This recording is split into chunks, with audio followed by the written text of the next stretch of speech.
Chapter 1. Upon the Black Earth. The narrative is not a hard science fiction, but rather a semi-lighthearted tale, cloaked in a veneer of technology. The author's educational background is modest. Any glaring errors or logical inconsistencies are to be forgiven and pointed out by the esteemed readers. Thank you very much, and all are welcome to engage in discussion. This is not a tale of deities. The narrative contains no gods, only demons. It is not a story of faith, at least not in its initial stages. The protagonist will not enslave humanity for power, although there may be a hint of that in the beginning, as he remains unaware. This is not a narrative characterized by ruthless decisiveness. The protagonist possesses his own thoughts and convictions. Thought repository. The World Federation shall forever be the sole authority upon the Black Earth. Any attempt to overthrow this regime is heretical. All deities are false. All beliefs are delusions. Only the world and the Federation are unequivocally real. The Federation strictly prohibits any form of faith. Those who violate this decree, along with all associated individuals, will have their thoughts erased, condemned to eternal servitude. Should anyone attempt to proselytize to you, please immediately inform the cleansers. Otherwise, you shall be deemed guilty by association. Prohibit faith. Prohibit faith. Prohibit faith. As the cacophonous broadcast concluded, Wei Shen turned off the radio and rose from his bed. Ugh, what an unbearable racket. According to Federation regulations, all citizens, whether free or enslaved, must broadcast the Federation's warning announcements each morning. Failure to do so can result in severe penalties, including hefty fines and family inspections, or worse, execution for heresy or conscription as cannon fodder. Good morning. A pale, blue holographic screen materialized before Wei Shen, displaying an image of a steaming cup of coffee beneath the text. The 5 electronic locks on the reinforced door sequentially disengaged. Indeed, good morning. Deactivating the ocular implant's analysis function and disarming the sleep alert mechanism, he stepped out from the cramped storage room. Since the insurrection, he had relocated to this space, which contained only a bed and a Nest control device, alongside a collection of discarded weapons and prosthetics. It was sufficiently confined, allowing him to reach for a weapon with ease, instilling him with a sense of security. Outside his door stood a robot, its upper body humanoid, while its lower half consisted of 3 wheels, with numerous sections of its exterior shattered, revealing conspicuous circuitry within. The mechanical Butler Model B205, an antiquated model from a century past, Akati bore a cup of thick, dark liquid as breakfast for the day. In the development zones, each citizen of the Federation is entitled to only 2 meals a day, provided by the Federation government, and industrial nutritional paste that fulfills the BOTUS various needs. Regular food is prohibitively expensive. The lowest class of citizens can only afford this cheap, synthetic sustenance.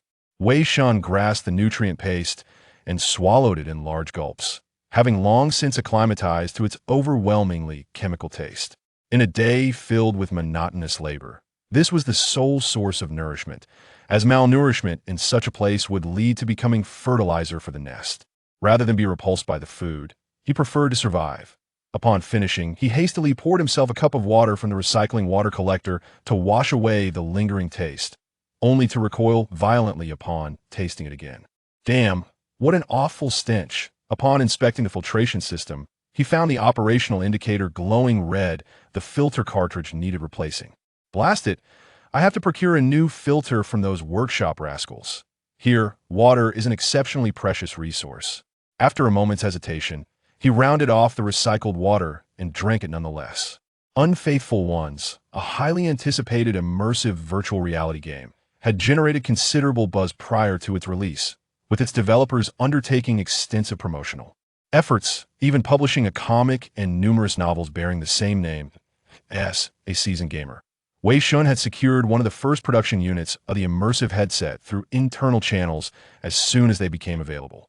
However, upon donning it, he lost consciousness due to a violent electrical surge, awakening to find himself transported into this world. 5 years had passed since. Lacking a system, a golden finger, or any innate talent, he would have perished had it not been for the kindness of a woman who took him in and taught him basic mechanical repair skills. Yet, following the insurrection 3 years prior, he found himself once again alone.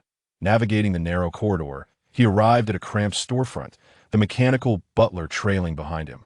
Upon the counter lay several repaired substandard mechanical limbs and weapons in this world. He eked out a living through the repair and sale of such items. He pressed the switch, and the electric iron gate creaked open, an indescribable foul odor wafting towards him. Outside, the darkness was profound, with a solar collection apparatus known as the Black Dome installed above the nest, robbing most of the sunlight. Removing a notice board from beside the door, he found nothing but the words repair appointments, pickup service, another day, without business guests, he'll have to go down to the mines. Damn it. Citizens of the nest must pay a sustenance tax each month based on their population and the area of their private residence. Failure to pay results in immediate arrest by law enforcement, with those apprehended subjected to a month of forced labor, with scarce hope of survival upon their return. Despite his repair skills, his living quarters were expansive, necessitating a tax payment 2 to 3 times the average.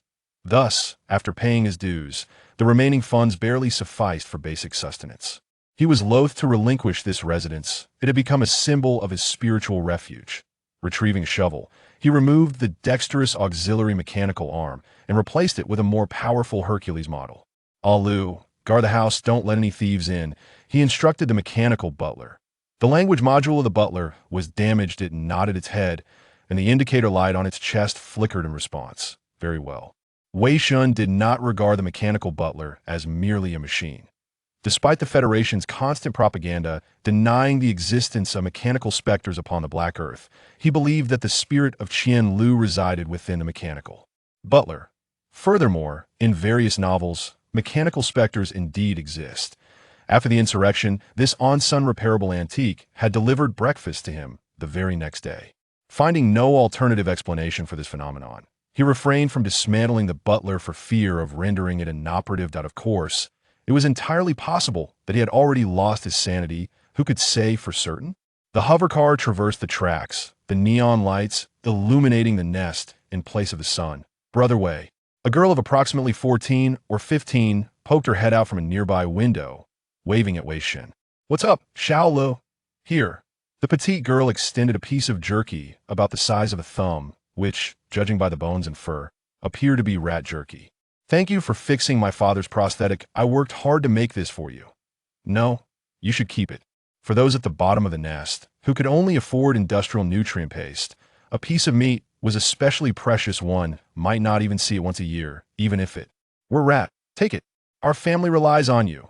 Shaola seized his hand and shoved the jerky into it before blushing and retreating inside. This girl is becoming bolder, such audacity at such a young age. Seeing her kind intentions, Wei Shen felt compelled to accept, as he too longed for something other than the usual fare. Where's Uncle Li? Father went out early. Already? At such an early hour? On occasion, he would mine alongside Uncle Li 3 years ago. Uncle Li had aided him immensely, repairing his home, lending him money for taxes, and providing much assistance. Now that his health was deteriorating, Wei Shen intended to support him further, often supplementing their sustenance tax with his own funds. All right, understood. He walked the 2-hour journey to the underground mine, swiping his citizen ID to enter the ant-like tunnels. Finding a suitable spot, he activated the mechanical arm, only to see a gaunt middle-aged man pushing a mining cart past him. Uncle Li, let me take over. Xiao Wei? What a coincidence. Oh dear, this feels rather awkward. Not at all, you've helped me greatly before. This is but a small task. Push the mining cart to the delivery point, and the two found a place to sit down. Here, some jerky from your little Lu. Hurry up and eat it, but don't let anyone see, Wei Shen said, tearing the meat into 2 halves, stuffing one in his mouth, and handing the other to Uncle Li. That little girl, always looking out for herself. Uncle Li chuckled helplessly, accepting the torn piece of jerky, but, after a moment's thought, chose to pocket it instead of consuming it. His complexion was a sickly pale, with ribs clearly visible. The toxins from the industrial nutrient paste had long since eroded his body. Even though his daughter often took on small jobs to help out, it was increasingly hard to make ends meet, and they still relied on Wei Shen's financial support each month. Life is tough. Tax day is approaching again, and I'm still short a person's worth. He'll think of a way. How can I keep troubling you? You've already repaid your debt to us. Providing assistance in times of need is a different matter altogether.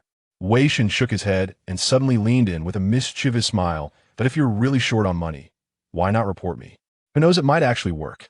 You could enjoy a few comfortable years. You know, I never believed in the Federation. Uncle Lee was taken aback, hurriedly covering his mouth in a panic. Oh, what are you saying, Xiao Wei? Huh. Well, since we're in this situation, what difference does it make? A head lost is just a scar on the bowl. You rest for a bit. It'll help out.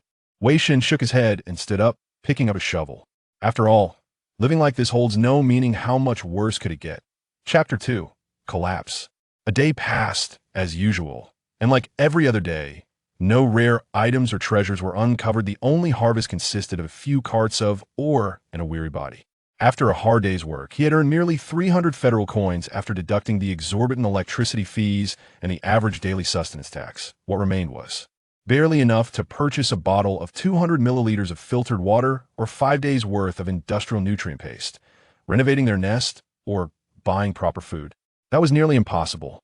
Wei Shen had saved enough for the monthly sustenance tax and, after some contemplation, decided to transfer his earnings for the day into Li Pingshan's card, planning to help out. For another 2 days, he should be able to cover the family's sustenance tax in that time. Cough, cough. Thank you so much, Xiao Wei. Without you, my family wouldn't have lasted this long. Years of mining had filled Li Pingshan's lungs with dust, leaving them riddled with ailments, and he was uncertain how much longer he could survive. It's nothing. Mutual assistance is only right, Wei Shen said with a smile, waving his hand. Ah, I truly didn't help the wrong person back. Then there are hardly any young people like you now. My daughter seems quite fond of you. Perhaps you should consider settling things soon to prevent her from always looking elsewhere. Huh, she's too young. We could discuss it later. Despite the fact that in this harsh land, the onset of reproductive capability marked adulthood, having grown up in a peaceful society, he still felt some reluctance, and his inclinations did not align. Too young? The girl from the Olmoff family got married at 11. My daughter isn't half bad. Either she's far prettier than that ugly one from their family. Cough, cough. Suddenly, Li Pingshan was seized by a violent coughing fit, even spitting out blood. Are you all right, Uncle Lee? It's nothing. It's been this way for a while. He shook his head, aware that he wouldn't live for many more years. Most of his former mining companions were unreachable, either deceased or taken away. For people of their standing to reach his age was already commendable. Of course, a few had desperately saved enough money to undergo black market procedures for a mental steel infusion operation, and with some luck, had survived, achieving a psychic level of 1, becoming psychics and gaining access to military-grade machinery, successfully joining the defense forces. Even though they were merely part of the lower-tier gray ranks, their lives were far more carefree than they were now. Regrettably, the operations were not only exorbitantly priced, but also had a dismal success rate of less than 30%, along with immense pain. Otherwise, he would have attempted it himself. But now, even if he wished to try, he had no opportunity. With his current physical condition, he would surely perish on the operating table. It was said that a small number of individuals were born with exceptionally high psychic abilities, reaching levels 1, 2, or even 3. These individuals were born into privilege, far superior to those who became psychics through surgery. Regrettably, envy would not alter the fact that this world had never been fair. Few, it's nothing at all. I apologize for startling you, Li Pingshan said, lowering his head in an apologetic expression. From birth, they had been educated as tools of the nest, living a life of honesty, only to end up with nothing, and now their lives were slipping away. As they exited the mining ladder, a dilapidated passage lay ahead, leading to a profound pit, with many bridge surfaces missing, merely patched with a layer of cheap, rusted wire, mesh, and a few steel pipes. Suddenly, Wei Shen sensed something amiss. The wire mesh at a certain spot ahead displayed evident signs of rust. Wait, don't go forward. What? Li Pingshan was a beat slow, stepping onto the rusted wire mesh, which could hardly support the weight of a person, and it immediately collapsed.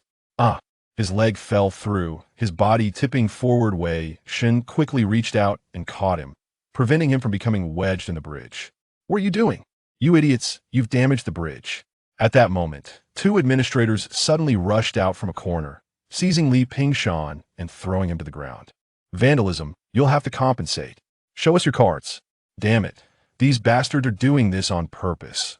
Wei Shen furrowed his brow tightly but dared not charge forward, knowing it would only lead to graver consequences. Assaulting public officials was a serious crime, and these individuals were likely retired psychics from the defense forces, equipped with military gear. Even if he attacked, he wouldn't stand a chance. It's the wire mesh ear that's rusted. This was merely an accident. What the hell did you just say? One of the administrators swung his fist and struck hard. Wei Shen raised his hand to block, but the punch collided with his mechanical arm, bending it at once. To prevent riots, they wore specially designed protective gear, easily damaging such old machinery. Wei Shen was knocked to the ground by a single blow, though he felt immense indignation. He could only raise his hands, for any other reaction would only exacerbate the situation. Pathetic coward. Noticing his compliant attitude, the administrator grew disinterested, stepping forward to search for his identification card. TSK, nearly tax day, and these worker ants are still flush with cash. Having drained all the federal coins from his card, the administrator tossed it back at Wei Shen's face, followed by a thick spit. Ugh. Li Pingshan trembled, curled up at the side, too timid to speak. Another administrator approached him, raising his hand. Where's your card? Show it. Please, sir, I beg you. I can't afford the tax. I can't lose this money. Wei Shen was still young and possessed repair skills, holding on to hope, but Li Pingshan was in a fragile state, unable to accumulate such a sustenance tax. If taken away, it will be all over, sir. Sir, just this once. I have some jerky to offer you. Please, spare me this time. He forced a flattering smile, trembling as he offered the unwanted jerky to the administrator, but the administrator's expression darkened, showing extreme disgust. Rodent meat? You dare to disgust me with this? He kicked Li Pingshan's hand with such force that it shattered his fingers. Li Pingshan knelt in agony, but the administrator showed no mercy, delivering kick after kick to his body. Damn it, disgusting me. Damn it, disgusting me. TMD. Passers-by kept their distance. No one intervening or even gathering to watch. They hurried away, heads down, fearful of being implicated. Only one bold individual approached, picked up the jerky from the ground, then fled. They, like Li Pingshan, are mere expendables, mere cogs at the lowest rungs of the urban hierarchy, easily replaceable when broken, and those above them hardly care should they perish. They're simply swapped out, nothing more. Enough already. Bloodstains are difficult to wash out. Another administrator patted the shoulder of the one who had been violent, who spat in disdain before confiscating Li Pingshan's card and draining it of all its funds. Get lost. Wei Shen hurriedly dragged Li Pingshan away, seeking refuge in a secluded corner. Woo-woo. Uncle Li, your hand. Damn those beasts. Don't curse. Don't let anyone hear. It's my fault. It's all my fault. Conditioned and indoctrinated since childhood, he now dared not utter a single curse. Wei Shen clenched his teeth, knowing he could only return Li Pingshan to his nest. He was merely a slightly more advanced, technical, expendable, utterly powerless. Dad, you're back. What happened? What's wrong with you? What on earth happened, Wei Ge? We ran into some trouble. You take care of your father. Don't worry about the rest. I will find a way. After calming Xiao emotions, Wei Shen returned to his own nest with a solemn expression. IT was not just Uncle Li. His own balance had also been reduced to nothing, with less than 5 days until the next tax payment. Damn it, I can only see what I can sell from the house. If that fails, I might have to. Just then, the mechanical butler brought a serving of industrial nutrient paste, while a light screen materialized before him. Welcome home. He tapped the iron head of the mechanical butler, sighing and shaking his head. Forget it. I should first see what I can sell from the house. It should suffice. At night, Li Pingshan lay on the bed, staring blankly at the ceiling. It's over. All is lost. All the money gone. His maintenance tax, his daughter's maintenance tax, all gone. Pingshan glanced beside him, where Xiao Lu lay asleep at the bedside, blissfully unaware of the impending future. He contemplated for a moment, then sat up to cover his daughter with a blanket before approaching the communicator. It's not that I truly have no choice. I really have no way out. I am sorry. I'm so sorry. Hesitating, he leaned against the wall, pacing back and forth in the cramped space. Ultimately, trembling, he activated the communicator and dialed a number. I want to report. I suspect. He had no sense of how much time had passed, only aware that after finishing his statement, cold sweat soaked his back, his body weakened, collapsing to the ground. I'm sorry, my dear. Please don't hate your father. I had no choice. Please don't hate me. Chapter 3, Detachment 5000. How much? A pair of leopard-patterned mechanical legs, a Hercules power core, a glorious brand jetpack. And you tell me they're worth only 5,000? How can you say that? Each of these items has a history spanning 50 years. I'm a pawn shop owner, not a collector.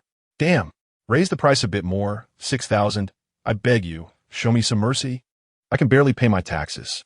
Sigh, consider you help me repair the vacuum robot. I'll take it for 5,500. That's the offer. Otherwise, get lost. Fine, thank you. Wei Shen walked out with his 5,005, having already visited 3 pawn shops, which was the most he had managed to gather. However, this sum was still insufficient for his tax payment. With no other option, he rummaged through the storeroom, hoping to dismantle some discarded machinery to see if he could reassemble something useful to make up the tax deficit. The street was eerily quiet, as if all the pedestrians had vanished. Confused, he returned to his lair, opened the door, but the mechanical butler did not greet him. Strange, did the wheels break again? He approached the storeroom entrance, preparing to search for a spare wheel, when suddenly, a flickering light screen appeared before his eyes. Run! What? Suddenly, a blinding light flashed past him, and a sharp pain pierced his wrist. Looking down, he found that his right hand had fallen to the ground. A searing pain surged through him, and fear enveloped him.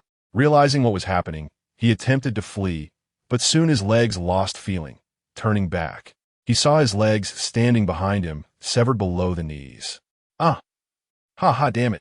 Blood gushed forth, and he quickly succumbed to fatigue from the blood loss, his skin losing its color, and his consciousness grew dim. At that moment, a figure clad in special camouflage emerged from the shadows, gripping Wei Shen's neck and lifting him off the ground. Are you a heretic betraying the Federation? So it is he. The Purity Watchers, a unit in the defense forces responsible for maintaining ideological purity within the nest, had appeared here. What had transpired was evident without needing to guess. He silently mocked himself. In the end, this was the outcome. However, it was true that he did not trust the Federation. This was a fact. Cough, cough. He spat a mouthful of blood at the Watcher, determined to disgust him even in death. Yet, the blood never reached the Watcher's body, repelled by a mental force at such close range. The Watcher, masked and unreadable, seemed somewhat disheartened by the lack of information he could extract. He simply held Wei Shen, allowing his blood to spill. Am I to die? I wonder if death will bring me back to my world, or will I simply cease to exist? At that moment, a shadow darted out. The mechanical butler, which he had thought completely broken, inexplicably sprang to life and charged at the Watcher. A mechanical specter? The Watcher threw Wei Shen to the ground and kicked the mechanical butler. In his dazed state, Wei Shen saw the battered robot that had accompanied him for 3 years shatter upon impact, its parts scattering across the floor. Among the debris, something that did not belong to the machinery caught his eye. A crystal, the length of a finger, clear and translucent, emanating a gray-white glow. The Watcher noticed the crystal as well, bending down in curiosity to pick it up. A wave of sadness surged within him. Nearing death, he summoned his last ounce of strength, struggling to touch the crystal before the Watcher could. Boom! A deafening sound erupted, and in an instant, the world around him transformed. Countless colors swirled before his eyes, imbued with infinite knowledge, converging and merging to form an extraordinary symbol. He felt a whirlwind of chaos as his consciousness was relentlessly destroyed and reshaped, ultimately solidifying. Suddenly, Wei Shen's vision faded to white, and his awareness sharpened instantly. He looked around, as if immersed in a sea of light. Where is this? He floated in space, with no sky or land, distant stars twinkling, one shining as brightly as the sun. I recall dying. What has transpired? He checked his limbs, still intact and uninjured, his skin smooth as if sculpted from stone, devoid of any excess flesh. When did I become David? No, this seems to be merely one of the most perfect images of myself in my consciousness. A peculiar sensation washed over him, and with a mere thought, his form began to dissipate, transforming into a humanoid ball of light, morphing into any shape he desired, finally settling into the state he was in just before his death. At that moment, a blue screen appeared before him, an array of unknown symbols and formulas flickering across it. The blue screen, obscured by symbols, turned pale, and then dark letters began to materialize. Brilliant project reactivation successful. Transformee. Wei Shen. Transformation complete. Match rate 96. 3. Codename. Sage. Auxiliary units operational. Faithlink functional.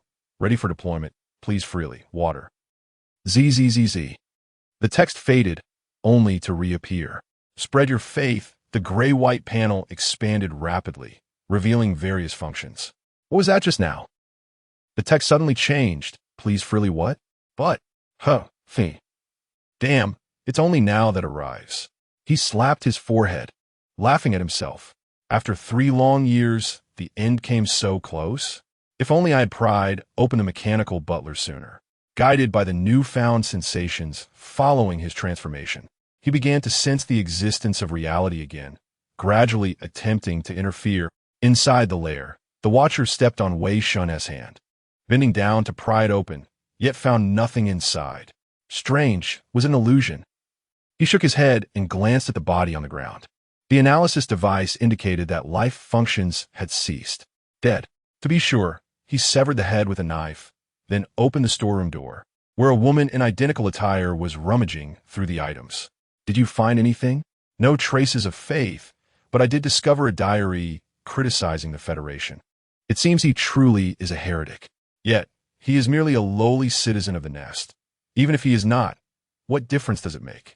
If he is, even better, it saves the trouble of fabricating evidence. Taking the evidence, the remaining cleaners would come to dispose of the rest. What about the faith residue pollution detection? Just another discontented citizen of the Federation. He showed no signs of mutation when he was killed. The female Watcher was somewhat surprised and pressed. Captain, did you kill him? But the Federation law states we cannot act before finding concrete evidence. You are new to the role of Watcher, yet you should understand that these heretics are more cunning than you realize. When in doubt, act immediately. I remind you of this only once. Yes, Captain. Very well. There was one more thing he didn't mention. He could have used a binding stance to restrain the individual, but he chose not to, for the value of using the binding stance once outweighed that of a lowly citizen of the nest. Meanwhile, Li Ping was hiding in the restroom. If he successfully reported, he would receive a substantial bounty, sent to a better place by the Federation commissioners, and obtain a respectable job, as the staff and the communicator informed him. I'm sorry, I can't help it. I'm not wrong. Yes, Wei Shen is indeed disloyal to the Federation. I'm not wrong. I am right. I did nothing wrong. He scratched his head, restless, cold sweat pouring down. He dared not listen to the voices, teetering on the brink of collapse. Had it not been for the requirement that reporters remain indoors for examination, he would have fled long ago. In the adjacent chamber, his daughter's interrogation had been underway for a half hour, the details of which remained a mystery to him. A wave of trepidation washed over him as he wondered if she might have divulged something imprudent.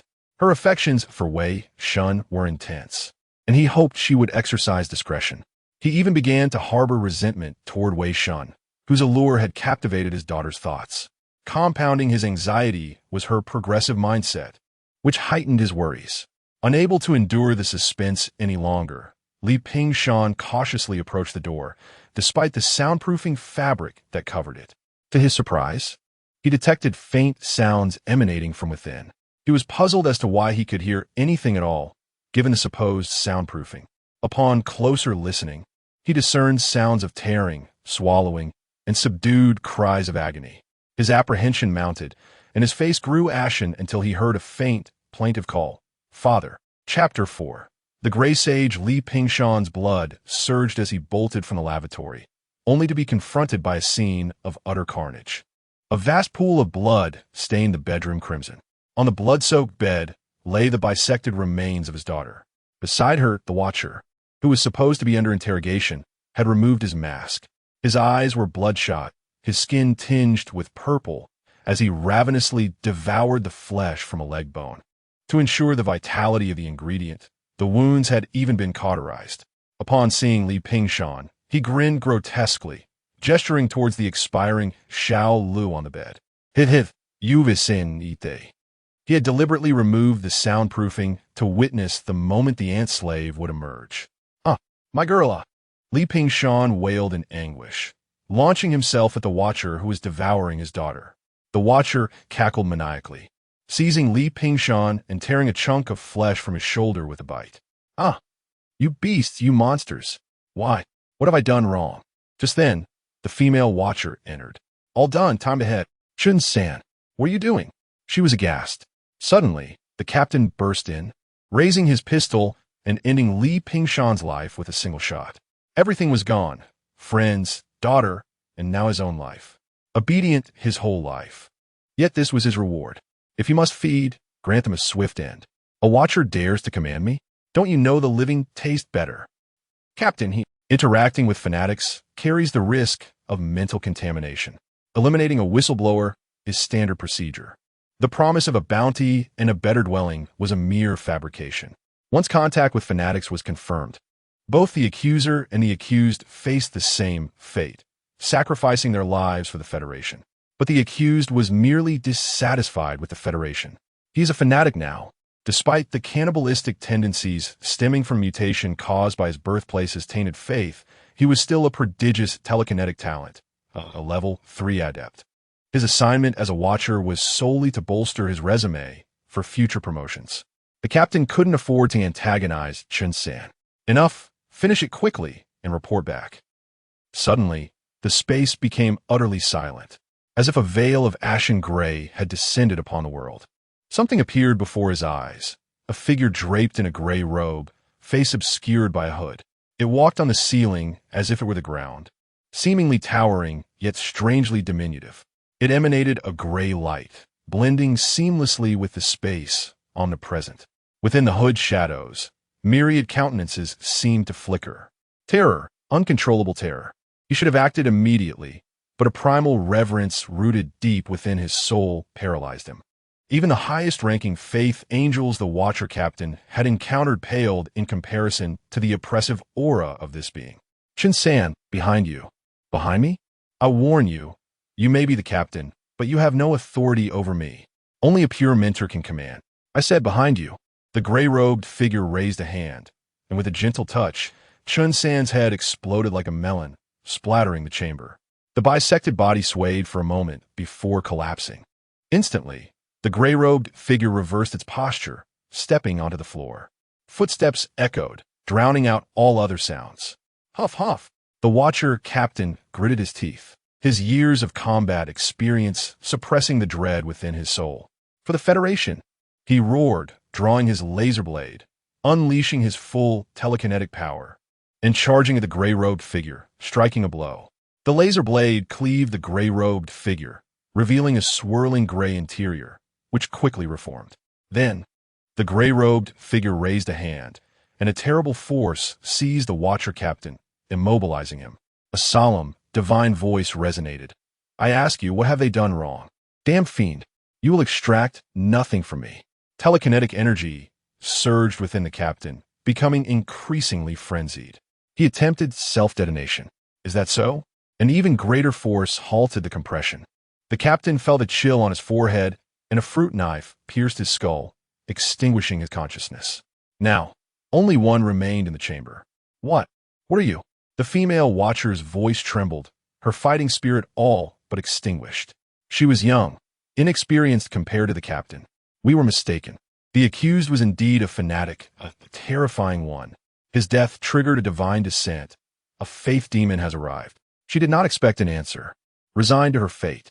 But the gray-robed figure responded. "Me? You may call me the Sage." The gray-robed figure approached the bed where the lifeless girl lay. He leaned down, closing her terrified eyes, then raised a hand, levitating the emaciated corpse beside the girl. He had striven to return to reality sooner, but he was too late. Two ordinary people, tragically, senselessly, lost their lives. "I ask you, what have they done wrong?" He repeated the question. "Their only mistake was associating with you," the Watcher replied with difficulty. "Alas, they had no connection to me. They did nothing wrong. They merely wished to live." A blood-stained blanket covered the faces of the deceased. The female Watcher was surprised. Even the faith demons who professed to cherish their followers would not act in such a manner. She detected a respect for life in the gray-robed figure's actions. Having done this, the Sage turned to the female Watcher. You did not attack, did not kill, and follow the law. Disarm yourself, and I will not harm you. Impossible. I will never betray the Federation, even in death. You cannot corrupt me. The last watcher roared, forcing herself to resist the fear. Raising her weapon, the sage unleashed his telekinetic power, slamming her against the wall, knocking off her helmet and rendering her unconscious. Young, with an Eastern face and golden hair, her features bore the fortitude of a warrior. Huff, finally finished. Wei Shen sighed in relief, knowing that the battle had been far more precarious than it appeared. Despite his transcendence, his combat prowess was still limited barely at a level 4 telekinetic level.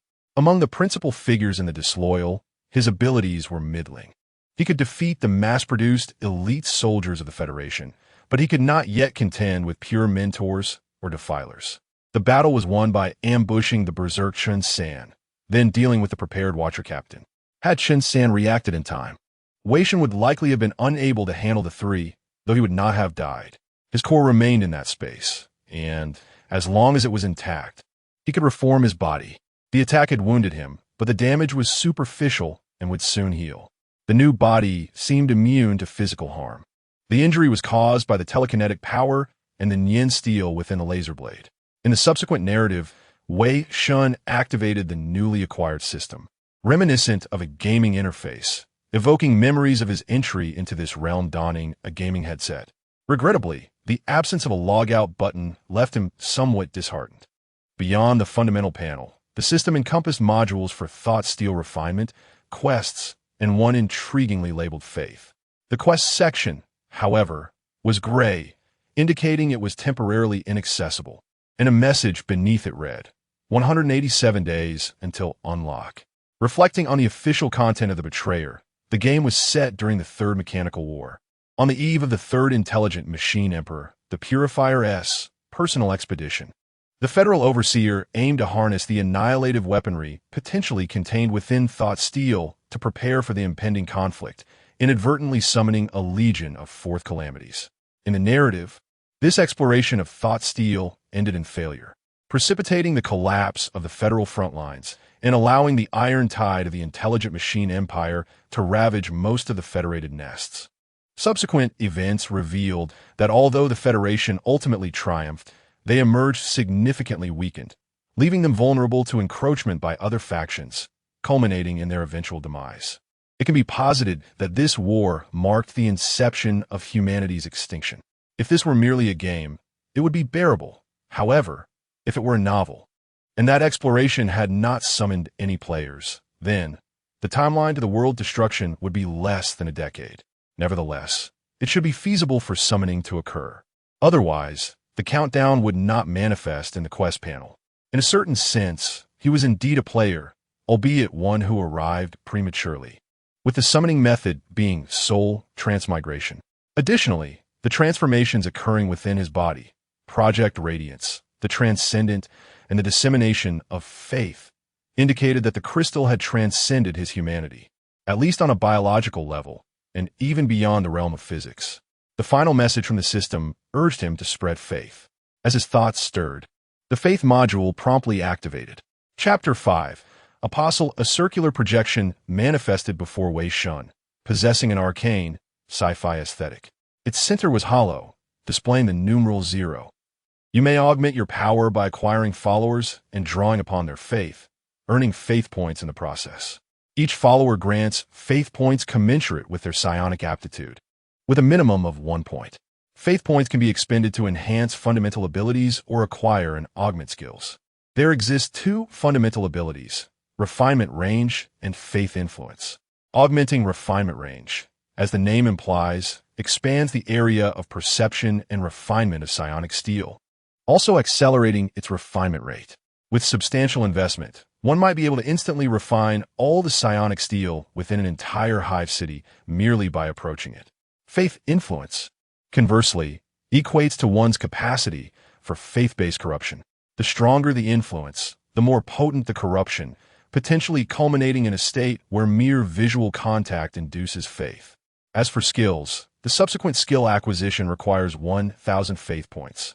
The outer perimeter displays several enigmatic symbols, 3 of which are illuminated, each representing an initial skill. True mark. Benevolence, an apostle. True mark. The mark is your eye, your ear, your mouth, your hand. You may instantaneously descend upon the location of the mark. Creatures that perceive the mark for extended durations will subtly transform into your followers. Benevolence. You may perceive the myriad emotions and desires of all living beings. You may assuage suffering and grant serenity to all. Apostle. Bestowal of blessings and resurrection are miracles.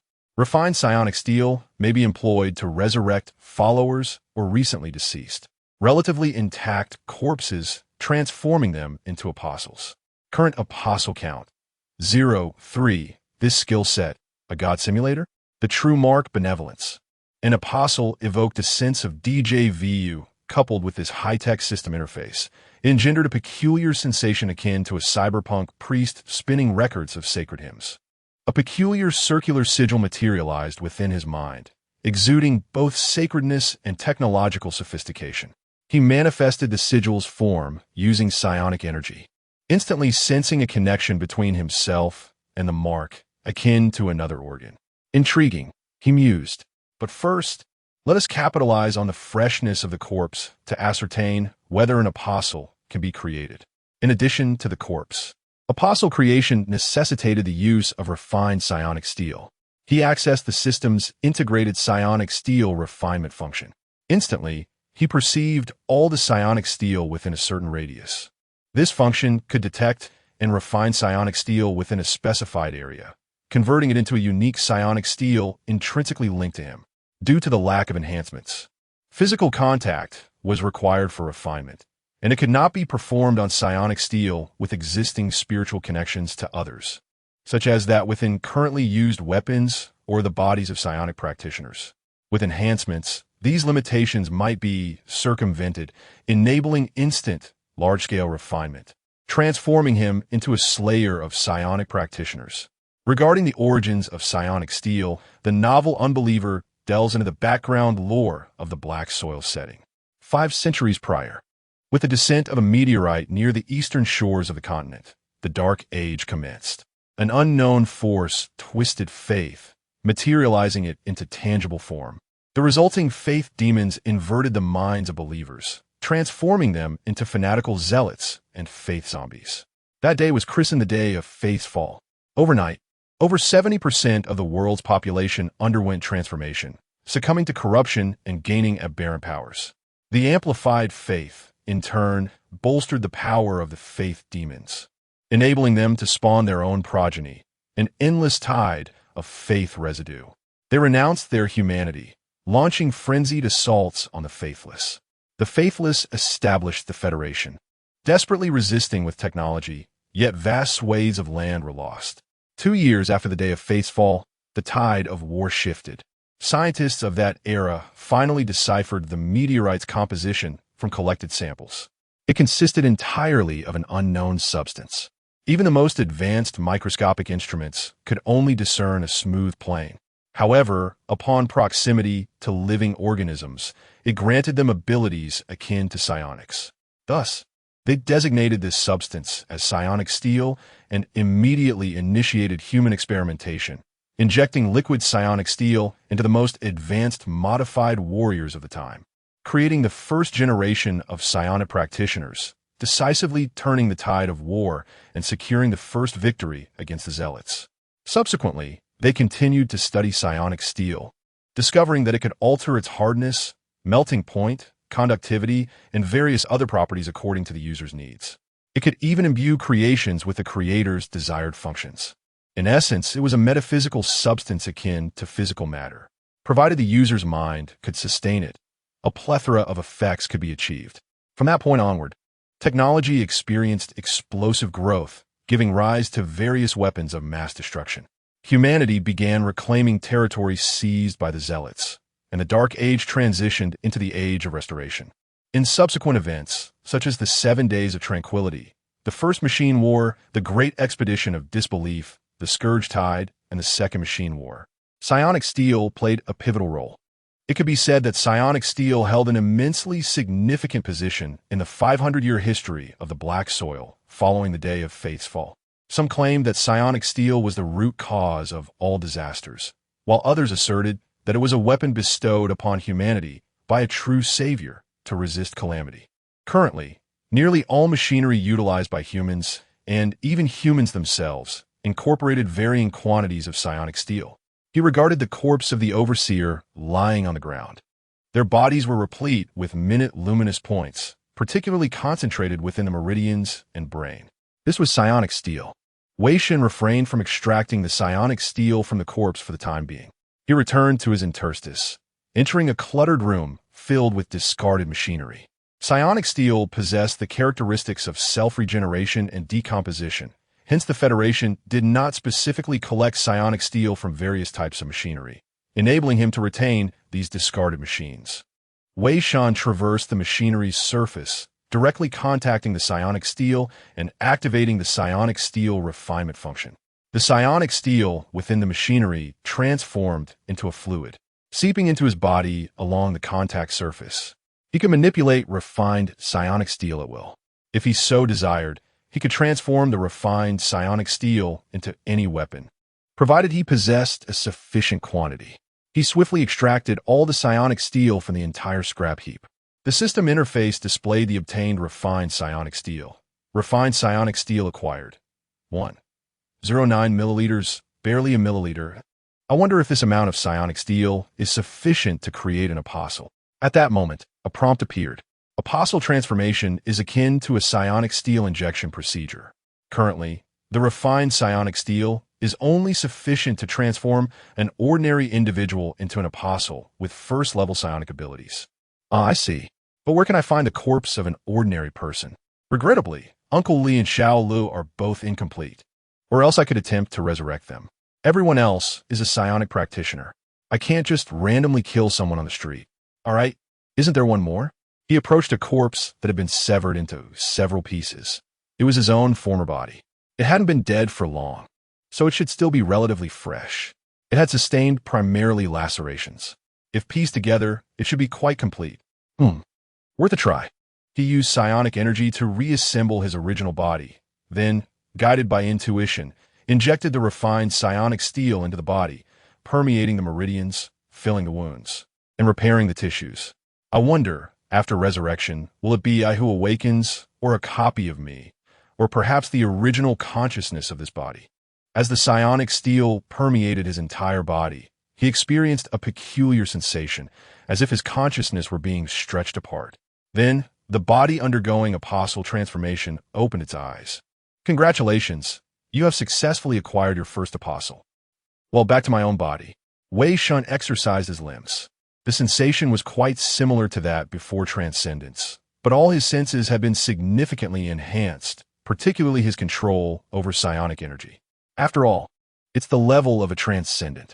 Naturally, control over psionic energy is far superior to that of ordinary people. However, after returning to this body, my psionic strength has regressed to level 1. Restricted by the body, perhaps, like being trapped in a bottle. No matter how formidable one is, the bottle's mouth remains the same size. Humans ultimately have limitations. Now, how do I escape this predicament? After a few bounces, he found no utility in it. Closing his eyes to meditate proved fruitless.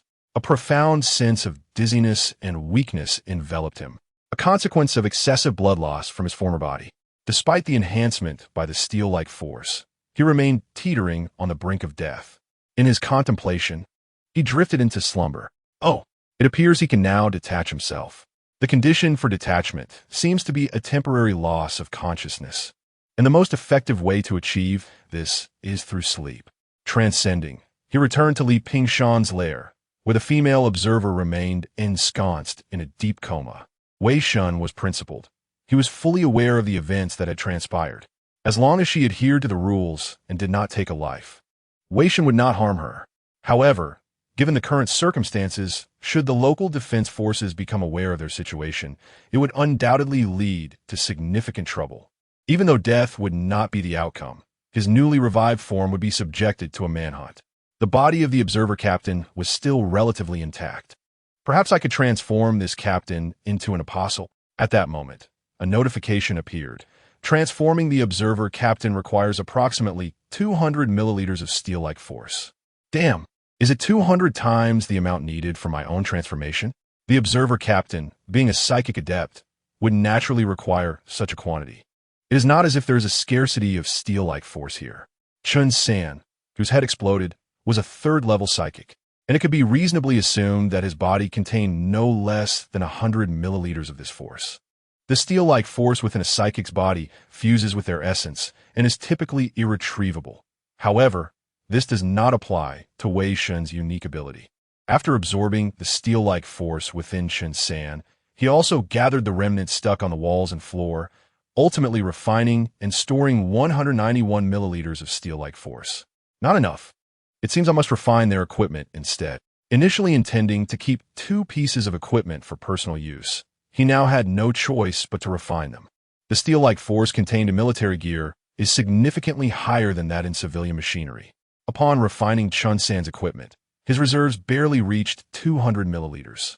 Subsequently, he initiated the apostolic transformation on the observer captain's corpse, using the steel-like force to repair the damaged tissues and enhance the body. The heart began to beat anew, and the observer captain opened his eyes once more. He immediately flipped over, glaring furiously at the figure in the gray robe before him. However, the roar that once symbolized loyalty was caught in his throat, replaced by an uncontrollable prayer. Praise me, O exalted Lord. Chapter 6. Allegiance's Submission Resurrected. By the exalted Lord, by a damned faith demon. What grandeur, blasphemy! The Watcher captain was consumed by indignation at the betrayal of the Federation. Yet the influence of the apostle instilled in him a fervent, almost fanatical devotion to Wei Shen, plunging him into unprecedented turmoil. His mental energy coalesced once more, an eagerness to rush headlong into oblivion, to terminate this sacrilegious rebirth. You shall not commit self-destruction. Yes, Wei Shen's voice resonated, instantly dispelling the Watcher captain's suicidal intent. He lowered his head, prostrating himself before Wei Shen. He was torn between a desire to tear apart his disloyal self and an overwhelming elation at the prospect of serving his magnificent master.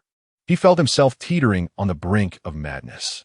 It seems it truly is resurrection, not a transformation into an apostle puppet. Recalling the previous instance when his original body was apostolized, when he was forcibly pulled back, it must have been apostolization that dragged his soul back into his body and resurrected him. Sensing the apostolized Watcher captain's condition, Wei Shen shook his head. In the future, he should refrain from indiscriminately apostolizing the corpses of others, particularly those with unwavering resolve like the purified Watcher. If he were to issue any mandatory directives, he suspected this purified Watcher captain would simply descend into madness. Therefore, you need not profess faith in me. Wei Shen retreated a step, issuing the command. The Watcher captain's internal conflict dissipated, and he could finally breathe. He exclaimed with animosity, Faith demon, what is it that you truly desire? I have desired nothing. It is you who disturb me. I bestowed upon you a boon, granting you resurrection. You have become my apostle. Wei Shen adopted a deliberate pose, feigning an air of profound mystery. However, I have no interest in your faith. You may continue to pledge fealty to your Federation. I shall exchange it for a promise. At times, you shall heed my requests. Think not of it. The pronouncements of a faith demon are eternally untrustworthy. Every character you utter is a symbol of deceit. The captain rose, leveling his weapon at Wei Shen. Were it not for the apostolization preventing him from launching an assault, he would have already emptied several magazines. Wow, no wonder he could become a purified Watcher. Oh, what devotion! This is not at your discretion. I can assure you, as long as the Federation does not deliberately infringe upon my interests, I shall not be an adversary. Therefore, my first request is that you assist me in concealing my existence. He was loath to believe it, but the influence of apostolization compelled him to comply. He could only snort in disdain. If you violate your covenant, I shall spare no effort in ensuring you comprehend the meaning of suffering. So he declared, reaching the limits of his resistance to the apostolization's influence. I grant you this prerogative. Wei Shen acquiesced, then departed, surreptitiously pilfering a few items along the way. The captain nodded, stowing his sidearm. Besides surveillance, watchers typically acquire the ability to fabricate crime scenes and obliterate evidence. He raised his weapon, simulating a battle with a mental energy user, firing 2 bursts within the chamber and then discharging several rounds into Chun San's corpse on the floor, creating the illusion of a confrontation. He had always regarded this reckless and arrogant fool with contempt, devoid of emotion, and felt no compunction in exploiting his cadaver. Having completed the task, he stooped, placing his hand upon Chun San's lifeless form, unleashing his mental energy in an attempt to replicate the state of a mental energy user experiencing a psychic breakdown. He suddenly realized that his mental energy had inexplicably ascended to level 3. The faith demon's benediction, perhaps. Disgusting. Nevertheless, this fortuitously facilitated his fabrication of a level 3 mental energy user's psychic collapse. The mental energy raged within the corpse, swiftly reducing it to a riddled mess. With the fabrication complete, he dragged the unconscious female watcher to a secluded corner outside the interstice and injected her with a potent sedative. He then proceeded to Wei Shen's interstice, intending to expunge any traces of his presence. However, he discovered that the fragmented remains of the corpse had vanished, leaving only a pool of blood. Could it be? The captain wrenched open the door to the storage room. As expected, the reported individual had been resurrected. He leaned against the bedside, brandishing a spent military-grade restorative agent in his grasp. You are indeed a heretic. You are also an apostle of that faith demon. He intoned somberly, particularly emphasizing the word also with pronounced vehemence. This connects everything. He used himself as a living sacrifice, enabling the deity he venerates to breach the purified barrier, descending within the hive city. Having returned to his physical form, Wei Shen immediately felt considerably more comfortable after administering the agent. Should I perform a bit now? Wei Shen was suddenly seized by a whimsical impulse, and thus, with unwavering fidelity, he proclaimed, "Silence your blasphemous tongue, you who are devoid of faith. My Lord bestows upon you grace, and in return, you offer contempt? I am my own Lord. I am loyal to myself." Amusing. This is a desecration of my fealty, an utter insult, were it not for the influence of apostolization, which rendered him incapable of generating any desire to attack. He would not have hesitated to reduce this reported individual to fragments once more. Could this fellow have deliberately lured us here? The faith demon slays me and then resurrects me as an apostle. Are they attempting to erode the Federation from within? The more he contemplated, the more his scalp tingled with apprehension. When did they initiate their infiltration? How extensive is their penetration? What precisely is your objective? You are not entitled to know. My Lord extends a covenant to you. You should feel honored, unbeliever. Your present duty is to fulfill the task entrusted to you by my Lord. Permit me to remind you that were it not for the decadence of the Hive City administration, I could never have succeeded. Deplorable watcher, you are the architects of this predicament. He was acutely aware of the corruption within the Hive City and intimately familiar with the plight of the underclass. However, what could he possibly do? Merely performing his assigned duties was already exhausting enough.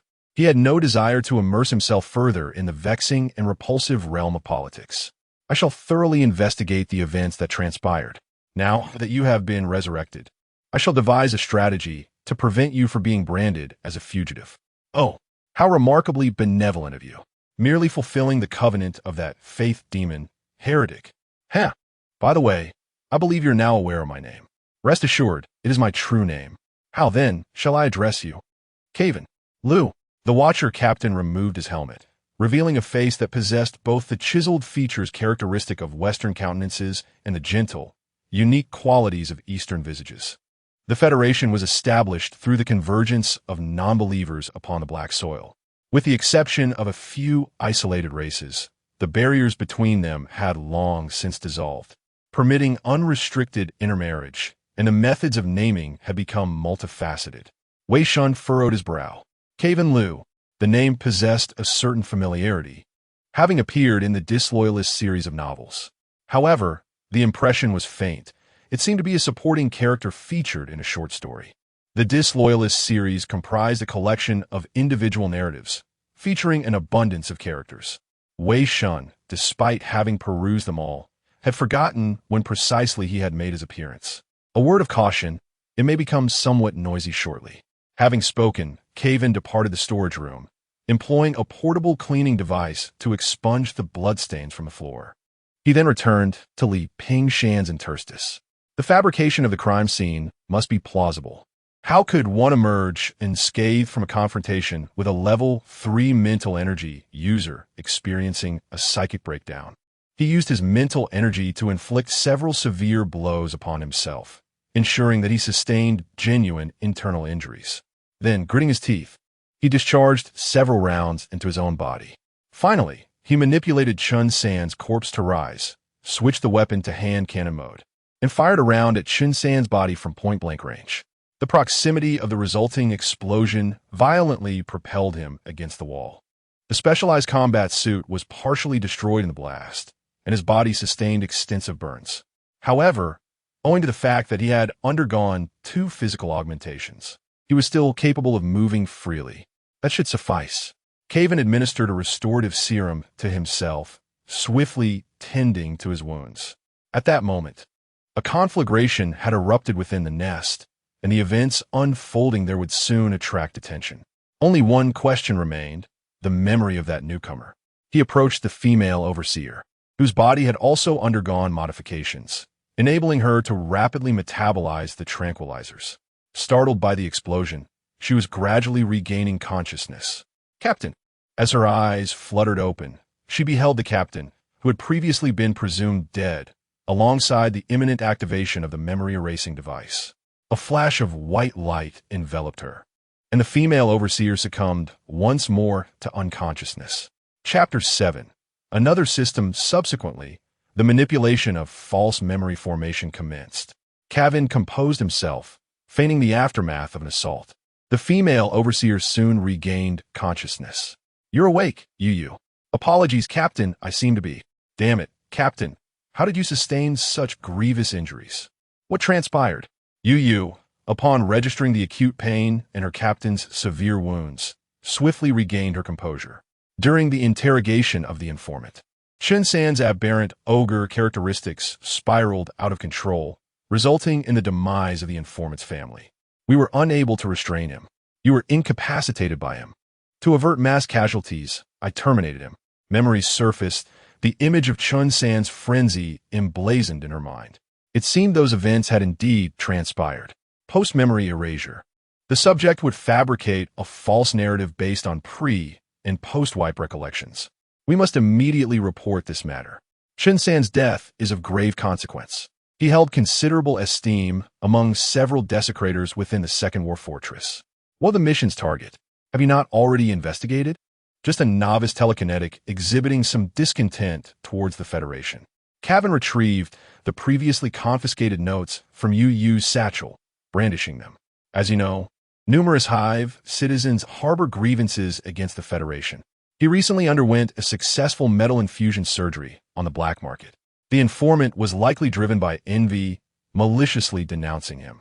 Yu paused, contemplating, seemingly recalling such an incident. "Where is he now?" "Still in the interstice. I've dispatched a message to the defense forces. He will soon be apprehended." Caven glanced toward Wei Shen's location in the interstice, a sardonic smile playing on his lips. He had pledged to prevent the heretic's prescription, but not by what means. The notes alone sufficed to subject him to special isolation, conscripting him into the most perilous suicide vanguard, virtually eliminating any prospect of returning to the Hive. Caven remained steadfastly loyal to the Federation. He could not permit such a significant threat to persist within the Hive. Ideally, something would occur within to warrant his consignment to judgment. That would be construed as his own undoing. "Understood." Yu nodded, and they departed together. Unbeknownst to them, a bystander lurking in the shadows observed their departure. "Oh dear, I knew that fellow was up to no good." One might say Caven's faith is unwavering. Or perhaps he's simply inept. Such a pathetic apostle. Naturally, Wei Shen was cognizant of the ramifications of capture by the defense forces, almost certainly resulting in his induction into a specialized unit known as the Suicide Vanguard. In the novel The Disloyal, The Suicide Vanguard was composed entirely of telekinetics with compromised records, apprehended antisocial elements, the disloyal and Defense Force soldiers who had committed grievous errors. They were dispatched beyond the hive to undertake the most perilous combat missions. Their standing in the eyes of the Defense Force's upper echelons only marginally superior to the Ash Legion, perhaps even inferior to the mass-produced expendables known as the Suicide Squad. Mass bombardments typically disregarded the Suicide Vanguard's evacuation. His physical form now presented two options: escape the hive and become a black soil air pirate, or be conscripted into the Suicide Vanguard. Wei Shen was resolute in his choice: the Suicide Vanguard. This world, in addition to telekinesis, offered the potential for combat prowess through bodily augmentation, replacing portions of the body with machinery or directly enhancing the physique. In contrast to the air pirate's predilection for extensive mechanical replacement, Wei Shen favored the Federation's bodily modifications, which were more agile and possessed a higher ceiling. Undergoing Federation bodily modification first, followed by mechanical replacement, would allow him to withstand more refined and potent mechanical organs. If mechanical organs were analogous to swapping equipment, then Federation modification was akin to augmenting base attributes. Typically, standard Federation soldiers required years of training to withstand modification, whereas the Suicide Vanguard, to expedite their utility, would undergo rapid bodily enhancement by the Federation, regardless of side effects. Thus, the Suicide Vanguard was, paradoxically, the most appealing option for him. The Federation was known to conduct 5 modifications. You should be able to exploit at least 3 opportunities, though the process was exceedingly painful. His current state rendered him indifferent to physical suffering. The material of apostasy was metal. Subsequent testing should not present any issues. Hopefully, he would not be mistaken for a zealot and executed. As for his current state, your strength is contingent upon the number and degree of faith of those who believe in you. The greater the number of adherents, the more potent your abilities. You may command more power and acquire more capabilities. In short, find a way to increase the number of believers. Buzz. Suddenly, the text on the system underwent a change, a sentence materializing and then fleetingly vanishing. You may also acquire power by refining metal. The greater the amount refined, the stronger you become. Buzz. Why did this prompt vanish so quickly? As if fearful of being seen. Never mind. The Federation's representatives will arrive shortly. In any case, I should put on an act. Returning to his physical form within the interstice, Wei Shen sat up on the bed, crossing his legs and perusing the system's information. He could access the system in his physical state, and he unexpectedly discovered that the system differed between his physical and transcendent states. The basic panel information in his transcendent state was woefully scant: a health bar, a 93, 6 compatibility rating, and an empty status bar. That was all. However, upon entering his physical form, his basic panel became considerably more comprehensive. Name: Wei Shen. Health 56. 3. Mental fortitude 87. 9. Bodily modification none. Physical strength ordinary human. Enhancement modification surgery success rate 2. 31. Telekinetic level Tier 1. Brain capacity 91. Below 10 required for metal infusion surgery to advance to Tier 2. Mental resistance uncorruptible. Warning: faith contamination detected. Faith directed towards the Sage.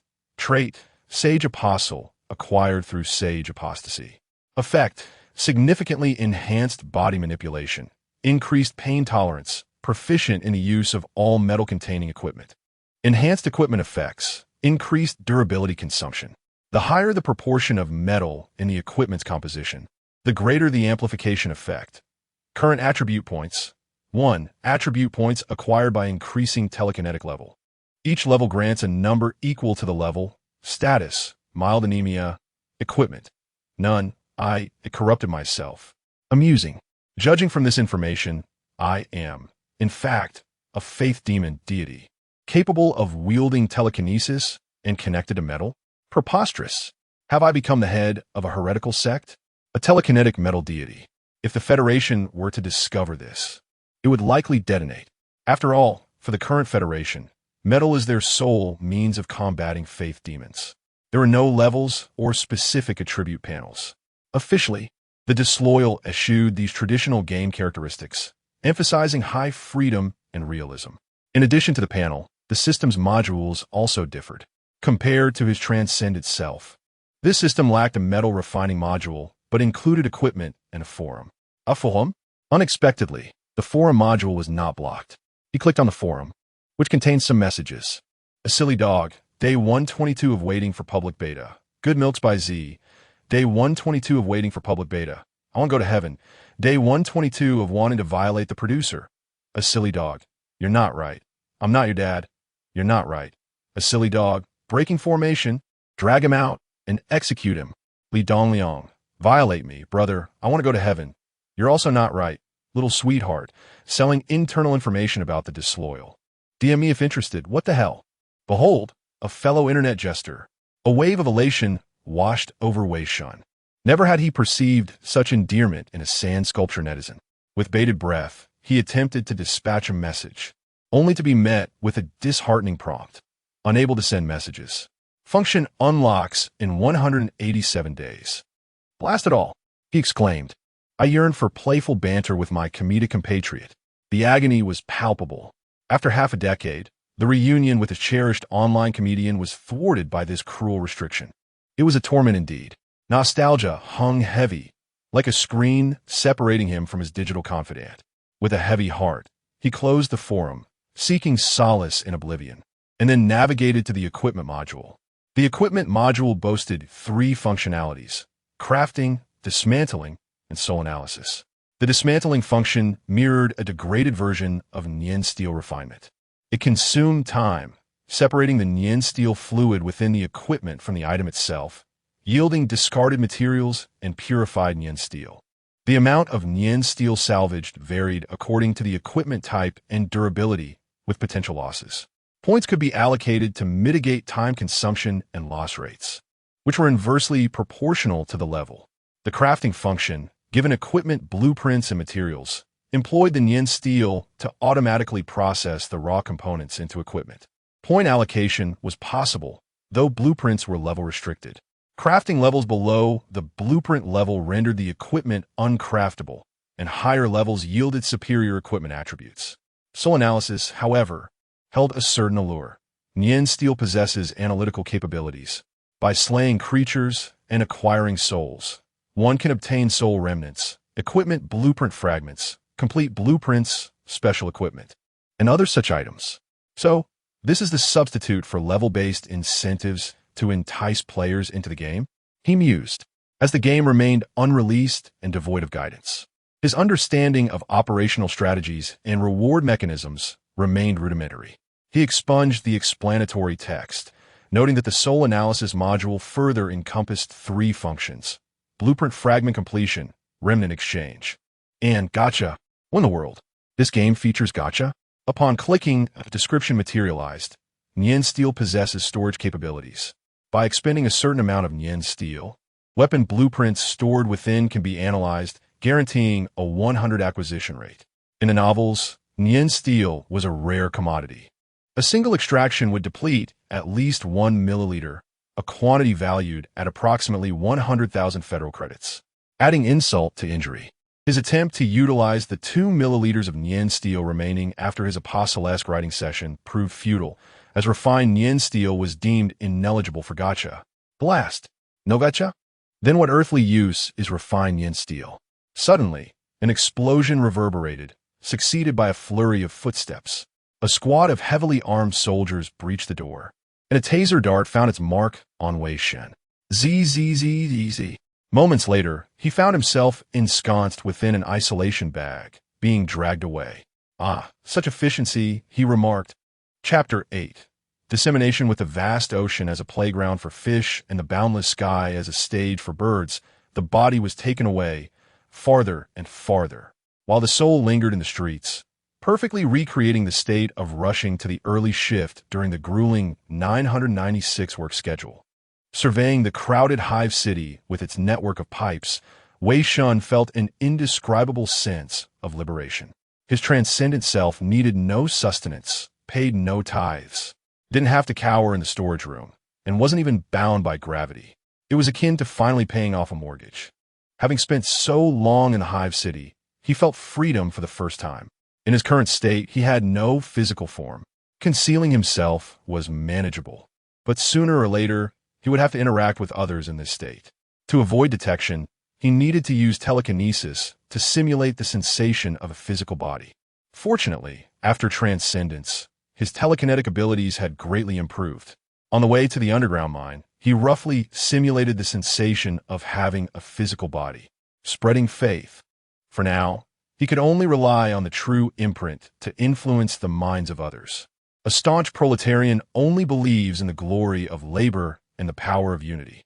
He doesn't even believe in himself, so he really doesn't know how to put it into practice. Disseminate the true imprint? The purified watchers aren't pushovers. If it were that simple, the streets would be plastered with bizarre symbols of faith demons. In any case, should he try it himself first? Play the charlatan and find a miserable, unlucky pauper? He looked around and settled on a ragged, impoverished-looking miner and approached him. "Excuse me, sir.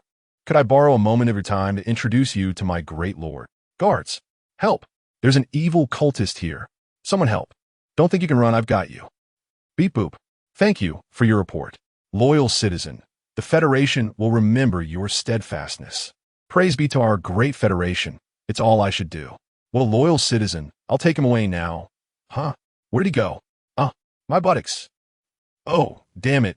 You didn't even mention the 100,000 Federation credit reward for reporting. Have you no shame, you damn cops?" With a telekinetic burst, Wei Shen physically cleaved the patrol officer's buttocks into 8 pieces and quickly vanished. Directly approaching people was clearly unrealistic. He tried imprinting his mark on a corner wall, hoping to attract someone to relieve themselves there. "Oh, what's this I see? An evil mark." He performed a dragon raises its head, dousing the mark with holy water. Oh, what blasphemy! As punishment for the desecration, he caused the holy water to split into 10 streams. Help! I've been cursed, I've been cursed." The unlucky fellow fled, and Wei Shen retracted his mark. Ugh, what a pain. If cognition weren't necessary, I would have etched the mark under every high floor. He pondered, realizing that spreading faith required choosing the right people. The people he chose earlier were obviously not suitable. In a transcendent state, he could sense the emotions of all beings, and perhaps he could find suitable followers through this. But before that, he wanted to take care of something. Before entering the mine, he made a point of passing by the iron bridge he had crossed earlier. The previous hole had been clumsily patched with rusty wire mesh. The 2 supervisors were leaning against the railing in the shadows, waiting for their prey to arrive. He narrowed his eyes and snapped his fingers lightly. The railing the 2 supervisors were leaning on suddenly came loose. One of them didn't react in time and fell over the railing. In desperation, he grabbed the other's leg. The other person lost his balance as a result and hastily grabbed the shaky railing beside him to avoid being dragged down with him. First-level telekinesis wasn't enough to support their weight, so they could only use their telekinesis to reduce the weight on their bodies as much as possible. The railing swayed, and inexplicably, even though there was no wind, the swaying became more and more violent. "Help! Save me! Damn it, let go! Don't pull me down! Let go!" Seeing that the railing was about to give way, the other supervisor showed no regard for his colleague and stomped on his companion's face, kicking him down. He even used telekinesis to suppress his companion's telekinesis, preventing him from pulling him down. Huff, huff! The railing finally stopped shaking, and he breathed a sigh of relief, trying to climb up the railing. Squeak, squeak. Suddenly, he saw the screws fixing the railing automatically rotating and falling off one after another. No, no, no. With a scream, he fell into the abyss below. A telekinetic adept wearing military protective gear wouldn't die so easily. All the consequences stemmed from the actions of these 2, and such retribution was already merciful. This was sacred revenge, and he felt no guilt. As for the rest, it was a good opportunity to give Caven something to do. He had said he would investigate this matter, and Wei Shen believed he wouldn't let him down, trusting in the means of a purified watcher captain.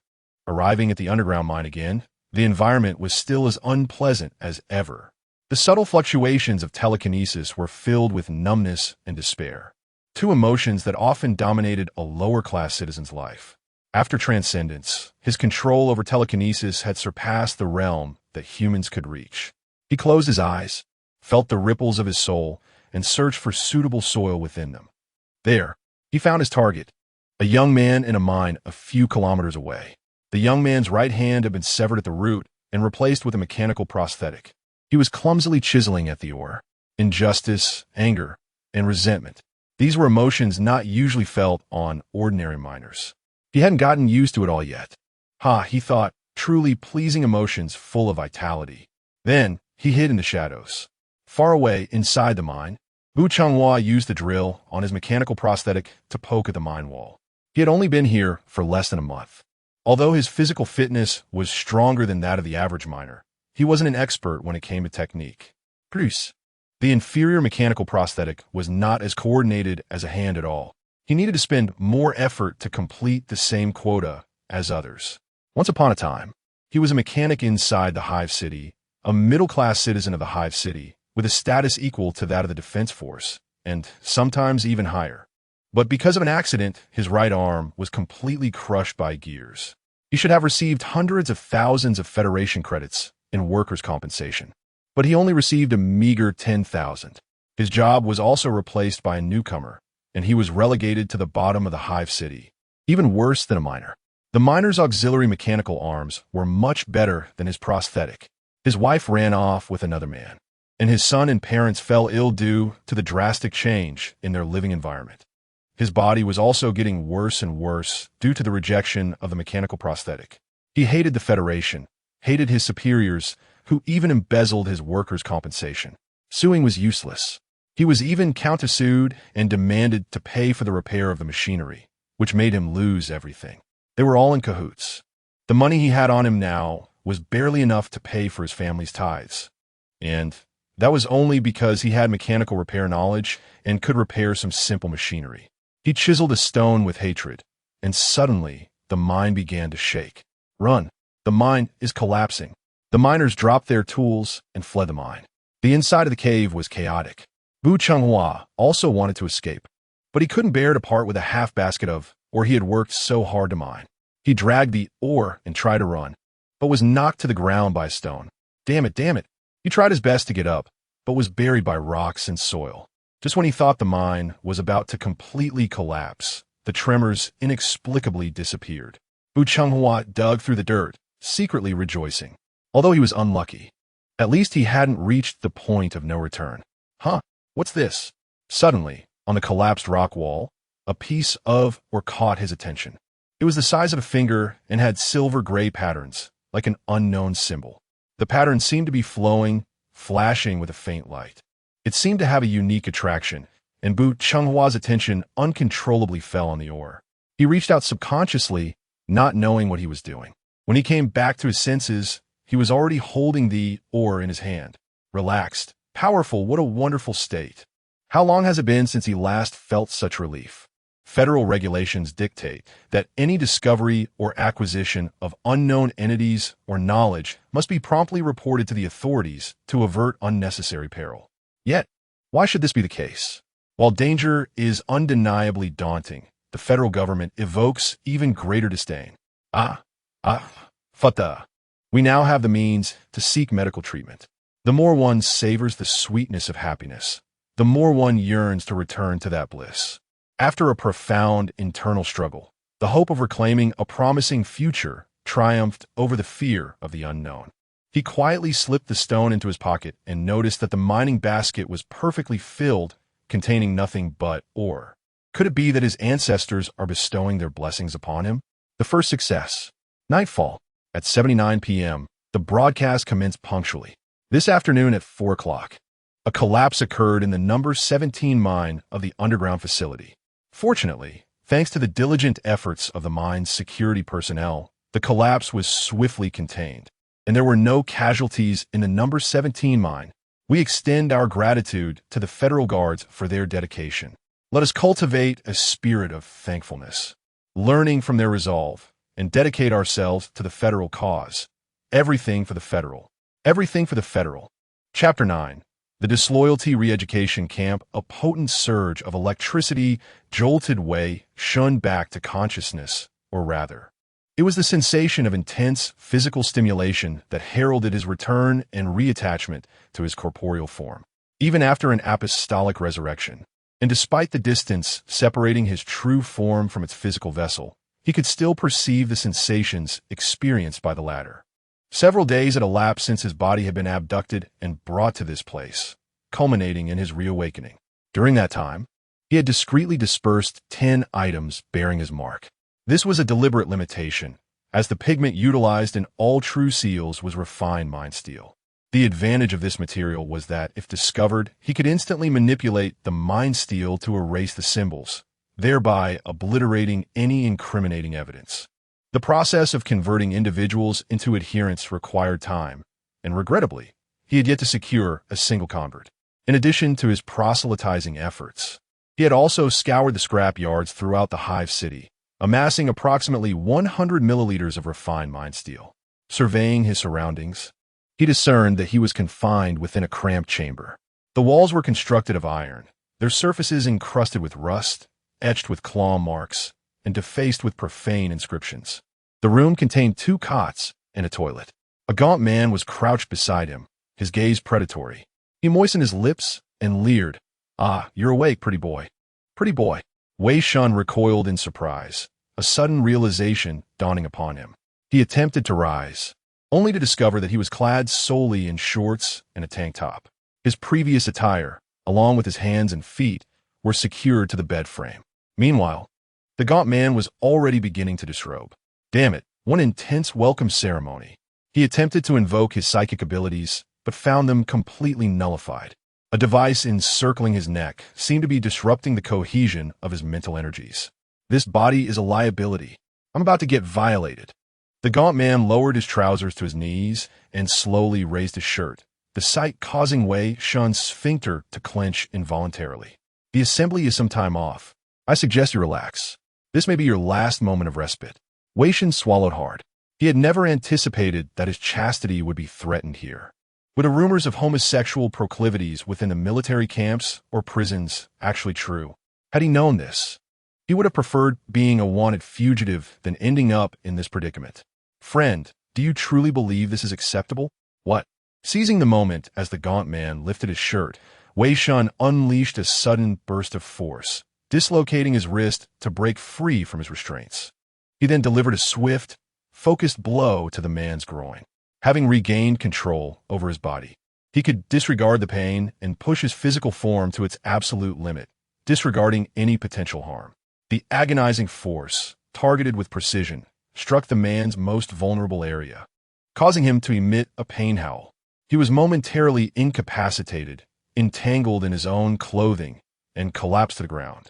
Wei Shen swiftly freed his hands, reset his dislocated wrist, and rose to release his feet. By this time, the man had regained his footing, having recovered remarkably quickly from the groin strike. He tore open his shirt and lunged at Wei Shen with unrestrained fury, his fists moving with blinding speed.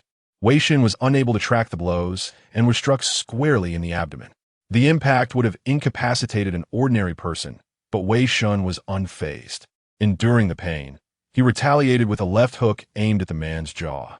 Taken aback, the gaunt man attempted to evade the blow, but Wei Shen seized the opportunity, using the momentum to lunge forward, utilizing his weight to knock him to the ground. A fierce brawl ensued. The gaunt man rained blows upon Wei Shen, growing increasingly alarmed with each strike. Despite being bloodied, bruised, and battered, Wei Shen showed no signs of weakening. Even when struck in vulnerable areas, he remained relentless. This newcomer seemed impervious to pain, disregarding his injuries and attacking with unwavering ferocity, targeting vital points. Kill him. Kill him. I have to kill him. He grew increasingly regretful. The man's attacks may have lacked finesse, but they were imbued with a desperate, unwavering determination. Wei Shen seized the advantage, maneuvering behind the gaunt man and encircling his neck in a chokehold. The gaunt man struggled violently, seizing one of Wei Shen's fingers and attempting to break it with brute force. An ordinary person would have cried out in pain and released their grip, but Wei Shen held firm, tightening his hold. Ugh! Panic set in as he frantically clawed and tore at Wei Shen's hands, leaving them lacerated and bleeding. Wei Shen maintained his grip, his mind consumed by a single thought: to kill him, to survive here with some semblance of dignity. The struggles grew weaker, and the gaunt man gradually ceased to move. Wei Shen maintained his grip, unyielding, for a minute, then two, until all movement had ceased, and he could no longer detect a pulse. Only then did he release his hold. TCH, troublesome. Prompt. First kill completed. Acquired special equipment. Finger gun? Oh, a golden drop. Or is this a newbie bonus? He twisted his finger back into place with satisfaction. Strictly speaking, this wasn't his first kill, merely the first for this particular body. Regrettably, the kills he had made while disembodied did not seem to yield any loot, owing to the different system in place. He felt something new within him, extending the index finger of his right hand beyond the monitoring field's blind spot. Mind steel seeped from his skin, rapidly forming a gun barrel, capable of being retracted into his body, seemingly constructed entirely of mind steel. Was that why it was called special equipment? He accessed the system, and a new entry appeared on his interface. Special equipment. Finger gun, level 1. This equipment can be upgraded. Upon further inspection, consume 10 milliliters of mind steel to upgrade. Can I use refined mind steel? Unable to use refined mind steel. Forget it. I don't have 10 milliliters, even if I sold myself. Recalling his previous location and the distance he had traveled, he now understood where he was. The Fifth War Fortress, huh? I was brought to the front lines after all, but it's not too bad. At least it's not one of the first 3 war fortresses. But that's not certain. If the first 3 war fortresses have fallen, this place would become the second war fortress. To combat the assaults of various factions, the Federation would transform hive cities closest to the front lines into war fortresses. Vast resources from other hive cities would be poured into these war fortresses, and the citizens within would be stripped of their freedom, becoming batteries to maintain the fortress's operation or cannon fodder to impede the zealots. All recruits assemble at the limit training grounds in 5 minutes. Tardiness will be met with severe consequences. A beeping sound emanated from his neck. He reached up and touched a small collar. Looking down, he noticed that the gaunt man also wore one, its indicator light flashing red. The fearless shackles, one of the signature pieces of equipment for the Death Vanguard. A multifunctional device that disrupts psychic abilities, provides location tracking, body monitoring, contraction, remote detonation, and electroshock capabilities. Within the Disloyalty Codex, aside from unlocking it with a special key, the only ways to remove it were through the assistance of a level 4 psychic or through 3 body modifications. Otherwise, the only outcome was having one's head blown off. But now there's another way. He opened the system and selected the disassemble function. Select equipment to disassemble. Disassemble fearless shackles. I knew it. This thing also contains mind steel. That's why it can be disassembled. If it couldn't be disassembled, I would have used my true form to remove it. It was only because of his disassembly ability that he dared to be captured here. Otherwise, he would have fled to become a sky pirate. No, there was no immediate rush. Even if he disassembled it, he wouldn't be able to escape this place. Besides, he hadn't achieved his goal of joining this place. Since he had been fitted with this device, it meant he was already within that facility. The Disloyalty Re-Education Camp. A facility dedicated to dealing with psionics who had not been corrupted by faith and who were disloyal to the Federation, or members of the Federation Defense Force who had committed serious offenses. The only standard here was to transform those who entered into Federation weapons. To that end, any form of torture that would not result in death was permitted, and even the most inhumane human modification experiments were not prohibited. At that moment, the sound of a lock being disengaged echoed as the tightly sealed iron door creaked open. Wei Shen retracted his finger gun, opened the door, and stepped out of the room. Outside, several recruits wearing collars, their expressions listless, were being escorted forward by defense soldiers. Including himself, there were a total of 10 individuals. A soldier stood outside the door, seizing the collar of Wei Shen's garment and violently dragging him into the ranks. Noticing the welts and bruises adorning Wei Shen's body, the soldier scoffed. Many veterans here relished tormenting newcomers to assert their dominance. The transformation camp deliberately assigned novices to share quarters with such individuals, seeking to diminish their spirit. This newcomer, battered and scarred, had evidently put up a fierce resistance. Surely, the elder must be reveling in this moment. They had undergone extensive training. Although they had not undergone any transformation procedures, They had immersed themselves in body enhancement serums more than once, endowing them with formidable physical strength. Any attempt at resistance would only serve to excite the aggressor further, resulting in a more brutal onslaught. This was the chamber of Black Badger Talk, a man with a penchant for both genders, and the newcomer would likely find himself quite entertained during his stay. The soldier cast a glance inside the room. The slender man, with a demeanor of comfort, did not return the scrutiny. Curiosity piqued. He leaned in, only to be taken aback. Talk was dead. Report to the officer. Black Badger Talk in room 013 has been killed. Oh, understood. Who is it? A casual voice emanated from the communicator. A newcomer named Wei Shen. A newcomer? Huh. Understood. I will handle it. Yes, sir. The soldier regarded Wei Shen with a newfound respect, his mockery fading, replaced by a flicker of admiration and pity.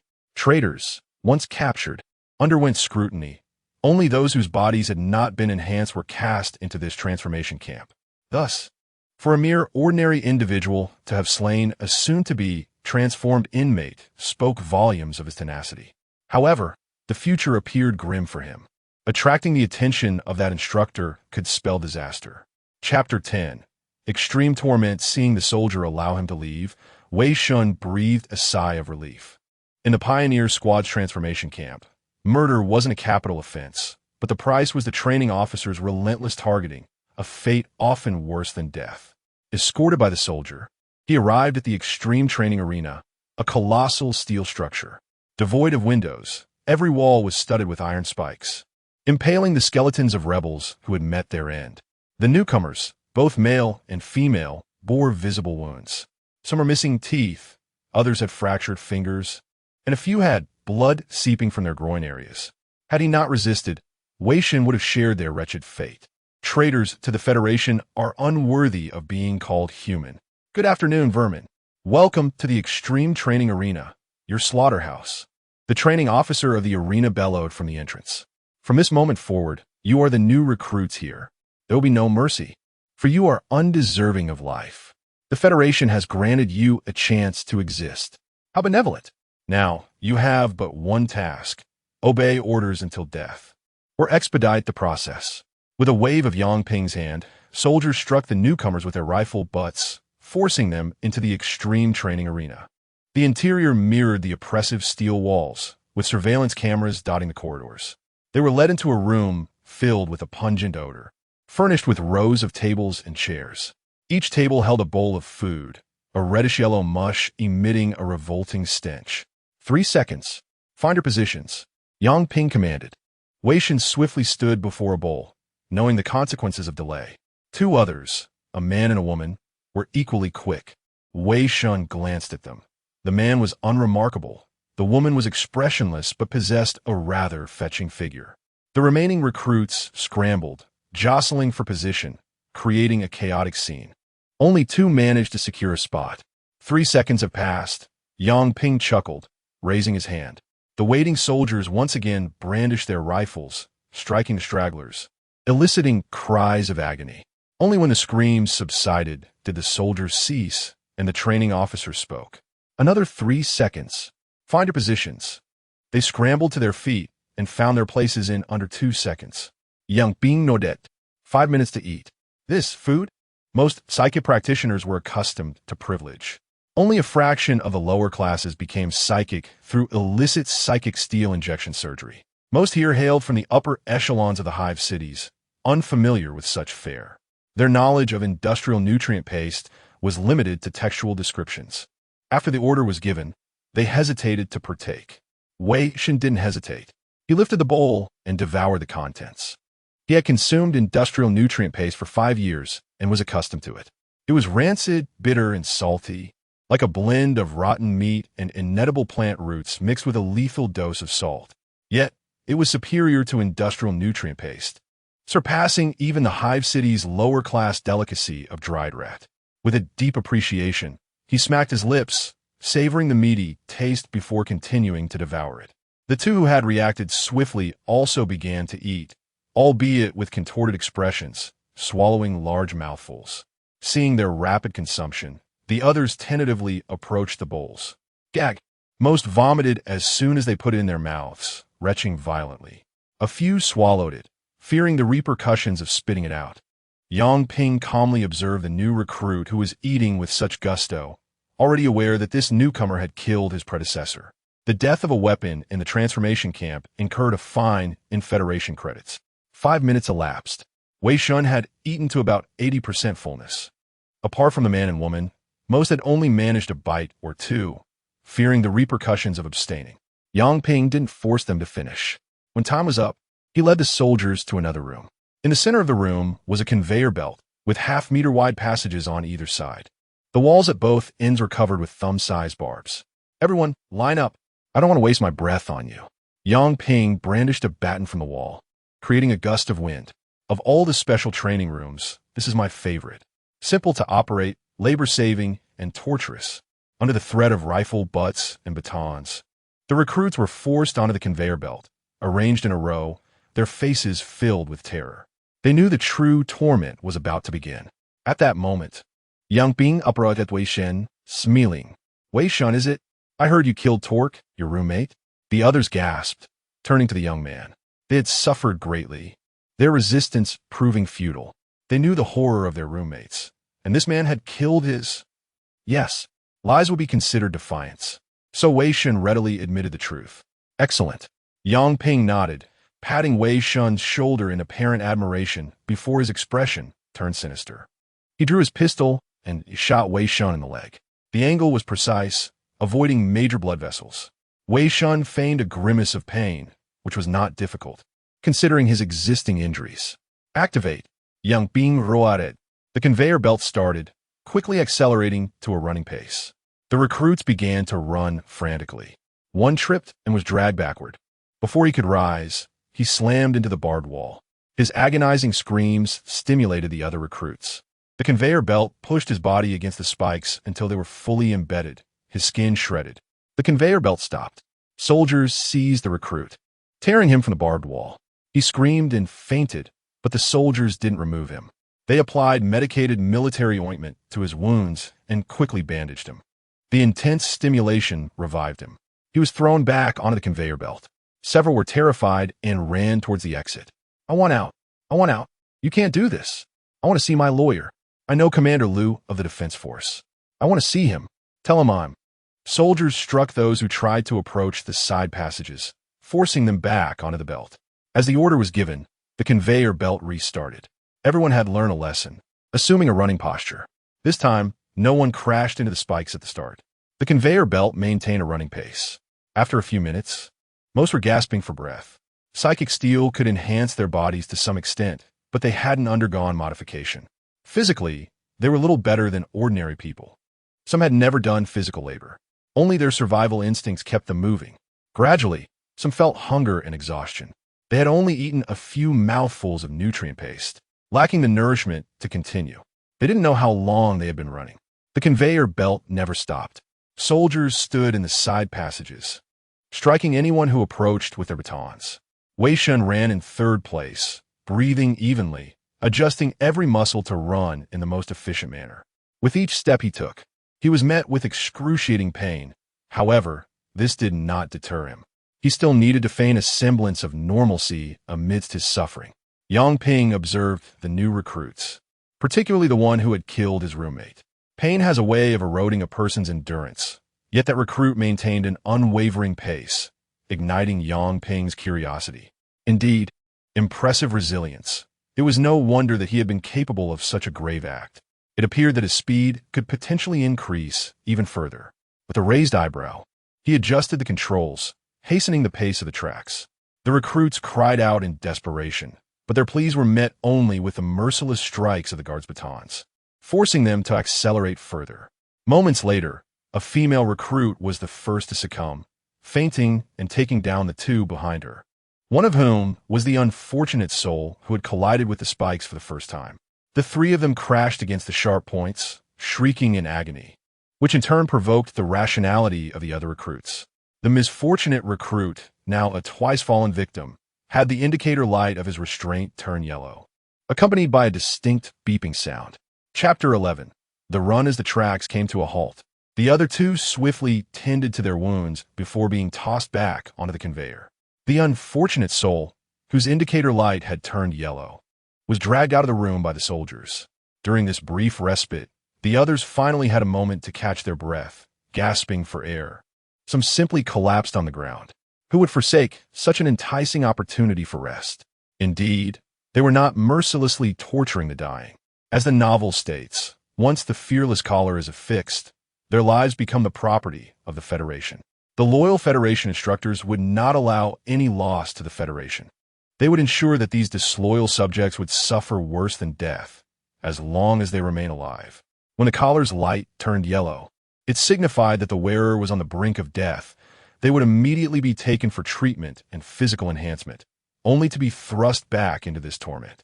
Once their physical condition met the requirements, they would undergo transformation surgery, swiftly becoming weapons of the so-called vanguard of death, ready for the battlefield. Wei Shen did not pause, maintaining a steady pace. He recalled a scientific article he had read, which stated that stopping to rest during a long run only leads to greater fatigue later on. Among the new recruits, a well-built woman appeared to be in the best condition, jogging lightly despite the sweat pouring down her face, exuding an air of a well-trained individual. Her psychic energy fluctuations were remarkably steady, far beyond what a novice psychic could achieve. And yet, there was something vaguely familiar about her. The brief intermission concluded, and the tracks resumed their relentless motion. Soon, the sounds of labored breathing became even more agonizing, as most began to exhibit signs of extreme fatigue. They were drawing ever closer to the spiked wall behind them.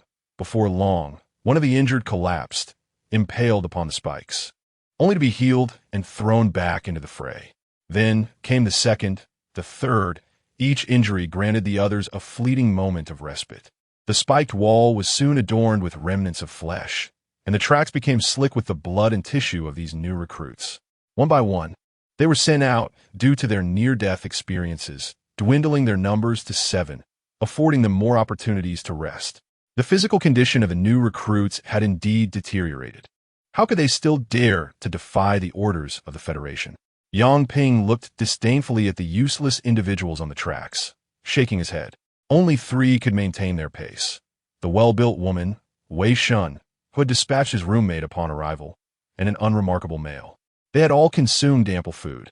Although the nutrient paste was unpalatable, it was quickly absorbed by the body, preventing vomiting after strenuous exercise while providing sufficient energy. The woman led the pack, her breathing still steady. Yang Ping cast a glance before losing interest. The other 2 were already showing signs of fatigue. The man was in second place, his steps becoming unsteady, while Wei Shen appeared on the verge of collapse, yet managed to remain in the middle of the group. Among them, a slightly overweight man lagged at the back, his mind swirling on the brink of giving out. "No, I can't," he thought as he glanced at a woman running ahead, a malicious idea forming in his mind. He seized her clothing and yanked backward, causing her to lose balance and collide with the spikes. Having already been injured once, she emitted no cry this time. She simply fainted, the fearless collar flashing yellow as soldiers carried her away. Yang Ping said nothing. He was indifferent to their actions, knowing they would eventually all see the yellow light. Some of the new recruits had also noticed the man's treachery. Once malice is unleashed, trust crumbles, and paranoia ensues, each fearing they would be the next to be pulled down. Wei Shen frowned, deliberately distancing himself. True to form, within 5 minutes, another act of sabotage occurred. The overweight man attempted to repeat his previous tactic, but was met with a swift elbow to the face, toppling him onto the edge of the conveyor, where he was struck by a soldier's baton before he could rise, colliding with the spikes. He still had the strength to wail, but after a brief treatment, he was tossed back onto the tracks. As a pioneer, he became the target of all, and within half a minute, another individual kicked him down, sending him crashing into the spiked wall. His excess fat cushioned him from severe injury, yet he was pierced 4 times before being carried away, nearly devoid of unscathed flesh. The torment continued. To enhance the effects, Yang Ping deliberately slowed the speed of the conveyor. Wei Shen found himself second to last.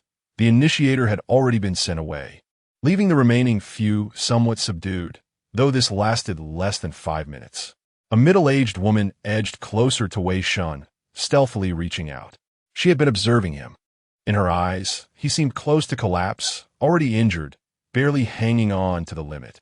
Previously deterred by his notoriety for killing his roommate, she could no longer hold back. Wei Shen noticed her subtle movements and smiled derisively. He had no interest in engaging in such antics. But if someone sought to attack him, regardless of gender, he would show no mercy. "Forgive me, I'm just too exhausted." He feigned an apology.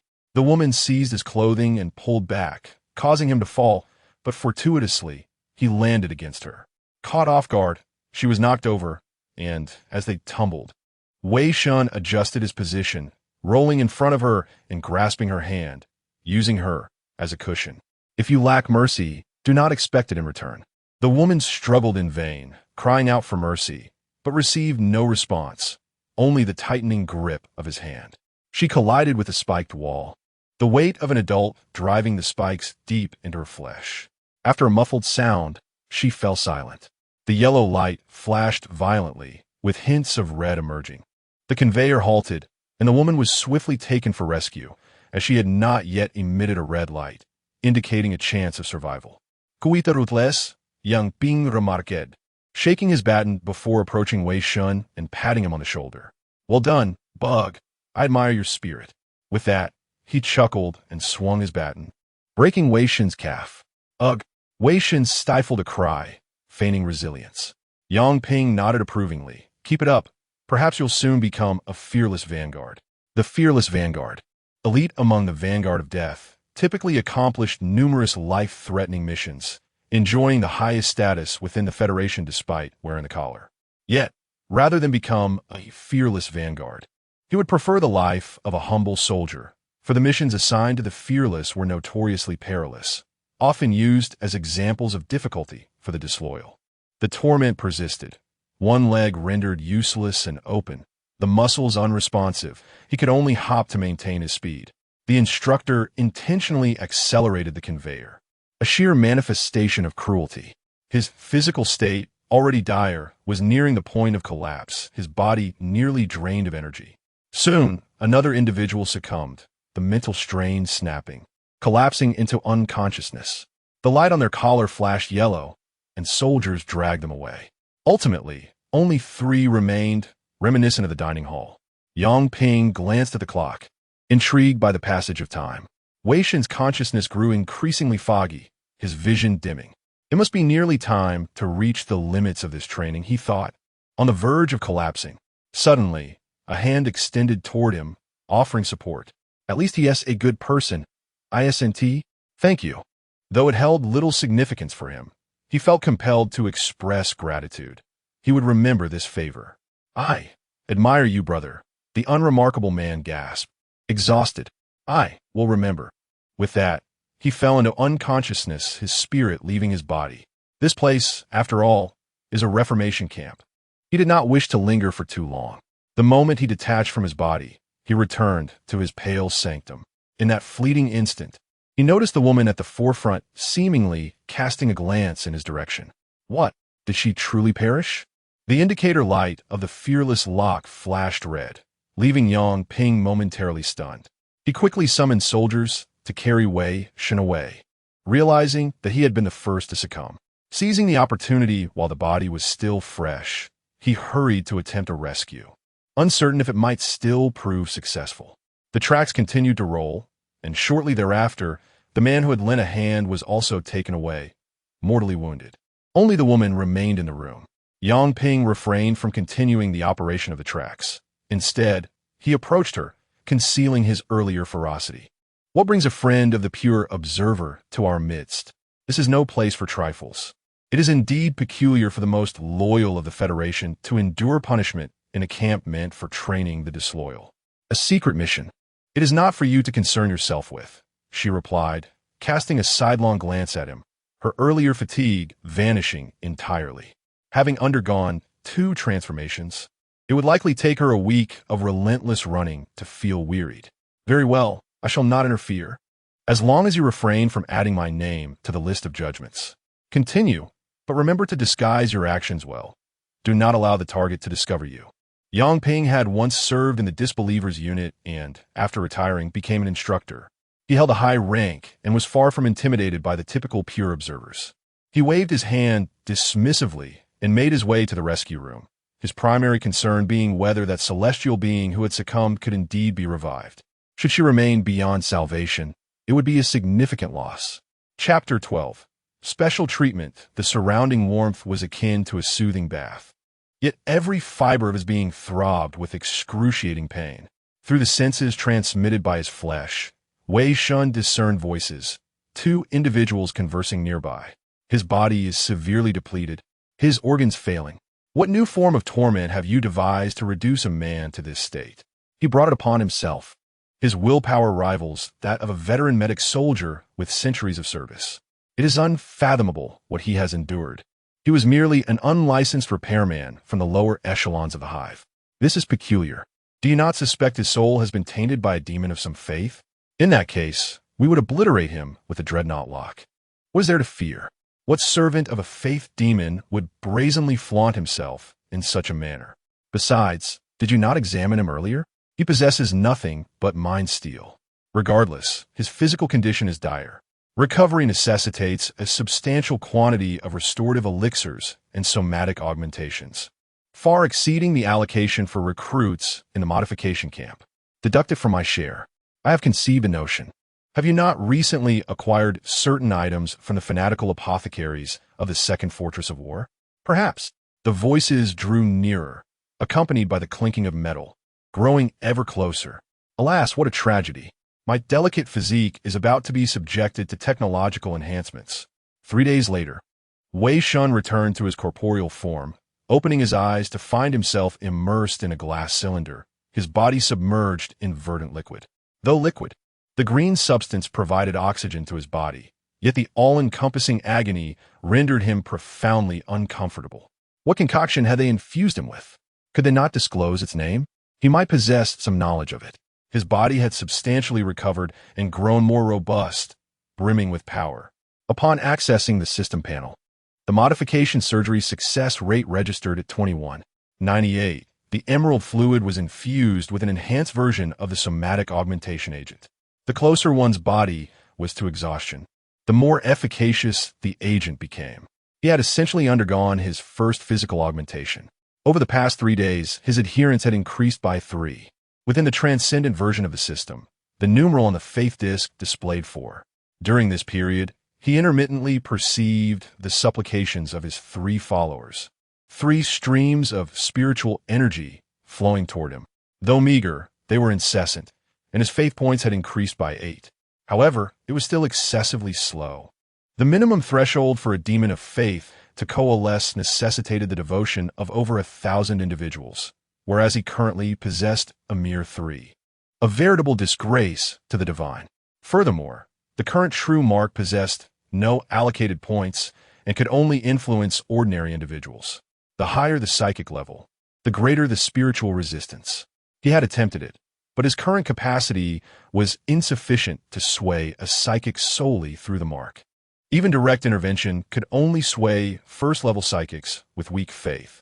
After all, faith influence also lacked allocated points, and augmenting it by even 1 level required at least 1,000 points. His previous endeavors were merely exploratory. Propagating faith solely through one individual was impossible, and he would not permit his followers to disseminate faith. His followers lacked his capabilities, and the consequence of spreading faith would invariably be torture to the point of death by the purity monitors, thereby exposing his existence. All strive to survive. None desire to perish prematurely. Having received their benevolence, he was still responsible for his followers. Until a safer method presented itself, he would allow them to rest. As for propagating faith, having perused the entirety of the Unfaithful series, he possessed a certain understanding of the principal characters.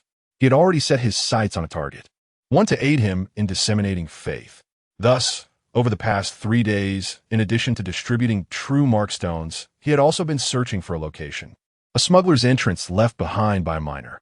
During this time, he sought to develop his influence as rapidly as possible, leaving a signpost before his compatriots arrived.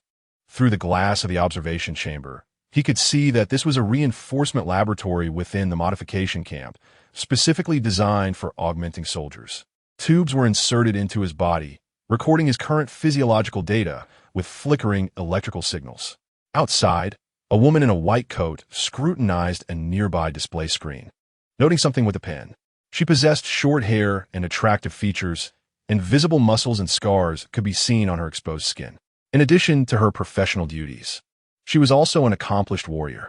Wei Shen realized he could discern every detail of the laboratory, sensing that his physical senses and reaction speed had been greatly enhanced, even to the point of observing the doctor's individual eyelashes. My physique certainly did not possess such capabilities previously. Is this the effect of the earlier medication? At that moment, the laboratory door opened, and Yang Ping, clad in blood-stained combat fatigues, entered. He had just engaged in a minor game with the recruits. Awake? Sooner than I anticipated. How do you feel? Oh, that is right. You are currently unable to speak. Yang Ping elbowed aside the doctor who was recording data and pressed the activation button. The nutrient fluid was drained, the glass cylinder opened, and Wei Shen promptly collapsed to the ground. What are you doing? The experimental data has not yet been fully recorded. Is it truly necessary? He is merely a failed product, and the injection subject is an unfaithful one. He survived the injection without succumbing to madness. Is that not sufficient? Yang Ping removed his power armor helmet and chuckled. Can you speak now? How do you feel? Wei Shen coughed violently, expelling the residual nutrient fluid from his lungs, then wiped his mouth and extracted the tubes from his body. It hurts, it truly hurts. What did you inject me with? He was rendered speechless as the muscular control of his mouth began to falter. He then realized he had lost control of his body. He fell to the ground, convulsing unnaturally, everything beyond his control, including his breathing and heartbeat. The doctor shook her head. I stated earlier that the medication is not merely a matter of excruciating pain. Once it is removed from the inhibitor within the nutrient fluid, it will affect the brain's control over the body's muscles. The doctor's eyes widened. The individual's breathing had inexplicably normalized. The convulsions gradually ceased at a rate visible to the naked eye, and his body gradually regained its equilibrium. As long as he did not lose consciousness, resulting in the separation of his main body, he could flawlessly control his physical form. He truly endured it. Ha! Did you see? I told you he could endure it. You now owe me 100 federal credits. TCH, you simple-minded fool. That is not the point. It is unbelievable. What is his condition? The doctor reviewed the previous examination reports. All 3 reports yielded identical results. He possessed nothing but mind steel. And the only anomaly was that the activity of the mind steel within his body was higher than that of an average psychic.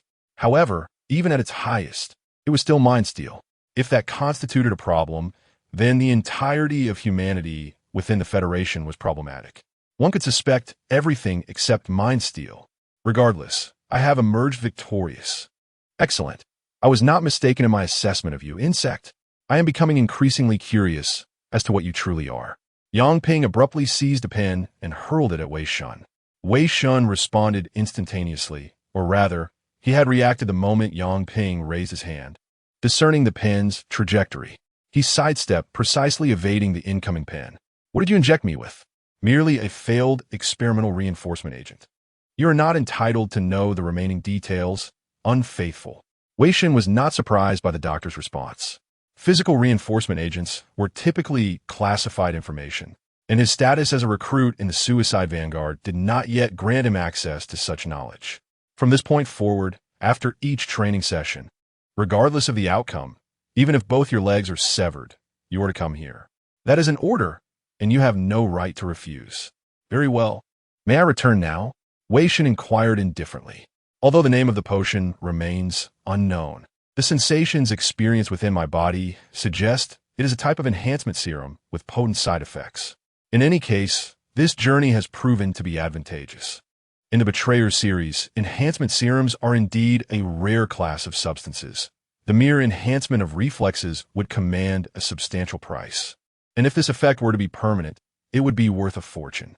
Very well, let us proceed. The doctor tossed a garment to me, which I donned, and I was escorted away by Yang Ping. Arriving at the door of cell 103, Yang Ping clapped me on the shoulder with a smile and handed me a bottle of nutrient solution flavored with apple. I have high hopes for you, my little bug. I shall take good care of you, so express your gratitude profusely. With that, he gave me a shove into the cell and locked the door behind me. Chapter 13. Journey to Radiant High following a period of experimentation. The enhancement serum, setting aside its severe adverse effects, proved remarkably potent. Wei Shen's senses, reflexes, and coordination experienced significant augmentation, with no indication of regression, suggesting the serum's effects were permanent. A worthwhile endeavor, a profitable venture, equating to a substantial windfall of millions of federal credits. Enduring perpetual discomfort, a disrupted bodily operating system? Inconsequential. For him, it merely served as a slight stimulant. Furthermore, through subtle perceptions, he deduced that the serum could substantially amplify training efficacy, bolster recuperative abilities, and confer resistance to unique energies like psychokinesis. He perceived distortions in the surrounding psychic undulations upon contact with his body, impeding their influence over him. Evidently, this enhancement serum was quite remarkable. Small wonder they hesitated to discard even the flawed iterations. Were it not for him, injecting such a substance would be tantamount to demise. He mobilized his limbs, acclimating to his current state. His former roommates had been eliminated. When the next unfortunate soul would arrive remained unknown. For the present, he was the sole occupant.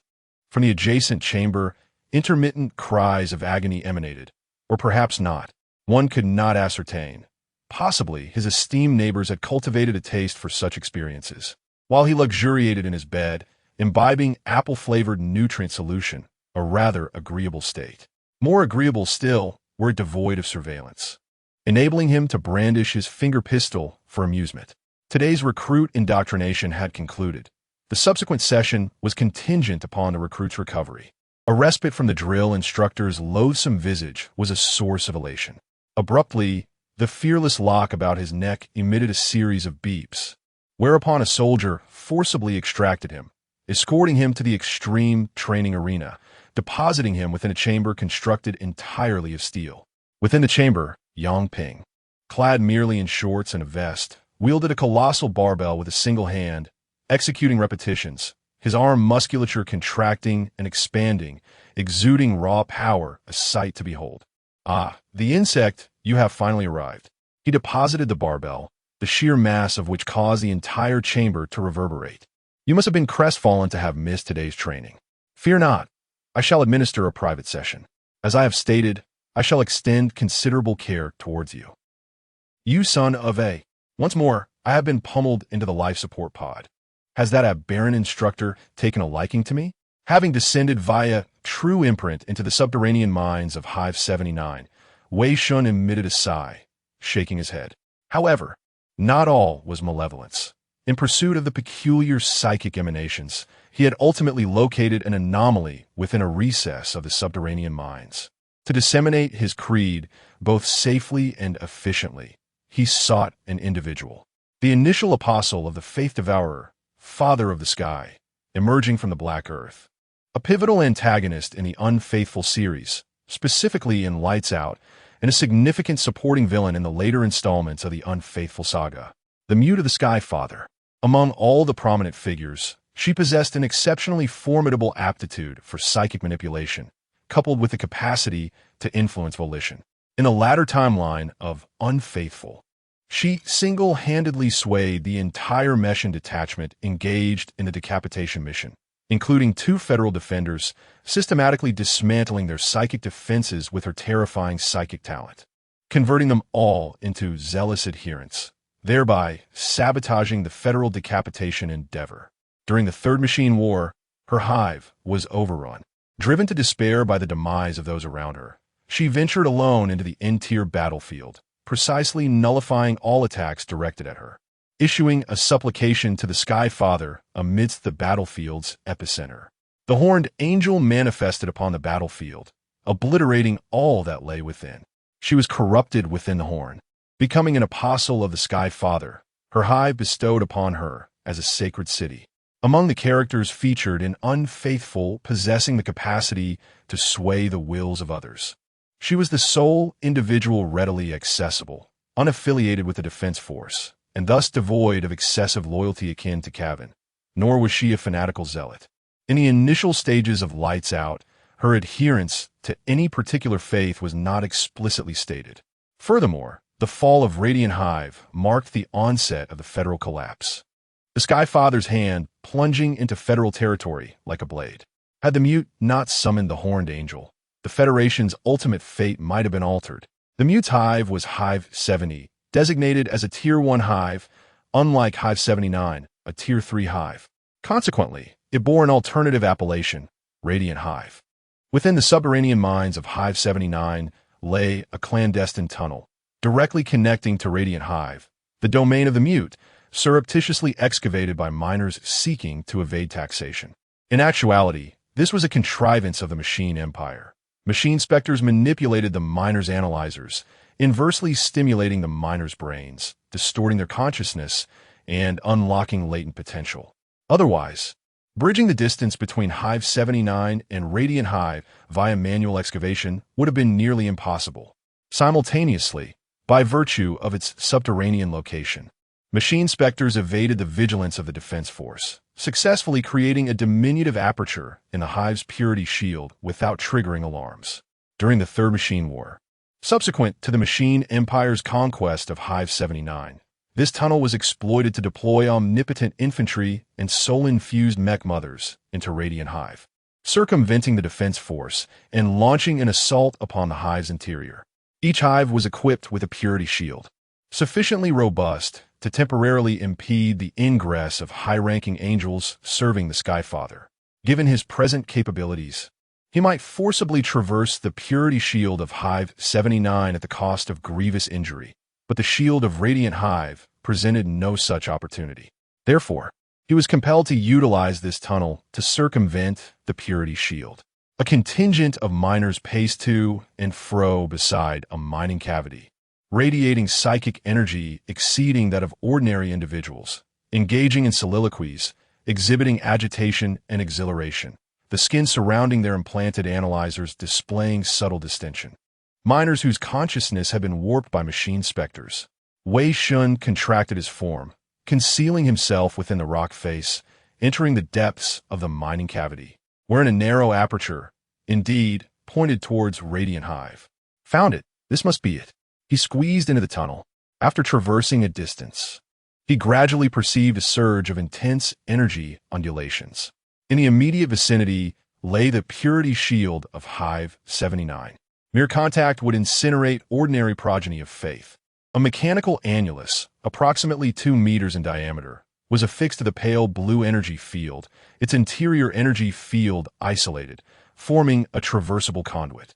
In due course, the Machine Empire would infiltrate the interior of Radiant Hive via this route. This conduit was destined for destruction. He would inform Cavan, who should possess the requisite knowledge. Wei Shen traversed the conduit within the Purity Shield, en route to Radiant Hive. Purity Watcher Headquarters, Hive Eye of Hive 79. Outside the confinement chamber, Purity Minter, he unlocked the chamber's portal. Cavan, you are free to depart. Minter, bound by restraints, Cavan lowered his head, offering obeisance to the Purity Minter. Steel spikes pierced his flesh, steel pins tugged at his skin, a steel crown of sin constricted his psychic powers, weighty iron ingots hung upon him. This was the unique penitence of the Purity Watcher, entirely voluntary. Cavan discarded the iron ingots, extracted the steel spikes and pins from his person, straightened his posture, his body, soon to qualify for the third iteration of modification, swiftly staunching the flow of blood. Minter, pray, what is the verdict? Notwithstanding that it was precipitated by your loss of control, the verity remains that you slew Chen San. Those blasphemers are incensed. They seek your demise. I willingly offer my life to assuage their wrath, Minter, all for the sake of the Federation. In any event, having become an apostle of the faith devourer, the very act of existing constituted blasphemy. Better to gratify the desires of those blasphemers. Execution by the Federation did not equate to suicide. He shook his head. Nay, those blasphemers merely desire to witness their hound wreaking havoc within Hive 79. You have acquitted yourself admirably, Cavan, whence the blasphemers' entitlement to adjudicate the life and death of a Purity Watcher. The Grand Minter has overruled their demands and has arranged for your return to Radiant Hive, wherein you shall better manifest your talents. However, prior to this, You must enter the death arena and cannot emerge until you have obtained the qualifications for the third transformation. Caven is one of his most exceptional students, and he certainly does not wish to jeopardize his life due to this matter. Indeed, before proceeding, may I request permission to attend to a certain task? Speak freely. I wish to investigate some matters. Chapter 14. The instructor's task returning to his nest. This might be Caven's final sojourn. The Death Dojo, a facility within the Purified Watch solely for disciplining culpable watchers, subjects its inmates to harrowing trials. Within its walls, a watcher faces two potential fates, either triumph through the training or succumb to demise. Radiant Hive, alas. UU has already infiltrated the apostate Reformation camp in the Fifth War Fortress, a voluntary endeavor on her part, with Caven merely providing slight guidance. Hardly a transgression against his accord with the Fiend of Faith. Regardless, that individual warrants scrutiny, as an apostle of the Fiend of Faith and a betrayer of humanity. Caven can never truly trust him. Of course, the apostle feels the same way, so he won't trust Caven either. However, the pledge made to that individual must be honored. Activating the room's electronic display, he utilized the authority granted by his mentor to access the Hive surveillance network, retrieving footage from the vicinity in question from the days preceding the mission. A surveillance camera on a bridge connecting a certain mine had malfunctioned. He proceeded to examine nearby surveillance, discerning in one recording, during the afternoon of the reported incident, the apostle supporting the informant in a secluded corner, both bearing injuries of varying degrees. His vast experience swiftly illuminated the preceding events, the clues coalescing in his mind. So that's the truth, which explains your words. He extracted the bridge administrator's identification details, a glint of frigidity in his eyes. Did you think damaging the surveillance would suffice? How foolish.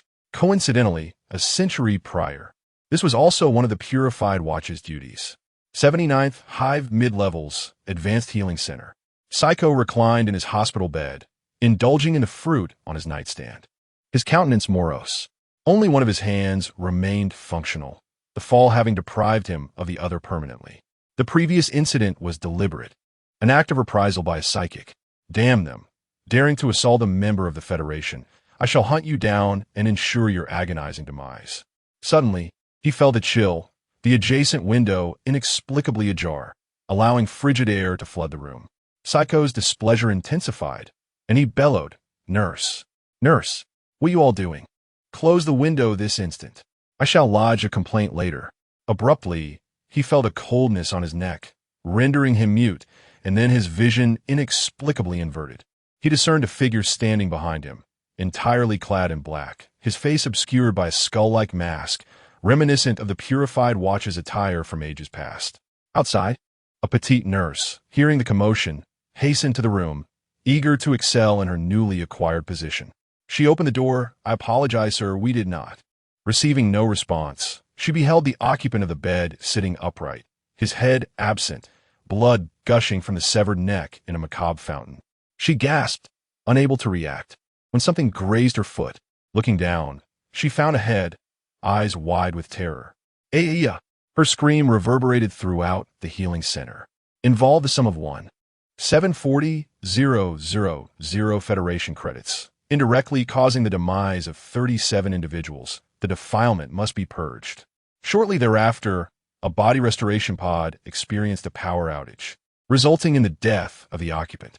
No signs of intrusion were discovered, the cause ultimately attributed to aging circuitry. A century ago, the Purified Watch possessed the authority to oversee personnel within the Federation structure, meting out immediate execution upon irrefutable evidence of guilt. During the sanguinary election 70 years prior, a Purified Grand Mentor exploited this authority to eliminate rivals, resulting in the demise of nearly half of the Federation's upper echelons. Subsequently, the Federation rescinded this privilege from the Purified Watch. Fifth War Fortress, apostate Reformation camp. Clang, clang. Ha! Excellent. Insect. Your adaptability astonishes me. I never anticipated you enduring this long after only 10 days. Silence, you depraved lunatic. I swear I'll cripple you someday. 3 minutes. Wei Shen could now withstand the assailant's attacks for 3 minutes, maintaining a defiant attitude, knowing that regardless of his demeanor, he would inevitably be ejected into the life support pod. A few curses provided a modicum of solace. Continue. Not vicious enough. Channel the ferocity to tear me to shreds. Come now. Kill me, or I'll kill you. Yang Ping parried Wei Shen's short blade with his hand, his body, having undergone 3 augmentations, now as resilient as steel, ordinary blades barely scratching the surface. A sweeping kick generated a gust of wind. Wei Shen able to perceive the motion, but his physical capabilities failing to match his reactive capacity. He narrowly evaded the kick, only to be struck by a subsequent punch. The blow fractured one of his arms and several ribs simultaneously, sending him crashing against the wall, only to rise again immediately. Come on, I'll tear a piece of you off today. Before he could finish, Yang Ping swiftly advanced, delivering another kick aimed at Wei Shen's face. Wei Shen barely dodged, at the cost of his other arm fracturing. You've been here for nearly half a month, and in a few days, you'll encounter the denizens beyond the hive. Therefore, I have a request for you. Yang Ping's eyes narrowed, a smile of amusement gracing his lips. I want you to slay more zealots than that recruit, Wang Yu. The vanguard of death would be deployed to the battlefield in as little as a month, necessitating only a few weeks of training to familiarize themselves with the adversaries they would face. Is this finally the moment? Zealots, twisted and corrupted by unknown forces. A recurring menace throughout the Apostate series. Humanity faced numerous perils in Apostate. Zealots, intellects, fiends of faith and their progeny, such as the Father's angels, the Abyss's demons, the War Emperor's titans, and even humanity itself. Yet, zealots remained the quintessential threat. They were rational madmen, their every action aimed at perpetuating and amplifying faith, pleasing their deities, and drawing closer to divinity. 4 or 5 years, Wei Shen had only witnessed these zealots in Federation propaganda videos, brutal, frenzied, and sanguinary. The Federation meticulously showcased the zealots' depravity, reinforcing the Federation citizens' perception. Wei Shen had long desired to confront these creatures. The system offered rewards for slaying them, but why should I agree to your terms? Thanks to you, I'm living in such comfort. Or are you going to kill me if I refuse? Come on. Having endured 10 days of beatings, he harbored a wellspring of pent-up rage, hardly inclined to heed this individual's demands. Oh, you will agree. If you prevail, everything remains unchanged. Nothing transpires. If you lose, Yang Ping snapped his fingers, and the ceiling above them opened, revealing a minotaur, over 3 meters tall, with bulging muscles and bovine features, peering down at Wei Shen. He licked his lips, winking at Wei Shen, slapping his posterior with a resounding thud. Bull, our most alluring security detail, possesses bovine characteristics. He finds men like you rebellious, most intriguing. Given your present constitution, I doubt he'll completely break you. Wei Shen glanced at Yang Ping, then at the bull. Live broadcast. I acquiesce. Surrender it is. What else can I do? Though I've transcended, I still have to maintain appearances. Hey, excellent. I wonder what expression that little girl will wear if a purified watch slays fewer zealots than an apostate. The thought is amusing. A live broadcast also sounds intriguing. I find it difficult to relinquish. All right, run until the yellow light illuminates, then proceed to the laboratory. I'm famished, time for a late-night snack. You son of a. Curse louder, insect. Not forceful enough. He closed the door behind him, leaving Wei Shen alone in the room. Damn perverted drill instructor. He muttered, I'll shove your head up that bull's ass one day. He shook his head and slumped down in the corner to rest. More kills than that woman. Maybe not. In 10 days, his physical augmentation had reached a 70 success rate, exceeding the average for a first-time transformation. Intense training during the day, near-death cultivation at night, followed by a restorative soak in medicinal and bodily enhancement solutions, accelerated his strengthening far beyond that of ordinary recruits. But that woman, during this period of training, he recognized her as the young monitor from Cavan's team who had searched his room and pilfered his diary. Why the belated recognition? Who knew she'd look so fetching in different attire? Do the pure monitor combat suits possess slimming properties? And since she's a pure monitor, she must have undergone at least 2 augmentation surgeries. How does she maintain such a figure?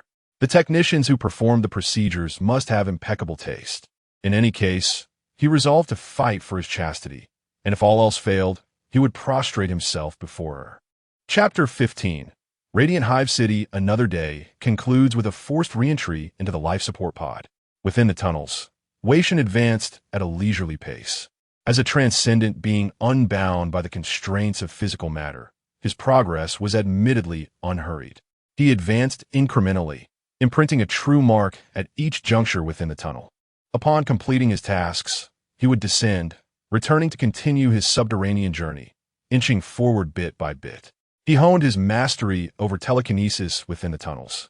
Over the course of several days, he had become remarkably adept at simulating the mannerisms of real-world creatures. Even his imitations of stumbling over obstacles were virtually indistinguishable from those of an ordinary person. His proficiency in telekinetic control had improved considerably. Furthermore, the number of his adherents had reached 15, a cause for celebration. Ahead, he detected fluctuations in energy, marking the location of Radiant Hive City's pristine protective barrier. Passing through the apertures left by the mechanical wraiths, he entered Radiant Hive City, a central hive city serving as the nexus for all surrounding hive sectors. Wealth converged here, fostering unparalleled prosperity. Even middle-class citizens enjoyed a standard of living comparable to that of upper-class citizens in other hive cities. Emerging from the tunnel, he found its terminus connected to a subterranean sewer, as filthy and wretched as those of any other hive city. Wei Shen ascended directly from the sewers. Emerging above ground in a secluded corner, true to its name, the sky above the hive city was bright. Rather than lacking a dark dome, the city was illuminated by colossal lamps suspended beneath the dome, banishing the darkness. Such extravagance! Even the nights were bathed in light, a testament to the city's overabundance of energy. Regardless of the hive city, the lives of the lower-class citizens remained largely unchanged. Here there were no mines, but rather factories and a plethora of gangs. While factories offered greater safety and more stable incomes than mines, they demanded 12-hour workdays, and in addition to tithes, workers were forced to pay protection money to gangs. Consequently, the lives of the commoners here were hardly better than those in Hive City 79. The streets were deserted. At this hour, most people were either working in factories or asleep at home, awaiting their turn to work. The factories operated around the clock, without respite. Silence makes her debut in a lower-class residential area of Radiant Hive City, commencing with a portrayal of harmonious domesticity. Her physical condition is portrayed as so precarious that she is unable to work in a factory. As such, while her parents are away at work, she supplements the family income by sewing at home. Ordinarily, such a condition would be unheard of among telekinetics. Nian steel is capable of augmenting the human body, and while it cannot compare to the enhancements afforded by surgical modifications, it generally ensures good health. Yet she is an exception. Perhaps this is the price of her extraordinary talent? The novella, through the perspective of a delusional young woman, recounts the transformation of a harmonious residential district into a hellish landscape. The delusional girl experiences a series of bizarre occurrences within the district. The disappearance of neighbors, nightly terrors, inexplicable sounds, and dogs that turn on their owners. After each event, she would meet with her frail friend, recounting the events, sharing her doubts, and receiving patient analysis and psychological guidance. The narrative gradually shifts from idyllic happiness to unsettling strangeness and chaos.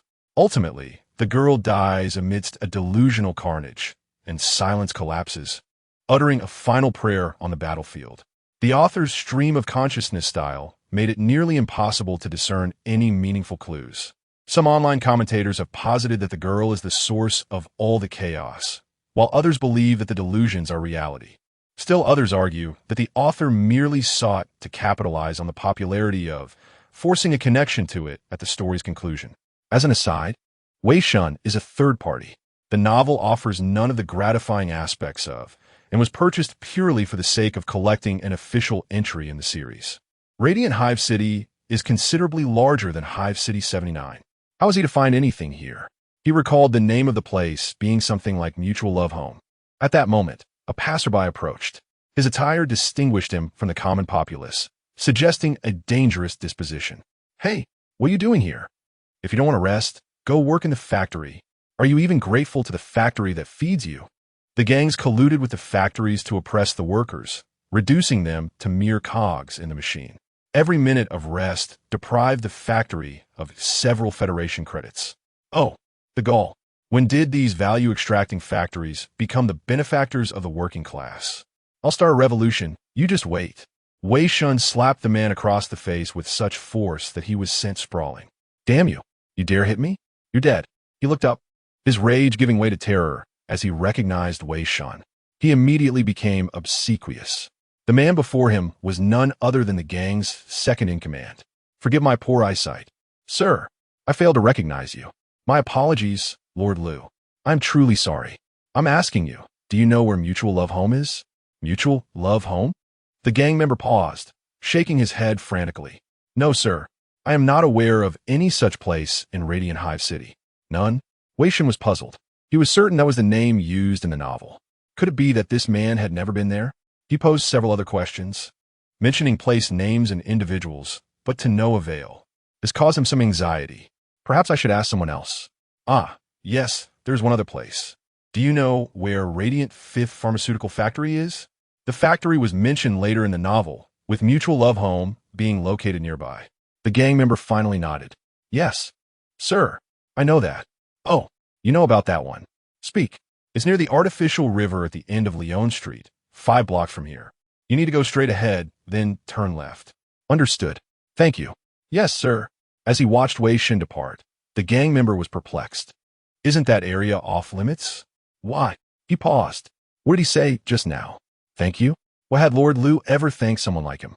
He snapped back to reality, only to find that the man had vanished without a trace. How convenient. Myriad appearances were at his disposal. He could transform not only himself, but also into anyone or anything in the eyes of others, whether revered or feared. Having obtained the necessary directions, he located his destination. In the distance, the smoke-belching pharmaceutical factory stood out beside the artificial river. Such heavily polluting factories were typically located in the lower levels of hive cities. The upper-class citizens had no desire for chemical contaminants in their water. Up there, even the air was sweet. However, the surroundings consisted solely of a squalid inter-hive settlement, with no trace of the simple, yet charming residential area depicted in the novel. Perhaps he had come to the wrong place. Yet he spotted a massive, bubble-like telekinetic shield enveloping the entire inter-hive settlement. It was difficult to imagine that such a precise telekinetic barrier could be constructed by anyone other than a top-tier team of detection specialists. Moreover, the sheer size of the barrier was astonishing. It was simply impossible for a single telekinetic to create such a thing, regardless of their skill or level. The scale was beyond the capabilities of a single individual. Due to the unique nature of his post-transcendence body, the telekinetic shield was like a solid barrier to him. The most direct approach would be to tear it open, but that would inevitably attract unwanted attention. However, there was a workaround. Although he was unsure of the barrier's purpose, he could simply conceal himself within someone who entered. Using their physical body as cover, he could bypass the barrier. Fortunately, it was almost time for the shift change. All he had to do was wait. He concealed himself in a nearby building, patiently waiting. Surely, someone would want to venture out. 1 minute, 2 minutes, 1 hour, 2 hours. He waited for an entire day, returning to the modification camp for training in between. Is the life of these workers truly so regimented? Not a single soul has ventured outside for an entire day. He furrowed his brow. The workers depicted in Lights Out certainly did not exhibit such eagerness to serve the Federation. One cannot remain in this state indefinitely. A change of strategy is imperative, as one cannot be driven to despair by the pressure of nature's call. Despite his lingering lack of confidence in his telekinetic control, he must make an attempt. He senses the fluctuations of the telekinetic barrier and engages in a simulation, striving to assimilate with the barrier undetected. This endeavor proves far more challenging than mere self-imitation. Telekinesis is intricately tied to human consciousness. Each thread of thought induces ripples within the telekinetic force, rendering imitation exceedingly arduous. Wei Shen clears his mind, attuning to the ebb and flow of telekinesis, envisioning himself as one of those very ripples. Chapter 16. Zealots. The barrier proved to be a formidable obstacle. In the unfaithful re-education camp's mess hall, Wei Shen found his place and sat down. After spending half a day, he still hadn't succeeded. Simulating the barrier's psionic undulations was more complex than he had anticipated, demanding considerable psionic manipulation. "What's wrong, brother? You seem preoccupied. Are you perhaps nervous about the upcoming zealots?" A plain-looking man sat beside him, the one who had previously helped Wei Shen. His name was Relcher. Whether a code name or his actual name, he didn't have a surname. Like Wei Shen, he was also a lower-class citizen who had become a psionic through illegal surgery. It was generally easy to distinguish such psionics. Handsome ones might be natural, but those of average appearance had certainly undergone surgery, as natural psionics were typically attractive. "Nervous? Not really. I'm just pondering how to overcome that barrier," Wei Shen replied. Thanks to their earlier assistance, Wei Shen occasionally lent a hand during training, and they had become friends. "Barrier? What? Oh, I see. Are you interested in someone?" Relcher inquired. "You're overthinking it, brother. It's not that kind of barrier." Typical man. Yu, sitting nearby, glared at them with disdain.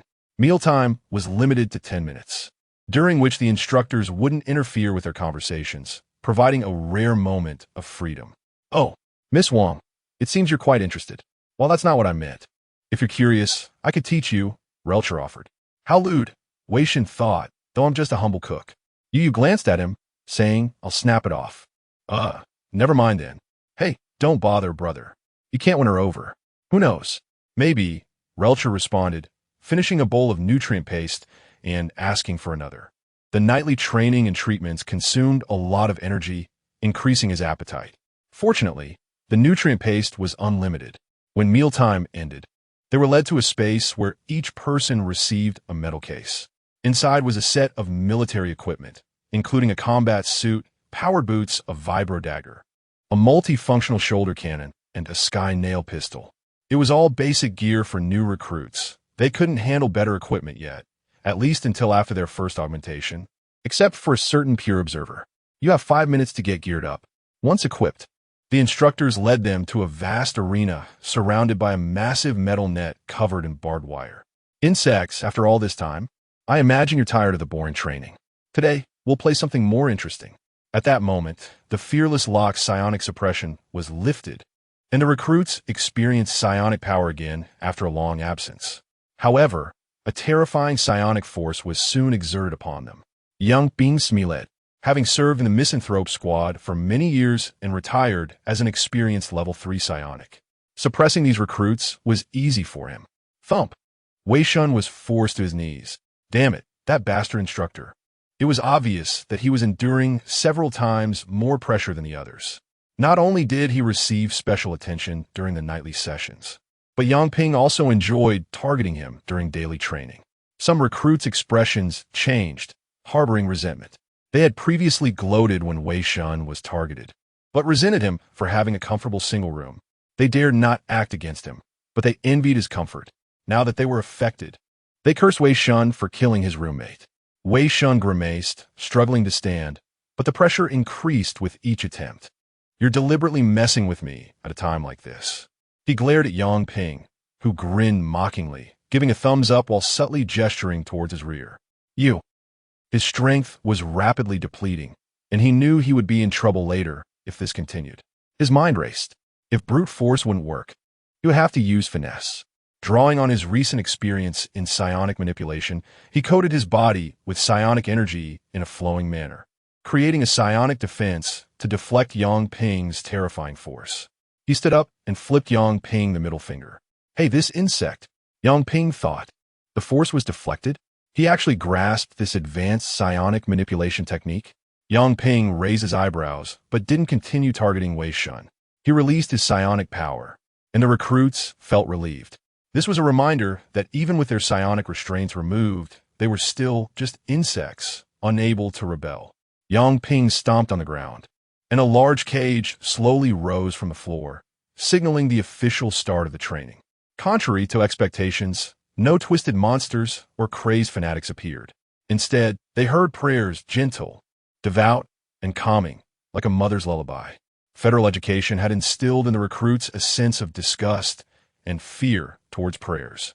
Some covered their ears in horror, but it was futile. The prayers seemed to penetrate directly into their minds. Gradually, they began to feel at ease, as if the prayers weren't as repulsive as they had thought. Remember to stay rational. These prayers will corrupt your souls. Yang Ping roared, startling some recruits who were on the verge of succumbing. They were filled with dread, knowing that if they succumbed, they would be riddled with bullets. He would only warn them once. During this phase, Yang Ping wouldn't care about the recruits' deaths. Only those with unwavering will were fit for the battlefield. Otherwise, they would be fodder for the demonic faith. The Federation had no use for such inferior products. This wasn't just training, it was also a screening process. Wei Shen frowned. The prayers had no effect on him. Instead, they gave him a headache. He himself was a demonic faith, and heretical beliefs couldn't corrupt him, only disgust him. Get ready. They're coming. He opened the cage, and the prayers stopped, replaced by whispers from within. The cage is open? Will those demons really let us go? Why did they bring us here? I want to go out. Mom. No. Neela doesn't want to. Don't go out. Footsteps echoed, and the recruits stared tensely at the darkness within the cage. Then, small feet stepped into the light. Emerging from the cage was a cowering blonde girl. She looked fearful, staring at the recruits with a mix of terror and curiosity. You are. Bang.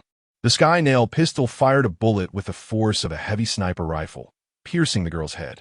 Her voice was cut short. Killed low-level zealot, Skyfather. Acquired level 1 soul remnant. The recruits were shocked, turning to the source of the shot, the recruit who had killed his roommate. Even Yu was surprised. He seemed unaffected by the prayers and drew his weapon faster than she did. Was he truly so steadfast? She felt a strange sense of insult to her own loyalty. What are you doing? She was just a child. The recruit next to Wei Shen grabbed his collar, his face flushed with anger, even raising his gun at him. Wei Shen coldly regarded him, delivering a sharp slap to the mask of his combat suit, sending it crashing to the ground.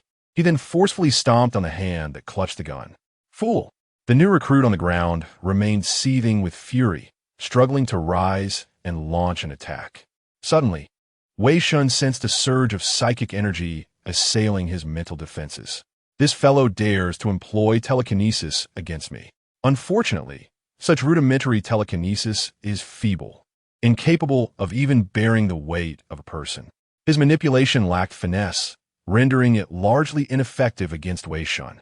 Frowning slightly, he delivered a swift kick to the recruit's head, knocking him unconscious. Ah, my child. Neela. Oh heavens, you devils. A man and a woman burst forth from the shadows, their anguished embrace of the girl rendering them helpless, their wails echoing in despair. They appeared just like ordinary people mourning the loss of a child, devoid of any semblance of danger, stirring a deep-seated sympathy within the heart. Alas, Wei Shen was impervious to such tactics. Heretics must perish. Wei Shen raised an eyebrow, mercilessly firing 2 more shots. Every utterance from these two only heightened his irritation. Chapter 17. The Father's Chasm. 2 anguished cries pierced the air. One gunshot struck a man's shoulder, while another severed a woman's ear. No, please don't. What have we done wrong? We didn't even resist. Why is this happening? Why? The recruits hesitated, several casting furious glances at Wei Shen, condemning his brutality. I knew you were a madman. You still want to torment them, shouted a recruit, the very woman who had pulled Wei Shen during the first training session. Wei Shen shot him a glance, unwilling to explain. Brother, you should raise your gun now. In a whisper, Wei Shen conveyed his thoughts to Ruelcher, appealing to past camaraderie. Previously, the recruits would not have dared to utter a word during training, yet now they had the audacity to seek justice. Was the integrity of these traitors truly so noble? Wei Shen aimed at the heads of the 2 individuals. With his current ability, it was impossible to miss, yet the bullets inexplicably veered off course. Additionally, the powerful sniper rounds merely pierced the child's skull. For an ordinary person, the head would have exploded. Perhaps it was all a staged act orchestrated by this group of zealots to incite their division. At that moment, a tremendous force of telekinesis struck Wei Shen's left shoulder. Crack! The bone in Wei Shen's shoulder shattered completely, a careless remark costing him the use of one arm. The transmission of thoughts, another advanced telekinetic manipulation technique, revealed the depth of his talent. Yet who permitted this reminder? Yang Ping also employed telekinesis to send a voice into Wei Shen's ear. This is indeed your fault. You have violated the rules. The zealots would pray together. The more participants, the stronger the corruption of the soul. The number of zealots arranged by Yang Ping was deliberate. It was a selection, a baptism. Only those who could awaken amidst such corruption and still harbor murderous intent towards these zealots qualified to enter the battlefield. Otherwise, even if they passed this time, they would succumb to larger-scale prayer pollution and lose their will to fight, perhaps even betray. Yang Ping had already issued a single warning. There would be no second chance. I eagerly anticipate tonight's broadcast. What delightful cries shall you emit? Damn it! Compared to the zealots, he now wished to eliminate this perverse instructor. Ruelcher, taken aback, quickly realized he had been influenced, beads of cold sweat forming as he cast an apologetic glance at Wei Shen. He sensed that Wei Shen had again fallen victim to the perverse instructor because of him. Awakening swiftly, his will remained relatively steadfast. He would be deemed competent. It seemed unnecessary to impart a lasting lesson to that worm. Yang Ping had initially intended to crush Ruelcher's skull to teach Wei Shen a lesson. But seeing his quick response, he opted against it, deeming it a waste of a future weapon. Among the ranks, Yu observed Wei Shen from the corner of her eye. For an ordinary person who had never encountered zealots, it was nearly impossible to extricate oneself from their prayers so swiftly. Yet his speed surpassed even hers. A zealot devoted to one faith would not be tainted by another. Could it be that Yet he had passed the disloyalty Reformation camp scrutiny. Confusion enveloped Yu. She understood this was a selection. Thus she refrained from intervening, waiting for the recruit's subsequent reactions. Wei Shen snorted coldly and continued shooting at the two individuals, bullets penetrating their limbs and shoulders, yet failing to explode their heads. Please, no more torment. Kill me. I'm so sorry. I failed to protect you. Was the attack being utilized against him? TSK. Wei Shen drew his dagger, intending to charge forward, but was restrained by several recruits. I won't let you through. He is a demon. Kill him. Yes, kill him. He does not deserve to live. The recruits drew their weapons, ready to strike. Yet Ruelcher sensed something amiss and urgently intervened. Are you mad? Put down your weapons. Oh, for heaven's sake. Don't forget what we are here to do today. The other recruits moved to obstruct, and a rift began to form among them. The atmosphere grew increasingly tense. Yang Ping observed coldly. This was a common occurrence. Sometimes after training, none of the recruits would survive. Suddenly, a loud shout captured everyone's attention. Wei Shen sheathed his dagger and raised one hand in surrender. Very well, I shall not proceed. He chuckled. My apologies. I should not have acted so impulsively. I apologize to you all. Wei Shen gazed at the recruits who had just confronted him, their eyes radiating kindness and purity. How detestable! His mind was now saturated with the holy light of the Father, rendering all memories elusive. How absurd! In truth, unraveling the facade of those zealots was quite simple. The couple looked at him, expressions complex. No, you must be bewitched by the devil. I implore you. Spare us. Neela, my daughter, I loathe you. No, I should not. The Father will forgive you. Oh, Heavenly Father, my beloved Father, how magnificent you are. Wei Shen clutched his chest, tears welling as his voice trembled. I laid hands on his devout followers. I must be damned. I can never approach the great Father again. Ah, what a sincere confession. Yang Ping furrowed his brows, unable to comprehend what the worm intended. Yu's gaze turned frigid as she focused on Wei Shen, slowly drawing her gun. You are merely lost. The Father shall guide you. As long as you are sufficiently devout, you will ultimately return to the Father's embrace. Oh, what boundless mercy! My Father, my dear Father. Wei Shen surveyed his surroundings. The eyes of several recruits concealed beneath their masks now gleamed with devotion. He memorized the expressions of each individual at this moment, continuing to extol praises. Oh, I recall. I once beheld the Father. What? The couple looked up in astonishment.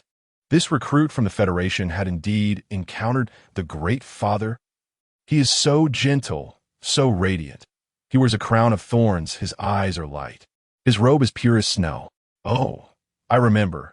He appeared amidst flames, the air filled with an exhilarating fragrance. And then, tell me. The couple was beside themselves with excitement. This description of the father perfectly matched their knowledge. They yearned to learn more, simultaneously consumed with envy for the luck of that fellow. Yu's eyes had turned icy. Her gun was loaded, and should Wei Shen display any heretical behavior, a bullet would pierce his skull. The radiant light of the father was too blinding. Thus he turned away. He was so gentle, and then he spoke to me, saying, Wei Shen lowered his voice, imbued with solemnity, as he spoke a profound statement. Dad, F me. Ha ha ha ha. Wei Shen erupted into frenzied laughter, swiftly drawing his gun to shoot through the thighs of 3 recruits. They had been so devout moments ago, now corrupted by the seeds of faith, transformed into followers of the Father. Yu was momentarily stunned. The preceding declaration was so explosive, such a radical reversal, that she failed to react immediately. Behind her, Yangping could no longer contain his laughter. Ha ha ha. Worm, you are truly a genius. Such talent. Ha ha ha. I shall kill you. Damn blasphemer. I will slay you. 2 zealots roared, their muscles swelling as they charged at Wei Shen. While sounds of commotion erupted from within the cage, a dozen zealots surged out in a frenzy. They tore away their frail, pitiful disguises, more deranged than the Federation's propaganda had depicted. How could they endure such blasphemy? Oh, did you know? The Great Father also uttered another phrase. Just 100 Federation coins. Ha ha ha ha ha. Wei Shen charged at them with a mocking demeanor, brandishing his Tianding pistol in a frantic assault. However, the bullets merely ricocheted off. The individual threat posed by each fanatic was typically minimal, but their collective presence escalated the danger exponentially. They were capable of converging their consciousness, thereby amplifying their abilities, shedding their disguises to reveal the golden-hued garments woven with divine light. These very vestments rendered the bullets ineffective. As they sprinted, they simultaneously gathered energy, their sole target being Wei Shen. Realizing the impending threat, he swiftly dodged to the side, only to witness the ground beneath him enveloped in radiant brilliance, instantly charred. Holy light! Damn it! As the bullets illuminated the air, he relinquished his pistol, drawing forth a dagger, and activated his shoulder cannon, preparing to engage in close combat. Suddenly, 2 bullets were discharged, piercing through the skulls of 2 fanatics, unhindered by their sacred attire.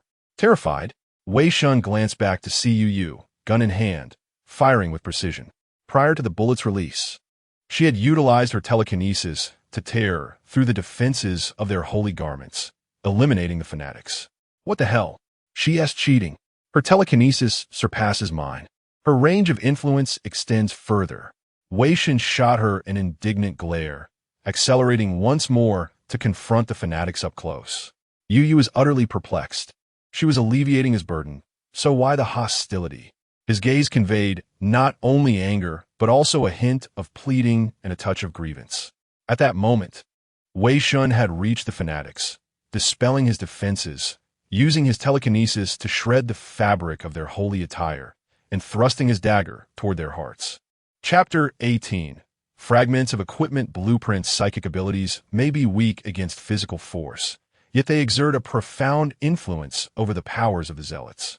The psychic energy possesses a formidable disruptive effect on the outward manifestations of faith, sufficient to rend the defenses of these fanatics asunder. A searing radiance enveloped Wei Shen as he braved the flames, plunging his blade into the heart of one zealot. The fanatics surged forth, attacking the accursed blasphemer, their powers amplified, capable of shattering bones even through the basic combat suit. Wei Shen abandoned all thoughts of evasion and defense, allowing their fists to rain upon him, only to seize them in return, tearing through their defenses with fervent aggression. Was he mad? Perhaps he harbored deep-seated grievances. A throng devoid of fear, fueled by faith, and one who relinquished all for dignity, such that it became difficult to discern who the true fanatic was. For dignity, for life. Come on, kill me. One after another, he paid no heed to his injuries. The only thing he deemed worthy of protection was the hand wielding the dagger and the overburdened shoulder cannon. He vowed to safeguard his dignity at all costs. The other recruits, inspired by the atmosphere, screamed and charged at the zealots. All their attention fell upon Wei Shen. Utterly disregarding their own assaults, fixated solely on him. As the competition for kills intensified, Wei Shen felt a surge of dread, unlike anything he had ever experienced in his life. Stay away. They're all mine. He attacked the zealots with reckless abandon, slicing, piercing, and striking, as an abundance of holy light poured forth, smoke billowing from his form. His combat suit glowed red, and despite the searing heat threatening to incinerate him, he pressed on relentlessly. Upon severing the head of the eighth zealot, a force yanked him from the chaos. Let me go. Those are my kills. My kills. Your fearless lock is flashing yellow. You're on the brink of death. Do you even realize how agitated you are? You inquired. Because of you, you foul wench. Let me through. I want my kills. I want to slay. Zzz. The fearless lock discharged, jolting Wei Shen into the second phase, as Yang Ping stepped forth and hoisted him over his shoulder. Forget him. Continue on. Kill more. He drew his weapon, swiftly executing the recruit Wei Shen had previously wounded and another who had been knocked unconscious, deeming those tainted by faith as unworthy of life.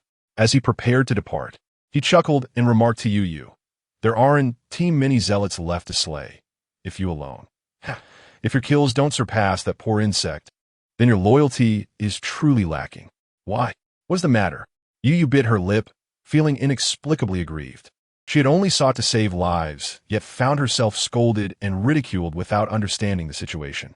Nonetheless, Yang Ping's words rang true. Her recent experiences had indeed been stifling, and it was time to unleash her frustrations upon those heretics. She raised her weapon and plunged into the battlefield. Soon, the skirmish was resolved, due to a particular unfortunate soul being focused down, aside from those Yang Ping personally executed and that hapless individual. Not a single recruit sustained any injuries. Naturally, they hadn't slain many zealots either, and were subsequently assigned to the training facility to practice further. Before this, Yu approached Yang Ping. Could you assist me with a task? Is this not the pure and innocent observer who has yet to surpass even a single insect in kills? You have 9, and she has 7. Oh, my apologies. Please proceed. Who could refuse a pitiable little girl? Upon their first encounter, Yang Ping immediately began to mock her, and Yu gritted her teeth, suppressing her anger. Gaining admission as a pure observer had required considerable composure on her part. I require you to conduct a truth interrogation on the traitor Wei Shen. You witnessed his decisive actions. Such decisiveness is nearly impossible for an ordinary person encountering zealots for the first time. I suspect he harbors faith in another deity? Indeed, Yu nodded. So, you're questioning the validity of our tests. Yang Ping's eyes narrowed, exuding an ominous pressure. Yes, Yu remained unfazed. Being a pure observer meant she belonged to the most resolute among the defense forces. Especially as she had recently joined, she had yet to be dulled by her experiences. Of course, I shall acquiesce to your request. Why so serious? Smile more. Such a lovely face deserves it. Oh, right, you're wearing a mask. Yang Ping retracted his imposing demeanor, chuckling. Phew, thank you. Yu relaxed. The aura of an experienced heretic still instilled a significant level of pressure upon her, just as her body began to respond. He instantly returned to his own form, now within the laboratory's restoration chamber, where doctors observed him. Wei Shen frantically pounded on the glass. It was not yet time for repairs. His purity awaited rescue. Rest assured, you have triumphed. You have slain 9, nearly half of the total. That young girl only managed 7. Phew, that is a relief. My reputation shall not be tarnished in an instant. Hold on. I need to record your current physical data. It will only take a moment. While the doctor recorded, Wei Shen accessed the system to review his recent gains. Given that he had dealt with mere low-level zealots, the spoils were modest. 8 out of 9 were remnants of souls devoted to the Father, while 1 was a fragment of a level 1 equipment blueprint. In this world, equipment and psychic levels are categorized into 6 tiers, each offering substantial enhancements. However, it is not mandatory to reach a specific psychic level to wield corresponding equipment. It is not fixed. Some level 6 equipment can be utilized by a level 1 psychic, while some level 1 gear requires a level 6 wielder.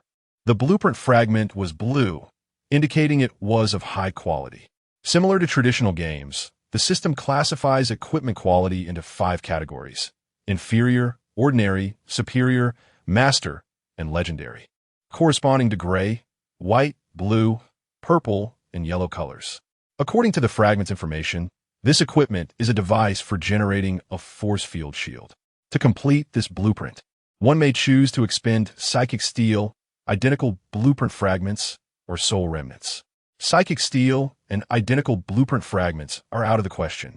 He opted for the soul remnants option. Fragment 65 complete, heavily incomplete. Completing this blueprint requires 109 level 1 soul remnants and can only utilize remnants of the same faith. Warning: utilizing soul remnants to complete the blueprint may cause certain distortions. Please choose wisely. 109. Must I eliminate at least 101 zealots devoted to the Father? It appears a complete blueprint will not be attainable in the near term. He then examined the soul remnants exchange function. Soul remnants could be exchanged for psychic steel, which seemed to be the only direct method to obtain psychic steel through the system, albeit in meager quantities. One level 1 soul remnant yielding only 0.01 milliliters of psychic steel. No rush. I will plan wisely. Let us focus on creating the equipment first. Force field generators are indeed rare in novels. All right, you're all set. The doctor opened a restoration chamber, and Wei Shen skillfully donned his attire, having grown accustomed to this daily routine. Thank you, Ms. Luo. Might I receive a bit more nutrient solution this time? Having visited daily, he had become familiar with the doctors, and though he still felt little warmth, he no longer wore a scowl as he had on his first visit. Do as you wish. It'll be charged to Yongping. By the way, before you leave, you need to go to a certain place. Ms. Luo beckoned Wei Shen closer, and upon his approach, she suddenly tossed a binding device, ensnaring him. Ms. Luo, what is the meaning of this? Wei Shen frowned. For safety's sake, come with me. Luo Xinshu led Wei Shen into a metallic chamber, bringing him to the very center where a circular platform awaited. He then produced a helmet adorned with an array of delicate needles and placed it upon Wei Shen's head. As the helmet constricted, it conformed perfectly to his skull, with the fine needles piercing his scalp. Wei Shen felt a surge of anxiety. In the novels he had read, there was but one entity that matched the characteristics of his helmet: the Soul Interrogator. Chapter 19. Verity through ordeal for psionic individuals. Conventional truth serums proved ineffective. Thus, the Federation's technicians engineered this instrument of torment specifically tailored for them: the Soul Interrogator, a device that inflicts ceaseless agony upon its wearer, rendering them incapable of uttering falsehoods while severely compromising their cognitive faculties. Its usage leaves the subject writhing in torment for days, even a month, a veritable descent into living hell. The Federation rarely employs this device on its own psions, as few can endure its excruciating pain without succumbing to madness or expiring. However, for Wei Shen, pain held little consequence. He anticipated being subjected to this ordeal. Perhaps his unique condition would render the interrogator impotent, but he had prepared contingencies nonetheless. Anything but the 7th-generation Soul Interrogator. That device guaranteed death, and he was not yet ready to relinquish this precious corporeal form. Answer a few questions. It won't take long. Luo Xinshu departed the chamber. In the subsequent moment, azure light flooded the space as restraints emerged from the circular platform, securing him before ascending, positioning Wei Shen at the chamber's epicenter. A sensation of swelling engulfed his cranium, escalating into a throbbing agony, as if his skull were on the verge of imploding. Then a voice resonated. Question: where were you born? Ashminis Braud. The device precluded deception, but anything short of a lie or evasion sufficed. This body's birthplace was indeed the Ashmine Sprawl. It was not a fabrication. Parents? Unknown. Guardian? Unknown. You know nothing of them? Yongping and you monitored from the control room, their expressions contemplative. After a moment, Luo Xinshu posed another question. Who was your mentor? A woman named Qianlu. She guided me through the sprawl, taught me to repair machinery. However, she perished in a riot 3 years ago. Wei Shen's tone was somber. He disliked this line of inquiry. Luo Xinshu frowned, glancing at Yu, who shook her head, indicating a negative. Yet, according to our records, you have always been solitary. This woman you speak of, Qianlu, does not exist.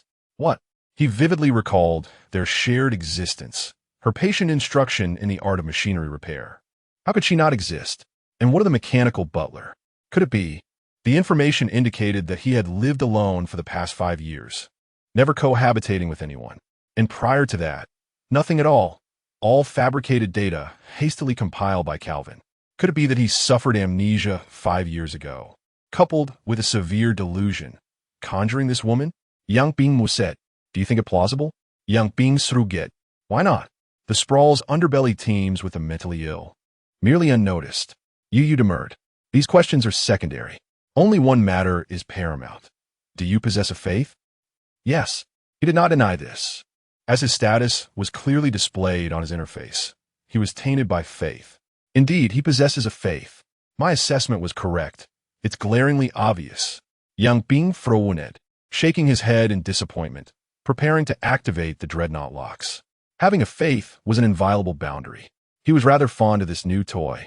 But no known faith could evade the Inquisition's reindoctrination camps. This was likely a novel faith, and they needed to ascertain its nature. Then, what is the object of your faith? Wei Shen chuckled, uttering the pre-prepared response, myself. What? My faith is in myself. Lest they had misheard. Wei Shen reiterated, I am my own believer, my own apostle, my own deity. I bestow power upon myself. I guide myself forward. In the control room, Yang Ping was convulsing with laughter. It was the first time he had witnessed a thrice-modified individual inducing such abdominal distress. Insane. Unbeatable. No wonder this kid is so arrogant. Haha.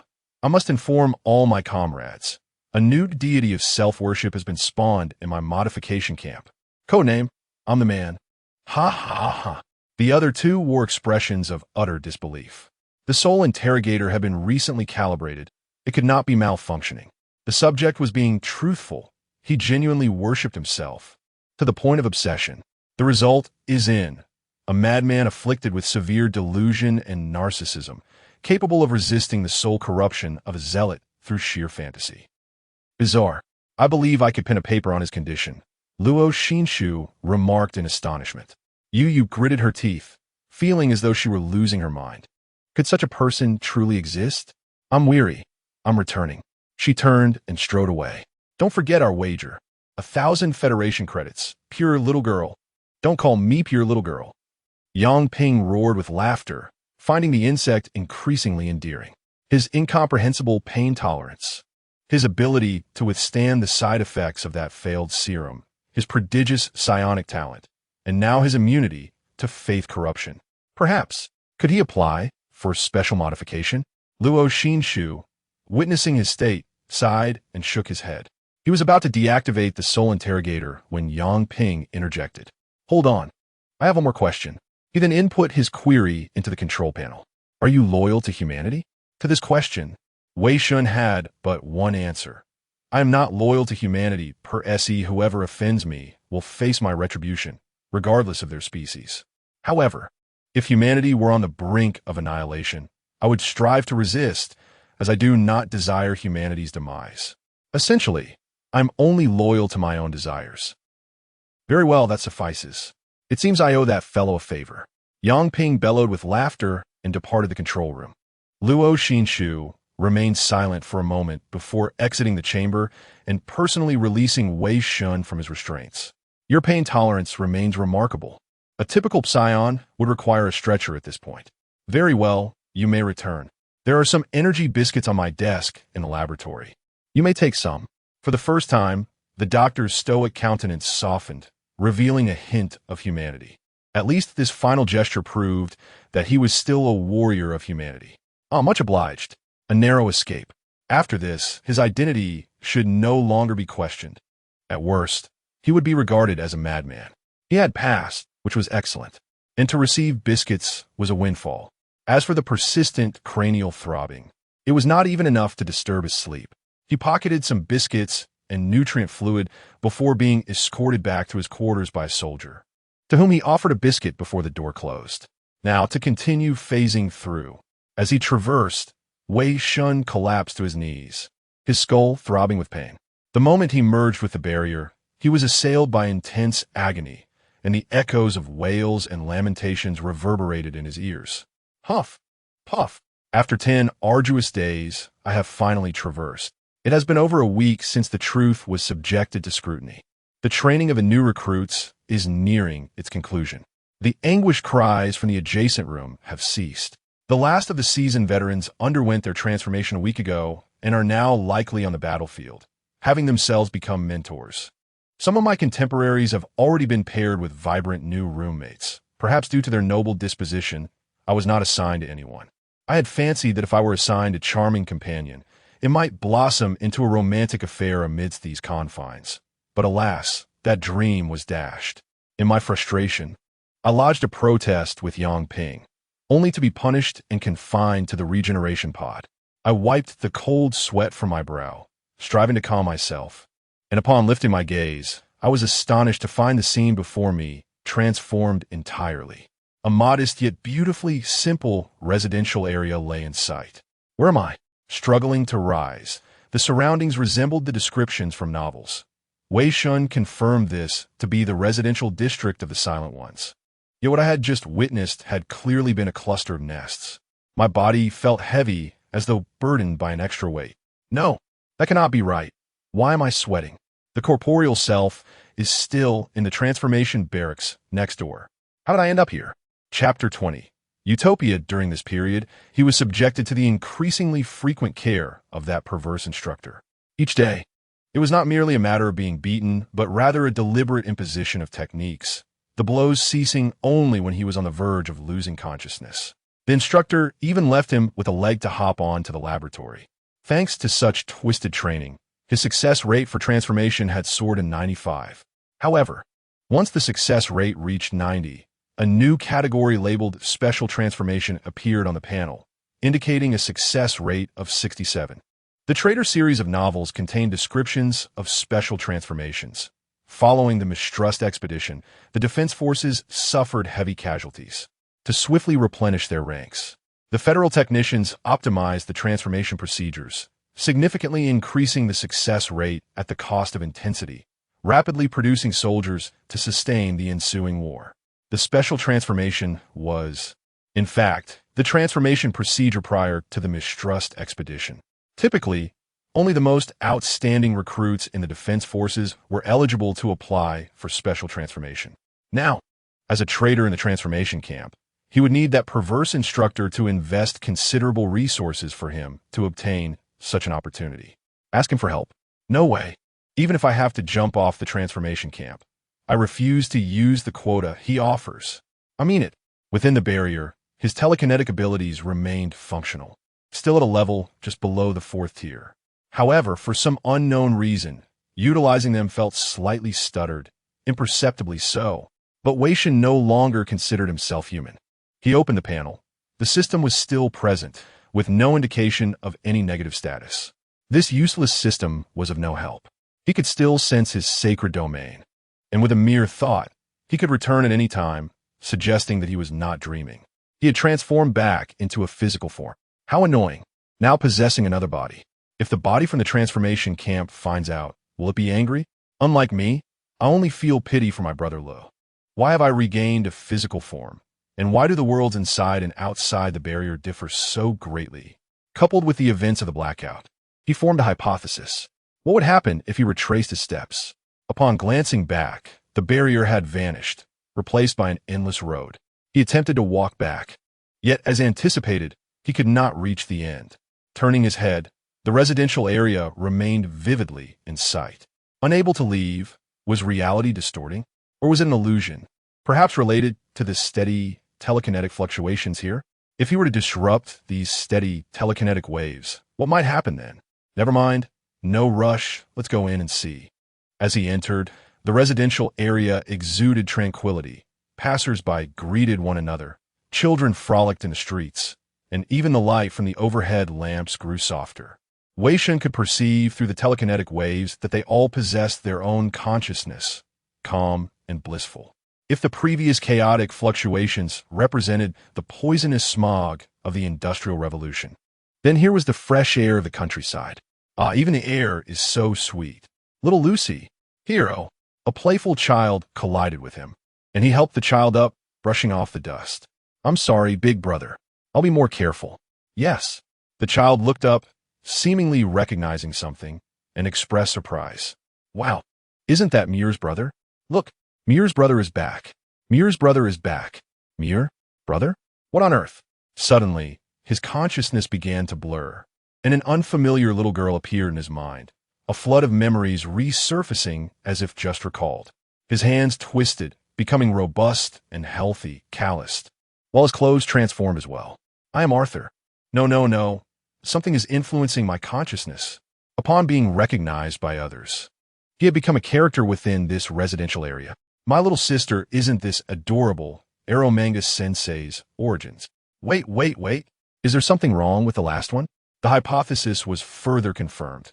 He adjusted his self-perception, clearly understanding that he was a hapless, unfortunate traveler, not an indigenous inhabitant of this land. The residents greeted him warmly as they left their homes, especially the children, who jumped and danced with excitement. Arthur, Muir says you are the hero defending the Nest City. Is it true? Arthur, did you really pull out the legendary sword? Are there really many knights? Do you know a powerful great magician? Well, I also know my knight gave me a green hat, and my illegitimate child led to my country's downfall. Among the additional memories, he truly was a member of the glorious Nest Defense Forces and was about to join the Mistrusters team through selection. Did this Arthur truly exist? Or was he merely an idealized version in the hearts of these people? Calming the excited children, he ventured deeper into the residential area. Thanks to the newly acquired memories, he was at least familiar with the layout of the area and possessed a freely movable identity. Halfway through, he spotted a little girl running towards him. Golden hair and azure eyes, just as in his memories. Brother. The girl rushed over, embracing him and planting a sweet kiss on his cheek. A common interaction between siblings in his memories, also a warm greeting in the glorious nest. The girl was named Muir, 10 years old, and in his memories, they shared a close bond. After Arthur underwent the telekinetic steel injection surgery in the black market and succeeded, he joined the Defense Forces, returning home only once a year. Generally, after joining the Defense Forces, the families of recruits were entitled to live in the middle tier of the Nest City. However, they still resided here, which was illogical. Returning home with Muir, the table was already set with high-grade nutritional paste and a small plate of berries. Such extravagance to see fruit at the dining table. Mom and Dad will be back soon. Let us wait. They will be so happy to see you. What are they doing? In the factory? Brother, you must be confused. Don't they go to the factory every day? Wei Shen shook his head. This was yet another illogical aspect. Why, after joining the Defense Forces, was there no exemption from the maintenance tax? Wouldn't they receive subsidies annually? Why were they still working? Why? Muir opened her mouth, unable to respond, feeling puzzled, as if it were indeed the case. Why? What? Why? Suddenly, Wei Shen sensed ripples in the steady telekinetic waves. He became alert. Yet that ripple quickly settled down. This situation resembled a furious person abruptly calming down. Did you feel anything just now? Huh? Feel? I feel very happy, because brother is back. Muir replied with a smile, as if nothing had occurred. Mom and Dad are playing outside. They'll be back soon, and they'll be so happy to see you. Her response differed from before, perhaps. What about the factory? You must be confused. Our maintenance tax was waived. We even received subsidies. My friends envy me. Just as suspected, the illogical was altered. In that case, to further validate his hypothesis, Wei Shen fabricated a lie. I certainly haven't forgotten. I was just joking with you. I saw Mom and Dad when I came over. They even bought you a gift. Really? That's wonderful. What is it? Tell me. A secret, but it's definitely something you will like. Yay! Muir exclaimed joyfully, eagerly anticipating her parents' return. The cognition had been planted. Now, all that remained was to await the outcome. However, before that, there were still other inquiries to make. Muir, do you know a lady named Jian? After a moment of contemplation, Wei Shen posed the question. He had considered the possibility that Muir might be on guard, or perhaps would unleash a ripple of telekinetic energy, or even summon some sort of creature. However, the outcome was none of these. Muir, puzzled, inquired, Jian Yin? I don't know her. Is she a friend of my brother? Not familiar? That seemed improbable. In the Lights Out, Jian Yin, as one of the principal characters, is widely recognized. She frequently mends clothes for her neighbors and provides psychological counsel to others. What about Sylvie? Not known either. The delusional girl, Sylvie, was also absent. How strange. Could it be that the timing was simply off? According to the timeline of the plot, the events of Lights Out should commence 3 months prior to the arrival of the Angel of the Horn, leaving just over a month until then. If my conjecture about this world is accurate, it appears I have indeed arrived too early. Nevertheless, there is ample time. I will eventually have the opportunity to engage in headpaths. For now, Wei Shen chose to disregard this matter and waited quietly for the arrival of the so-called parents. Time passed, and after what felt like an eternity, even the neighbors had nearly completed their training, yet still there was no sign of his parents. How slow they were. Were they not yet back? Who could say? Unable to contain himself, he reached for a berry in the bowl and picked one up. Just then, the door swung open, and a man and a woman entered, their faces beaming with joy. Who would have thought that the radiant nest held such delightful surprises? How wonderful! Mir, can you guess what we brought back for you? It's your favorite.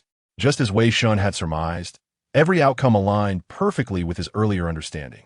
Indeed, my hypothesis was correct. Chapter 21. Nest among the hills, a world constructed above consciousness.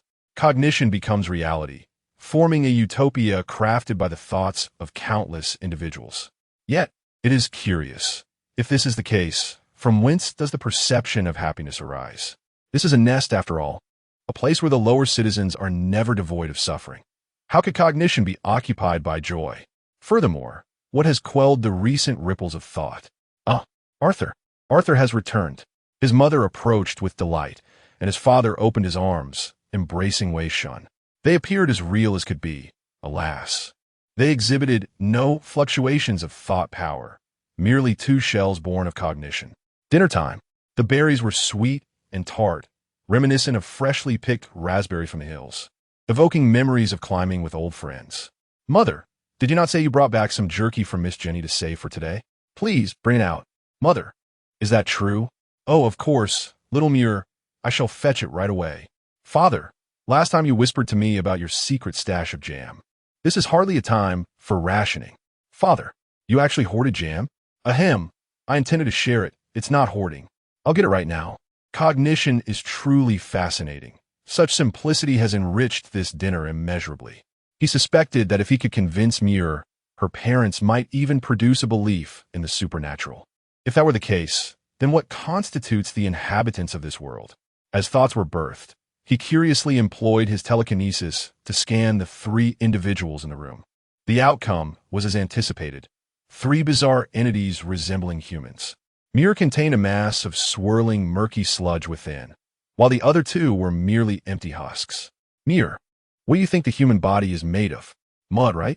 Doesn't Team Mother always say we are shaped from clay? The lower citizens, having received little education, often derive their understanding of the world from the playful jests of their elders. But did you know, aside from mud, a crystal is needed as a heart, otherwise a person cannot move? Really? I see now. Well then, now there is a crystal amidst the mud. How amusing. This was far more entertaining than the reform camp. Look at mine. I suspect I possess my own light. He examined his body, only to discover that he was indeed his true self. So this is the adult's cognition? To shield the genuine self with a facade, the light of childhood has ultimately departed from me. Gaia, just a jest. For I am now a creature of the mind. Does this signify good or ill? It matters little now. Afterward, with a spirit of experimentation, he inquired about the secret of matter with Muir's parents, only to receive the expected response: ignorance. Halfway through dinner, Wei Shen finished his meal in a few bites and stood to leave. Where are you off to, brother? To battle the world boss. Cursed training. Not long after, the training concluded. He exerted himself with impressive vigor, landing a punch on the perverse instructor, only to find himself the first to be thrust into the life pod. Fortunately, having left a true mark outside the barrier, he was able to descend directly. After one entry, subsequent returns became much simpler, and soon he was back in this realm of consciousness. Upon returning to the nest, he found Muir deep in slumber, appearing blissful. This was the primary tone before Lights Out, soon to be ruthlessly shattered in the later stages. So then what next? Having transcended, he no longer required sleep. Leaving the nest, he pondered, why not explore a little? The street lay quiet, devoid of life, save for the spotlight still shining. Wei Shen recalled the narrative from the novel, where the secretive figure resided in an antiquated nest upon an artificial slope beside a withered peach tree. Visible through the window, alongside the artificial river and the sun-like spotlight. Although aware that she might not exist in this world, he decided to investigate. Following the vivid memories, he ascended to the top of the artificial slope, and indeed there was a nest. However, to his dismay, it was utterly unlike the description in the book. The entrance stood wide open, appearing long abandoned. Stepping inside, he was met with a peculiar, damp atmosphere reeking of an odd scent. An intelligent steward, fully automated furniture, and an array of unfamiliar high-tech gadgets. Why were such items present here? The technological level within was exceedingly advanced. Most middle citizens in the nest had not access to such a dwelling. Why, then, was it here, and why not renovate it into 2 rooms with the spare funds? Moreover, why had it been constructed at all, given its evident vacancy? Blood, dark and crimson, seeped from various places, creating an unsettling ambience. This nest lacked windows, and most of its facilities appeared inoperable, resembling mere decoration. A door and window are standard in any nest. One without windows would be deemed a secret hideout for nefarious individuals destined for destruction. Crack, crack. As he intended to explore further, a sudden surge of electricity coursed through the nest. The blood evaporated swiftly into scarlet mist, causing all electronic devices to short-circuit. What in the world? He hastily exited the nest. At that moment, the previously stable thought waves around him generated numerous ripples, akin to the struggles of a drowning soul, filled with anguish. Twisted, tumultuous, she witnessed the earth tremble, torrential rain pour, and the river surge, while all spotlights blazed like suns. The outside world roiled chaotically, exactly as described in the novel. During moments of silence, the residential areas would undergo such upheaval. The grand spectacle even imparted a sense of the sacred. Yet the ripples of thought were tinged with sorrow and despair, evoking the sensation of someone weeping nearby. TSK, Wei Shen, with a compassionate heart, could not bear such sounds. The ripples unsettled his mind. He unleashed his thought power, smoothing the ripples one by one. The rain gradually ceased, the rivers calmed. The tremors ceased, until no more ripples emerged, and the thought waves stabilized, restoring tranquility to the nest. The ripples had no discernible source. They appeared from nowhere, leaving Wei Shen unable to pinpoint their origin. This place was intertwined with consciousness, what had instigated the earlier surge of thought. He glanced back at the nest, which had reverted to its prior state. Doubting the supernatural, he ventured in again, circling twice, yet found nothing amiss. Couldn't he have surprised me? Perhaps with the sudden emergence of a beautiful maiden within the nest? Ideally a pure 16-year-old girl with waist-length hair drenched, who would awaken and call me mister. How delightful! Finding nothing of interest, he shook his head, retraced his steps, and reclined on his bed, awaiting the dawn of a new day. Damn, how dull. At this moment, he suddenly felt the urge to return to the training ground. Am I perhaps unwell? The next day, Wei Shen awoke early, not needing sleep, and found breakfast prepared on the table. Brother, you're up so early? You know how it is with the defense forces? I prefer not to sleep too late. Training is just around the corner. He finished a bowl of nutrient paste and prepared to leave. Muir, still groggy, joined him at the table. Though it was breakfast, it amounted to just another bowl of nutrient paste. As she sipped, she inquired, Brother, shall we go out together today? I can't even remember the last time we went out. I have matters to attend to. I'm afraid I don't have the time. Is that so? Muir's expression fell, but she pressed on. What matters? Looking for Xian Yin, Wei Shen replied casually. Xian Yin? I know her. She mended clothes for me. What? Wei Shen was taken aback, looking at Muir in astonishment. How did you find out? Chapter 22. The silent word. Come on. Kill me, come on. Good bug. That's right. Give it to me with more strength. Rubbish. In the combat training arena, Wei Shen recklessly swung his weapon in a fierce assault. What has gotten into that guy? He seems mad.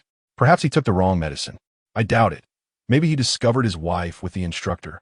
Bang, bang, crack, boom, beep, beep, beep. Training is over. Hurry back. Upon returning to Utopia, he made his way to the nest on the hillside. Since Muir's perception had changed, it indicated that the silent word existed in this world. The streets had returned to their lively state, filled with enjoyment and envy. Wei Shen sensed a familiar psychic wave, and unbeknownst to him, Muir had stealthily followed him. When did this little girl come along?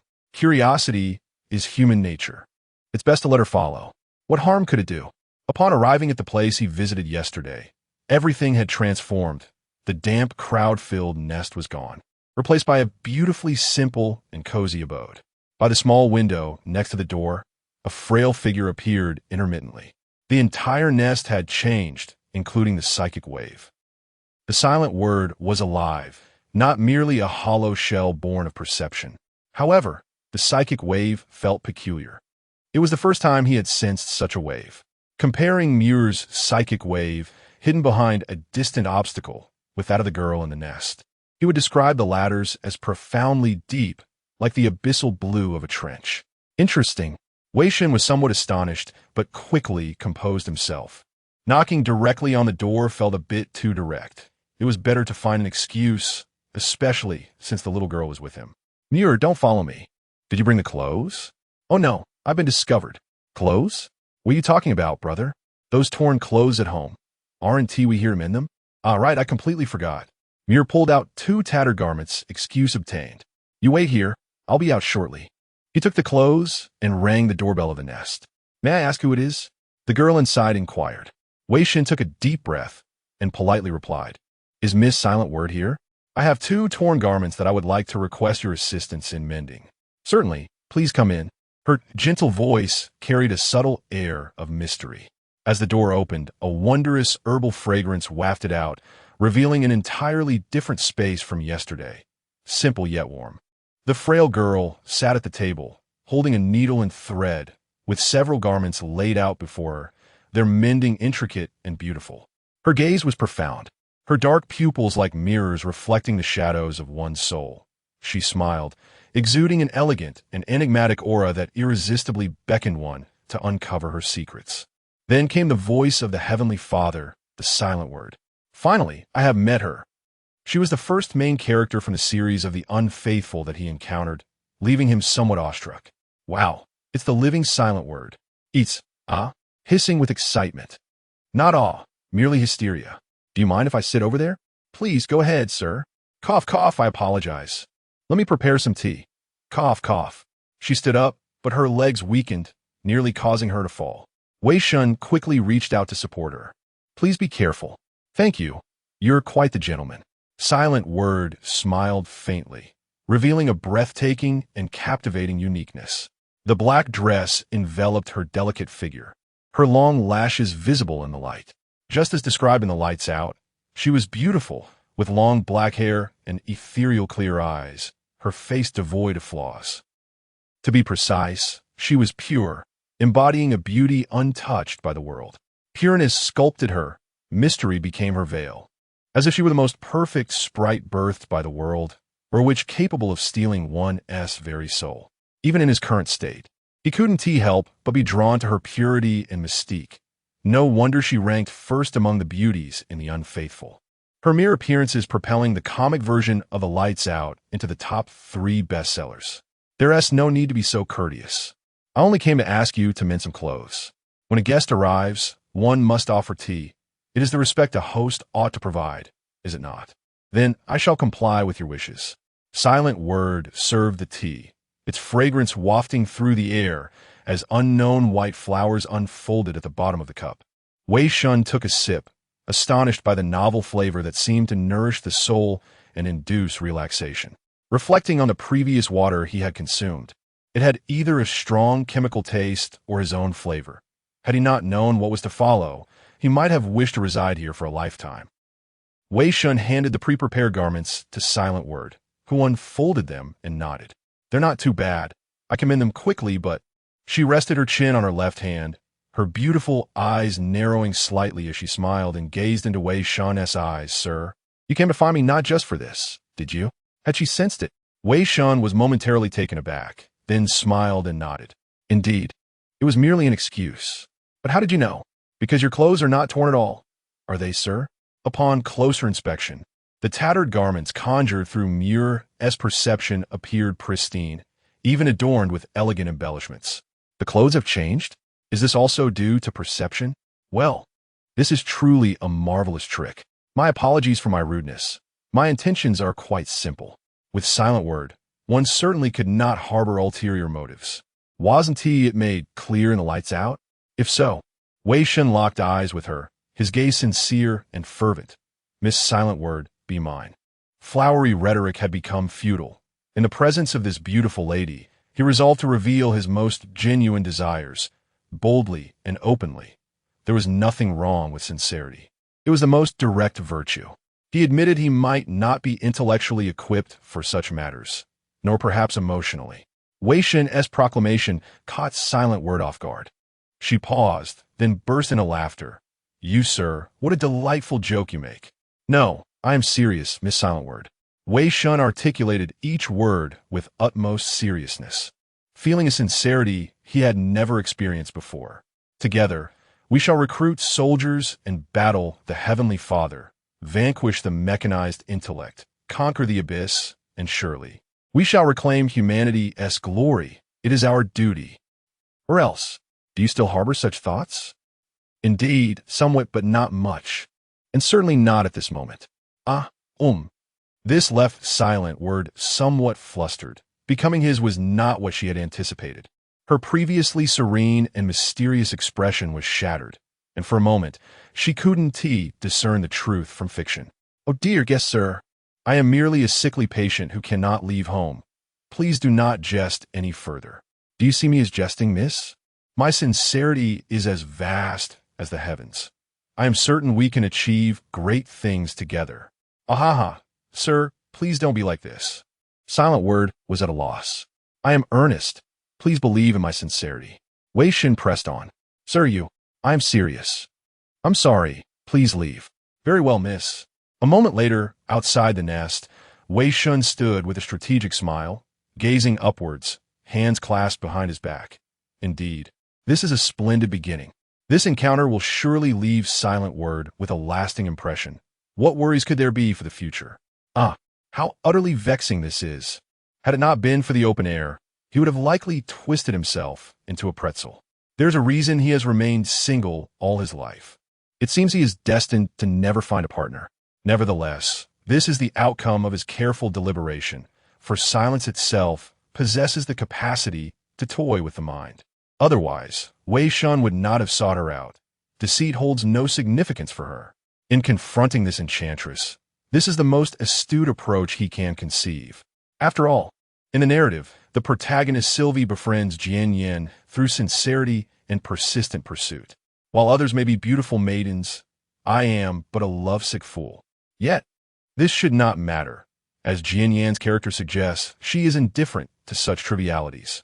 At the very least, one can discern from her demeanor that she's indeed intrigued by him. If I were to visit her daily, I'm certain my earnestness would eventually sway her, and we would conspire together for grand ambitions. In ancient times, there was the ambition of 3 visits to the thatched cottage. Today, we have the wisdom of the lovesick, taking advantage of a kind-hearted maiden's beauty. How lamentable. At that moment, Muir sprang from the shadows and approached him. So quick, brother. Did Sister Jian Yin say nothing to you? Muir's eyes sparkled with excitement. Wei Shen chuckled softly, then, in a swift motion, flicked her forehead. Amidst her cries of pain, Wei Shen jested. She told me to scram. Come on, little sister. Let me treat you to some bread. Chapter 23. The Shadow Under Utopia Within the Nest. Jian Yin gazes out the window, watching as the young man walks further away.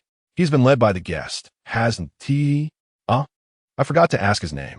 Arthur? That is merely the name he presents to the world. Is his purpose truly as he claims? He appears to be sincere. Yet, Jian Yin cannot discern his essence, only perceives a swirling chaos.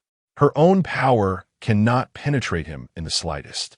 All she knows is that, like her father, he lacks substance. His essence is even more profound than her father's. If he is indeed the one, Could he surpass her father? Could he free me? Or would he merely become another paternal figure in my life? Ultimately, he is a demon of faith. I should not trust him, for he cannot be our savior. Yet, I am utterly exhausted. Upon returning to the residential area, as agreed, Wei Shen accompanies Muir to the bakery. This is perhaps the only bakery left, as the lower levels of the nest typically house only dark bread factories, with most people indulging in black bread only once a year during the festive season. The bakery is teeming with people, mostly youngsters and children. Their psychic energy radiates with life, revealing their souls. Inside the bakery, kind bakers display freshly baked bread in the window, contrasting sharply with the hollow figures surrounding the entrance. 2 loaves, one cream-filled, the other plain. Perfect. With a mysteriously appeared identity card, I purchased the 2 loaves, handing the cream-filled one to Muir while indulging in the plain one myself. It tastes just as I remember, soft and delicious. Though it merely manifests the flavor of bread I once savored, it suffices. Who cares about the details? Manifestation is not without merit. At least it evokes memories of breakfasts long past. Is it good? Delicious. How delicious. Superb. Hey, this will surely delight my little sister. Paradise. I genuinely wish this world could endure forever. If the impending war of machines does not reach here, perhaps, alas, am I indulging in futile thoughts. As if the myriad troubles of the story's midsection could be disregarded. Suddenly, I sense ripples in the psychic energy around me. Looking towards the source, I see a young man nearby clutching his head, crying out in despair. Is that Johnny? What has happened to him? Muir pushes forward.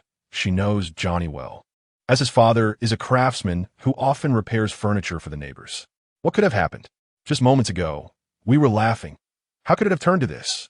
Step back. Is there a doctor here? Quickly, call for help. What's happening? Wei Shen furrows his brow. According to his previous conjectures, this world is constructed upon consciousness, and conditions fluctuate with perception. Theoretically, unless one imagines themselves ill, such a situation should not arise. Wei Shen pushes through the crowd, exclaiming, "Make way. Let me take a look." He kneels beside Johnny, scanning his current state with psychic energy. Due to the influence of perception, his body is filled with mechanical parts, yet they twist and contort incessantly. His consciousness is in turmoil, unable to sustain a coherent self-awareness. Something is affecting his mind, yet the surrounding psychic energy remains steady, devoid of any traces. Does this imply an issue within his own consciousness? Why would this happen here? Wait, have I been foolish? It dawns on him. If there are no entities similar to him, then consciousness necessitates a vessel, namely, a physical body. Has his body malfunctioned? Johnny's struggles grow fainter. He is on the brink of collapse. Wei Shen hastily attempts to calm his psychic ripples, though this merely addresses the symptoms, not the root cause. Breathe, breathe. He appears somewhat eased, struggling to grasp Wei Shen's hand, his expression contorted. It hurts so much. Brother, stay awake. Don't drift off. I will find a way. I see. I am bound so dark, so red. They are watching me, so terrifying. My head hurts so— What? Be clearer, brother. Sir, I feel awful. Bang.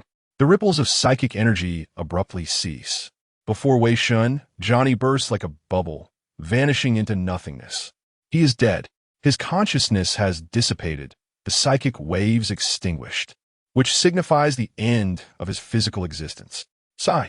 As long as there remains a semblance of normal perception, witnessing the demise of another is invariably disheartening.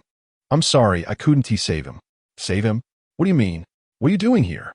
Muir inquires, perplexed. Wow, who is so wasteful as to throw away half a loaf of bread? Huh? Has she lost recognition of Johnny?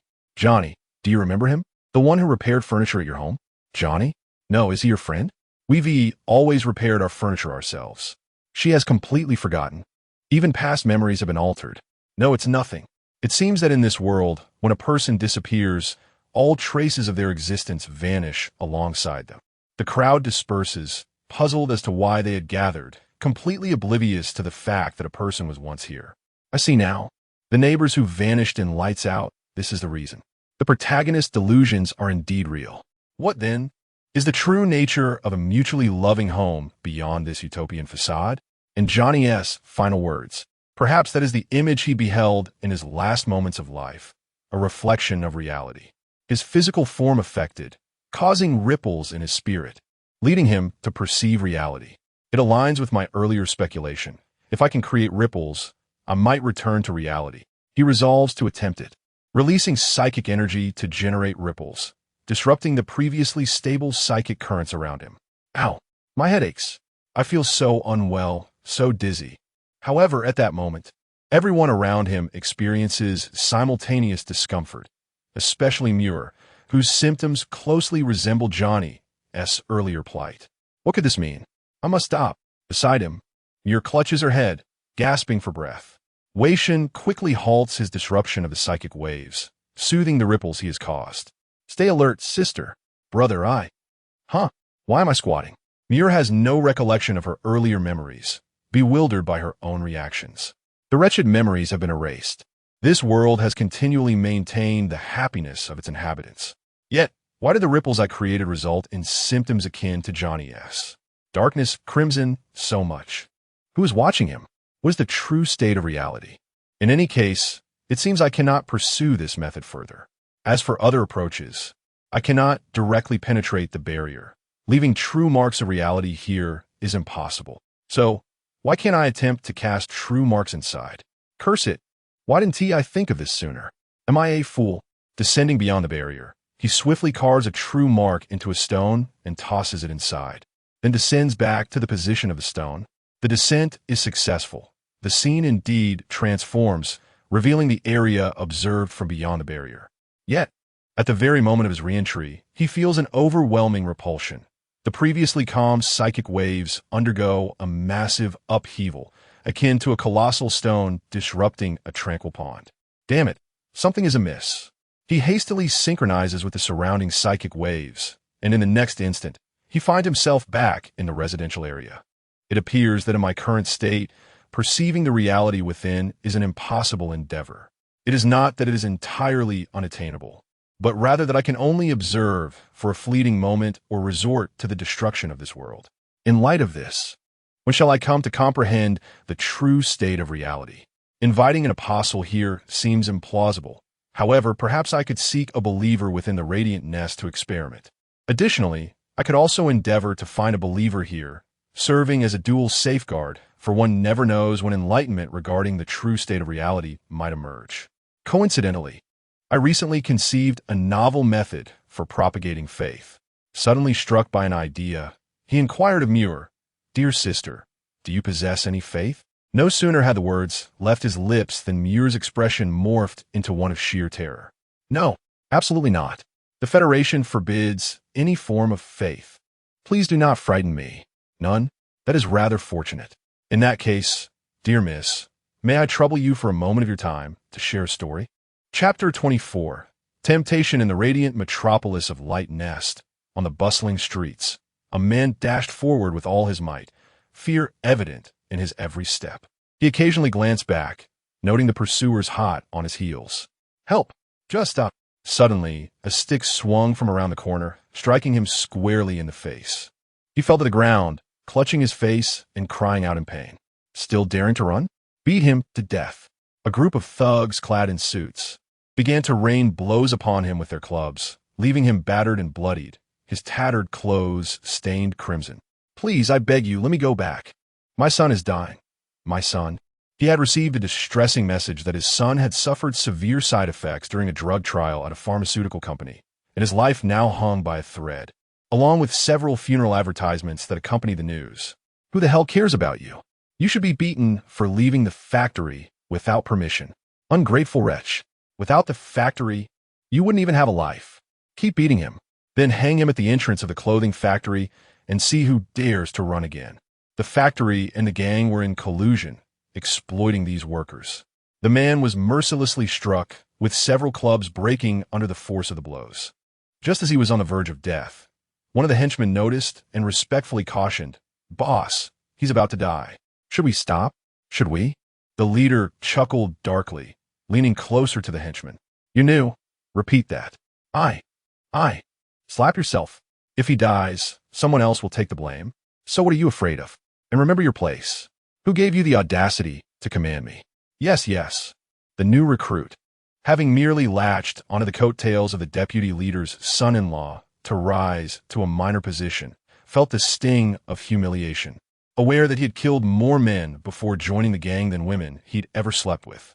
Despite his thoughts, he struck himself hard, turning his face red and swollen. He understood the gang's ethos. They did not tolerate dissenters, only obedient dogs. If he desired wealth and status in the future, he had to endure now. Who are you? What are you doing there? A henchman suddenly shouted, spotting a little girl peering from behind a wall. After the shout, the girl flinched and scurried around the corner. Another filthy commoner. Kill her. The leader bellowed, while one thug remained by the man's side, and the other three immediately pursued the girl. The child, no more than 11 or 12, could not outrun 3 adult men and was soon cornered. Please, don't come any closer. I was just passing by. I didn't mean to see anything. The girl trembled in fear, her voice quivering. Oh, what a delicate little woman. Upon closer inspection, the girl was strikingly beautiful, with long, flowing hair that cascaded down to her waist, a rare shade of white. Her round, cherubic face framed 2 large, tear-filled azure eyes. The leader licked his lips and stepped forward. It's been a while since I've seen such a lovely girl. Though you're a bit young, that hardly matters. The others gathered around, blocking all possible escape routes, eager to partake in the leader's pleasures. Don't come closer. What you're doing is illegal. Federal law forbids this. The girl cried out in a choked voice. Law? Huh? The leader laughed boisterously, advancing without restraint as he seized the girl's hand. What is federal law to me? If it were to be obeyed, I would have been executed long ago. Where are the patrolmen? Come to arrest me? After I've had my fun, I'll toss your body into the artificial river and slip some cash to the officers. Who cares about your lives? Oh, then I can rest easy. What? Suddenly, the girl vanished. Aya! A sharp pain shot through the leader's hand, which had been twisted unnaturally. What's happening? Run. We encountered a faith monster. 2 henchmen, sensing the impending doom, attempted to drag their leader away, but they collided with an invisible barrier and fell to the ground. Trapped. This is bad. We need to call for the patrol. Boom! All devices embedded with mental steel exploded, and their right eyes were rendered blind. At that moment, the little girl emerged from the wall, and 3 weapons floated before the trio. Criminals, your sins have angered my lord. Purge your evil. Accept my lord. Spread his grace, and receive his forgiveness. My lord shall grant you strength. Damn faith monster, don't think you could deceive us. The Federation will ultimately exterminate you all. The gangsters shouted back, one of them swinging a club at the girl. However, the club passed through her, as if she were a mere illusion, without any resistance. The next instant, that man's left leg twisted 360 degrees, and he howled in agony as his leg was rendered useless. Just moments ago, they had dismissed federal law. Now they feared it. How laughable. Indeed, my lord does not require many. He needs only one. The girl slipped between the 3, gesturing to the floating weapons. In 10 minutes, those who survive shall receive my lord's blessing. Otherwise, all shall perish. My lord grants but one chance for redemption. A melodious laughter echoed in the corner as the 3 men exchanged glances, swallowing hard. Boss, we can't listen to her. They're all devils. The so-called blessing is a deception. Crack. Just as the henchman spoke, a dagger pierced through his mouth, killing him instantly. What are you doing? The leader screamed in terror as the new henchman grinned menacingly. By killing them, I shall earn my blessings, becoming just like the high-ranking telekinetics in the gang. No, even greater. With a swift motion, the new recruit drew the dagger and lunged at the leader, who was too incompetent to evade the attack. The blade plunged into his abdomen, causing him to collapse. The new recruit, merciless and vengeful, repeatedly stabbed the leader in the gut, deliberately avoiding vital areas to prolong his suffering, giving him a taste of the pain he had inflicted earlier. Afterward, he knelt on the ground, fervently worshipping in the corner. Great Lord, I humbly praise you. I have rid you of 2 vile sinners. Please grant me the strength to cleanse my sins. Ah, so ruthless. Very well. Let us play along. The girl, transformed from Wei Shen, smiled slightly and touched his forehead. Instantly, the recruit felt his body grow lighter, a surge of warmth coursing through him, as if he were being elevated to a new plane of existence. Oh, I feel the blessing. I'm filled with strength. I praise you, great Lord. Yet, in truth, Wei Shen had merely utilized telekinesis to invigorate his blood flow and alleviate some hidden ailments. The so-called faith monster now lacked the capability to bless its followers, a truly pitiful state of affairs. Of course, how could one so steeped in the prohibitive beliefs of the Federation from birth easily embrace faith, even if they were sufficiently rebellious? Thus, there was one more element. Compassion. To experience the full spectrum of emotions and alleviate the suffering of all beings. Anything less would be drearily mundane. From the very beginning, Wei Shen had soothed the recruit's fears and aversions to faith, leaving only ambition and greed, guiding him to unwittingly believe he had genuinely embraced faith, ultimately ensnaring him as a follower. Once he became a believer, having surrendered his soul to the faith monster, he would be eternally bound. With one more follower added to the ranks, this method, though cruel, proved to be an expedient means of garnering devotees, particularly effective for cults. Even if the chosen followers were all ruthless madmen, they would merely serve as tools to be discarded when no longer useful. So there was little concern about them corrupting other followers. Indeed, my countenance possesses an undeniable allure, a captivating visage that elicits both admiration and a touch of self-conscious delight. To possess the power of transformation and not embrace the form of a beautiful maiden would be a lamentable squandering of such a gift. Alas, the task at hand remains unfinished. This is no time for self-indulgent reverie. The depraved must offer further testament to their devotion. Though this offering may seem insufficient, another awaits nearby. Elsewhere, a henchman idly watches over the prostrate figure of a man clinging to life. He notices Gukwa approaching. You've returned, Gukwa. Why are you covered in blood? Where is the boss and the others? Gukwa quickens his pace, and before the henchman can react, a blade pierces his heart. He withdraws the weapon, poised to strike down the man on the ground.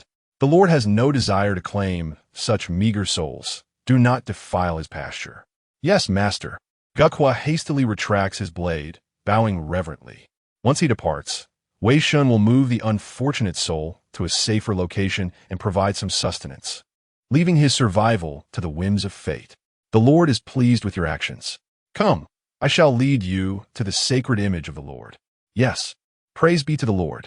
Chapter 25. Puppets in reality, I still have my mission and cannot meet my exalted master. You must proceed forward. The path ahead will be guided by the children of the master. Beside the psychic shield, the girl transformed by Wei Shen vanished, then directly possessed the body of Gugwa. Yes, Gugwa responded, stepping forward. He was merely an ordinary person, incapable of perceiving the psychic barrier. We are not permitted to approach this place. Could it be due to the presence of my master? So it is. He has already bestowed grace upon this city. Ah, yes, you are right. So hurry inside. Passing through the shield, there was indeed no obstruction, and Wei Shen was not repelled. Next, let us discover what lies within. Advance, Wei Shen commanded. They delved into the dilapidated nest, which was devoid of life. With broken machinery haphazardly scattered about and severely rusted railings, resembling a place long neglected. Search for clues. Find my master. This is one of the tests of your devotion to him. Understood, my lord. Wei Shen guided Gugwa in exploration. The doors of the nest were all tightly shut, but Gugwa seemed to possess the skills to unlock them. He pried open a steel plate on one door, fiddled with the circuits and gears inside, and connected them with a modified communicator he had previously acquired from a comrade. After a brief operation, the door swung open. Their gang often used such methods to illegally invade nests, collect debts, commit murder, and seek amusement. The interior of the nest was barren, devoid of signs of habitation, containing only the most basic of living essentials. A figure lay on the bed, pale-skinned, wearing a smile that suggested happiness. The face seemed vaguely familiar. Upon closer inspection, he realized it was Bill, the shoemaker from the adjacent street. Remembering prior warnings, Gugwa refrained from killing Bill and simply rummaged through before departing. The subsequent nests were similarly empty, each occupant appearing blissfully content.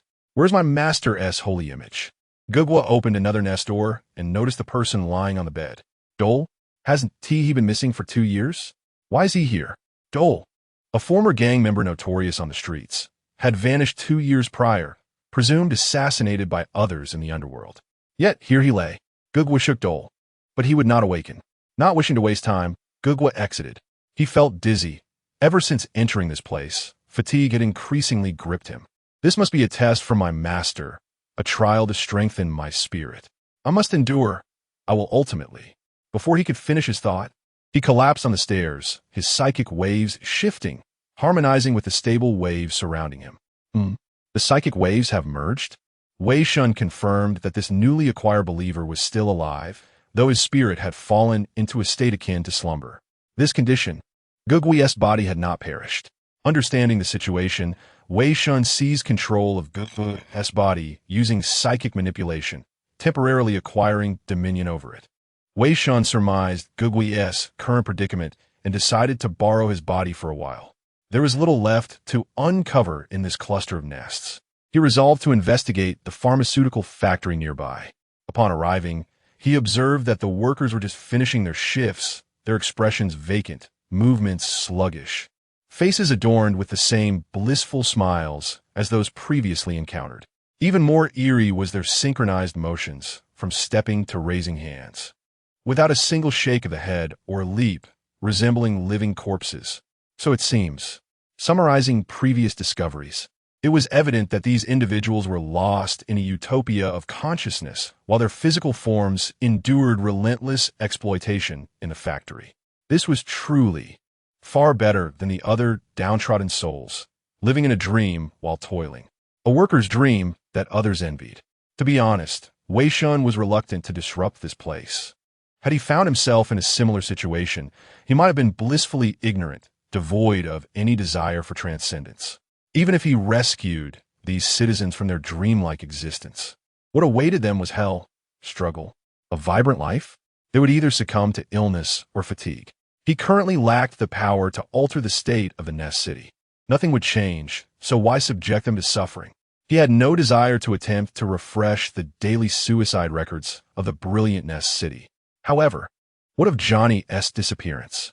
Did he perish from exhaustion in the factory? Yet, what he had seen before his disappearance did not resemble the factory at all. Wei Shen discreetly peered inside the factory. While the environment was indeed dreadful, reeking of chemicals, it was not as catastrophic as Johnny had described. Could prolonged exposure to the factory's poor conditions have caused his eyesight to deteriorate? It was not impossible. For now, he would leave it at that. The training at the camp was nearing completion, and there would be time later.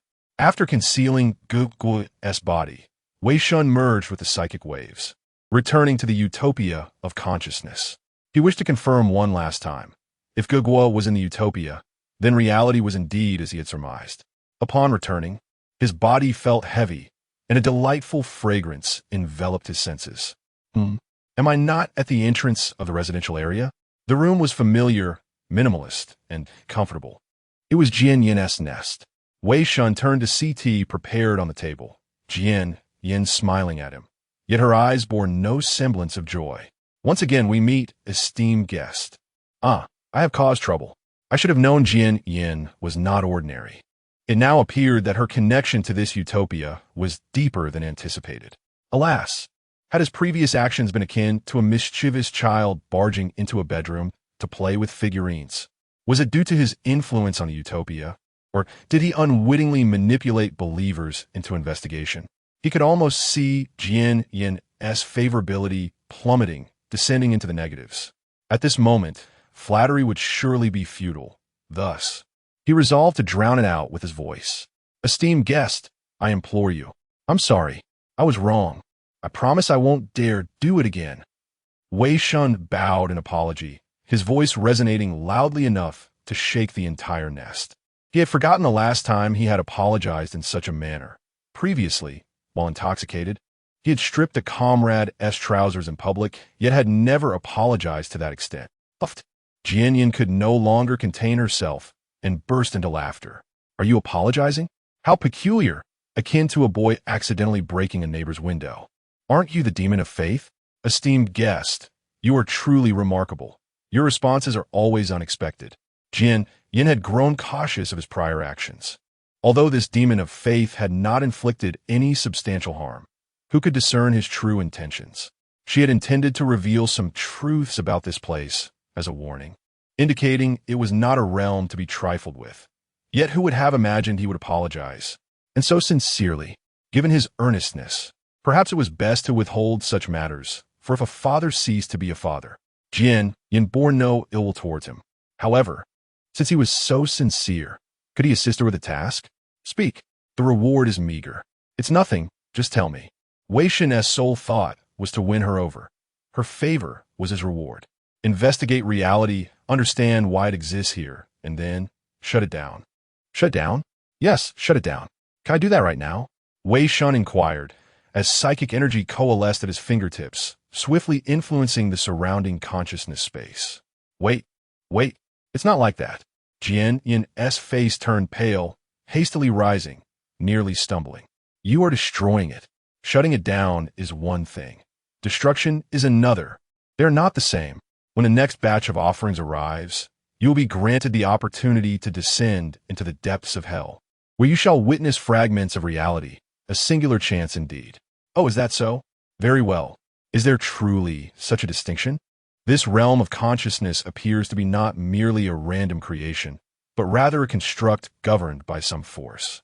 In light of this, I must obediently embark on an exploration. However, Wei Shen harbors another question. Do you know how this realm of consciousness came into existence? Of course I do. Then why do you not simply disclose it to me? Is it a matter of insufficient affinity?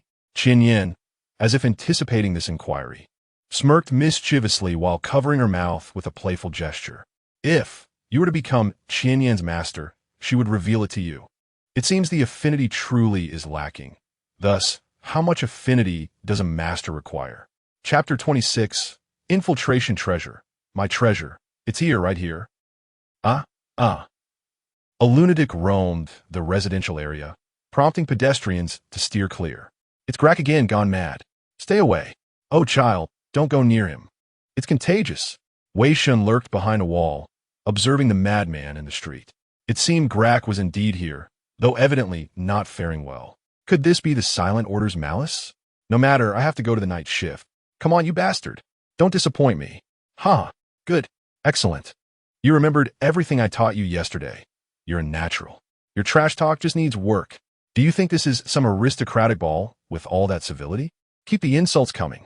You motherfucking piece of trash that was fucked by your dad.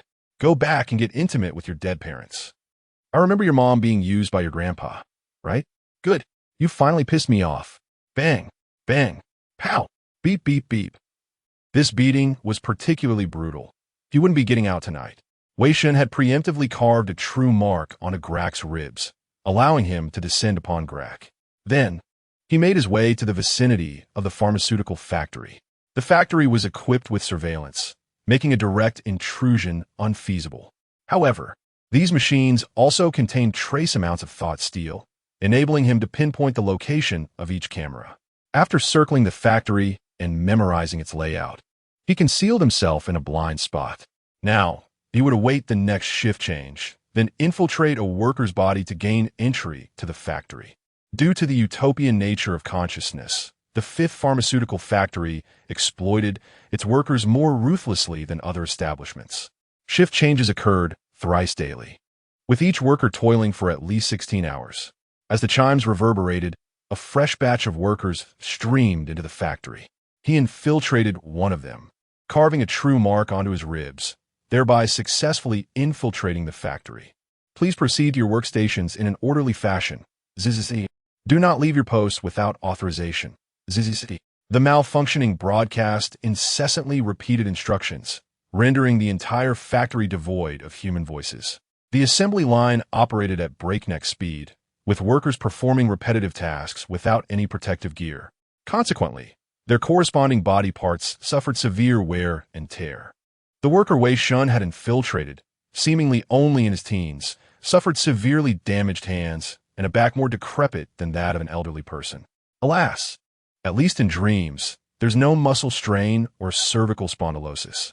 The workers' bodies served merely as transit points. They were incapable of anything beyond working on this high-speed assembly line. Wei Shen required an identity that would allow him to move freely around the pharmaceutical factory. There must be individuals within the factory who remain lucid. Otherwise, who would liaise with the outside world? Surely, technical tasks like repairing machinery wouldn't be entrusted to these workers with almost no independent thought. The method to attract such individuals was simple. Wei Shen manipulated the worker's hand to tweak a component on a machine. As a former mechanic who lacked the funds for certification, his transcendence had elevated his professional skills several notches, enabling him to induce minor malfunctions in machinery. The machine ground to a halt, emitting a fault alarm. Soon after, a repairman clad in blue overalls, carrying a toolbox, entered the pharmaceutical factory. His movements were fluid, his expression vivid, a stark contrast to the workers. At the very least, the same ennui would never be seen on the faces of these workers. TSK, this machine again. Why hasn't the factory director replaced it yet? Shoving the worker aside, as if he were a piece of equipment, the repairman searched for a long time before finally rectifying the fault. Unbeknownst to him, a faith demon had stealthily infiltrated his body. After the repair, it was almost time for his shift to end. After tidying up his office, he traversed the internest area, arriving at a relatively new nest. The environment here was vastly different from the workers' quarters. The corridors were even adorned with potted plants. So many citizens at the bottom struggled to afford water, let alone cultivate plants. Those damned fellows, dumping all the work on me just because they joined half a year earlier than me, even though my mechanic skills are higher. The nest was opulent. Even the door was equipped with advanced anti-theft measures, rendering petty tricks from gangs useless. The interior was exquisitely furnished, boasting 3 bedrooms and 2 living rooms with natural decor. A significant portion of the surplus value generated by the workers flowed here. Even at the bottom of the nest, such a vast disparity in wealth existed, even under the Federation's exorbitant tax rates. Damn it, if I had known the benefits were this good, I would have bribed the examiner to pass me back then. Indeed, if you don't have money, your skills won't get you anywhere. I spent 100,000 Federation credits back then too. Huh? Who's speaking? Silence enveloped the surroundings, save for the echo. A hallucination, perhaps. No, not necessarily. Could be the influence of something here. The repairman hastily glanced at the metal ring on his wrist. The green light on the indicator was still illuminated. He breathed a sigh of relief. It seemed to be merely an accidental influence. He wouldn't have his soul twisted and corrupted like those workers, transforming into a terrifying undead. So this is it. This is why they can remain lucid in this place. In that case, if I were to destroy this, the repairman was reading a book, and gradually he felt drowsy. It was bedtime, so feeling tired was not surprising. He prepared to sleep, habitually checking the device on his wrist before doing so. The indicator light on the device had gone out. Name, Worms Kappa, age 21, level 2 living mechanical repairman, level 1 psychic. Graduate of the illustrious 17th University, a top student in mechanical engineering. Address and parents' names. Employed at the glorious 5th Pharmaceutical Factory for 2 months. Passed probation last month, moved in here a month ago. According to the records, the factory director seems to have high hopes for this young man. That's about it. With the identity information confirmed by the analyzer, Wei Shen had completely taken control of his body. He got up and strolled around the nest, manipulating the items within with considerable interest. An abundant supply of pollution-free water, vases that can generate various floral fragrances, and even an entertainment-style holographic projection of ice. At that moment, he discovered a notebook on the desk. Opening it, he found Worms's journal, chronicling his life in the factory this month. It's terrifying. This place is hell. The old master was right. This place is cursed. The workers here are like the living dead. But once I set foot here, I can't leave for 5 years. Nor can I spread the word, or I'll have to pay exorbitant damages. And I heard that the magistrates of Glorious Nest City have acknowledged its existence. It's unbelievable. The chief mechanic gave me a bracelet and told me never to take it off, or I'll be affected by the curse and become like those workers. It's so terrifying, those poor workers, but I heard from my master that those workers are all heinous criminals and don't deserve sympathy. I don't know if it's true. What criminals? They're deceiving me. How can a 12-year-old girl be a criminal? But what can I do? Report them? The magistrates have tacitly approved of this place. What can I do? I don't want my parents to receive my earn in 5 years. I can only continue working here. At least their salaries are generous enough to outweigh my guilt. I'm so pathetic. I secretly saw the factory director, and he was with 3 young people. The captain told me not to make a fuss and pretend I didn't see anything. I begged him for a long time, and he finally told me the truth. These young individuals were taken by the factory director for drug trials, and it is rumored that they all suffer from terminal illnesses. None of the previous young participants have ever returned. I feel an even deeper sorrow, as I remain uncertain whether my continued silence is right or wrong. Perhaps I will never acclimate to this place. I have grown accustomed to it. How utterly tedious. I long to invite a junior to share an intimate moment. Chapter 27. Employee Regulations. The director has returned. Colleagues say he visits every month or 2. This time, he brought 2 children. While retrieving parts from the warehouse, I inadvertently followed the director for a short distance, but was discovered by the foreman, who became enraged. Due to violating the pharmaceutical factory's regulations, my salary for this month has been forfeited. Infuriating. It was unintentional. Do they expect me to fabricate the parts by hand? Moreover, why is the director taking those individuals to the warehouse? The primary information concludes here. The subsequent entries consist of routine grievances. Why is the director escorting individuals to the warehouse? Hadriel once mentioned the term sacrifices. Could these individuals be the sacrifices? This matter is likely connected to the genesis of the conscious world. Subsequent exploration near the warehouse is warranted, and a perusal of the director's office may prove fruitful. What's this? A booklet rests on the corner of the desk. Upon opening it, it reveals itself to be the pharmaceutical factory's employee regulations. Regulation 1. Never remove the isolation device if you wish to remain lucid. Regulation 2. Do not project your psychic abilities externally if you do not wish to be targeted by demons. Regulation 3. Refrain from inquiring about any matter concerning the director and do not enter his office, or you will face severe penalties. If you desire to survive the next 5 years unscathed, suppress your curiosity. Regulation 4. Do not sleep for more than 8 consecutive hours. If you encounter another world in your dreams, it is normal. Remember that it is merely a dream, and do not trust anything you witness within it. Regulation 5. You will not frequently dream of another world.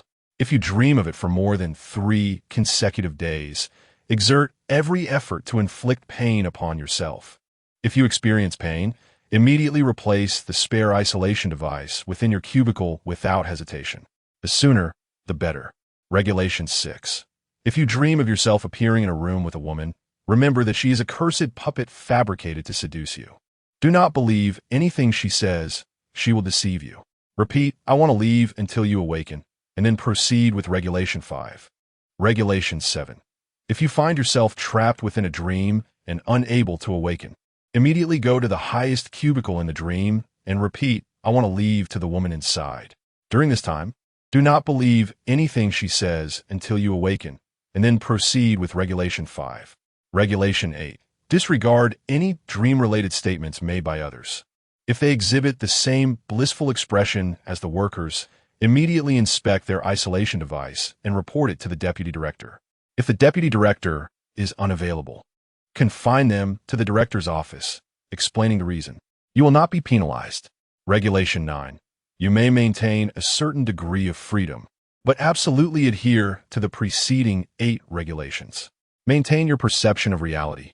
Do not overthink, and do not presumptuously excavate what you believe to be the truth if you do not wish to become like the workers. When you excavate the truth of the curse is also dragging you into the abyss. Regulation 10. The demons of the curse have infiltrated reality and seized the body of one individual. If you discover that a colleague's isolation device indicator is extinguished, feign ignorance to avoid detection by the demon, and then promptly notify your superiors, although they may not necessarily be able to resolve the situation. Where did these bizarre rules originate? One might mistake them for a terrifying curse, but they are merely warnings to prevent employees from accessing the conscious utopia. Wei Shen chuckled and shook his head. From the regulations, at least a few pieces of information can be gleaned. I can manipulate this body to go anywhere, but I need to conceal the isolation device and avoid detection by others. Do not project psychic abilities externally. Presumably, do not project psychic abilities externally for extended periods, as this could disrupt the conscious world, given that my main body can exist here for a brief duration. The director's office may contain some clues.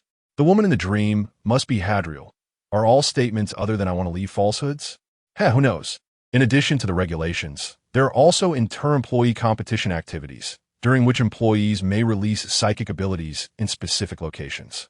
The first-place winner of the activity will be eligible to be transferred to the psychic ability-related department, with less strenuous work, higher compensation, and better benefits. This activity occurs monthly and serves as one of the Federation's means of screening talented psychic ability users. Typically, it is voluntary. Here, under closed management, employees are unable to participate in such screening activities externally. Radiant Spire has granted the pharmaceutical factory the special right to conduct screenings within the factory. The employee regulations also bear the seal of Yeller, the Radiant Spire magistrate. Worms participated in this activity once, but unfortunately did not place. The pharmaceutical factory's commendation wall displays photographs of past champions. First, I will inspect the warehouse area. Perhaps something can be found there. Wei Shen consulted the map to ascertain the general area and proceeded toward the warehouse. Worms only has access to the equipment warehouse. Wei Shen is unable to enter other warehouses, so he observed from outside. Unfortunately, this yielded nothing. The warehouse area is vast, and his sensory range is insufficient. Although a certain degree of freedom is permitted, directly prying open the door or excavating a tunnel will be excessively presumptuous. Moreover, the warehouse doors are sturdy and difficult to breach. Directly absorbing the psionic steel would only damage the door, rendering it permanently inaccessible. Utilizing sufficient psychic ability to destroy the door would undoubtedly devastate the conscious world as well. When the new sacrifices arrive, I shall witness a portion of the truth. This is the only opportunity. It appears that I will be unable to enter here before the director returns. The last time the director visited was recent. The next visit may not occur for another month or two. Before then, I may explore other locations, such as the director's office. That is the situation. I suspect something is in the warehouse, and perhaps it is what you mentioned. Unfortunately, I cannot enter. The director's office may also contain some information, and I wish to explore it. Also, how do I eliminate a thrice-enhanced, psychically superior, Grade 2 instructor? Wei Shen rested his chin in his hands, his expression serious and filled with a thirst for knowledge. Having just endured the torment of the psychopathic instructor, he now urgently needs an assassination method to alleviate his resentment. Hadriel listened to Wei Shen's lamentations and chuckled, covering her mouth. Oh dear, that is indeed perplexing. But it reminds me of a story that might be of assistance to you. She began to recount the story, the needle in her hand rising and falling with her voice. Once upon a time, there was a kingdom plagued by frequent natural disasters, and the people lived in hardship. The king was distressed, wondering how to bring joy to his subjects. The prime minister suggested, we can all dream together at night and create an amusement park in our dreams, filled with food and wine, so that the people can be happy. The king gladly accepted. However, one day, a dragon arrived, incinerating houses and slaying the people. Even the king, the greatest swordsman in the world, and the prime minister, the most magically adept, were unable to cope. Exhausting their lives, they only managed to severely injure the dragon. In his dying moments, the king suddenly had a brilliant idea and inquired of the prime minister, if we can find the dragon to our dreams, will the kingdom not be destroyed? And then what? Wei Shen asked curiously. Hadriel narrowed her eyes and said slyly, and then the dragon was confined to the dream. A joyous occasion, a happy ending for all. Quite fitting for a fairy tale. So what is the story conveying? Everything is possible in dreams. Why not have a blissful dream? I'm about to cry, Miss Hadriel. You're a truly amusing, esteemed guest. Regarding information about reality, I regret to say that I'm not entirely certain either. There are certain areas that I cannot observe. Please feel free to explore, but exercise caution for your own safety. Due to certain reasons, there is some information that I cannot disclose. Pay close attention to matters related to the director. That is all I can advise. How may one articulate such sentiments? To become the master of silence, a mere blink can convey so much. Pray, bestow upon me the secrets to enhance my charm. Dining, shopping, engaging in conversation, though I find myself unable to partake in shopping. What cream bread? I have a fondness for it. Wei Shen nodded, rising to his feet.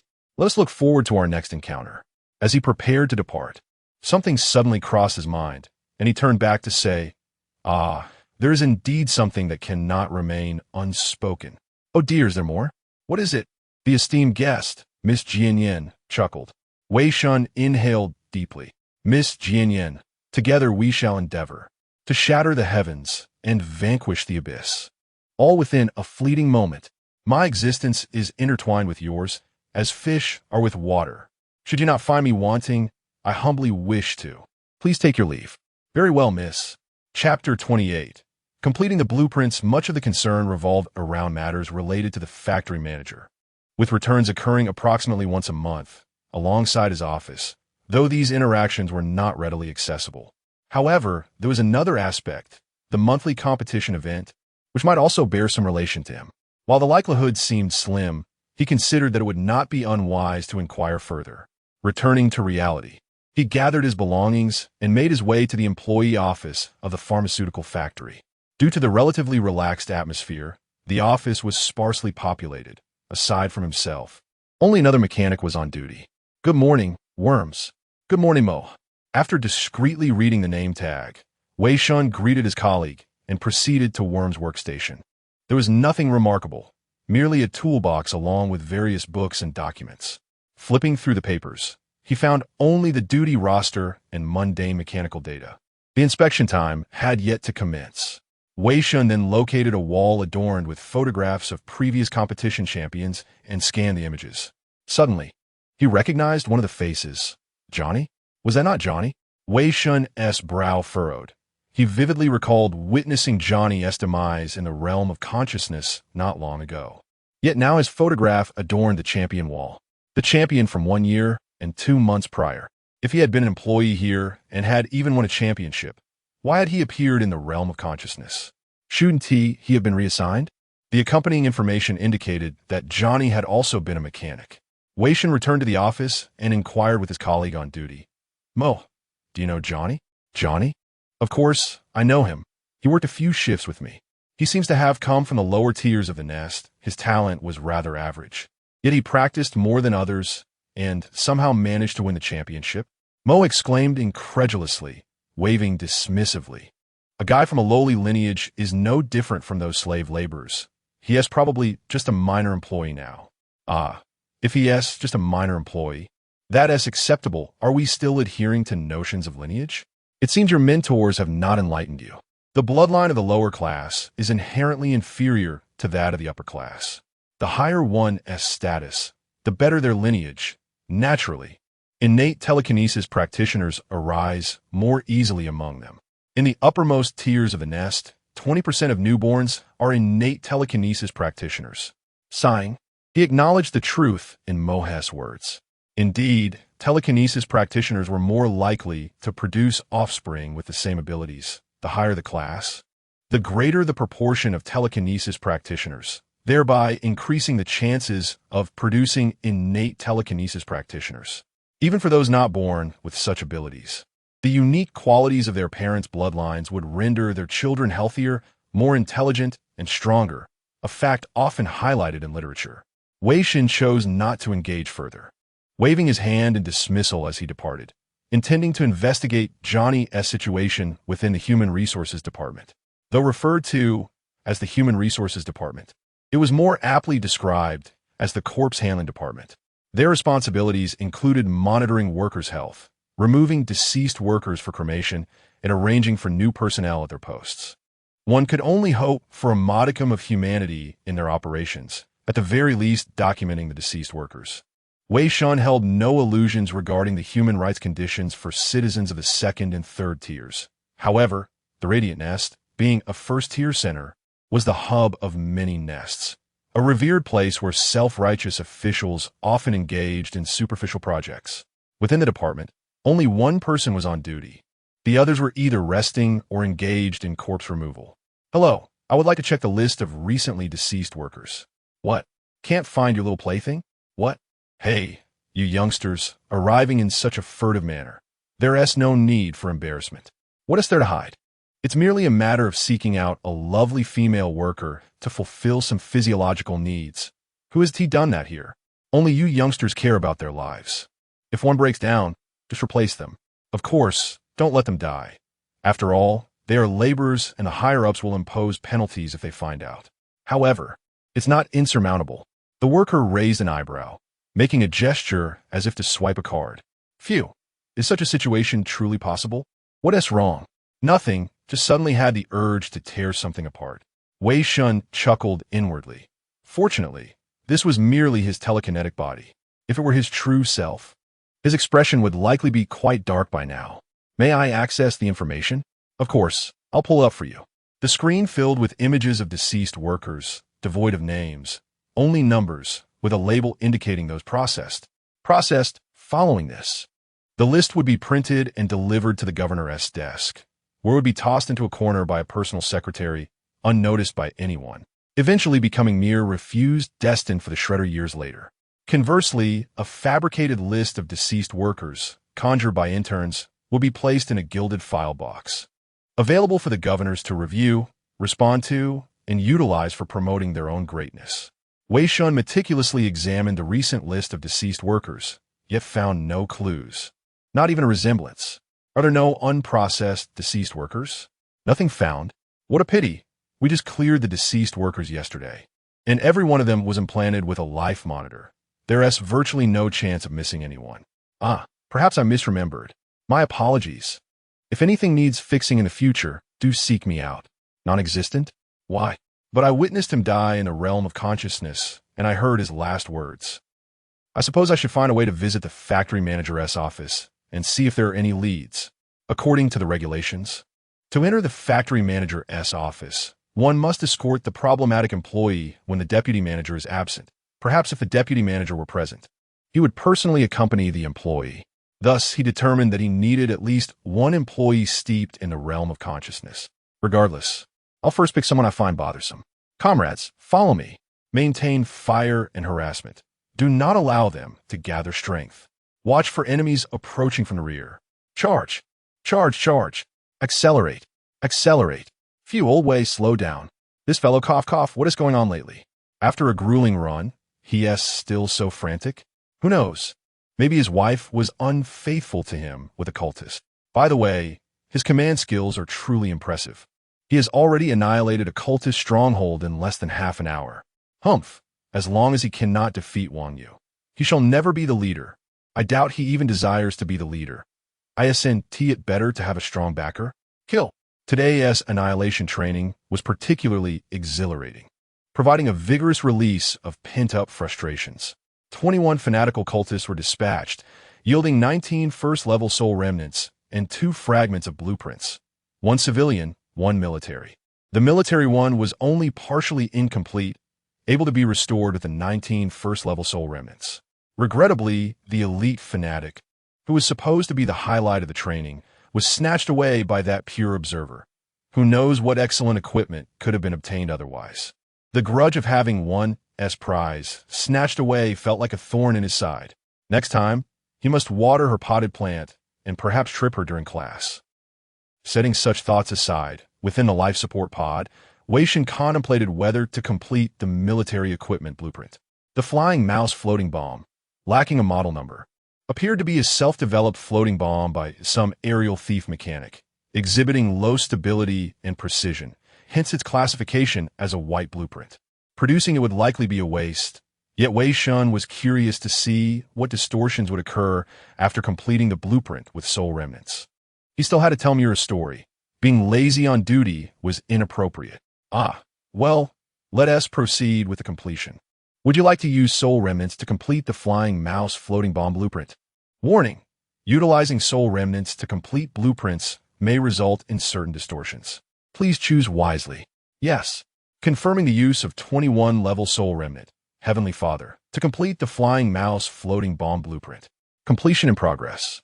Current progress, 0. 59, 5, 87, 2, 100, 0. Completion successful.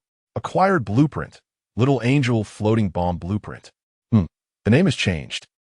Not only the name, but also the appearance has undergone some alterations. The circular bomb body now features a small wing decoration.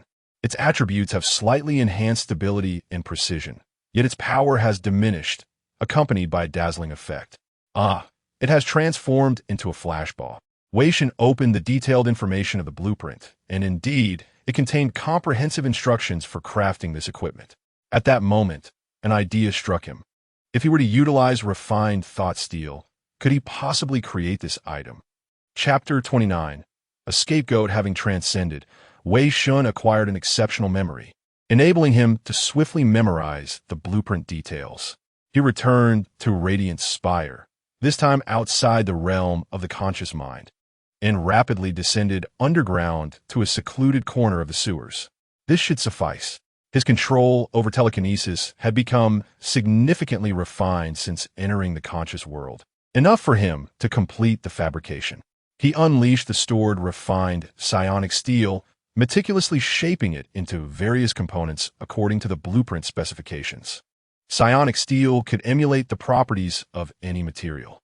Before long, a floating bomb, adorned with a miniature helical propeller and wing-like embellishments, was assembled. Due to material constraints, the floating bomb's proportions were slightly diminished, with each bomb requiring approximately 10 milliliters of psionic steel. Ordinarily, assembling a bomb would not necessitate even a milliliter of psionic steel. He had substituted all materials, including the casing, with psionic steel, hence the increased consumption. I actually managed to create it. Wei Shen manipulated the bomb into flight.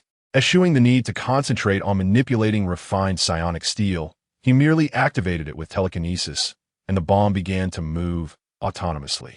Next, let's test its potency. He directed the bomb to collide with the sewer wall. A thunderous explosion ensued, leaving a small crater in the wall. Wei Shen retrieved the fragments, salvaging 9 milliliters of psionic steel. Each detonation consumes approximately 1 milliliter of psionic steel. Its destructive force is marginally greater than described in the information, capable of eradicating, at most, a single first-stage modifier. The expenditure is excessively wasteful. He could sense this, given that it was merely a white-grade, first-level weapon blueprint. Suddenly, an idea struck him. Should he become more formidable and attain greater control in the future, perhaps he could directly manipulate refined psionic steel to self-destruct, generating an even more cataclysmic explosion. Albeit its power is still inferior to the direct application of telekinesis, it could prove useful in situations where psionic abilities are rendered inoperable, such as near the fifth pharmaceutical factory. Manipulating refined psionic steel necessitated the constant emission of external telekinetic energy, precluding its use within the conscious world. However, this device might serve a purpose. Wei Shen returned to the telekinetic barrier, fabricated 5 bombs, and cast them inside. He then descended back into Worm's body, retrieved the bombs, and concealed them. It was not Worm's shift today. 2 veteran employees, with several years of experience, were on duty. During their idle time, he decided to revisit the conscious world. Suddenly, the communicator crackled to life. It was a call from one of the senior employees on duty. Worms, the machinery has malfunctioned quite severely. Come and fix it. Me? It's not my shift. Your mechanical repair proficiency is superior to ours. Why wouldn't it be you? Hurry over here. Or do you not desire this once? Click. The call was terminated. Seriously, none of my business. Ugh. If it were the Real Worms, he might have endured this. His journal mentions it countless times. Now that he occupied Worm's body, he had to adhere to his behavioral patterns. What a predicament. The communicator buzzed again. Worms, get over here. If you're unwilling to work, place your resignation letter on the vice director's desk. Who authorized you to hang up? All right. Hang up. Merely appear. Yet they act so imperious. Is the veneration of seniority prevalent here? One imbecile.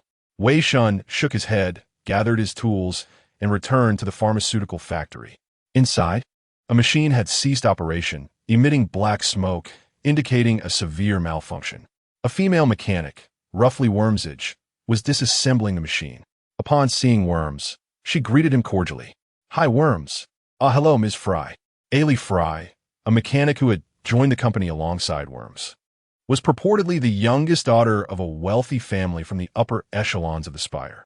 Being an ordinary individual and the youngest daughter, she did not receive much attention from her family and secured this position through connections. It was not her shift either. She had likely been summoned by the same old-timer. Excuse me, let me assess the situation. Wei Shen examined the machine.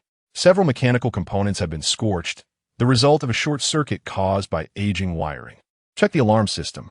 It's not broken. Logically, it shouldn't have escalated to this extent. Wei Shen furrowed his brow, scribbled a note listing the replacement parts needed, and handed it to Ailey. Could you please retrieve these parts from the warehouse? I'll inspect the office. All right. Upon entering the office, the senior employee was pacing back and forth, his expression anxious. What's the situation? Quite severe. Several components need to be replaced. Who authorized you to arrive so late? Damn it. Wouldn't have come to this if it weren't for you. What are you even doing here? Only you can repair this type of malfunction. Don't you know that? Hurry up and fix the machine. Otherwise, no one can bear the responsibility. Sigh, all right. Hold back. I must restrain myself. Wei Shen, haven't you encountered enough scoundrels before? This is nothing. At least they haven't directly stolen money.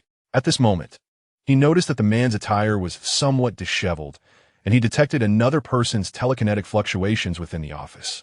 Oh, damn it. What are you going to do? Get lost. Wei Shen backhanded the man in the face, then proceeded directly to the filing cabinet. Upon opening it, he discovered a woman, appearing to be no more than 15 or 16 years old, stark naked, her skin mottled with bruises. He recognized her.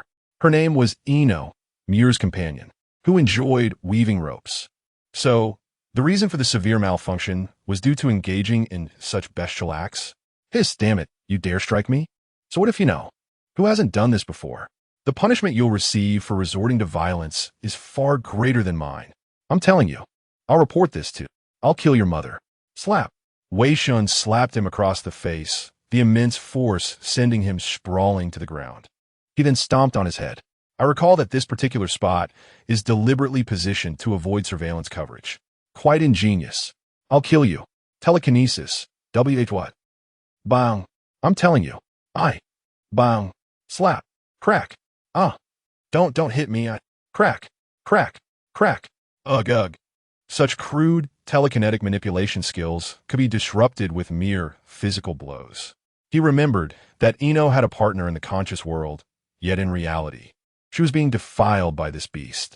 As a purist, he could not tolerate such an affront. Consumed by rage, he kicked the man's offending member, severing it. He then proceeded to target areas that would not be readily noticed, ensuring maximum pain, and beat him into unconsciousness. Subsequently, he tampered with the man's isolation device, rendering it inoperable.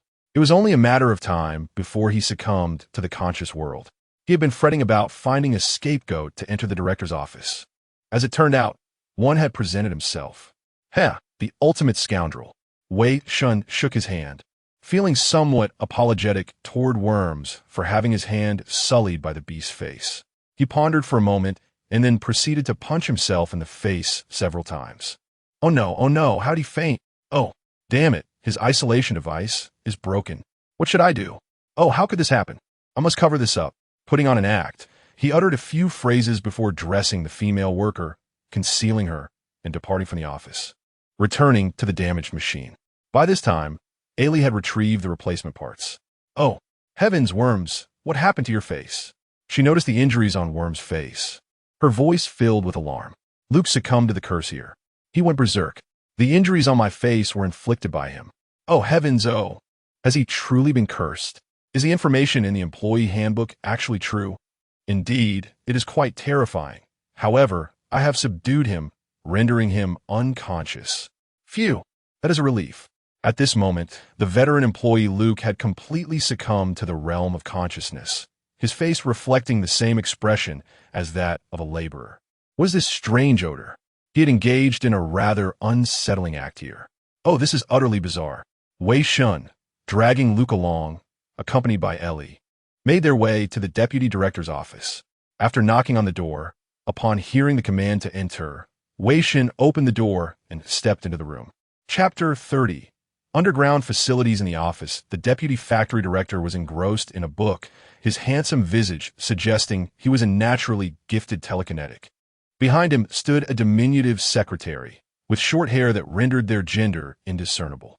Deputy director, today S-mechanic on duty, Luke, exhibited symptoms akin to those workers and launched an attack on me. The deputy director lifted his gaze to Wei Shen, whose face bore the marks of a severe blow. Understand. Keep him here.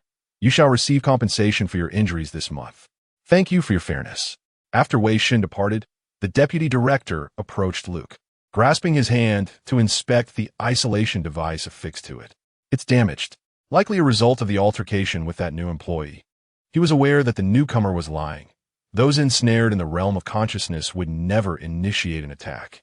Furthermore, this individual had carelessly tampered with the surveillance, surely aware of the extensive damage caused by his infatuation with beauty, which had inflicted considerable financial loss upon the factory, all while attempting to shift the blame onto others.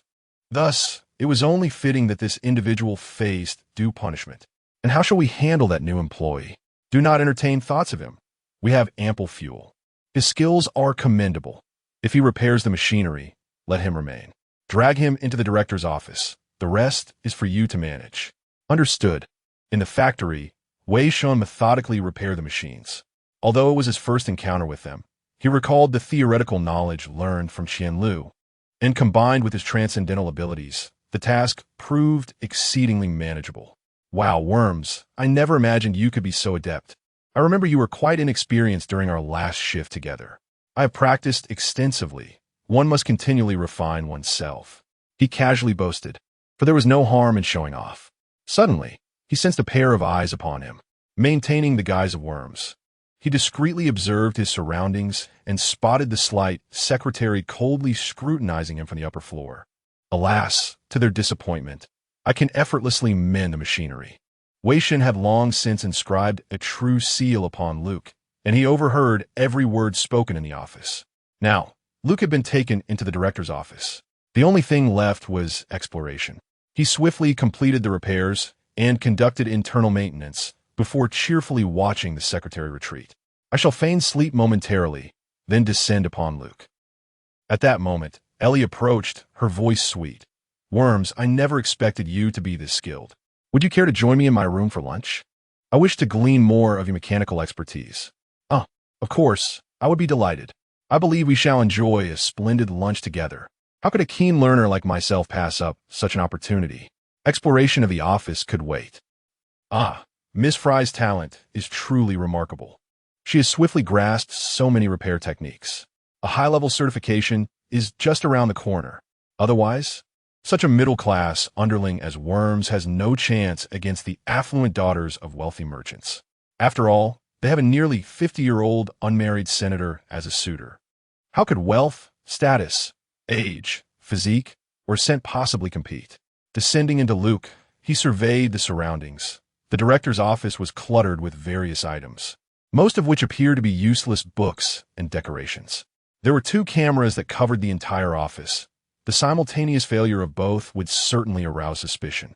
After a brief observation, Wei Shen resolved to destroy the cameras that could surveil the office. His essence swiftly darted out, obliterating the cameras before returning to his corporeal form. He then approached the desk, easily discovering a hidden compartment containing confidential documents. Intriguing, within lay a sophisticated self-destruct mechanism. Had he carelessly disturbed the desk, it would have likely detonated. The choice to store documents in paper rather than electronic form indicated a fear of federal detection. Utilizing the fleeting moments his essence could manifest, he repeatedly probed the desk to glean the content of the documents. A list of consumables for new hires, investment plans for an orphanage, bribe records of officials, transaction details of various gangs, and assassination lists. After perusing some content, Wei Shen's brow furrowed. The workers in this pharmaceutical factory were evidently abducted from various nests by these gangs. It was absurd. How could there be so many individuals lost in illusion if the inhabitants here did not reproduce? Moreover, the documents regarding orphanage investments and bribes raise questions. How could they be so altruistic? Or were they concealing with such nefarious actions? Ah, it seems someone is approaching. Sensing the stirrings of human telekinetic energy, Wei Shen quickly reclined, restoring his previous posture, even the creases of his clothing reverting to their original state. The telekinetic fluctuations did not emanate from the main entrance, but rather from a concealed corner. Moments later, a storage cabinet beside the office creaked open, and several individuals emerged from a hidden passageway. They dragged Luke's body into the passage, traversing a convoluted underground tunnel to a subterranean cell. The director's office connected to an underground prison. After observing for a moment, he noted the cell was quite primitive, surrounded by earthen walls, with a door resembling those of medieval dungeons. Inside, two young men were confined, with no guards present, perhaps due to their apparent simplicity. Regrettably, there was no opportunity to incapacitate one and possess their form. There would surely be a chance later. Patience was key, especially since there were no surveillance cameras here. Wei Shen exited Luke's body and entered the realm of consciousness, purchasing 2 loaves of bread before returning to Mure's nest. "Brother, you're back. Wow, cream bread. Here, I bought it for you, knowing your fondness for it. I added extra cream." "Yum," Mure exclaimed, taking a delightful bite of the bread, cream smeared across his mouth. "Brother, aren't you eating? I already had some. This is for a tailor." "A tailor? Is he a friend of yours? By the way, can you tell me more about the ranger's story?" "Of course. It's evident you truly admire him." In nearly 20 days, the transformation training was nearing its conclusion. Originally requiring nearly 2 years, the Reformation camp had compressed the duration to just over a month.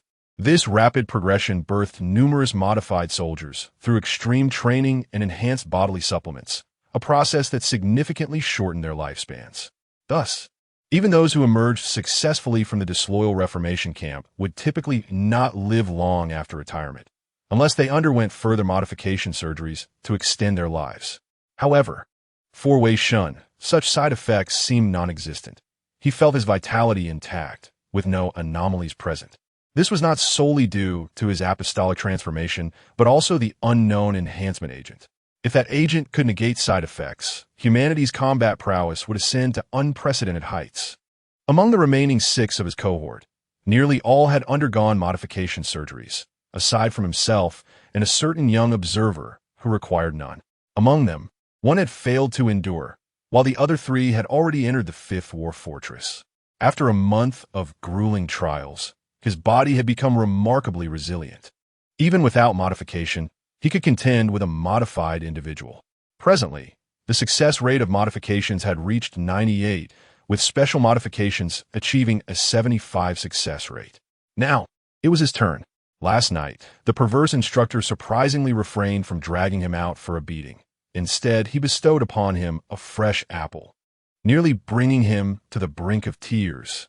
He had already anticipated the impending events. Chapter 31. Specialized augmentation regarding the Radiant Hive City. Currently, Wei Shen regales Mure daily with fabricated tales. He conjures an image of a ranger from the black soil, righteous, formidable, dashing, and nearly flawless. He guides Mure to idolize this ranger, subtly instilling a faith derived from himself. Mure believes she merely admires a hero, yet unknowingly succumbs to this burgeoning faith. How devious! To deceive even a young girl. He wonders at his success. If it works, his acquisition of adherents will accelerate dramatically. During a specific period each day, mental fluctuations arise. Whenever available, he assuages them. Wei Shen remains occupied with silence, diligently reporting on the current situation, occasionally lamenting, and, as customary, "With you and I combined, who could stand against us? Please leave." "Very well. With you and I united, who could rival us? Kindly depart." "As you wish, my lady." "Oh, such sincerity." Surely, Miss Silence must be deeply moved. The fearless lock clicks. Wei Shen rises from his bed. The time has come. Shortly thereafter, the cell door opens, revealing Yongping. "Let's go, insect. It's your turn." He escorts Wei Shen to the underground of the disloyal reconditioning camp, a vast surgical suite dedicated to human augmentation. Blood exchange devices, bone saws, skinning tools. The array of instruments is chilling. Special incense burns around the room, both disinfecting and maintaining the surgeon's alertness and focus.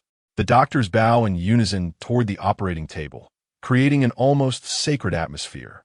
Feel honored. This is a specialized augmentation. I scarcely obtained this slot. Fortunately, the person in charge is an old comrade. Otherwise, it would have been unattainable, Yang Ping says, arms crossed. He underwent a specialized augmentation himself during his third tour. He earned that opportunity for destroying a war altar and preventing the birth of a giant, earning a first-class merit. This allowed him to retire and live to this day. He actually secured a specialized augmentation slot. I can't believe I'm beginning to like this guy. I won't be grateful. If you think this will make me go easier on you, think again. Despite previously declaring he would never accept Yang Ping's favor, he didn't expect Yang Ping to actually secure the slot. It seems foolish to refuse. There must be a prize for this opportunity. The Federation would not be so benevolent to the disloyal. If his subsequent contributions do not match the Federation's investment, he will undoubtedly suffer far more than an ordinary disloyal subject. Whatever, insect, first, survive the battlefield.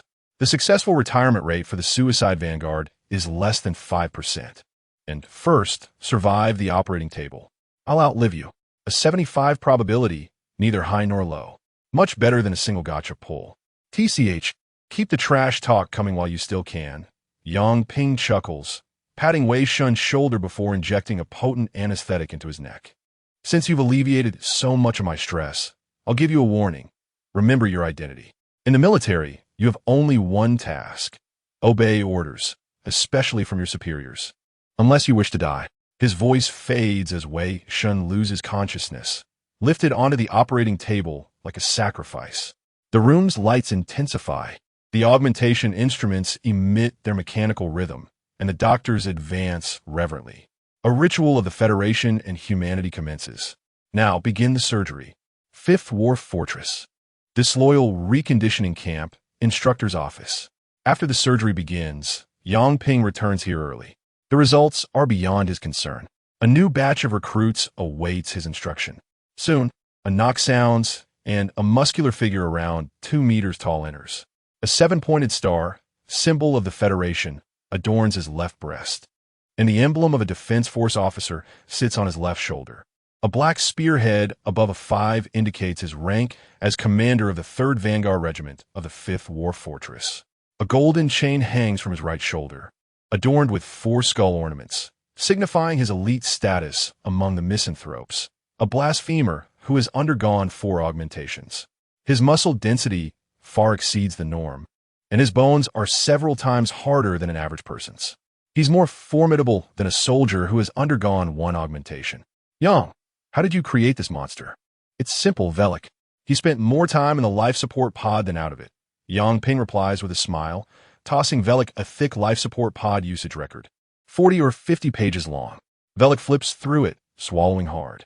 0 minor injuries, 5 major injuries, 44 near-death experiences. Almost every training session brought him to the brink of death. Aside from the physical data, the entire record consists of trauma reports.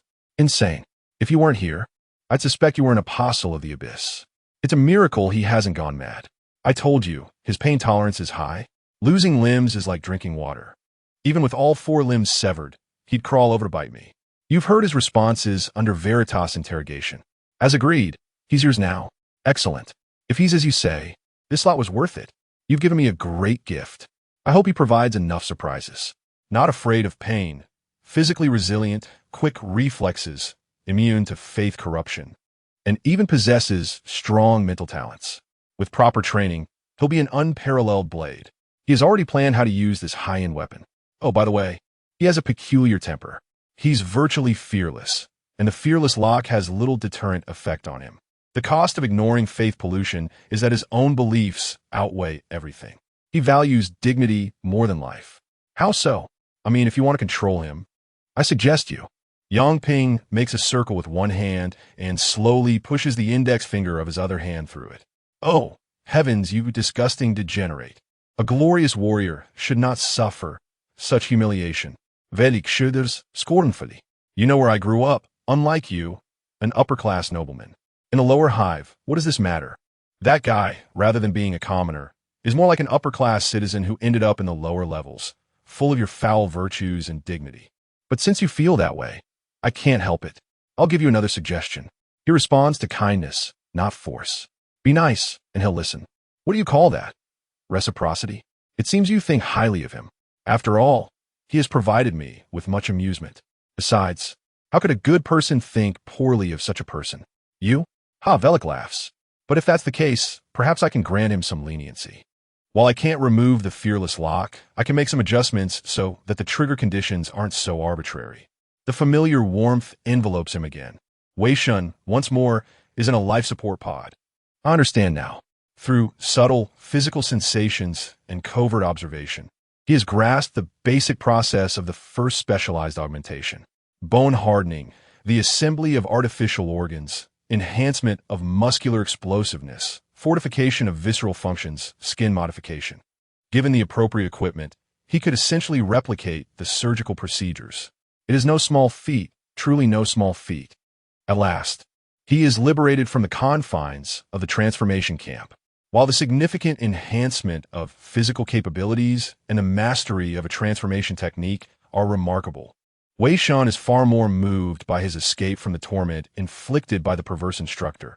An increased tolerance for pain does not equate to an absence of suffering, and the psychological strain remains palpable each day. Upon opening the panel, the attributes have undergone a transformation.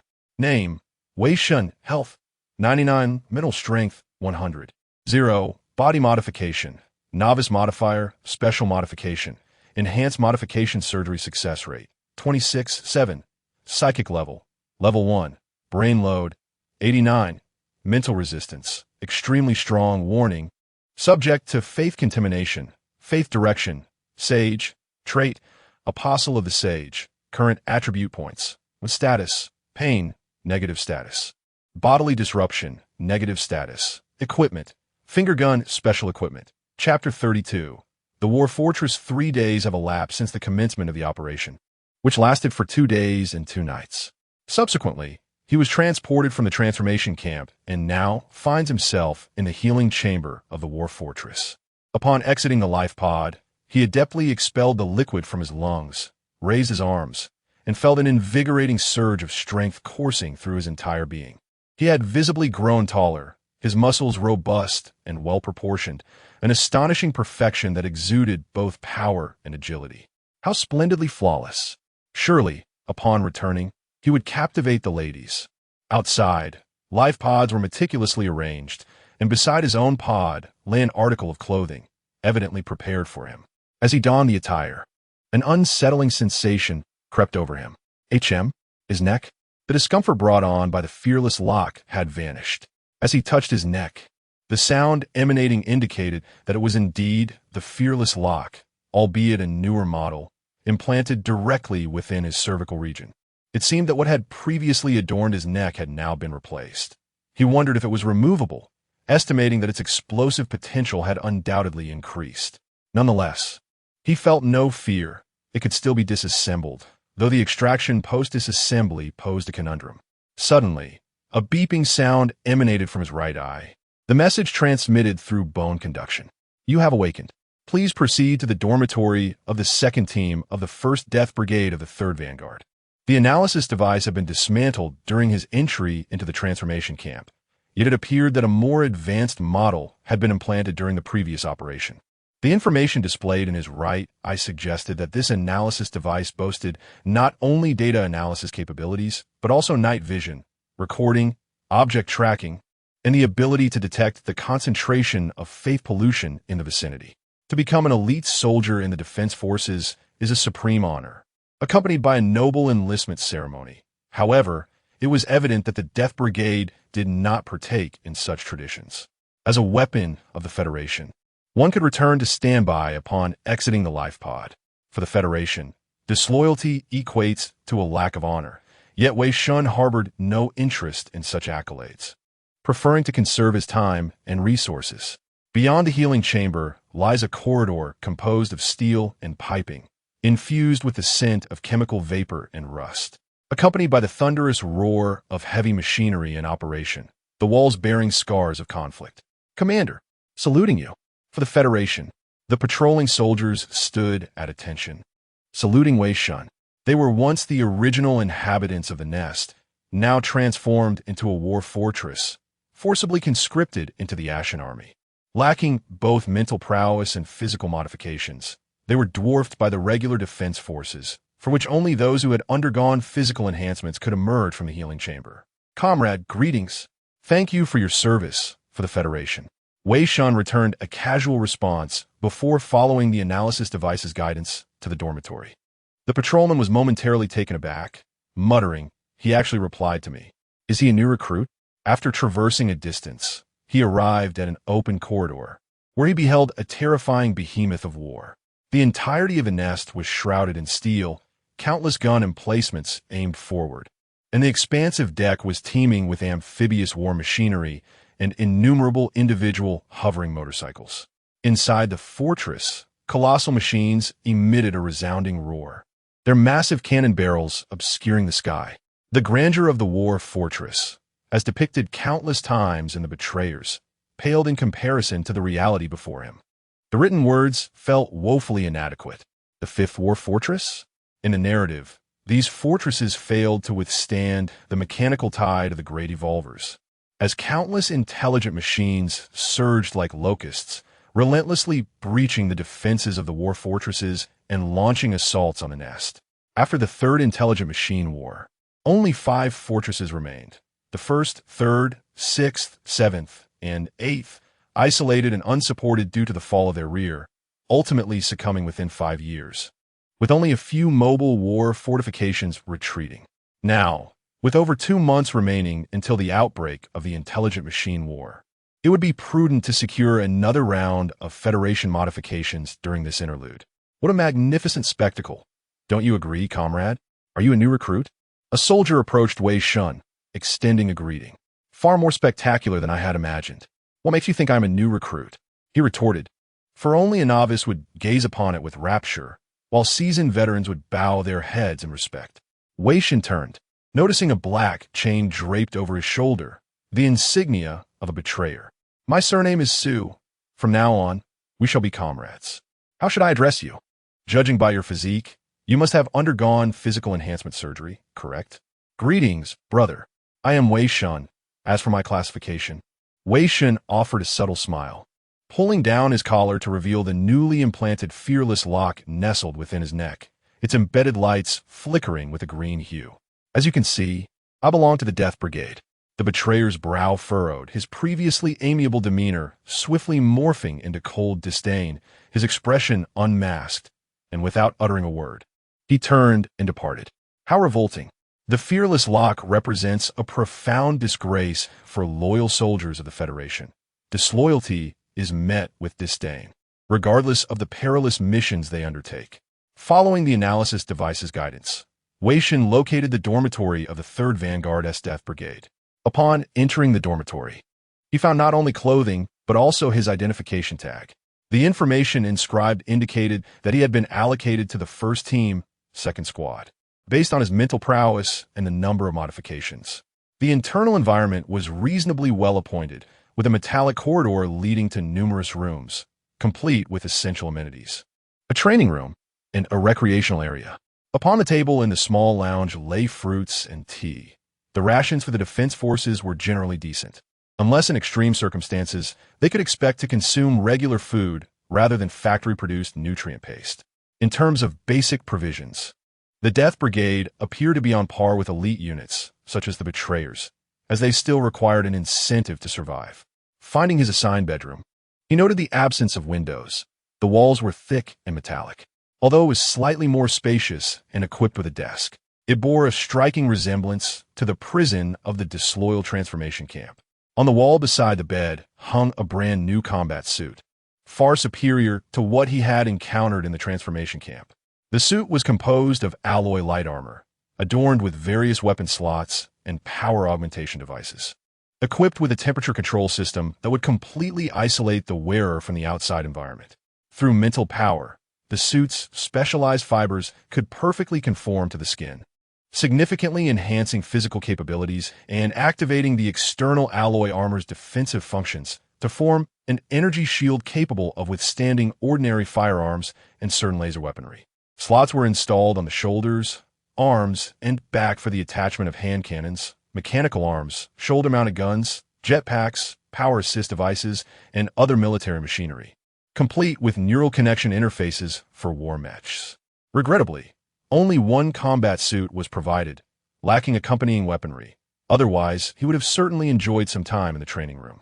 Wei Shen clenched his fists and struck his chest plate, which remained unblemished, showing no signs of denting. It was indeed improbable that a mere punch could breach its defenses. Perhaps with the aid of mental power, there might be a chance, though he had no desire to test that theory. I wonder if my finger gun could penetrate the combat suit's defenses, but I'm uncertain if there are hidden cameras here. Even if there aren't, the fearless lock on my neck has monitoring capabilities. With time to spare and feeling a pang of hunger, having recently undergone surgery, his body craved sustenance. He exited his bedroom and made his way to the dining hall, where fruits and tea awaited on the table. I must admit, this is quite luxurious. I cannot even identify these fruits. He grabbed a pack of energy biscuits and retrieved a tube of nutritional liquid from the refrigerator. As he nibbled on the biscuits, he casually took a bite of an unfamiliar fruit, and to his surprise, it was quite delightful, tangy and sweet, invigorating and appetizing. "Oh my goodness, what are you doing?" A sudden exclamation broke the air, and upon turning, he recognized a familiar face. "Oh, is that not Relcher? I see you have also been assigned here." "Indeed, my friend. But this is not the moment for pleasantries. The fruit on the table is inedible." Chapter 33. The Captain's Crown Fruit? So this is what it is. One of the Federation's most distinguished plantation creations, boasting high yields, abundant vitamins, fatigue alleviation, and accelerated mental recovery. One of the most frequently mentioned fruits in the unfaithful. Most often in the phrases, he held a crown fruit and he took a bite of a crown fruit. In short, delicious. He partook of a crown fruit, inquiring with curiosity, "Why? They're all on the table. Untouchable." The captain issued orders. "Blast it, I already nibbled on one." The captain? "The 3rd Vanguard Regiment. 1st Suicide Vanguard Squad. 2nd Team Captain." He munched on the crown fruit, saying, "These crown fruits belong to the captain? What's he doing leaving them here, then?" "Of course. They aren't just for the captain. We each get 3 a week." "It's just, ugh, that scoundrel." "In any case, recruits aren't allowed to touch anything on the table. If you eat anything from the table, that jerk will use it as an excuse." Suddenly, Real Share stiffened. His expression contorted, and he collapsed in agony, as if electrocuted. Wei Shen moved to step forward, but a question halted him. "Did someone just insult me?" That's hardly conducive to unity. Several figures entered the dining hall, the leader's face a grotesque sight.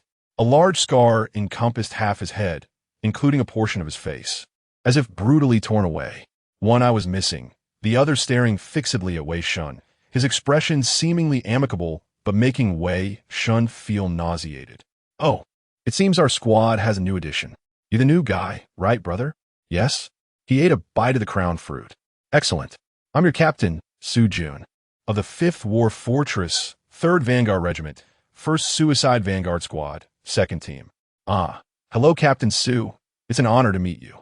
He adopted a more polite posture, consuming another bite of the crown fruit. "So, would you be so kind as to make my companion more comfortable?" Real Share convulsed from the electrocution. It was clear who was responsible. Although his modified body wouldn't succumb to such shocks, the pain was real. "Oh, certainly. You understand, as a captain, especially of a Suicide Vanguard Squad, one must maintain a degree of authority. He insulted me, so administering a minor punishment is perfectly reasonable." Su Jun pressed a button on his arm, intensifying Rialcher's suffering, wisps of blue smoke emanating from his body. Wei Shen frowned, set down the crown fruit, and abruptly, one of the men behind Su Jun threw a punch. The fist speed was insignificant compared to the drill sergeant's slightest movement. Wei Shen seized the attacker's fist, twisting it slightly, causing the man to cry out in agony. "Brother, what's the matter? How is this possible? How are you unaffected? Are you referring to the electrocution?" That indeed had no effect. Wei Shen smiled, pulling and pushing the man to unbalance him, causing him to stagger backward, caught by Su Jun. "You don't have a dauntless lock?" "I do, but it's a newer model." Wei Shen lowered his collar, revealing the dauntless lock embedded in his skin. Su Yun found it slightly, patting his subordinate's shoulder, who immediately retreated discreetly. The Federation holds you in high regard. What's your name? Wei Shen. You're overthinking it. I have no connections. Indeed, anyone with connections wouldn't end up here with us. Since you're a recruit, you might not know the Suicide Vanguard Squad's rules. We're quite lenient. We only have one rule: absolute obedience to superiors. Even if I can't control your dauntless lock, I'm the captain, and you're not. You recruits must respect me and absolutely obey my commands. Like a dog, don't touch anything on the table. You're unworthy. Understood? He roared into Wei Shen's ear, his single eye looming. He was the captain, possessing the authority to control the dauntless lock's electrocution function, even if it was ineffective against Wei Shen. What an imbecile. Even in this situation, he can't discern the circumstances.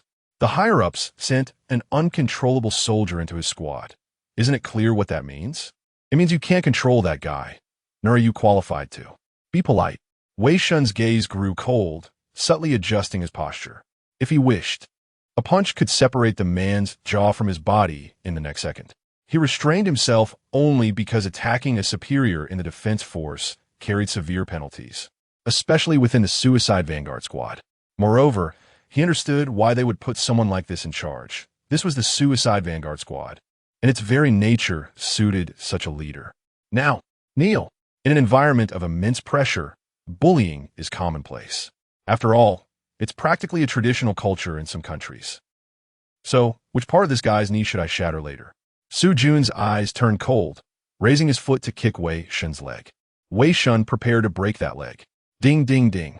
The dauntless lock chimed, signaling assembly. Consider yourself fortunate. I'll get around to teaching you later. He deactivated the electrocution and left the dining hall to don his combat gear. Who's the fortunate one? Muscle strength, reaction speed, and mental fluctuations. Just a first-level mental power user and a once-modified individual, a puppet propped up by the facade of a captain's authority. He picked up the remaining half of the crown fruit and continued to eat, squatting down to pat Real Share. Get up. Being late for assembly is more severe than electrocution. Huff, huff. You're immune to electrocution? Real Share struggled to his feet. Having undergone modification, he wouldn't lose mobility from that alone. He felt somewhat envious. He had lived in a single dorm, and now Wei Shen's dauntless lock had been replaced with a new one, spared from the captain's torment. It was blatant favoritism. If you were dragged out for extra training every night, used as a toy by the perverted drill sergeant all day, flash yellow at least once, and injected with strange substances, your dauntless lock would be replaced too. Never mind then. In fact, Real Share shared a dorm with a woman, though her nights were still miserable. Because of this, it took him a week longer to meet the surgical requirements. He sent Real Share back to his room, and Wei Shen also returned to his room to change. Soon after, fully equipped, he arrived at the tarmac for assembly. All Suicide Vanguard squad members stood in formation. 8 in total. It was said that the last mission consisted of 10 members, 5 perished, and 3 were added. It was unknown how many would be lost this time. The officer in charge of this mission approached them. This time, we need to cleanse the previously captured polluted city. Your mission is singular. Kill all cultists you see. Yes, sir.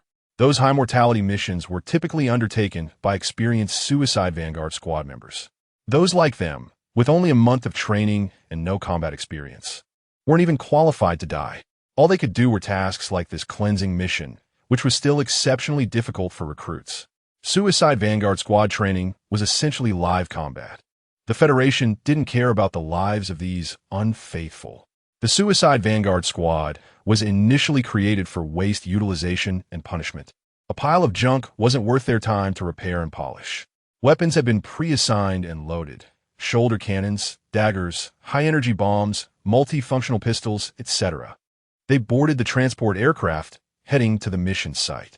The location was a small city occupied by the Celestial Father's followers, north of the 5th War Fortress, located on the essential route to the 104th Fallen Hive. Besides their extremely twisted beliefs, cultists were identical to humans. They could also build cities, though their cities differed vastly from those of normal people. Upon arrival at the destination, the city has transformed into a smoldering wasteland, ravaged by the artillery of the defensive forces. The next task is to eradicate the zealots hiding beneath the protection of the church and altar. We have reached the mission site. Everyone, prepare yourselves. The jetpack roars to life, and the vanguard plunges into the fray, descending upon the city. The ground is a treacherous mixture of rubble and shrapnel, saturated with the aftermath of relentless bombardment, leaving behind only scattered barriers radiating a holy light. High-risk targets have been marked, to be dealt with by a specialized team of skeptics, whose mission is to eliminate the lower-risk threats. Accelerate! Accelerate! Su Jun gives the command, and the vanguard hastens their march, soon reaching a concealed spot near a barrier. Ruelcher, Hode, and Wei Shen, you three will lead the charge. Hui Mao and Robert will serve as rear guard, while the rest maintain vigilance outside. Prepare yourselves. You want us fresh recruits to take the lead. Have you lost your mind? Hode's face pales beneath his helmet as he exclaims in fear. Wei Shen is familiar with him, a fellow recruit of his cohort. Possessing commendable physical attributes, but lacking psychological resilience, deeply afraid of death. Instead of an explanation, he is met with another jolt of electricity, a ragtag group, still bickering amidst such dire circumstances. On the battlefield, disobedience to commands leads to but one fate. Either you enter the fray, or I will ensure your demise right here. Unity? Such a notion is non-existent. This is the vanguard of death, where their faith and conviction lie solely in survival. Su Jun, wielding the privilege of a commander, would never engage in actions that jeopardize his life. Under the duress of Su Jun's intimidation, Hod meekly acquiesced, resigned to his fate as cannon fodder. Wei Shen remained taciturn, observing silently, his intent set on infiltrating and eliminating the zealots to harvest materials. Prepare. Commence. Equipping breach cones and channeling psychic energy, Wei Shen spearheaded the assault, charging forth from cover towards the barrier. A torrent of bullets and sacred light erupted, yet none could match Wei Shen's velocity, who deftly evaded them, embedding the breach cone into the barrier.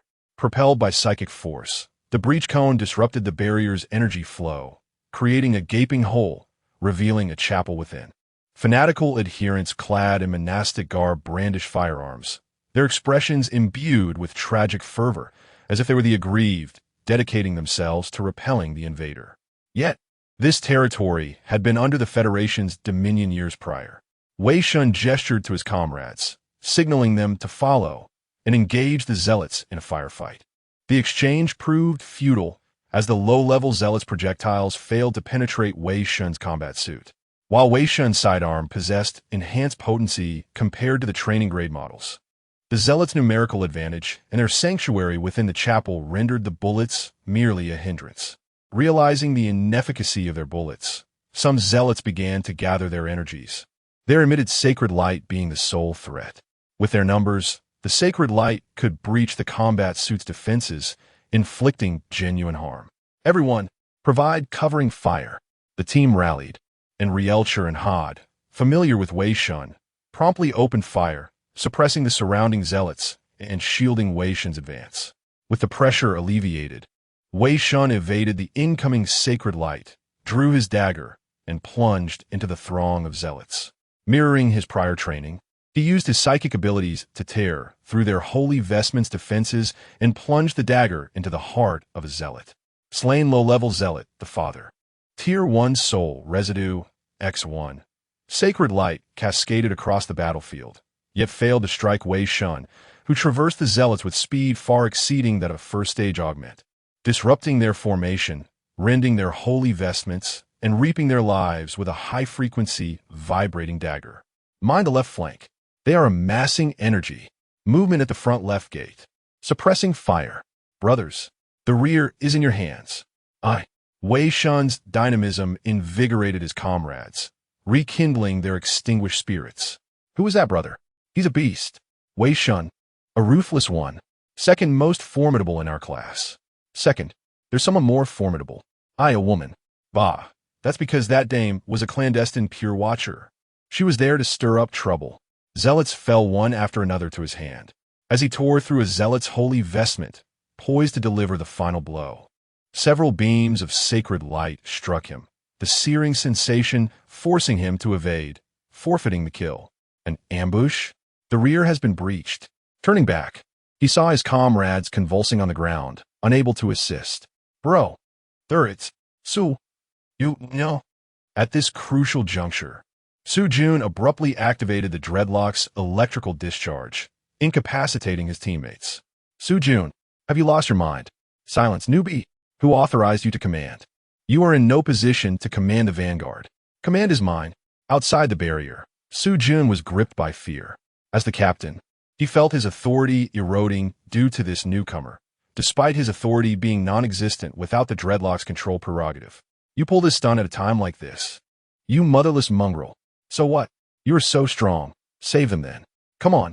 I'll have you know that I am the captain. I have a right to control them. Heh, fool. Wei Shen repeatedly evaded the concentrated assault. Unable to strike him, the zealots redirected their attacks towards the four immobilized comrades. At this rate, the entire squad might be annihilated.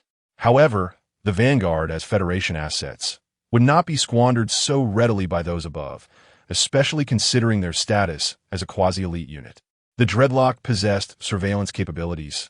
The higher-ups were undoubtedly aware of the situation, yet remained unresponsive. Currently, he was the only one capable of action. Damn it, those bastards testing my mettle, are they? Fine, I'll show you. He refrained from uttering profanities, wary of the eavesdropping superiors taking offense.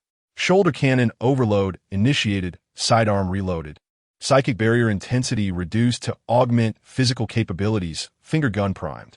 Even without psychic amplification, the combat suit's armor could withstand some attacks. For both him and his comrades, Wei Shen surged forth, single-handedly re-engaging the zealots. The onus now rested solely on him, tasked with both eliminating the enemy and diverting fire to safeguard his teammates.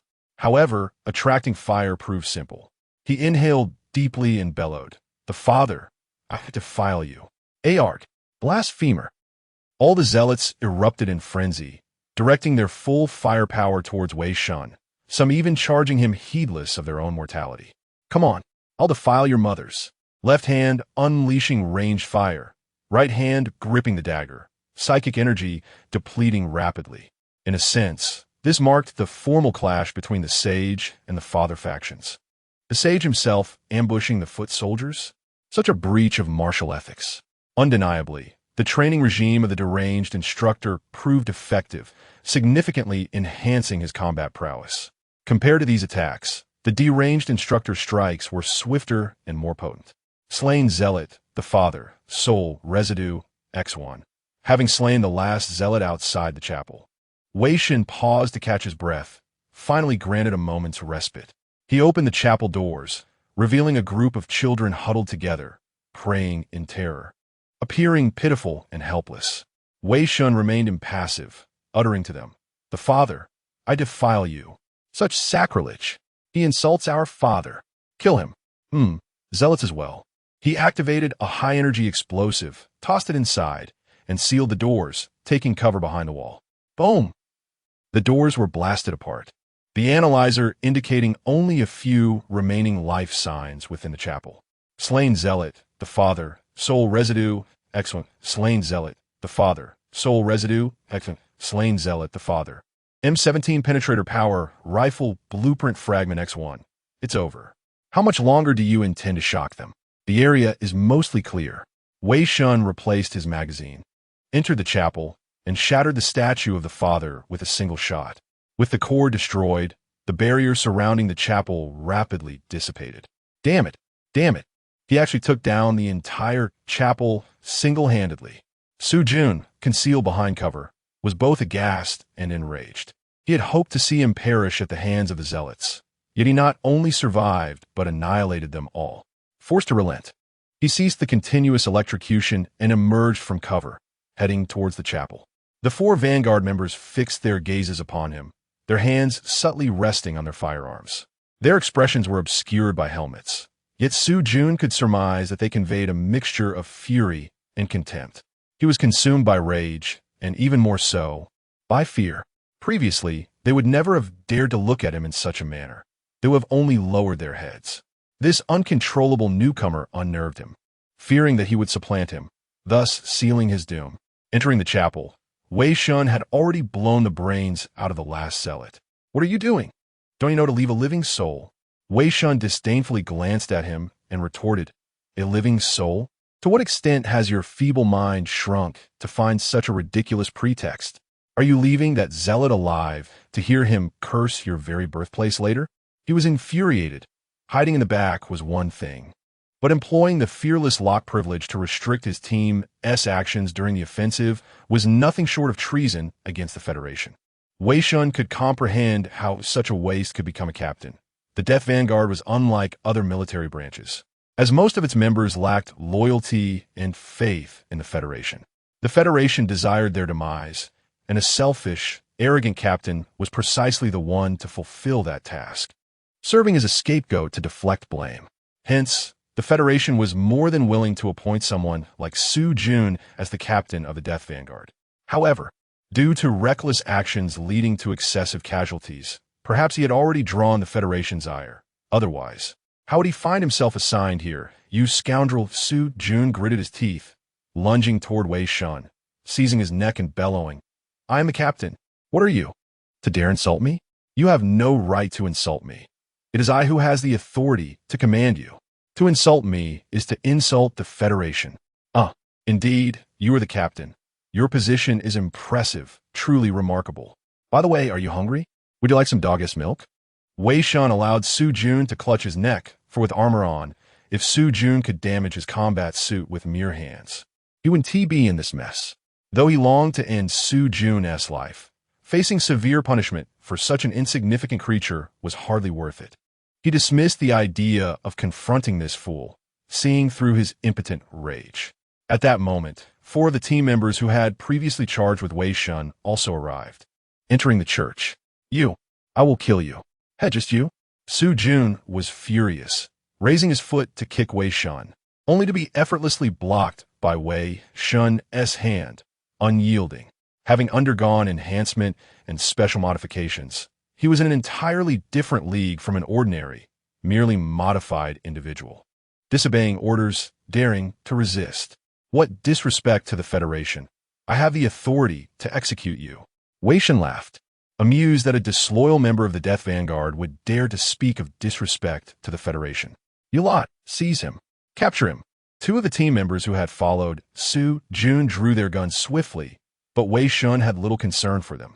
He broke free from Su Jun's grasp, instantly appearing beside one of them, knocking him down with a kick, seizing his handgun, and hurling it at another. He then crushed the shoulder cannon of the first. The second was struck in the head by the handgun. Although the energy shield deflected the bullet, it still caused him to falter for a moment. In the next instant, Wei Shen was before him, and as he stumbled back, Wei Shen kicked him down, easily taking his gun and shooting his shoulder cannon to pieces. "Is that all? And now, you dare to resist? You are finished. I have submitted a request to headquarters. Your fearless lock will explode any moment now." Su Yun rolled, attempting to mask his inner fear.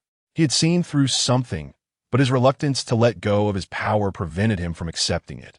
Now that Wei Shen had defied orders and openly resorted to violence, according to Federation law, disobedience in the Death Vanguard only had one outcome. However, if there is no explosion if I were you, I would have ceased all actions by now, you fool. Wei Shen chuckled, stepping closer to Su Yun.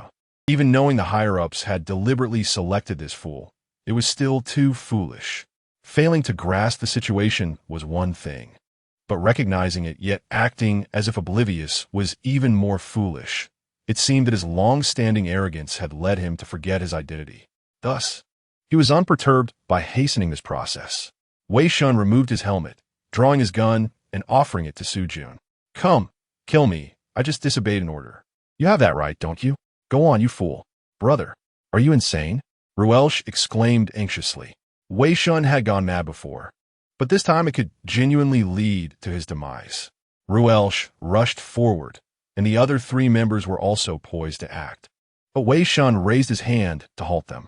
"It's fine. Isn't this just showing a bit of respect to this cowardly captain? Come on, captain, kill me. Can't you even do that? Wow, how compassionate of you." His fearless lock hasn't exploded. I have submitted the request. Yet it hasn't detonated his standing above coward, waste, scum, bastard of a bastard. I thought you at least had that much courage. Yet you can't even discuss someone properly. What purpose does your existence serve? Don't think I wouldn't kill you, oh. Then why are you shrinking back like a turtle? Move, little turtle. The gun is right in front of you, and still, you hesitate? It seems you know you're a waste, utterly useless, a piece of trash that can't even be a decent dog. Don't think I wouldn't kill you. Su Jun shouted, and Wei Shen raised an eyebrow, a smirk curling at the corner of his mouth, his expression dripping with contempt. Hey, shrinking back again, little turtle. I will kill you. Su Jun roared, grasping his gun and pointing it at Wei Shen's headbang. The combat suit emitted a muffled sound, and Su Jun crumpled to the ground, silenced. Pathetic. The actions taken moments ago had sufficiently proven his worth. His standing in the eyes of the higher-ups had already eclipsed Su Jun's. He had deliberately instigated a conflict. Once Su Jun grasped the gun, it compelled the higher-ups to make a choice, and the outcome was glaringly evident. A member of the vanguard with the potential to grow into a fearless pioneer was far more valuable than this countless, disloyal fool. His provocation also subtly hinted to Su Jun that he had only two choices: not to take the gun, thereby severely diminishing his authority, or to take it, which would lead to his demise. Su Jun chose to pick up the gun. What a fool. Wei Shen shook his head, donning his helmet. You were too reckless just now. What if he truly shot you? What was that sound? What happened to him? Ruelsh inquired as he approached. His fearless lock exploded. What?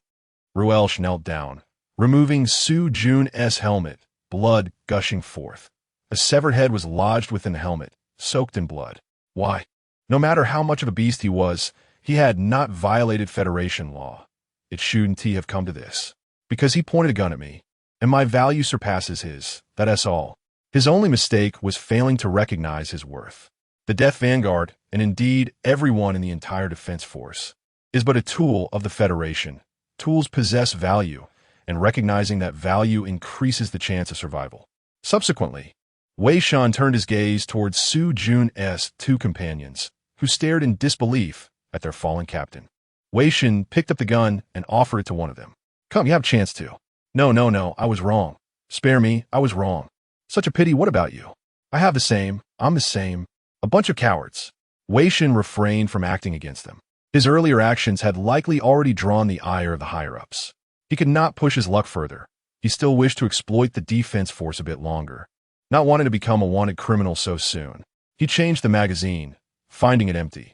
There were no bullets inside, which meant unless the higher-ups went insane, no matter the circumstance, Wei Shen would not perish. But if they truly did go mad, he could only pray he could revive this body once more. Chapter 36, Mission Accomplished. With Su Jun deceased, you now hold the mantle of leadership. We are at your command. Rielcher and 3 others approached Wei Shen, comprising 2 contemporaries and 2 individuals long subjected to Su Jun's torment, harboring deep-seated resentment towards him. The latter pair removed their helmets, revealing their faces. Robert possessed well-defined features, etched with wrinkles indicative of his age, while gray hair was a gaunt, brooding man. Both possessed a certain handsomeness, likely inherent psychokinetic adepts. How shall we deal with these individuals? Rielcher gestured toward Su Jun's 2 lackeys. Spare them. The Federation's resources are not to be squandered. Regardless, we must maintain a semblance of respect for the Federation, lest someone above become incensed and detonate the dauntless locks on their necks. We are eternally grateful for your benevolence, they exclaimed, prostrating themselves before Wei Shen, who disregarded their gratitude. Furthermore, I have no desire to be captain. You may regard me as a leader solely for the duration of this assignment, but do not perceive me as a benefactor. The control of the dauntless Locke's electroshock would not be entrusted to him, nor would he desire it even if offered. He intended to exploit the Federation's resources and depart, unconcerned with extraneous matters. I offer no promises, nor should you harbor any expectations of me. Save for this, in every assault, I shall be at the vanguard. Understood. All Vanguard members stood at attention and saluted. This pledge sufficed, surpassing the actions of Su Jun, who merely sought refuge in the rear. Subsequently, they explored the chapel, opening the door to the repository. Amidst various religious implements and paraphernalia, they discovered mechanical equipment scavenged from former Federation citizens, space pirates, or defense forces. Lacking psychokinetic abilities, they found these items unusable and stored them within. Such intriguing acquisitions. In that case, I shall extract some Psychon steel. I shall venture inside. Please await me here. Very well. Wei Shen had contributed the most to this operation, resolving the matter of a certain beast. He would be the first to plunder the spoils of war, to which no one objected. This was merely a small chapel, containing a limited number of items. He observed that the Psychon steel in some of the equipment had completely disintegrated over time. However, the remaining usable quantity was not insignificant. After a cursory examination, he found no equipment that piqued his interest, mostly standard-issue items akin to his own. Decomposed? Yes. Despite the inherent losses in utilizing this system function, the current circumstances did not warrant the emergence of his true form. His present body differed from his control of others' bodies within the Radiant Nidus. He was now fully ensconced within the flesh, acting as the soul. Only unconsciousness could facilitate his departure. In contrast, controlling bodies within the Radiant Nidus felt more akin to puppetry, devoid of taste, scent, or pain. Having acted recklessly for so long, indulging in a moment of avarice should pose no issue, as they would have no use for the equipment anyway. He evaded the surveillance of the dauntless lock, and the Psychon steel within the equipment was extracted, yielding approximately 3 milliliters, which was stored within the system. This system was incapable of much else, save for storing Psychon steel.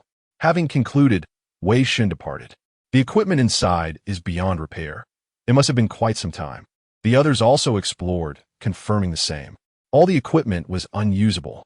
The location had been breached, and they transmitted the coordinates to the war fortress's turrets, ensuring that it would soon be subjected to comprehensive bombardment. Next was the second objective, an altar. In contrast to the chapel, the altar truly showcased the fanatic's cruelty. The altar's foundation was entirely constructed of bones, with countless skulls impaled upon its long spikes. Ropes adorned with dismembered limbs and flayed human skin hung from it. These were the remains of former Federation citizens and defense forces who had undoubtedly endured horrific torture before their demise.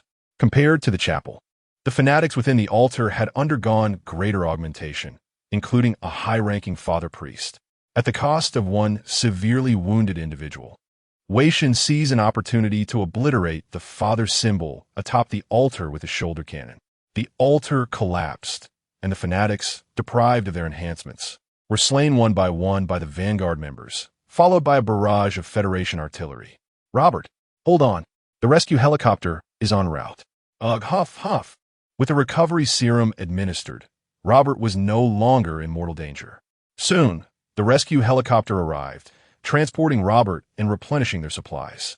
In summary, we made improper evasive maneuvers when encountering high-threat units, failed to observe the surrounding fanatics' ambushes, neglected to anticipate the high-threat units' charging motions, lacked coordination among units, and squandered ammunition excessively. We shall rectify these errors next time. Understood. Furthermore, he discovered a significant issue. The altar lacked a repository, precluding the acquisition of Psychon steel. Next time, we shall target chapels. Chapels may not necessarily harbor dangerous units, whereas altars invariably do. And if we are outmatched, we shall retreat, entrusting the task to more capable teams. I shall cover the rear. Do not sacrifice yourselves. Understood. The Emperor's prerogative was indeed gratifying. Subsequently, Wei Shen led the Vanguard members in dismantling 3 more objectives, resulting in 1 severe injury. During the annihilation of the 4th objective, they encountered a Father Bishop, whom they were unable to defeat and were forced to retreat, nearly being reduced to their 2nd stage. The Federation occasionally made such miscalculations, typically leading to the annihilation of an entire squad. They were unfortunate enough to stumble upon one, as the bishop was unexpectedly concealed within this sector. While covering the retreat, Wei Shen sustained severe burns to his right arm, and his equipment was significantly damaged. How are Rielcher and Hod? They have stabilized and can endure until the rescue helicopter arrives. That is reassuring. Sheltering behind cover, Wei Shen administered a recovery serum, catching his breath.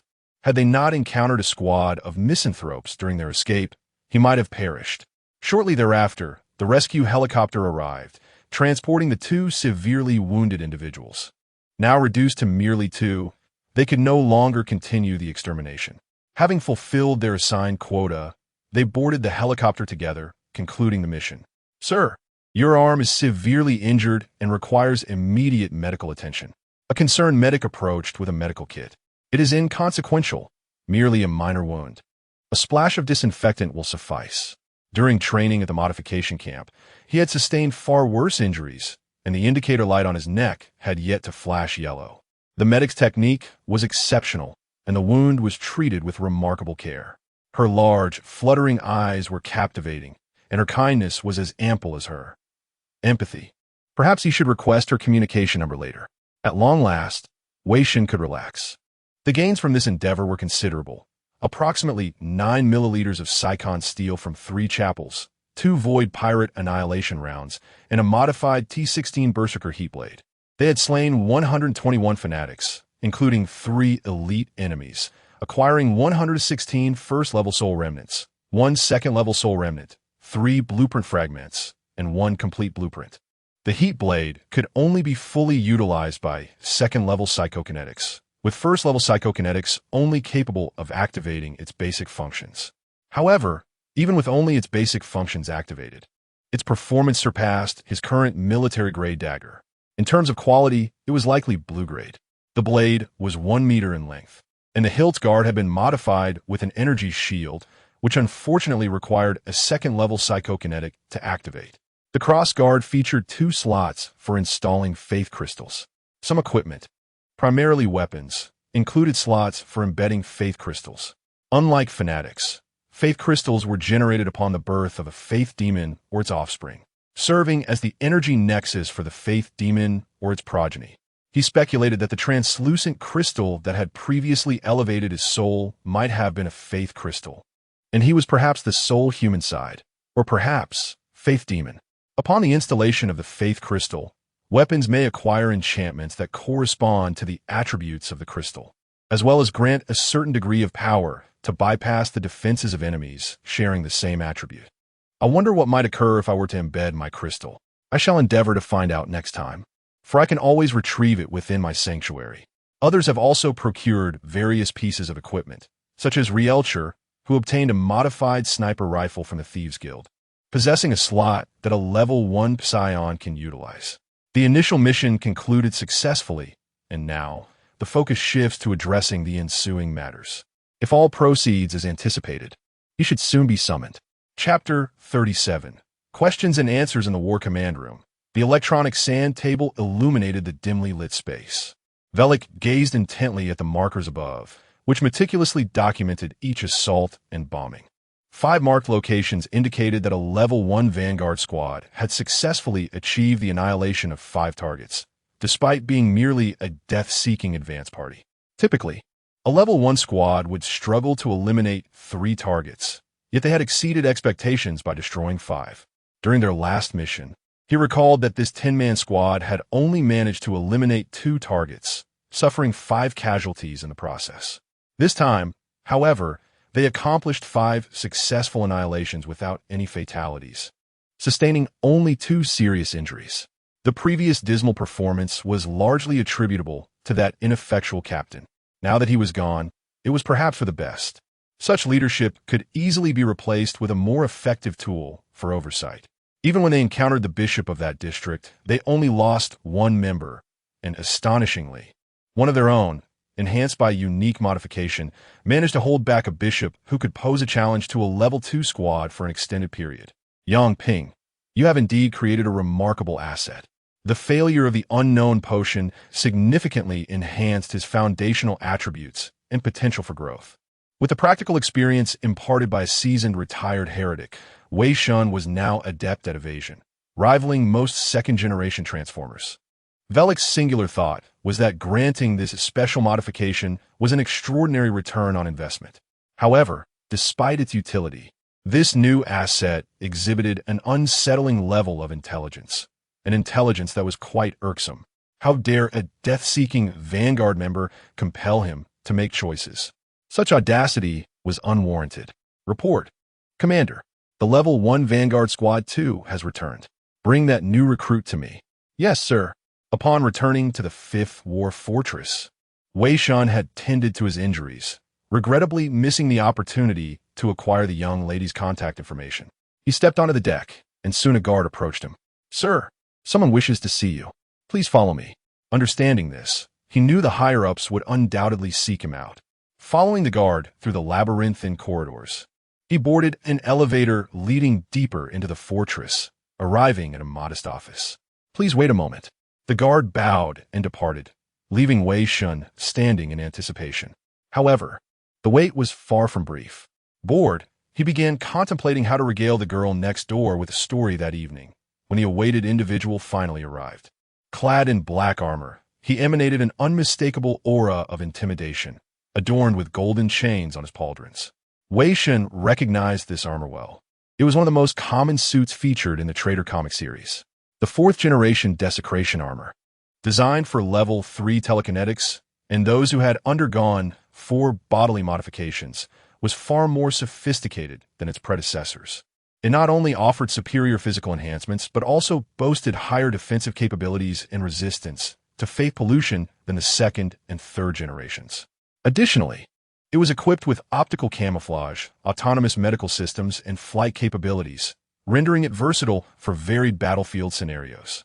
The sole drawback was its exorbitant cost. Even the total annual production resources of a level 2 nest might not suffice to manufacture a single 4th-generation desecration armor. Only individuals of at least commander rank could don such armor. "Commander." Wei Shen stood at attention and saluted, conveying utmost respect. He was not one to provoke this figure and understood the need for humility. "My name is Velik, commander of the 3rd Vanguard Regiment at the 5th War Fortress. I trust you are familiar with this name. Your performance on this mission exceeded my expectations. Thank you for your praise, sir. However, I require an explanation regarding the situation with ensue. You allowed the Federation to lose a tool that was not entirely without merit." Velik's expression darkened, and Wei Shen felt as if a blade were grazing his throat, sensing that a mere glance could seal his fate. The forthcoming answer might not lead to his immediate demise, but it would undoubtedly determine his future well-being. He had already contemplated his response when the incident transpired, because the death of a defective tool will enable other instruments to operate more efficiently, a fact corroborated by the lives of 121 fanatics. However, his presence provided me with a sense of security, Velik replied coldly. "Indeed, Commander, yet even so, his existence does not diminish the enemies of the Federation. Thus he should not exist. Everything is for the Federation." Velik's eyes narrowed, and he erupted into laughter. "Huh, for the Federation, well said. But I recall you do not pledge loyalty to the Federation, do you?" In that moment, the chill in Velik's gaze deepened, and a terrifying telekinetic pressure rendered Wei Shen breathless. The fearsome collar around his neck emitted ominous beeps, threatening to detonate at any moment. Yet, this was merely a physical manifestation. His mind remained composed, albeit with a hint of trepidation at the prospect of losing his corporeal form. "Yes, sir. I am only loyal to myself." Wei Shen expressed his truth without a hint of obsequiousness. As a member of the death-seeking vanguard, he was confident that Velik had perused the files pertaining to his truth-seeking interrogation. To profess loyalty to the Federation could very well lead to his demise. "Are you not afraid to admit your disloyalty before Commander? If I were to shy away from such an acknowledgement, how could I possibly reach this level? How could I ignore the taint of faith pollution? Only a commander could allocate the special modification quota to the death-seeking vanguard. Since he had joined the 3rd Vanguard Regiment post-modification, it was evident that Yang Ping had sought this quota from Velik. If Velik was willing to offer it, it indicated he had reviewed Wei Shen's information and recognized his advantages. Thus, he must also be prepared to accept the risks associated with those advantages. If he were unprepared for this, Wei Shen could only accept his fate and question how Velik had ascended to the rank of Vanguard Commander. How irritating. A wretched traitor. The previous asset had been far more manageable. What was its name again? Never mind. It was of no consequence. If he were a desecrator, Velik would have promptly allocated the finest resources and provided personal guidance. Alas, he was merely a traitor. It was no wonder Yang Ping had taken such interest in him. "Very well, you have passed." Yet, it must be said that this was precisely the answer Velik desired. Difficult to control? Irrelevant. Should it spiral out of control, Destruction would suffice. Furthermore, as a traditional soldier of the Federation, he would always appreciate such individuals. Had Wei Shen chosen a lie, he might have truly triggered the collar. I shall not pursue this matter further. I do not wish for a repeat of such occurrences. Regarding the rewards for this operation, you will receive a week's supply of cerebral supplement fluid. A new captain shall assume command shortly, so do not become complacent during this interim. Very well, Commander. Wei Shen nodded and exited the room, quickening his pace until he reached the elevator, where he finally exhaled in relief. Phew, the pressure was overwhelming, and the telekinetic manipulation was intense. Oh dear, my fragile heart. Clearly, I shall not become a commander. They would never entrust someone like me, who is difficult to control, with the power to command the collar's electric shocks. When I cease to be of use, they would not hesitate to detonate it. I must seize the opportunity to secure the subsequent 2 modification chances before I lose my utility, then make my swift escape. At that point, I shall be free as a bird, able to do as I please. Nevertheless, it was not all disheartening. At least the reward for this mission was quite satisfying. The week's supply of cerebral supplement fluid. Chapter 38. Cognitive Enhancement. The cognitive supplement can significantly enhance memory, improve learning capacities, and alleviate fatigue. However, these are merely secondary effects. The paramount benefit lies in its ability to augment the brain's load capacity. Generally, enhancing brain capacity necessitates prolonged mental training, with progress being exceedingly gradual. Although he has attained a state of transcendence, this does not contribute significantly to his physical form. Reducing his current brain load to below 10 will take several years at the very least. In contrast, utilizing the cognitive supplement enables a direct increase in brain capacity, substantially expediting this process and supporting the use of secondary mental power. Upon reaching this level, he can remotely breach the faith defenses of zealots, making ranged weapons more than a mere means of restraint. His identity card has already been encoded with the authorization to acquire the cognitive supplement, so he can simply claim it when the time comes.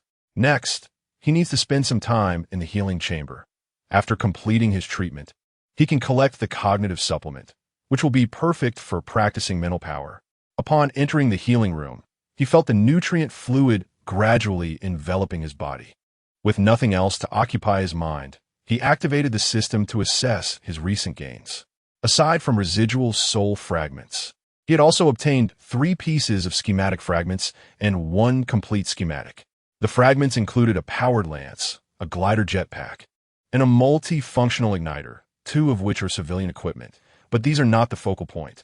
The true treasure is the complete schematic for the Level 2 equipment, the Black Hole Collapse Bomb. This device is a specialized explosive capable of being launched from most hand cannons. It requires infusing mental power to activate before firing, and upon striking a target, it generates a strong collapse force field in the surrounding area. Everything within this force field is drawn in, distorted, and destructively affected. Its formidable attraction can inflict damage on at least 3 modified beings. The greater the infusion of mental power during activation, the more potent the explosion. Importantly, this equipment can be utilized by a Level 1 mentalist, and it is categorized as a purple schematic. Its sole drawback lies in its difficult manufacturing process. It is a single-use item that requires not only essential materials, but also 5 milliliters of thought steel. Using it in one shot will deplete that quantity, and attempting to substitute all materials with refined thought steel would likely result in even greater losses. The Traitor series, whether in novels or comics, has never featured a weapon of this nature. This schematic likely dates back to before the Intelligent Machine War. During that conflict, the Federation lost a significant amount of technology, which subsequently hindered its ability to expand further until now. This discovery is rather fortuitous, adding another weapon to his arsenal. In due course, he can find the time to fabricate it using refined thought steel to test its potency. As for the more than 100 soul fragments, Wei Shen contemplated completing the blue schematic for the Guardian 7 force field shield. Would you like to use soul fragments to complete the Guardian 7 force field shield schematic? Warning: using soul fragments may cause the schematic to become distorted. Do you wish to proceed? Proceed. Confirming the use of 109 level 1 soul fragments, Heavenly Father, to complete the Guardian 7 Force Field Shield schematic. Completion in progress, 0, 32, 5, 69, 1, 100, 0. Completion successful. Obtained schematic. Trial design for the fatherly force field shield. How delightful. The Guardian is transformed into a fatherly figure. Wei Shen examined the attributes of the new equipment, noting a slight enhancement compared to the original, along with the unique divine attributes of the Heavenly Father. While active, the force field imparts a fervent effect, enhancing defense against attacks of Heavenly Father attributes. The downside is that with each use, it will gradually succumb to the faith pollution of the Heavenly Father, ultimately becoming a fervent follower, though this holds little consequence for Wei Shen. As for the collected thought steel, he decided to keep it, considering it the most crucial material in the Black Earth. It would undoubtedly prove useful in the future, or at the very least, he could refine it later. Initially, he contemplated upgrading his finger gun, but ultimately dismissed the idea. He had yet to test its power, and the very thought of being discovered by the Federation with this unique weapon that could be concealed within his body was daunting. He chose to rest instead. After returning from duty, he shared stories and engaged in conversation before awakening to leave the healing room. "Greetings, comrade. Thank you for your hard work." Is he responding to me again? Ashen Army scratched his head. "It's no trouble. It's what I ought to do for the Federation." For the Federation. Upon returning to the dormitory, he found the others resting in their life support chambers, leaving only Ashen Gray awake. "Boss, impressive, brother. Not a scratch on you." "Ha, just lucky, unlike you, who probably dealt with most of the cultists." Having survived several missions under the previous captain's command, his instinct for danger had been honed to a considerable degree. "Were you taken away to be appointed as the new captain?" "No, just a warning. I have no desire to be captain. The new captain will arrive soon, so look forward to it. I'm heading to the training room." If only you were the captain." Ashen Gray shook his head in disappointment. This was the only mission where he felt he was truly participating rather than merely surviving. Wei Shen smiled without replying. Suddenly, he noticed something and took a fruit to the training room. "Feel free to eat what's on the table. That one is already dead." The training room's environment was incomparably superior to the modification camp. The moment he spotted the dumbbells and treadmill, he nearly shed tears of joy, realizing he was witnessing normal fitness equipment for the first time in his life. In addition to these, the room also boasted specialized equipment for mental training. A tall, sealed glass jar filled with approximately a quarter of iron sand. The objective of mental training was to manipulate the iron sand within the jar. Simply put, it involved making the iron sand float, while the more challenging aspect was to shape it into various forms. For now, he decided to start by forming a ball. As he exerted mental power over the iron sand, particles began to levitate, and Wei Shen focused intently, controlling the sand to gather and morph. While not particularly difficult, it was rather monotonous. Shaping a simple ball was dreadfully boring. He decided to increase the challenge, attempting to form a vehicle, which turned out to be rather mundane. Next, he would try to shape a mechanical butler. In the evening, Ruelcher emerged from the life support chamber. Fortunate to find that the wound's edges were neat and, after suturing, he had nearly fully healed after a day in the chamber. The task rewards were commendable as well. A bottle of cognitive supplement, which would fetch at least 50,000 Federation coins on the black market. He had not expected to acquire such a substance within the Federation. He resolved to engage in mental training shortly, eager to enhance his abilities, thereby increasing his chances of being assigned to one of the top 3 war fortresses. Upon returning to the dormitory, Ashen Gray sat at the table, tears streaming down his face as he consumed food. Though he could not finish it, the table was still laden with provisions. Just as he was about to offer a reminder, he suddenly recalled that the previous ruffian was now deceased. So he also picked up a fruit and began to munch on it. "Where's old Wei?" Wei Shen had sustained less severe injuries and was quite resilient. He should have recovered by now. The boss is in the training room practicing mental power. Indeed, he had acquired the cognitive supplement, so it was only logical that Wei Shen had also obtained it. He hardly seemed human. Having trained a few times since his arrival, he could now barely manipulate the iron sand to form a sphere, a feat typically mastered by beginners after several days. He had only recently completed the thought steel injection surgery. Thus he considered himself a novice and felt quite confident in his abilities. Perfect timing. He wanted to see how well Old Wei could manipulate the material, likely better than himself. From Wei Shen's appearance, although he looked decent enough, he did not seem to possess the innate talents of a born mentalist. Ruelcher entered the training room and approached the glass jar. "Old Wei, I'm here to check on you." He observed Wei Shen seated before the glass jar, engrossed in concentration.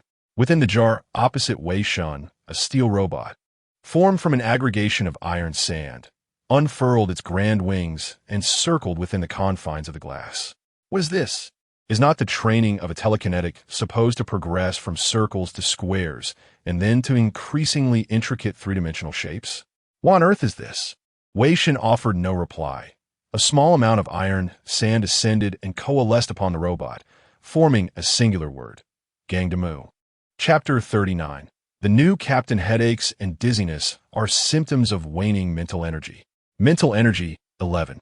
3. Such sensations are only truly felt in dire circumstances at the disloyal Reformation camp. In just a few days, these feelings have become nostalgic. Wei Shen uncapped a bottle of cerebral nutrient solution and consumed it. Its taste was unique, viscous, and slightly saline, reminiscent of drinking near-solidified blood, certainly more palatable than industrial nutritional paste. Soon, his consciousness began to restore. The pain and dizziness gradually receded, and his sluggish thoughts sharpened, becoming more agile than before. Engaging in a period of telekinetic exercise, followed by the cerebral nutrient solution, often maximizes brain capacity. Seizing the moment, he decided to practice telekinesis further. "Oh, Ruelcher, you should join me. This glass container is large enough to accommodate training for two." I think I'll pass. Haha, I'll sit this one out." Observing the impressive movements of the large wooden figure swirling in the glass jar, Ruelcher felt like a failure compared to the small orb he had painstakingly created over the past few days. "Oh, very well then." Wei Shen did not perceive this as particularly remarkable. It was trivial. He could perfectly simulate the movements of real creatures with his telekinesis, with just a thought. He could use these iron filings to create a transformer, complete with subtitles. Only by simulating such trivial things could he slightly enhance his telekinetic manipulation ability. Shaping a sphere was as easy as breathing. If he could participate in the Federation's annual Telekinesis Cup, he would certainly crush those little prodigies who could only construct small airplanes and rockets. After training, his brain load decreased to 86. 1. A reduction of approximately 3. He did not harbor expectations of a significant decrease. Even a 10 drop in one go was unrealistic.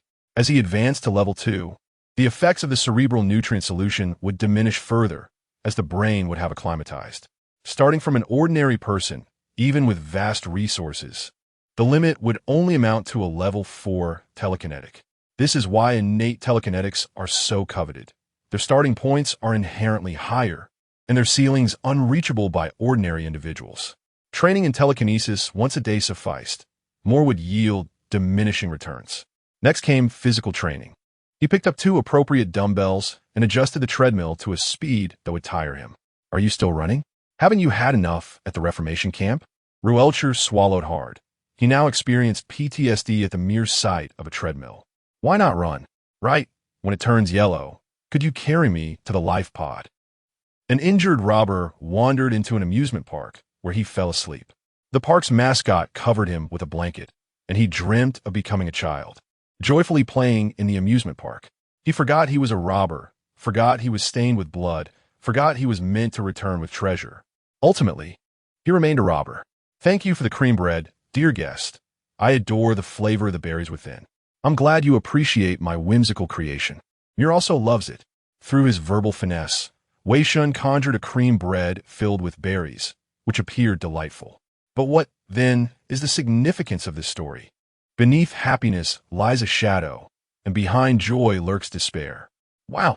Jianyan suddenly leaned in, mimicking a clawing gesture. "Dear guest, did I frighten you?" "Ah, you scare me to death." Wei Shen feigned shock. She truly is beautiful. Allow me to share a story as well. Once upon a time, on a mountain adorned with peaches, a monkey sprang forth from a rock. "Not today. Go back and spend time with that child." "Dear guest, she needs this story more than I do. Without companionship, the rabbit could perish from loneliness." With that, Wei Shen realized he had not played with Mir recently. The war fortress and pharmaceutical factory shifts had consumed his time. Aside from storytelling, he had not visited her much at all. I understand. By the way, there's one last thing. Miss Jianyan, you and I. Please leave. Very well. Mississippi Jianyan watched Wei Shen depart, her expression tinged with sadness. She picked up a piece of fabric and began to mend it. Small, a child's garment, soiled and torn, resembling a rag on the brink of disposal. The bread consumed. The box remained on the table. Jianyan sighed and, almost unconsciously, picked up the bread box.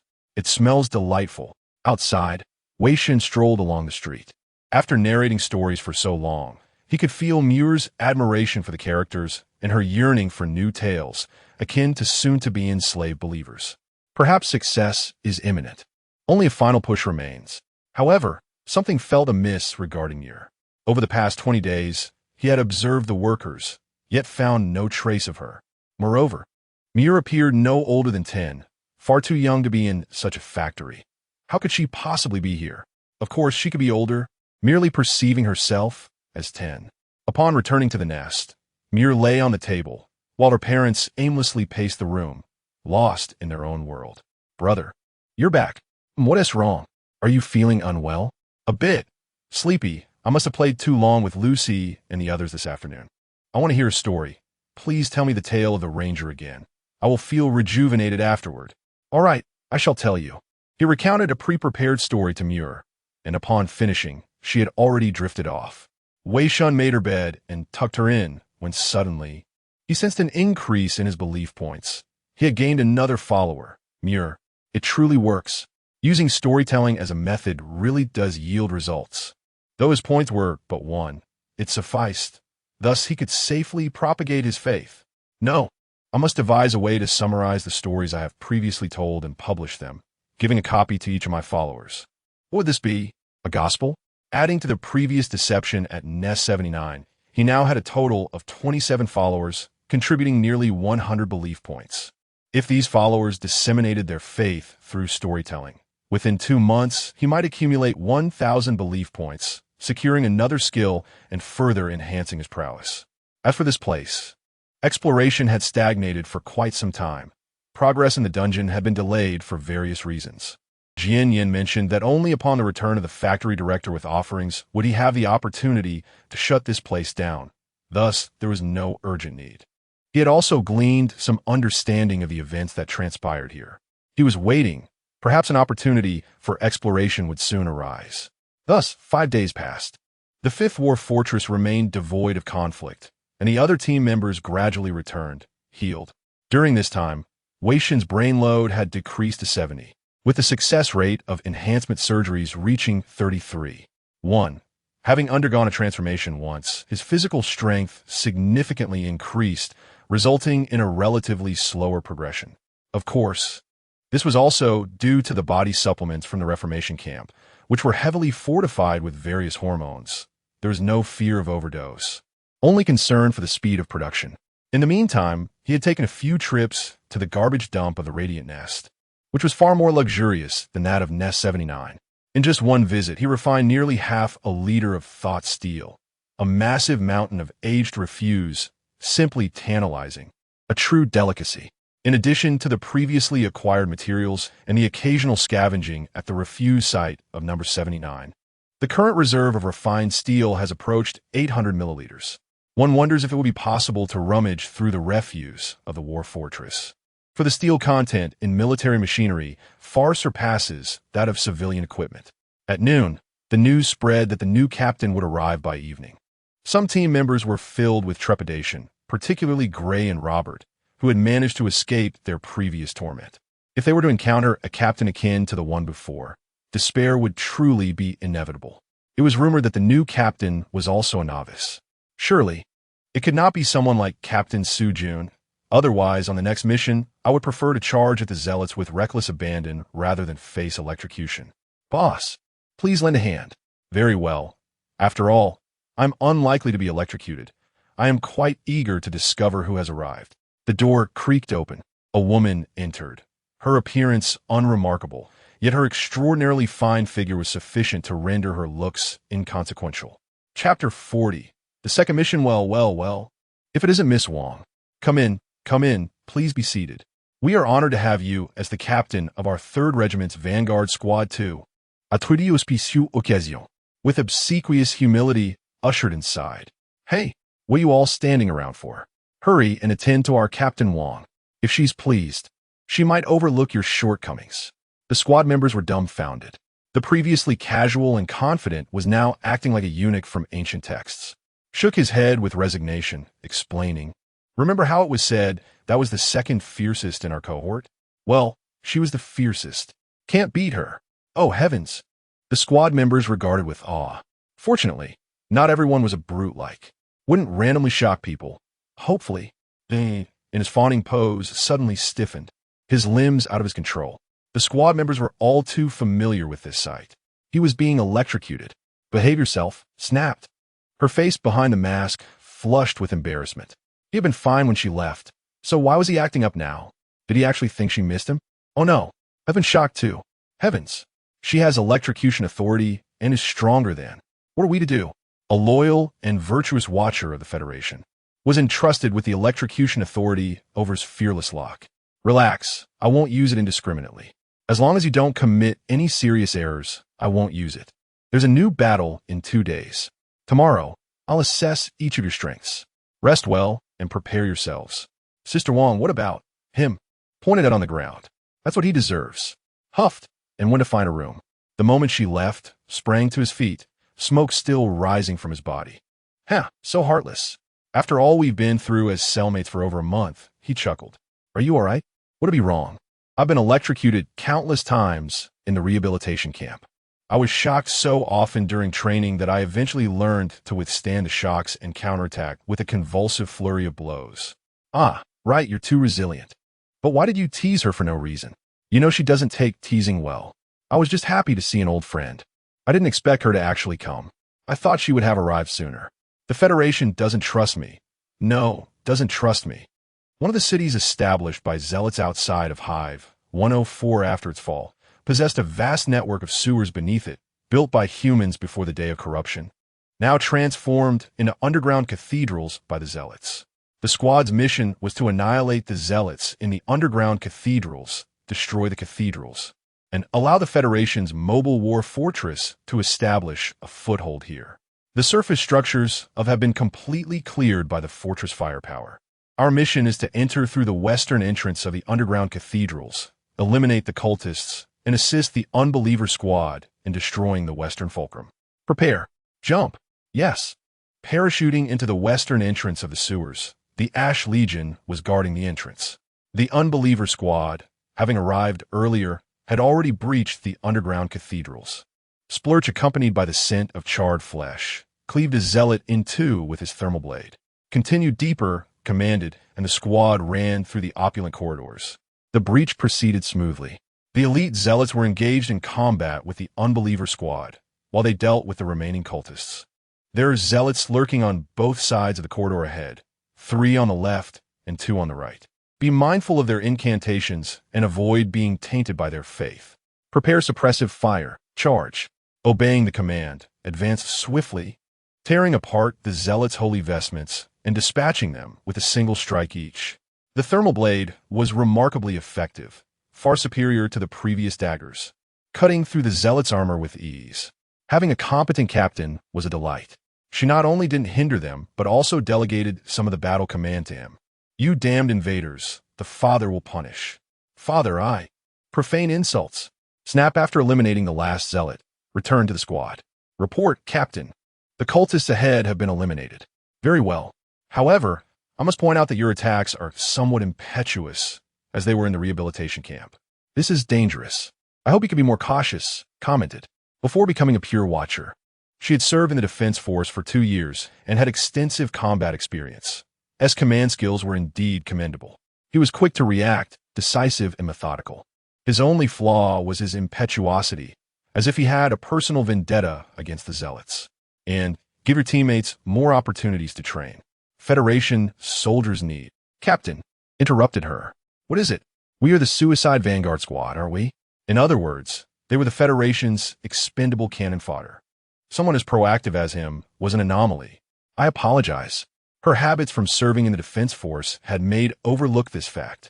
Most of these individuals had never considered joining the defense force. Chuckled. He couldn't possibly give away kills so easily. Each one was worth at least 0.01 milliliters of Nian steel, and manufacturing a black hole implosion bullet required killing at least 500 of these zealots. We'll discuss this later. Move forward. The Unbeliever squad has already reached the fulcrum. They need to go to the control room to open the gate that is blocking them and eliminate all the cultists there. There will inevitably be one or more elite units in the control room. With the blessing of the underground cathedrals, the zealots will unleash power exceeding that of ordinary level 2 Nian masters. Those zealots are already qualified to use holy fire. Holy fire can ignore combat suit defenses and burn directly on the body, fueled by our fears.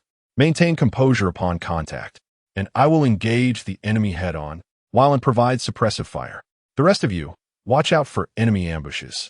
Yes, still acknowledged combat prowess. At least she didn't have the courage to withstand a few blows from, but did. Although the result was always the fearless lock flashing yellow and him crawling back to the life support pod. Pressing into the control room was also more cautious this time, not acting rashly. The underground cathedrals amplified the strength of all the zealots significantly. Tearing apart the zealots' holy vestments had also become more difficult. He wasn't confident that he could avoid being overwhelmed by an elite unit here. Followed commands completely. In this situation, was clearly more experienced. Commanding him was simply a pleasure. His reactions were astonishing. His combat prowess was strong. He was fearless, completely unaffected by faith corruption, and he executed orders swiftly and accurately. It was like playing a game with God mode enabled. Mission accomplished. Awaiting further instructions, said after decapitating the last zealot. Continue forward quickly. The Unbeliever squad has already reached the gate. Approaching the periphery of the control room, 2 ornately dressed zealots were guarding the control room, one wielding a spiked mace and the other holding a holy book. In addition, there were nearly 10 zealots standing by, an inquisitor and a cathedral guard. They'll be difficult to deal with. Follow the previous plan. Quickly eliminate the inquisitor. Prepare smoke grenades. 3, 2, 1, throw. A spherical object soared before the eyes of the fervent believers, only to erupt in a cataclysmic explosion, enveloping the entire space in a dense shroud of smoke. Damn it! An enemy assault. Swiftly, an onslaught of firepower rained down upon the church's holy guardians, while the specially designed smoke grenades rendered even the gentlest breeze powerless, causing the zealots to lose their sense of direction. I am under attack, the guardian bellowed, prompting the devotees to gather around him. The steward began to conjure a spell, intent on dispersing the smoke, when suddenly, a shadowy figure lunged forward in an instant. Wei Shen had preemptively consumed a vial of mental fortification serum, swiftly replenishing his depleting psychic energy, while the combat suit injected him with previously prepared physical enhancement drugs, augmenting his body's explosive potential. The steward immediately altered his incantation, as golden flames enveloped Wei Shen. However, the effect was negligible, failing to even force the shadowy figure back a single step. How is this possible? In the next moment, the sanctified robe was finally torn asunder, revealing a sword gleaming with a searing orange hue. In a single stroke, the steward was cleaved in two. Chapter 41. The action of shattering the faith as a senior fanatic. The vestments of the deacon were notably resilient. It was only with the aid of Yu's psychic powers that he managed to tear them apart in a short span, successfully executing this assault. Eliminate Level 2 Fanatic, Father. Level 2 Soul Remnant. 1. In contrast to other fanatics, confronting those who worshiped the Father demanded the utmost psychic strength. Without sufficient power, one would struggle to breach their defenses. Level 1 psychic abilities were woefully inadequate, and Wei Shen was fervently eager to enhance his cerebral capacity. The sanctified warriors boasted formidable defenses, their armor blessed by the Father, making it challenging to inflict significant damage even after tearing through their vestments. Thus, they opted to first suppress the enemy with firepower and eliminate other living forces. The vestments of other fanatics were far more susceptible to damage than those of the deacon.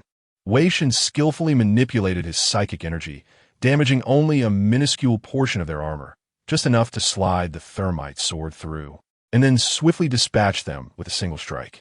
His psychic energy, which would typically be depleted after dismantling 3 or 4 lower-level fanatics, allowed him to eliminate dozens with minimal expenditure. Everyone gather. Do not be bang. A grenade exploded in front of him, interrupting the sanctified warrior's command. As the smoke dissipated, he found himself alone with 2 cultivators. The rest of his companions had been reduced to mere corpses.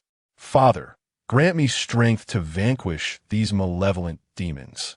He swung his mace fiercely towards Wei Shen, and if struck, it could obliterate both man and armor.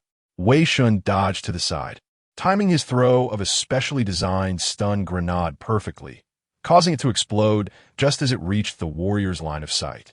The peculiar halo disoriented the sanctified warrior's mind, leaving him briefly incapacitated. Seizing this opportunity, Wei Shen swiftly dispatched the fanatic beside him, while Yu dealt with the remaining one. Resolve this swiftly before reinforcements arrive. With all his companions fallen, the sanctified warrior stood alone. A tempest of holy flames erupting from his hands, creating an impenetrable barrier that others could not breach. Wei Shen furrowed his brow and retreated a few steps. He had already attempted to breach the warrior's armor, finding it tougher than that of the deacons. Realizing he could not dismantle it quickly, he decided to defer to someone more capable. Captain, catch the sword. Wei Shen hurled the thermite sword forward and drew his pistol and dagger to harass the sanctified warrior. At that moment, Yu suddenly appeared behind the warrior, exerting all her strength to tear a gash in the warrior's vestments with her level 2 psychic energy. The sword's capabilities were fully unleashed, flames licking the blade as it swung towards the seam in the warrior's shoulder armor. The warrior sidestepped, deflecting the sword with his armor. In that instant, a ghostly figure emerged, utilizing the opening Yu had created to thrust a dagger into the gap of the helmet, wounding the warrior's eye. The sanctified warrior howled in agony, yet he had lost all chance to retaliate. Yu swung her sword again, this time successfully striking the seam in the armor and severing the warrior's head. Resolved. Wait, wasn't that head supposed to be mine? What? Yu questioned in confusion. When did I say you could have the head? Oh, cursed Lucius. I lament my insufficient abilities that prevented me from claiming your head. Ugh. What madness is this? He has become even more deranged, akin to those of other faiths. He has always been like this. During our last mission, he nearly assaulted me for stealing one of his fanatics. Ruurch approached to explain, it's still too bizarre. We must monitor him closely. He may very well be a follower of a peculiar faith. If not, his affliction has likely worsened. A flicker of pity appeared in Yu's eyes, though concealed by her mask. Your sword. Reluctantly, Yu tossed the sword back to Wei Shen. The sword indeed had a delightful heft, a testament to the exceptional craftsmanship of the modified blade. After retrieving the key from the sanctified warrior, they entered the control room, where several fanatics awaited, but alas, they were merely ordinary believers, swiftly dispatched by the group. The control device had been damaged, yet the destruction was rudimentary, not entirely thorough. After brief repairs, they succeeded in opening the gate. Mission accomplished. The operation was remarkably successful, with no casualties. Now, let's hasten to rendezvous with the heretic squad to assist in eliminating the sanctified fanatics. Yes. Before departing, Wei Shen frowned and glanced back at the control room. What is it? Yu inquired. I don't know, it just feels too easy. Eliminating the fanatics, repairing the control device, and opening the gate all seemed too seamless. If it were any other enemy, perhaps it would be so. But these are fanatics. Their mindset deviates from a norm. Surely, they would have planted a bomb in the control device. Have you made any discoveries? I am merely puzzled as to why we were not blown to smithereens. What sort of madness is this? The gate swung open. The traitors had succeeded. The captain was correct. Indeed, there was a pure observer lurking among their ranks. Otherwise, it would not have been so swift.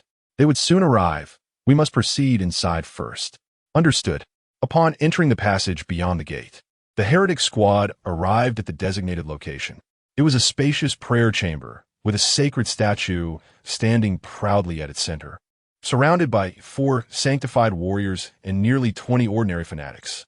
Above the statue hovered a child of 4 or 5 years, adorned with tiny wings, clad in a white veil. Golden hair and golden eyes, a delicate halo encircling his head, his wings immaculate. For sanctified warriors and a lower-level angel, 3 will restrain the angel, while the other 2, and I will eliminate the fanatics, ultimately dealing with the angel. The angel's powers would be significantly enhanced in the presence of fanatics, as their faith granted the angel a boon, an amplification that increased with their numbers. As a level 2 squad, only the captain and vice captain possessed level 2 psychic abilities. The rest were level 1 psychic practitioners who had undergone 2 modifications. Each led 2 team members, the vice captain engaging the angel while the captain confronted the remaining fanatics. The level of faith pollution in this area was exceedingly high. They must remain vigilant to avoid being corrupted by faith. Understood. Let the operation commence. They did not wait for the sacrificial vanguard to arrive. That rabble would likely be exhausted and severely depleted from their engagement with the control room's guards. Even if they arrived, they would probably be of little help and may even hinder progress. As a smoke grenade was thrown in, the heretic squad activated their sound interference device and stormed into the prayer chamber, the angelicum resonating throughout as battle commenced. A seasoned level 2 heretic squad, far superior in terms of equipment, combat prowess, and experience than Wei Shen's level 1 squad, quickly diminished the number of fanatics, reducing their ranks to below half. The captain cleaved through the 3rd sanctified warrior, raising his gun to shoot at a fanatic preparing to ambush from behind. He charged towards the last sanctified warrior, tearing through his vestments, activating the laser sword at full power to deflect a descending mace, then plunging the sword into the warrior's heart. "Captain, watch out!" The heretic squad leader was suddenly knocked aside, a beam of light narrowly missing him and piercing through the skull of the teammate who had collided with him. "Me!" cursed the captain. Looking to the other side, he saw the vice captain thrown back, with the other 2 in poor condition, each sustaining varying degrees of injury. The fanatics had been mostly cleared, and the angel's strength had been diminished. The captain bellowed and charged forward, switching to a piercing submachine gun to engage the angel above. These progeny of faith could only be harmed by psychic energy, prompting the Federation to produce specialized ammunition known as distortion rounds, specifically designed to counter the unique characteristics of these faith-infused beings. Though distortion rounds could not inflict damage upon the progeny of faith or their kin, they could cause a degree of distortion to their immaterial forms, thereby restricting their movements. "Ront, come to our aid." "Yes." Among the team, only he and the vice captain, Longta, possessed the ability of level 2 telekinesis, enabling them to unleash their powers from a distance. They infused their telekinetic energy into the bullets, aiming at the angel, while the others armed themselves with distortion rounds to restrain the celestial being. Under the assault of the telekinetic projectiles, the angel's form was riddled with wounds. Its recovery hindered significantly as it lost the faith of its fervent followers. A resounding cry echoed from the angel, met with a response from the church, as the concentration of corrupted faith surged dramatically, enveloping the entire prayer chamber in a radiant golden glow, reminiscent of paradise. "This is dire. Its recovery rate is accelerating. We must eliminate it swiftly." The captain furrowed his brow, resolute in his decision. He discarded his submachine gun, dropped his telekinetic shield, and channeled all his energy into the lightsaber. Braving the omnipresent sacred light and the taint of faith, he roared and charged towards the angel, leaping into the air to plunge his blade into the angel's chest. In Chapter 42, Traitor, sacred light and flames incinerate the heretic captain's shell. Channeling all of his mental power into dismantling the angel's structure, he finally reduces the angel to ashes with a final lament. The blinding light fades, and the captain collapses, landing heavily on the ground, along with a yellow crystal the size of a fingernail. "Captain!" The surviving members rush to his side, but the captain waves them off, saying, "I'm all right. No need to assist." He struggles to his feet and places the angel's faith crystal into an isolation bag. With the angel's demise, the protective sacred light on the idol gradually dissipates. A gunshot rings out, and the idol explodes, shattering the western fulcrum of the underground church. This mission results in the deaths of 2 team members, with the remaining members, including the captain, sustaining severe injuries. He pauses to mourn his fallen comrades before activating his communicator. Headquarters, this is Heretic Squad 4 of the 3rd Vanguard Regiment. We have completed the destruction of the Western Fulcrum. Please respond. Static fills the comms. The captain frowns and attempts to connect again, but the result is the same. No response. Captain, perhaps the angel's cries disrupted the surrounding signal. Should we try moving away from here? Asks Lant. You're right, Lant. The captain instructs his team to carry the bodies of their fallen comrades. He feels his consciousness fading. The erosion of faith contamination is causing him a headache. He hears auditory hallucinations of sacred hymns, and images replay in his mind. Kneeling before the idol, the pristine paradise. The desire to pray grows stronger. Damn it, my loyalty to the Federation isn't pure enough. These are symptoms of faith contamination, and he needs to return quickly for purification by a pure physician. No, wait. Suddenly, he senses an anomaly, a sense of kinship somewhere in this space. What is it, Captain?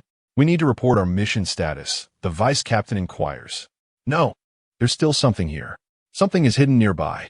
The captain approaches the idol, clears away the rubble, and pushes aside the base, revealing a hidden door. There's indeed a problem here. The mission isn't over. Thud. A sharp pain pierces his chest. The captain looks down to see a spiked hammer protruding from his chest.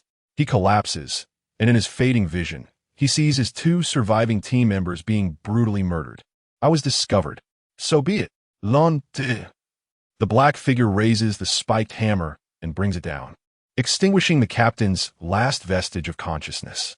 Praise my exalted father. A thermal sword pierces another fanatic's skull, adding another soul remnant. Why doesn't backup arrive faster? Rielcher, assisting with cover, grimaces. Do you even hear yourself, brother? Killing another fanatic eliminates 1 more for the Federation. Oh, what loyalty! Can you comprehend such fervor? Get a grip, Yi retorts, annoyed. She was present during Wei Shen's truth interrogation. Increase speed. The location is nearby. The gate is close, and the passage beyond leads to the fulcrum. All is quiet inside. There are no prayers or hymns. The Heretic Squad must have eliminated the fanatics and destroyed the fulcrum. Passing through the gate, the fearless lock suddenly crackles and issues a warning. Warning. Warning. Signal lost. Return immediately. Do not attempt to escape. Return immediately. Failure to return to the signal range within 1 day will result in the fearless lock's immediate detonation. Return immediately. Damn it. The fearless lock lost signal. Despite having a day, most of the Vanguard members panic, as this is a matter of life and death. What's the rush? We have a day. Whether we live or die inside. It won't take a whole day. Wei Shen shrugs, confident he can enter 2nd stage if necessary. Is that supposed to be comforting? Still, Wei Shen is right. Even if the gate closes, the Vanguard's follow-up cleanup crew will arrive within a day, so there's no need to worry. And if time runs out, Wei Shen can manually dismantle the fearless lock for them. Still, it's best to avoid this situation. I haven't gotten the remaining 2 modifications yet. I don't want to become a space pirate so soon. Entering the prayer room, they find it in ruins, with fanatics' corpses scattered everywhere.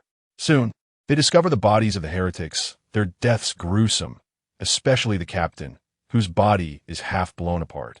How is this possible? He was the captain. What happened here? A captain has typically survived dozens of battles. So how could he die so horribly shattered? Captain, there's someone alive here. Robert kneels beside a wounded heretic, whose injuries and tattered combat suit are fused together in a bloody mess. Commander, are you all right? Yu asks. The heretic shakes his head, struggling to speak. I'm the vice captain of Squad 4. We were ambushed by an angel. My brothers are all dead. The captain self-detonated his mental power to destroy the angel. Cough. I'm the only survivor. Thank you for your contributions to the Federation. You have paved the way for the Federation. You are glorious. Yu, despite her pretense of disloyalty, remains a pure monitor with unwavering loyalty to the Federation, and she is saddened by the deaths of the Federation soldiers. She bows her head in mourning, failing to notice the vice captain slowly raising his hand. Suddenly, a shoulder cannon blast strikes the vice captain's face, detonating. But his mental power blocks it. Wei Shen, what are you doing? Yu exclaims in shock. Is he finally revealing his fanatic nature? He's fallen. He's a fanatic. Robert, run. Wei Shen shouts. The moment the vice captain raised his hand, he sensed that familiar, detestable energy, the filthy power of the Heavenly Father's faith. But it's too late. The analyzer flashes a warning, indicating a rapid increase in faith contamination, especially around the heretic vice captain. A terrifying power envelopes Robert, immobilizing him. The vice captain unleashes golden sacred fire, incinerating Robert's fear and turning him into ashes encased in his combat suit. Yu reacts instantly, releasing her own mental power to counter the vice captain's, while quickly creating distance and coordinating her gun and shoulder cannon attacks. Everyone else, run. If you don't want to die. The surging mental power is overwhelming, and the intense pressure instills fear even in Yu, the pure monitor. The vice captain's strength far exceeds that of a typical level 2 heretic. Empowered by the Heavenly Father's blessing, he seems to have reached the level of a level 3 mental power user. These level 1 Vanguard members are useless against such an enemy. They are merely liabilities. They know their limitations and flee in the direction they came. You won't escape. The vice captain raises his hand, and a barrage of rocks and wood, engulfed in sacred fire, hurtles toward them. Suddenly, a figure flashes past, grabbing a wooden plank to block the attacks, giving the others time to escape. Boss, get out of here and contact the fortress. Hurry, under Wei Shen's cover. They successfully escape. Now, only 3 people remain alive in the prayer room. Seeing them flee, the vice captain charges forward, but Wei Shen intercepts him, unleashing a barrage of shoulder cannon and handgun fire. Golden flames instantly engulf Wei Shen, but in the next moment, Wei Shen bursts through the flames, swinging his thermal sword. Without fear as fuel, the flames could merely scorch his skin. How could this be? You possess no fear? The vice captain questioned, blocking the molten sword with a look of bewilderment. If you were to run about here in the nude, perhaps I might feel a flicker of fear. At that moment, Yue also launched her attack, gliding towards the vice captain like a wraith, sweeping with the laser sword of the renegade captain. Suddenly, a powerful radiance of holy light erupted from the vice captain, catching both adversaries off guard. Seizing the opportunity, he delivered a swift kick to Wei Shen's abdomen, sending him crashing into the wall with great force. Alas, a mouthful of blood expectorated into the visor. The internal organs must now be severely compromised. Were it not for the robust physique afforded by specialized augmentation, that kick would have cleaved him in two. At this rate, utter ruination is inevitable. A stratagem must be conceived. Cease the charade, Captain Wang. Unleash your true capabilities and abscond forthwith, lest we both meet our demise. Wei Shen terminated intra-squad communications and bellowed at Yu. What are you implying? I discerned it during our time at the augmentation facility. It is patently obvious. Flee. Evacuate. Confound it. Yu gritted her teeth, redoubling her velocity. If feasible, she still harbored the desire to extricate Wei Shen, for he was, indisputably, her subordinate. Albeit her experience was nascent, she was, at the very least, a pure sentinel, having undergone specialized tutelage. She navigated the prayer chamber, exploiting impediments to obscure her form and evade detection. Her physical prowess was, naturally, no match for that of a seasoned believer. Thus, she was compelled to resort to this method to engage in a protracted entanglement, seeking an opportune moment to abscond with Wei Shen. Endowed with the sacred vestments, Yu's assaults proved ineffectual. Her telekinetic abilities also engaged in countering the vice captain's telekinetic onslaught. Mere containment was becoming increasingly tenuous. Finally, an opening presented itself. Wei Shen, relocate to the prayer chamber's threshold. Maintain concealment, and I shall retrieve you momentarily. Wei Shen, are you still conscious? Respond. Turning her gaze, she beheld Wei Shen prostrate against the wall, his fate indeterminate. He is beyond response. That kick sufficed to shatter his viscera. He is as good as deceased. Damn it.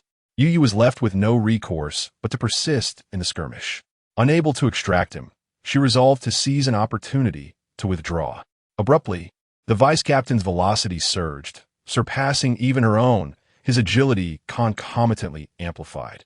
Upon his person, the lacerated wounds had begun to cicatrize, the emanating sacred radiance intensifying. Regaining some semblance of vigor, I see. Else, how could I have permitted you to squander so much of my time? The believer captain's telekinetic detonation had inflicted grievous wounds upon him. Had it not, he would have readily consigned the entirety of this vanguard to oblivion. The power of faith and restorative drafts were gradually mending his physique, albeit still severely compromised. Nevertheless, contending with a novice pure sentinel posed no insurmountable challenge. Golden flames obstructed Yu Yu's path. Unexpectedly, Yu Yu momentarily lost equilibrium, affording the vice captain an opening. The vice captain brandished a spiked mace, delivering a vicious blow towards Yu Yu's cranium. In extremis, Yu Yu amassed all her telekinetic power, reinforcing her combat suit to shield her head. The blow, while failing to cleave Yu Yu's skull, left her reeling. The vice captain, pivoting, delivered a kick to Yu Yu's abdomen, propelling her through the air. Yu Yu rebounded, somersaulting across the ground before colliding with the wall, lapsing into unconsciousness. In bygone days, I too was a staunch federal combatant akin to you, until the illumination of the Father. You may now meet your end. The vice captain raised the spiked mace, advancing towards Yu Yu, step by measured step. Just then, an explosive projectile detonated upon his visage. Turning his gaze, he beheld the unfaithful one, whom he had presumed incapacitated, once more erect. You persist in clinging to life? So be it. I shall grant you your wish. The vice captain surged towards Wei Shen with alacrity, the spiked mace descending with ferocity. Wei Shen, with a desperate contortion, narrowly evaded the blow, only to be seized by the vice captain's hand around his throat. Had you remained concealed, you might have prolonged your existence. Why then this futile resistance? He tore open Wei Shen's helmet, yet the countenance revealed beneath was devoid of the anticipated rage or trepidation, instead displaying an expression of profound derision. Ahem. You believe you possess the capacity to terminate me? I had intended to tarry until her escape, but her unconsciousness serves as an adequate substitute. The moment has arrived. His head lolled to one side, feigning a lapse into unconsciousness. What is the meaning of this? Suddenly, the very fabric of reality underwent a metamorphosis. The sacred radiance dissipated, all hues transmuted to monochrome. The vice captain sensed an oppressive force, rendering his body immobile. The sacred vestments dissolved like snow, the emanating telekinetic power instantaneously shattered. A figure, clad in a grayish-white robe, hooded and with eyes as deep as a starless sky, materialized before him. As the signals here are shielded, the monitoring of the indomitable shackles is also inactive. In that case, it is time to transition to Phase 2. How is this possible? From within this wretch, an alien deity has emerged. The Federation designates deities of faith as demons of faith, while fanatical adherents label deities outside their own pantheon as alien deities. With a subtle elevation of his hand, Wei Shen caused the fingers constricting his throat to bend backward, the flesh releasing its grip, relegating him to his prior position against the wall. Damnation! How could an alien deity reside within his form? What is his purpose? Why has he infiltrated the ranks of the Federation? The vice captain, with utmost exertion, spurred his telekinetic abilities, fervently beseeching the Heavenly Father, attempting to ignite the power of faith. This alien deity's capacity to manifest in reality suggests a nascent state. Thus, an opportunity remains. By temporarily staving off his encroachment with telekinetic power, and subsequently coalescing the Heavenly Father's benediction, albeit the clash of these forces would inflict damage upon the soul, it remains our sole recourse. However, he was denied even the opportunity for conflict. With each surge of telekinetic power, a force would strip it away. The power of faith was rendered impotent, dissolving as soon as it arose. Why does the Heavenly Father's benediction dissipate? Why is telekinetic power so readily stripped away? Is not telekinetic power the bane of these divine bestowments?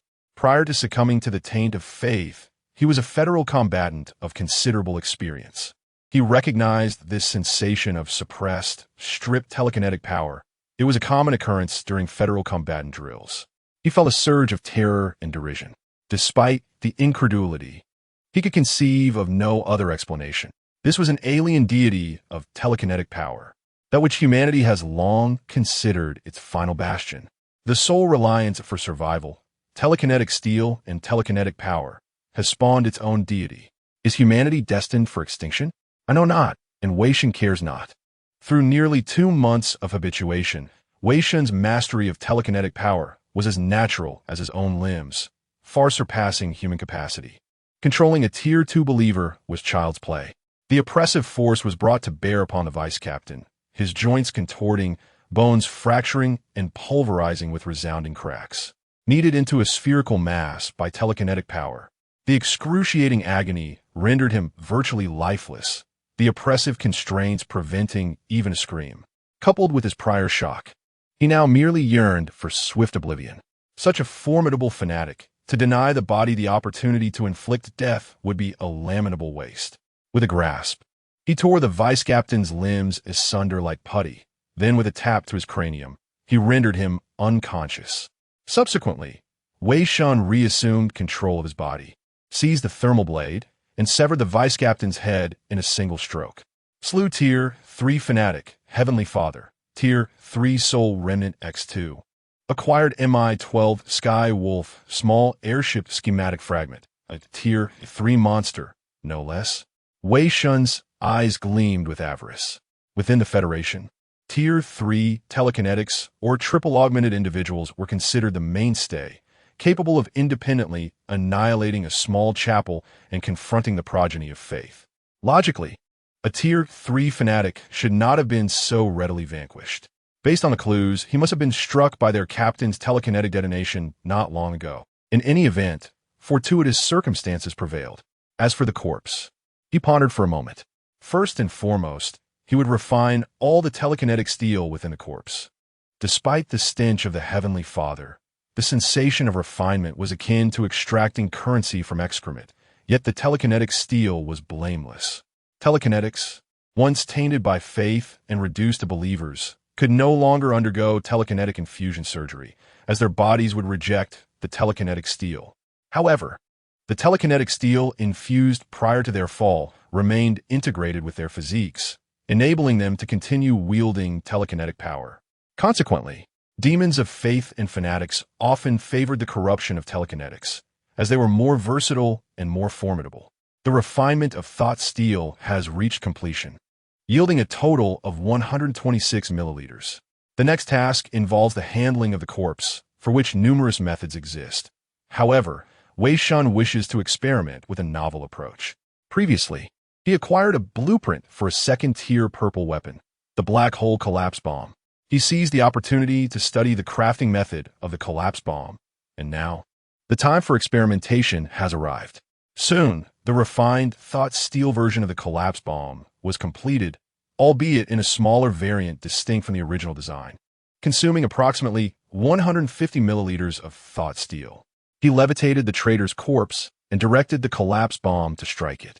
At the moment of impact, a colossal collapse force field erupted, and moments later, the force field detonated, reducing the traitor's corpse to ashes. Hiss! The consumption amounted to 50 milliliters of thought steel per use, tenfold greater than the direct production cost. All the painstakingly gathered refined thought steel, obliterated in an instant. Had he known, he would have opted for an alternative method, such as simply burying it. Nonetheless, the power was quite satisfactory, at least surpassing his direct use of telekinesis. Regrettably, the expenditure was excessively high. There was still that. Returning to his body, he released all the previously stored thought steel in solid form. Since it was of no immediate use, it would be better to refine it. Once more departing from his body, he refined the thought steel. This cathedral was significantly larger than before, and the resources would undoubtedly be much richer. It would be a waste not to scour the area thoroughly. No, perhaps he should wait a moment. He felt an unsettling sensation emanating from beneath the prayer room. Utilizing his formidable perceptive capabilities, he gazed towards the direction of the collapsed statue. It seemed that something lay hidden there. He directly burrowed underground, discovering a deep passage that connected to a secret door beneath the statue. Chapter 44. You use interrogation descending into the subterranean passage, a vast chamber unfolded. Upon entering, the scene within stirred a profound tremor in his usually placid demeanor, a testament to its unsettling nature. The chamber housed an altar constructed entirely of human heads, their eyes wide open, expressions conveying both piety and madness. Blood from the severed necks stained the heads below, one upon another. At the altar's epicenter stood a banner emblazoned with the symbol of the Sky Father, its ethereal light lending an unsettling sanctity to this macabre sanctuary. Surely, the number of federal citizens they've eliminated couldn't suffice. Many of these must be the heads of zealous devotees. A wave of revulsion washed over Wei Shen, triggered by the defilement of faith. Observing the altar's design, he discerned its purpose. Within the Unfaithful series, a novel depicted such an altar, one of the countless sanguinary rituals practiced by Sky Father zealots, renowned for its exceptional cruelty. The zealots employed arcane methods to brutally slay their victims, each head encapsulating the individual's very soul. 5 altars, in concert, formed a single ritual. Upon activation, the sealed soul's faith and conviction would erupt, warping the minds of all within the ritual's confines, swiftly corrupting them into Sky Father adherents. In the novel, zealots employed this ritual to corrupt a Tier 3 hive city, transforming citizens and even the city's leaders into Sky Father disciples, instigating a cataclysmic inquisition. Its presence here suggested a plot to corrupt the entire mobile war fortress once the federal forces established their foothold. So, this explains the rapid fall of the 5th war fortress in the narrative.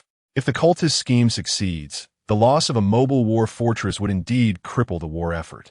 Each war fortress typically commanded 3 to 5 mobile war fortresses, each requiring over a decade and immense resources to construct. Moreover, certain weapons or devices within these fortresses possessed centuries of history, their methods of creation now lost, rendering them invaluable. Having witnessed this, intervention is necessary. Direct destruction might alert the cultists, leading to complications. Fortunately, I've recently acquired some refined mind steel. Why not attempt to corrupt the Sky Father's ritual?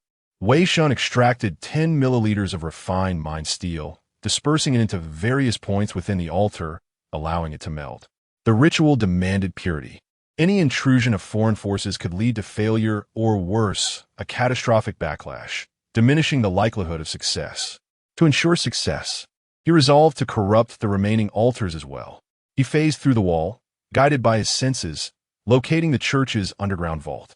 He refined all the mind steel within. A generous space equipped with more advanced equipment than typical small churches, containing a wealth of equipment pilfered from the defense forces. The refinement yielded approximately 1.2 liters. Combined with his previous acquisition, he now possessed 2 liters of refined mind steel. Subsequently, he visited each altar, injecting the refined mind steel to prevent the remaining 4 from sustaining the ritual. With the mission accomplished, he felt a sense of incompleteness. After contemplation, he decided to destroy the recording devices of all Mocker Squad members entering the linchpin location. He even surreptitiously aided a Mocker team, causing a chandelier to plummet onto the cultists, shifting the battle's momentum. After restoring the scene, he returned to his position, awaiting the arrival of reinforcements. While he anticipated future complications, the mission was, in essence, complete. It's remarkable that she, aware of my questionable nature, still contemplated our joint departure. When did such benevolent zealots emerge from the ranks of the Pure Watchers? Hopefully, she survives. Otherwise, navigating this predicament alone would prove even more arduous. Awaiting the arrival of the support team, he was escorted to the surgical suite. 2 days later, he awoke within a life support pod. Exiting the pod, he donned his attire, instinctively pocketing a handful of energy candies. He turned to find a woman with an exceptional physique standing nearby. What a coincidence, Captain. Your repairs are complete as well. I was awaiting your awakening. Yu shook her head, her gaze fixed on Wei Shen. Meet me in my quarters shortly. I have inquiries for you. Oh my, an invitation to her boudoir? Is my long-awaited spring finally arriving? Wishful thinking. Her expression suggests anything but amorous intent. Following his mission debriefing, He received a week's supply of cerebral fluid supplement as a reward, along with a 50 increase in his monthly living resources. The Federation did not delve deeply into the prior events. The recording devices of all federal soldiers entering the 4 linchpin locations were damaged, which they attributed to issues within the underground linchpin. As for the rogue vice captain of the 3rd Vanguard Battalion's 2nd-tier Mocker Squad, they surmised that unforeseen circumstances forced the vice captain to flee, leaving no time to verify the survival of Wei Shen and Yu. During their unconsciousness, the War Fortress conducted thorough examinations, confirming their uncorrupted state. Returning to his dormitory, Rielcher, Had, and Yong Zhixing, a former lackey of Su Jun, were dining at the table. Wei Shen collected a double portion of food and bit into a crown fruit. Seems you're unscathed again, Wei. We thought you wouldn't make it this time. You should have seen the doctor's face when examining your injuries. Jinxing me, are you? By the way, where's Gray Hair? He's in his room. Robert's death hit him hard. They were quite close. Rielcher glanced at Yong Zhixing, who offered an awkward smile and lowered his head in silence. Having survived alongside Su Jun through oppression and peril, only to perish here, Gray Hair was gripped by fear.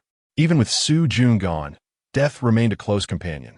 Wei Shen considered inquiring about Yu's whereabouts, but decided against it. He would simply visit her room later. After finishing his lunch, he arrived at Yu's door as arranged. He knocked, and after a moment, Yu emerged from another room. Why are you coming out of Gray Hair's room? Just offering some psychological counseling. I am still their captain. TSK. Any other captain would have prescribed an electroshock therapy package. You know how to do that? I studied a bit in the past, just the basics. Now come with me. Entering the room, he noted the sparse decorations and somewhat disordered arrangement. The blanket was crumpled like a longworm. I wouldn't have guessed your room arrangement was so casual. Ahem. Please disregard the mess. Yu coughed awkwardly, regretting her decision to attend to Gray Hair, which prevented her from tidying up the room. It's fine as it is. Just follow your inclinations. Why worry about others? You truly are carefree. Never mind that. How? How did you discover my identity? Yu heightened her awareness, her muscles tensing. Although the captain hadn't explicitly stated it, she had strongly implied that this man was exceedingly dangerous and that she should exercise caution and avoid being deceived by him. The pure watcher who accompanied you earlier revealed it to me. What? Yu was stunned. How could the captain divulge her information to this man? Impossible. Now you know I was lying. Yu paused, realizing she had been tricked. You're still too naive, my pure little girl. Your captain wouldn't make such a mistake. Infiltration and disguise are also integral aspects of a pure watcher's work. ZZZZT. Upon hearing the term pure and innocent girl, Yu immediately became incensed, promptly initiating a shocking barrage of retorts. This person's tongue is as acerbic as that of the instructor from the re-education camp. Surely, these two must be in collusion. Do not refer to me as a pure and innocent girl. Chapter 45. Conclusion and Harvest in the Command Center of the War Fortress. Velik was keenly listening to the real-time monitoring of the Fearless Lock. With the recent military operations progressing smoothly, his spirits were elevated. Soon, they would await the War Fortress's arrival at the designated location to commence the construction of defensive structures, ensuring that their fortress will be the first to reach its destination. His vigilance was lacking, experience insufficient, and his temperament somewhat unstable. Youthful in nature, a novice who could hardly contend with that individual. Vedikin krisinkli aprishitit Wei Shen. For managing to toy with another pure watcher was a feat that brought him pride. He could not fathom why this rookie from the 79th nest had come here. If there were suspicions, it would be simpler to eliminate the threat than to complicate matters. Though federal laws discouraged such actions, were there any pure watchers who did not eliminate suspected threats directly? However, if it truly came to that, he would undoubtedly oppose it. It was rare to possess such a potent and expendable tool.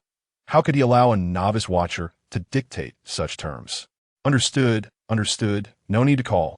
Wei Shen mused, fixing his disheveled hair. He pondered how he had not uttered any vulgarities. How could this provoke such a reaction? Had he known it would elicit such a response, he would have refrained from jesting. But what of it? Whether a pure watcher or a heretic, from a 79th nest or the 5th War Fortress, to him, they were all the same.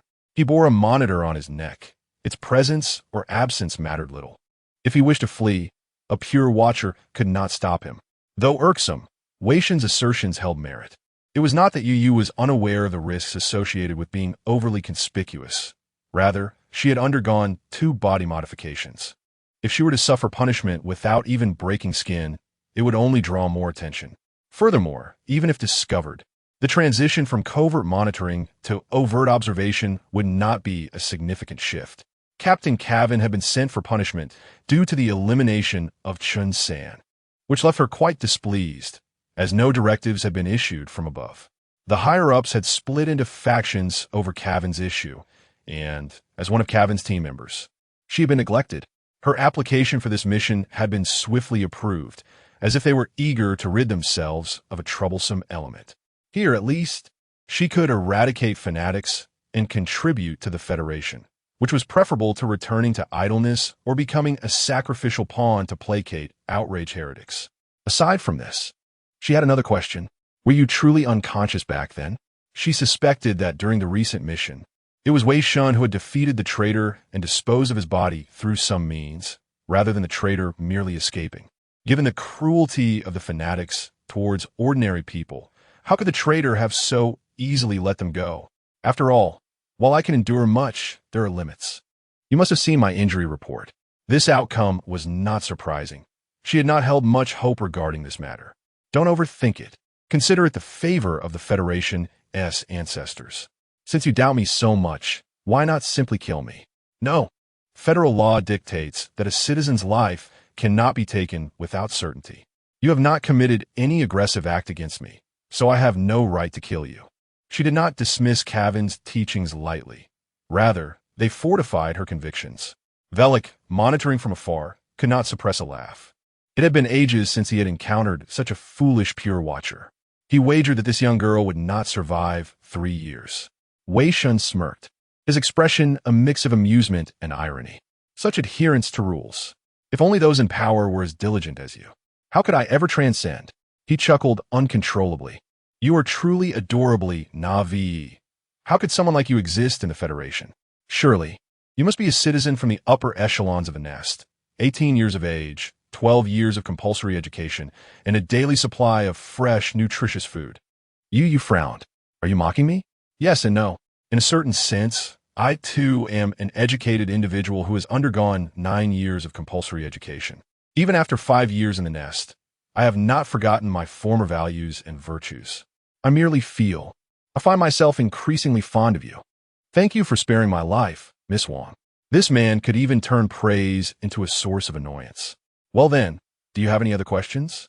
Perhaps about my loyalty to the Federation, my home address, or my standards for a partner? None. Just leave. Yu retorted, her disdain palpable. What a pity. As he reached the door, Wei Shen suddenly turned back. By the way, since I know your identity, let us ease our interactions. Besides, your acting skills are rather mediocre. Get out. Yu shoved him away, but soon found a smile creeping on her face, her demeanor relaxing. What a troublesome individual. Had she truly erred in becoming a pure watcher? Even her instructor and Captain Cavan had echoed this sentiment. Had that last remark been a form of concern? Perhaps. But why must he add a parting insult? Infuriating. Yet for some reason, she now felt considerably lighter. Returning to her quarters, Wei Shen reviewed the spoils from the recent mission. 57 ordinary fanatics, 1 steward, and 1 traitor. The first 2 yielded 54 Tier 1 soul remnants. 1 Tier 2 soul remnant, 3 fragments of schematics, a vibrating knife, suction cup boots, and an adhesive prostate treatment device, 2 gray and 1 white. The prostate treatment device was a valuable asset, worthy of being added to the completion list. However, these gains paled in comparison to the rewards from eliminating the traitor. The Mi-12 Sky Lone Wolf, small, floating vessel schematic fragment. The hull could accommodate 4 guard guns and 2 medium cannons, equipped with a medium railgun and 2 rocket launchers. It could also be disassembled to replace weaponry, and contained a small rescue floating boat for 3 individuals and 2 combat floating boats for 1. Though only a blueprint, it was sufficient to satisfy him, as it represented the blueprint for a floating vessel. A floating vessel was standard for sky pirates. To possess one's own was to truly be a pirate otherwise. One was merely a skydrifter. Though small, it was nearly 40 meters in length, providing ample space for three to move about. Complete with autopilot and combat capabilities, everything one would expect. The fragment was relatively intact, with only 30 missing, requiring 45 Tier 3 soul remnants or 50 milliliters of thought steel to complete. Considering the soul remnants required were Tier 3 at his current level, facing foes that dropped such remnants would be a challenge. Unless he summoned his transcendent self, it would be a miracle not to be reduced to soul remnants himself. In contrast, acquiring 50 milliliters of thought steel was evidently more feasible, merely the equivalent of 5,000 low-tier fanatics. At the current rate, combined with the gear pilfered from the fanatic warehouse, it would take about 2 to 3 months to accumulate enough. Were it not for the loss rate from dismantling equipment, he could have gathered more. Otherwise, he would have allocated his unused attribute points towards this endeavor. However, this was merely a schematic. To construct the vessel would require thought steel in units of elevation, and to obtain a personal floating vessel remained a distant aspiration. Refining thought steel was out of the question, as it would require cubic meters. Raiding an entire Tier 3 nest would likely be insufficient. For now, he would focus on seizing the Federation's modification opportunities. There would be chances in due time. The ensuing military operations would commence soon, and once the war fortress was firmly established, they would transition into it. At that time, battles will become increasingly frequent and complex, with raids, defenses, sweeps, and even fierce assaults on the fallen nest. Suddenly, Wei Shen raised an eyebrow, glancing towards a particular direction. The opportunity has arrived. Once again, individuals have entered the dungeon. Chapter 46. The decline beneath the earth lies a demon. The villagers of the hamlet, in their agricultural pursuits, unearthed gold, a discovery that filled their hearts with joy. They tirelessly excavated the land, oblivious to the devastation wrought upon their crops and the impending peril that loomed ever closer. They continued to dig, driven by greed, heedless of the warnings from the gopher, who was scorned and doused with boiling water. The sorcerer, however, encouraged their folly, becoming a welcome guest and the guardian of the fields. The gopher, in a desperate attempt, could only covertly refill the holes at night. Yet the voids remained unfilled as the villagers drew nearer to the demon's grasp. The demon was on the verge of breaking free. And what a gopher! It is a pitiable creature indeed. Ah, I did not expect our esteemed guest to take an interest in such a trivial tale. It was merely a spontaneous utterance. Yet, it is rather intriguing, is it not? The gopher. It is weary, yearning for rest. This is a story relayed by the Silent One days ago, and Wei Shen still recalls fragments of it. The Radiant Nest. A month had passed without a soul approaching Luke in the dungeon. Initially, to ensure security, no true mark was left on those who had transported Luke to the dungeon, for leaving it exposed could lead to discovery, and inscribing it within would cause them pain. The plan was to mark him only after incapacitating him, yet nearly a month had elapsed without a visitor. Water and sustenance were stored in a makeshift container beside the dungeon. Despite his consciousness being trapped in a void, his body engaged in basic functions. Hunger led him to consume the nutrient paste. Thirst compelled him to drink, akin to a laborer in a pharmaceutical workshop, and thus a month passed. However, someone had finally arrived, for the provisions were nearly depleted. The true mark sensed the presence. The newcomer bore hollow eyes, a smile upon his face, and numerous wounds upon his body. A fellow enslaved spirit immersed in oblivion, but that mattered little, as he was merely required to venture forth. Besides the provider of sustenance, 2 others entered, cloaked in white robes that obscured their faces, adorned with gemstones, yet curiously devoid of any telekinetic aura, resembling 2 lifeless beings. They carried the 2 individuals from the dungeon away, and Wei Shen inscribed the true mark within the enslaved one, taking control of his body. After replenishing the food supplies, he feigned departure, refraining from following those who bore the 2 away, for discovery could incite great trouble, and he had already marked the 2 who were taken. Once they had left, Wei Shen began his exploration. Aside from a few cells, several spaces for habitation had been excavated. Through the true mark, he sensed their location. The 2 carried away had been brought to the surface, placed in a small chamber resembling a goods washing area, while the corresponding place below seemed to be a storage room. The white-robed figures stripped the two of their garments and, with a nozzle meant for cleaning goods, began to douse them brutally with water. One of the white-robed figures exited the room and returned with two razors in hand. It was akin to the slaughter of pigs during the New Year. Were they to be sacrificed?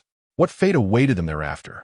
Wei Shen evaded the individuals in the space and entered a smaller area, furnished only with a table strewn with documents and notes. The documents detailed surgical contracts, experiments on the consciousness capacity of first-level telekinetic practitioners, comparative analyses of telekinetic activity across various age groups, and discussions on the limits of cerebral capacity in children and youth. The more he read, the more apprehensive he became as a dreadful realization dawned upon him. The cerebral domain, brain capacity, telekinesis, children and youth. Was this realm of consciousness constructed upon the exploitation of young minds? Everything connected. The director's frequent absences, his returns every month with new individuals. The absence of Johnny from the body disposal list. The untraceable mirror within the factory. Within the factory, the two young individuals had been completely shorn of their hair, clad in white garments, resembling lambs awaiting slaughter as they were carried by the white-robed figures into an elevator that descended into the depths. Suddenly, Wei Shen detected footsteps and hastily restored the table to its original state, pretending to meander aimlessly within the space. A white-robed figure entered, observing the aimless wandering of the enslaved one, furrowing his brow as he pulled him from the room. Fortunately, he harbored no suspicions. At that moment, Wei Shen noticed the figure's exposed hand, marked with a symbol that filled him with revulsion. It was the mark of the Father. Why would a fanatic of the Father appear here? A thought struck him. Followers of the Father, the subsequent angel of the horn, could it be? Damn! There was no time to waste. Wei Shen swiftly returned to the realm of consciousness. He approached the door of the Silent One, inhaling deeply to quell his rising anxiety. Had he forgotten the bread? Now is not the time for such concerns. He gently tapped on the door. Miss Silent One, I have arrived. Please, enter. Stepping into the familiar room, he found the Silent One diligently mending garments. Good morning, Miss Silent One. Indeed, good morning.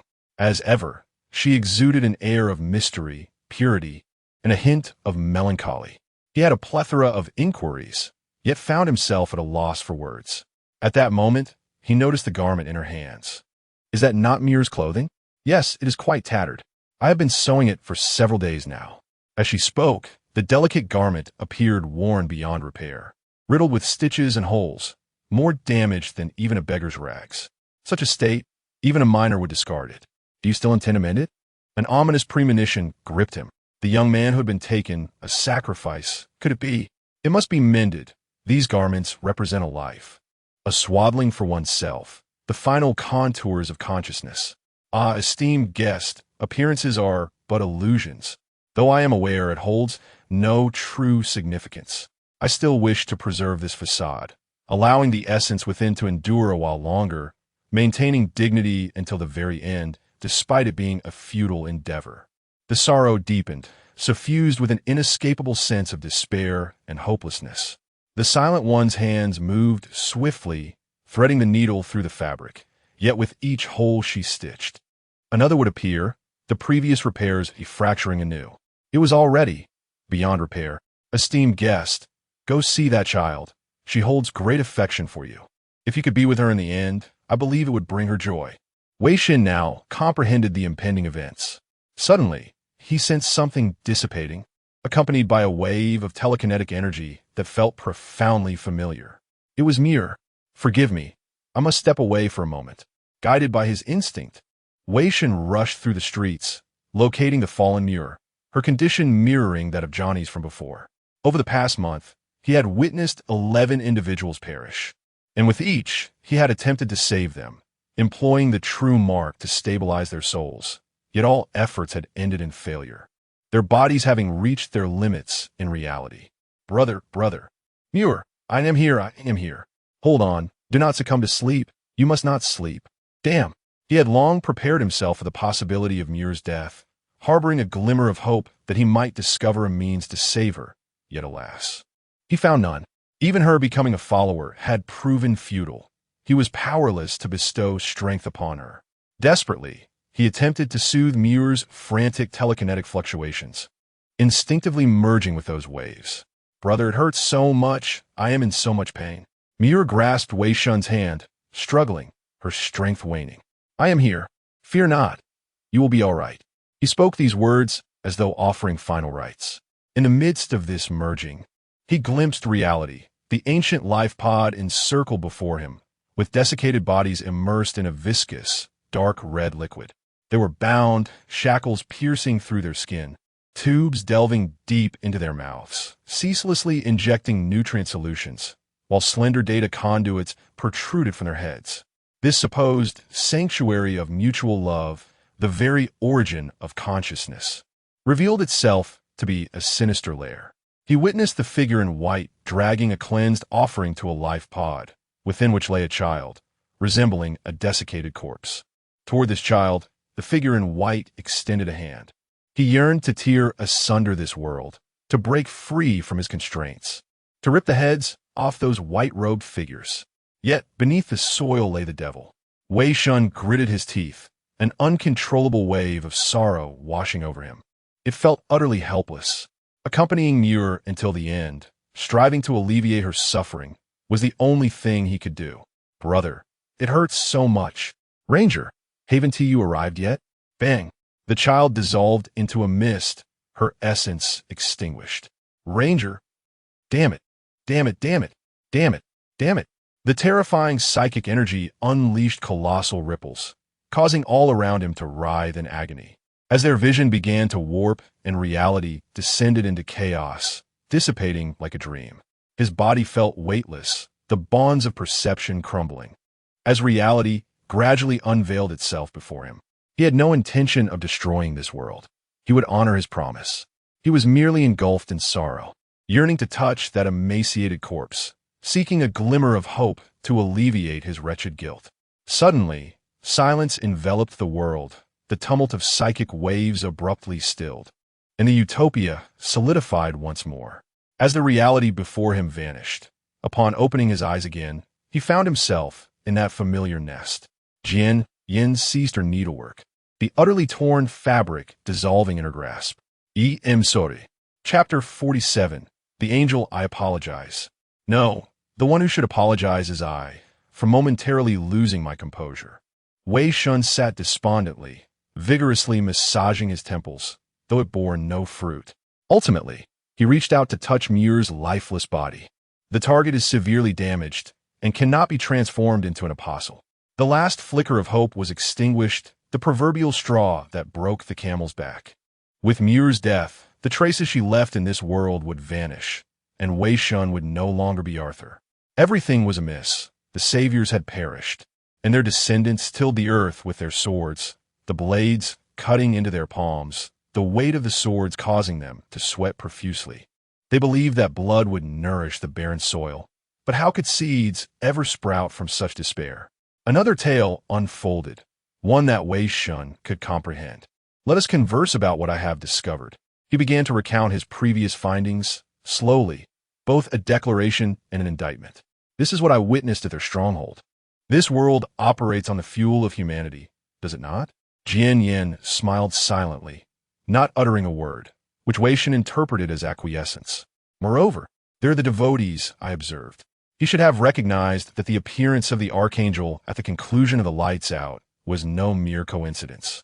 Beneath the soil lay buried demons. This was the insinuation Jian Yin wished to convey. It was only upon seeing those fanatics that he truly grasped that the angel had been sealed within this world from the very beginning. Do you wish to extinguish this world, to continue sealing it as before? Yes, it is my responsibility. This is impossible. The demons will eventually be unleashed. He was aware of the events that would unfold in the future. Even if the archangel did not manifest, this place would inevitably be overtaken by the mechanical intelligences, leading to destruction, and the archangel would still break free. He had initially believed that preventing Jian Yan's collapse would halt the archangel's arrival. It seemed that the archangel was already present. How could he possibly stop it? After a moment of contemplation, he made his next decision. I can resolve this. I will slay that demon. No need. You merely need to fulfill your promise. He could not contain a laugh. I know you do not trust me, for in your eyes, I am the demon of faith. A month had passed. How could he not have discerned Jian Yan's concealments? He was capable of reading others' emotions through the fluctuations of psychic energy. I am sorry. There is no need for apologies. I will not seek your consent. I will vanquish it in my own way. If you are unwilling, you may certainly stop me. The fall of the radiant nest marked the beginning of humanity's downfall, granting the Father a true claim to intrude upon the heart of humanity. One of his motives in seeking Jian Yan was to prevent the Archangel's arrival. Now, since it could not be averted, he could only strive to eliminate it. He did not wish to see humanity perish within a decade, a profound regret he bore as a fan of the unfaithful. Moreover, the guilt and sorrow within him necessitated an outlet, prompting him to raise arms against the angel. I cannot trust him. The demons of faith are foes of humanity, forever cunning and treacherous. Jian Yan wrestled internally, torn between responsibility and the desire for liberation. Is it not sufficient that he has promised to rid us of another demon? He appears to possess human reason and conscience. Was it not curiosity that drove her to ponder his power? Perhaps he was unique, soothing the world's pain each day? If she acquiesced to him, could she finally let go? Yet, her innate duty, the very essence of her existence. But truly, she was exhausted. She glanced at the garments on the table, many still in need of mending. The spirits of her compatriots lay shattered and required restoration. She could not afford a rest. Then, she noticed a bread box on the table, emanating the aroma of cream bread. Is it still here? A sudden laugh escaped her, a release of pent-up tension. So it seems, I truly harbor a yearning for him. Otherwise, how could the bread box persist in this place? You are quite presumptuous, dear guest, Jian Yan remarked with a hint of resigned joy. She decided to reveal some truths to him, despite his prior knowledge. Very well, allow me to show you. If you wish to abandon this, I shall not hold it against you. With her frail body, Jian Yan rose and leaned close to Wei Shen's ear, whispering a single word, Angel. Suddenly, the door creaked open. A man entered the room, neither fat nor thin, neither tall nor short, his age indiscernible. A smile playing on his lips. Wei Shen could not discern the man's features, or rather, every facial characteristic seemed to be embodied in him. Fear gripped him. An overwhelming sense of dread surged within. Instinctively, Wei Shen withdrew all his psychic energy, disguising himself as an ordinary individual. He felt no trace of psychic fluctuation, yet he sensed immense terror and revulsion emanating from this man. Angel. Wei Shen seemed to hear the sound of a trumpet, the sacred hymns echoing, and the entire nest transformed into something celestial, akin to paradise. Father, Jian Yan spoke softly, devoid of joy or sorrow. Father. So this is the father of Jian Yan from the lights out. The man is benevolent, often assisting neighbors, though he is always serious, a testament to his earnestness. No one dislikes him. This was a direct quote from the novel. Now, indeed, there is someone who harbored dislike for him. Warning, warning, encountering a high-risk entity. Dangerous, cannot be countered. Please retreat immediately. Please retreat immediately. The system's rare warning underscored the peril this entity posed. At the end of the lights out, it directed Jian Yan to pray to her father, sounding the trumpet to sacrifice the entire battlefield, leading to the complete downfall of the Radiant Nest, the Archangel. Oh, it seems we have a visitor. Good day, sir. May I inquire about your business? I apologize for interrupting, young lady. I heard of your skillful hands and wish to request your assistance in mending a few garments. Please forgive me. Wei Shen chuckled politely, striving to conceal any flaws in his demeanor. Jian Yan's hands had always been deft, yet she needed to be mindful of the hour. It was late, and her health required rest. He responded just as the novel had described, betraying no hint of angelic essence. Wei Shen found it curious and glanced at Jian Yan.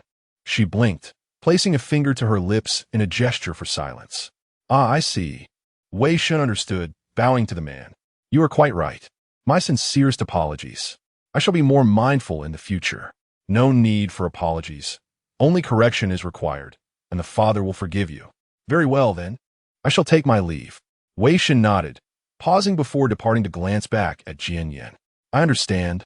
I shall bear the burden. I will keep my word. I shall look forward to it, dear guest. Wei Shen exited the nest, standing silently at the doorway. The father will forgive me. The father? With him. He is but the demon of faith, a vile false god. Wei Shen grew increasingly discontented, his anger gradually overshadowing his emotions. Suddenly, he paused, reflecting. When had he become so arrogant? He swiftly shook his head, realizing that aspiring to be a herald angel was nothing more than a fanciful dream. In all likelihood, fleeing was not an option. Strangely, his temper flared at the mere mention of other beliefs. Yet, that herald angel lacked the understanding characteristic of angels. This implied that the silence had tainted his perception, sealing him in such a manner that he believed himself a citizen of this realm, thereby curtailing his corruption. Now it made sense. It was a matter of closure rather than destruction.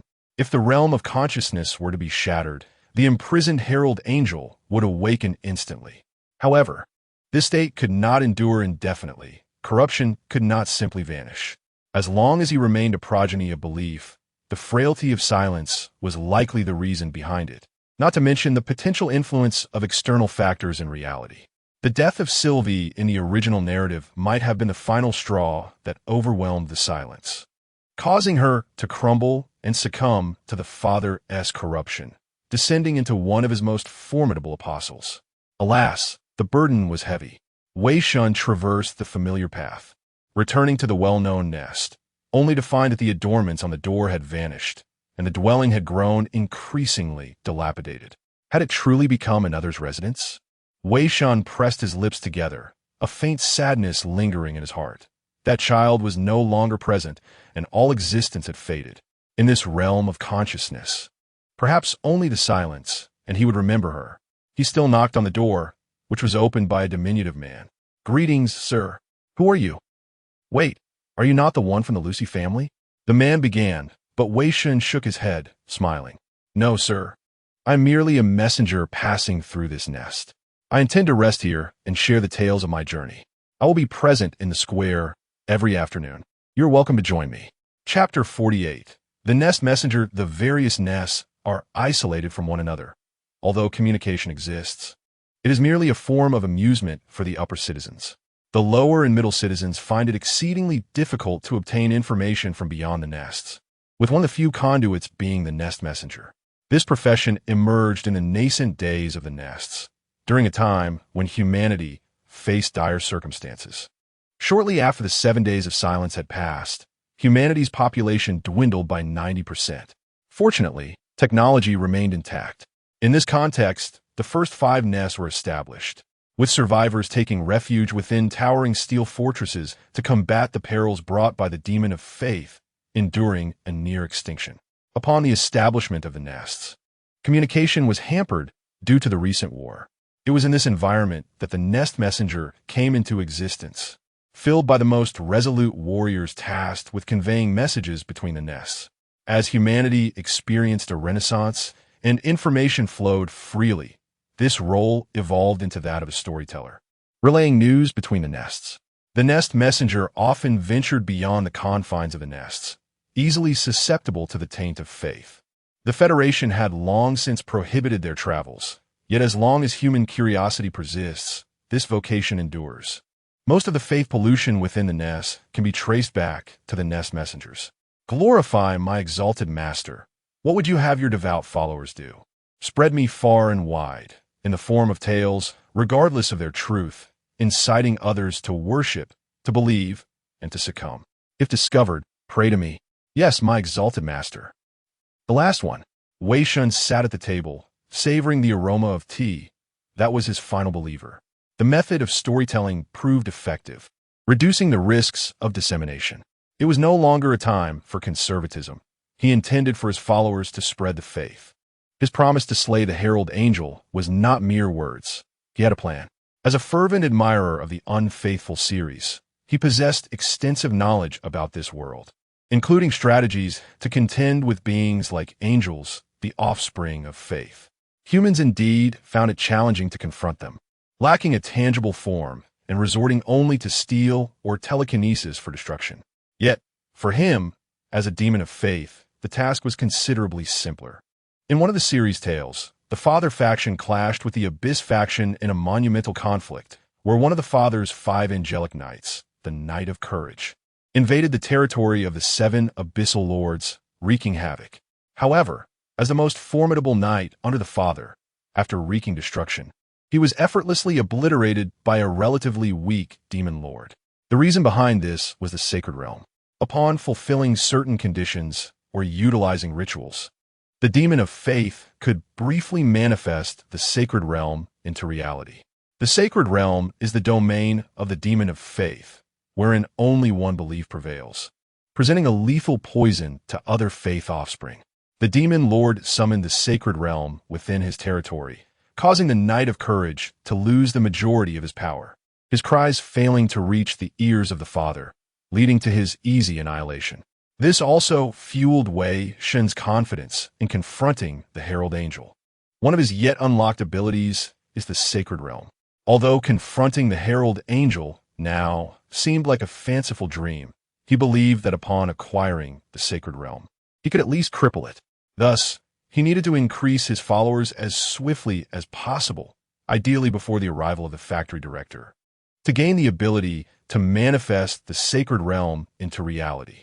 Consequently, he became the nest messenger, source of pollution, here. This is my thought, Miss Jian. Before they become tainted, they will first become my loyal audience. In exchange, I shall do my utmost to eliminate that fellow. As long as the trigger words are not invoked, the angels will not descend, and I can brazenly visit here. Sir, you sigh. Jian found it both infuriating and amusing that he would so openly declare his intention to pollute the faith of those present. Although she had previously agreed to let Wei Shen resolve matters here, his audacity was remarkable.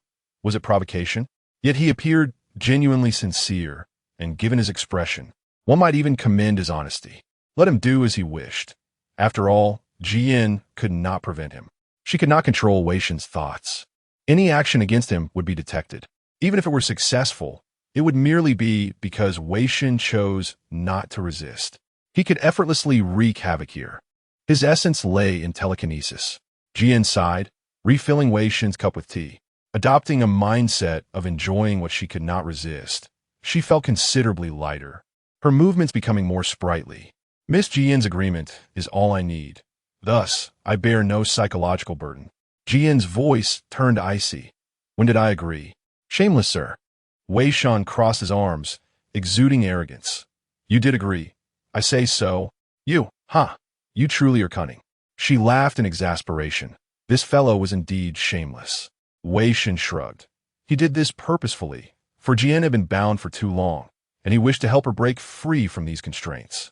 Thank you for the compliment. By the way, consider this a compensation for provoking Mississippi. You told me so many stories. Please allow me to share some in return. Ugh. Rest assured, these tales will not lead to faith, and as long as one remains vigilant, they will not induce any pollution. The story I wish to tell is about a solitary bird. The fortress had anchored above Rodent City, with a massive spike known as the fortress anchor driven deep into the earth, securing the stronghold. The Ashen Army's engineers were constructing defensive works around the fortress, while Wei Shen's squad had already moved into the mobile war fortress. The construction of the defensive works would take some time, during which the vanguard would temporarily cease external operations. The defense against the zealots or sky pirates would be carried out by the soldiers of the defense corps. This meant a rare respite for the vanguard, allowing Wei Shen ample time to remain in the glorious nest. He had applied for the enhancement body supplement used during the transformation camp. Ordinary supplements yielded too slow of progress, and he yearned for advancement. Initially, the higher-ups rejected his request, arguing that such supplements were considerably more expensive than standard ones and only exhibited maximum efficacy under extreme fatigue. However, upon reviewing Wei Shen's daily usage logs from the maintenance pod, they immediately approved his request. Having left the transformation camp while managing to cultivate himself into an illustrious unfaithful, he was the first, either a madman or a fool. Yet, not everything was without complication. Wei Shen, stop training, we have a mission. What? The attack on the fallen nest has not yet commenced, and it is not time for the machines to wage war. The disturbances from the underground altar and the zealots are minimal. It should not require their involvement. It was merely a simple escort mission. The transport team from the Glorious Nest entrusted them to escort their goods out of this war zone to Nest 75. Why us? We're available. Why ponder so much? There is a task. We shall do it and obey orders, Yu replied curtly. The higher-ups had suddenly assigned her a task to investigate a batch of goods. Someone had reported that the transport team was engaging in human trafficking under the guise of goods and suspected ties to the zealots. This was not a particularly grave matter. The purity monitors originally planned to investigate upon the goods' arrival at Nest 75. However, recalling that there was a newly isolated novice monitor at the Fifth War Fortress, they conveniently delegated the task to Yu. Direct investigation would undoubtedly raise suspicions. Fortunately, that batch of goods was applying for escort, allowing Yu to undertake the task under this pretext. Chapter 49. The transport team. As time passed, many individuals gathered in the realm of consciousness to hear his tales. Yet he remained devoid of followers, save for one, a madman who incessantly spoke of treasures. The journey to instill faith through storytelling was a slow endeavor. It took nearly a month to taint Muir, and perhaps corrupting those adults would prove even more arduous. Alas, it appeared he would be spending considerably less time in the luminous nest in the coming days. Would he have enough time? Perhaps he should exploit the principle of mass effect? What exactly is mass effect? If only he had studied psychology more thoroughly beforehand. Sighing, he discarded the heavy iron ingot and changed his attire, gathering with Wei Shen downstairs. In the dust-laden waiting room, a weary man brushed off the grime from his clothes, glancing anxiously at the open entrance. Finally, several light Federal armored vehicles came to a halt amidst the swirling dust, followed by a few team members clad in versatile Federal combat suits disembarking from the armored vehicles. Oh, how delightful! You have finally arrived. Amidst the roar of heavy machinery, the man eagerly approached them. Greetings, gentlemen. I am the one who requested the escort. Thank you for your hard work. No, Mr. Laurent, it is our duty to protect Federal citizens. There is no need for such excitement. The leader feigned enthusiasm as he graciously accepted the small card with Federal currency discreetly handed over by Laurent. Most of them would not refuse such a token of gratitude, and those above turned a blind eye to it. War fortresses also engaged in interactions with other nests, one of which was through such transport teams. Typically, a few heretic squads would be dispatched to provide escort, and for the warriors of the war fortress, escorting transport teams was considered a lucrative task. Yu trailed behind the others, serving as the captain of the death squad, thus lacking the qualification to stand to the front, though this conveniently suited her needs. This is splendid. The time is tight for this shipment. Let us be off, Laurent urged as he led them to a few large trucks parked nearby. The trucks were massive, their wheels towering half a person's height, encased in iron, resembling iron turtles, with numerous dents indicating they had endured attacks. Recently, aerial banditry had surged. He had previously encountered 2 waves of air thieves. Thankfully, he had managed to escape swiftly, or he might not have had the chance to meet them. Laurent patted the scarred truck, visibly shaken by the memory. How lamentable. I sympathize with your plight, Mr. Laurent. However, I must inspect your cargo. You know, it is standard procedure. Of course, that is only fitting. Laurent commanded his staff to open the cargo doors, revealing a trove of discarded equipment. These items were sourced from the war fortress, rendered obsolete or severely damaged, unrepairable, and thus sent to the nest for repurposing, transformed into gear for patrolling soldiers or utilized for training. Most of the equipment within was severely damaged combat suits, one of the most common items transported. The escort team split into several groups to inspect the compartments. The leading heretic captain conducted a cursory examination before waving it through. After all, having accepted payment from others, it would be inappropriate to scrutinize too meticulously. No issues here. What about you? No issues. None here either. Upon reaching the last truck, Yu gazed intently for a moment before shaking her head. No issues. Seizing the opportunity during the inspection, she discreetly installed a surveillance device inside. All right, no problems. Let us depart. At that moment, the heretic captain noticed a team member standing by a truck, observing. What are you looking at? Bullet marks, sir. I'm examining the bullet marks.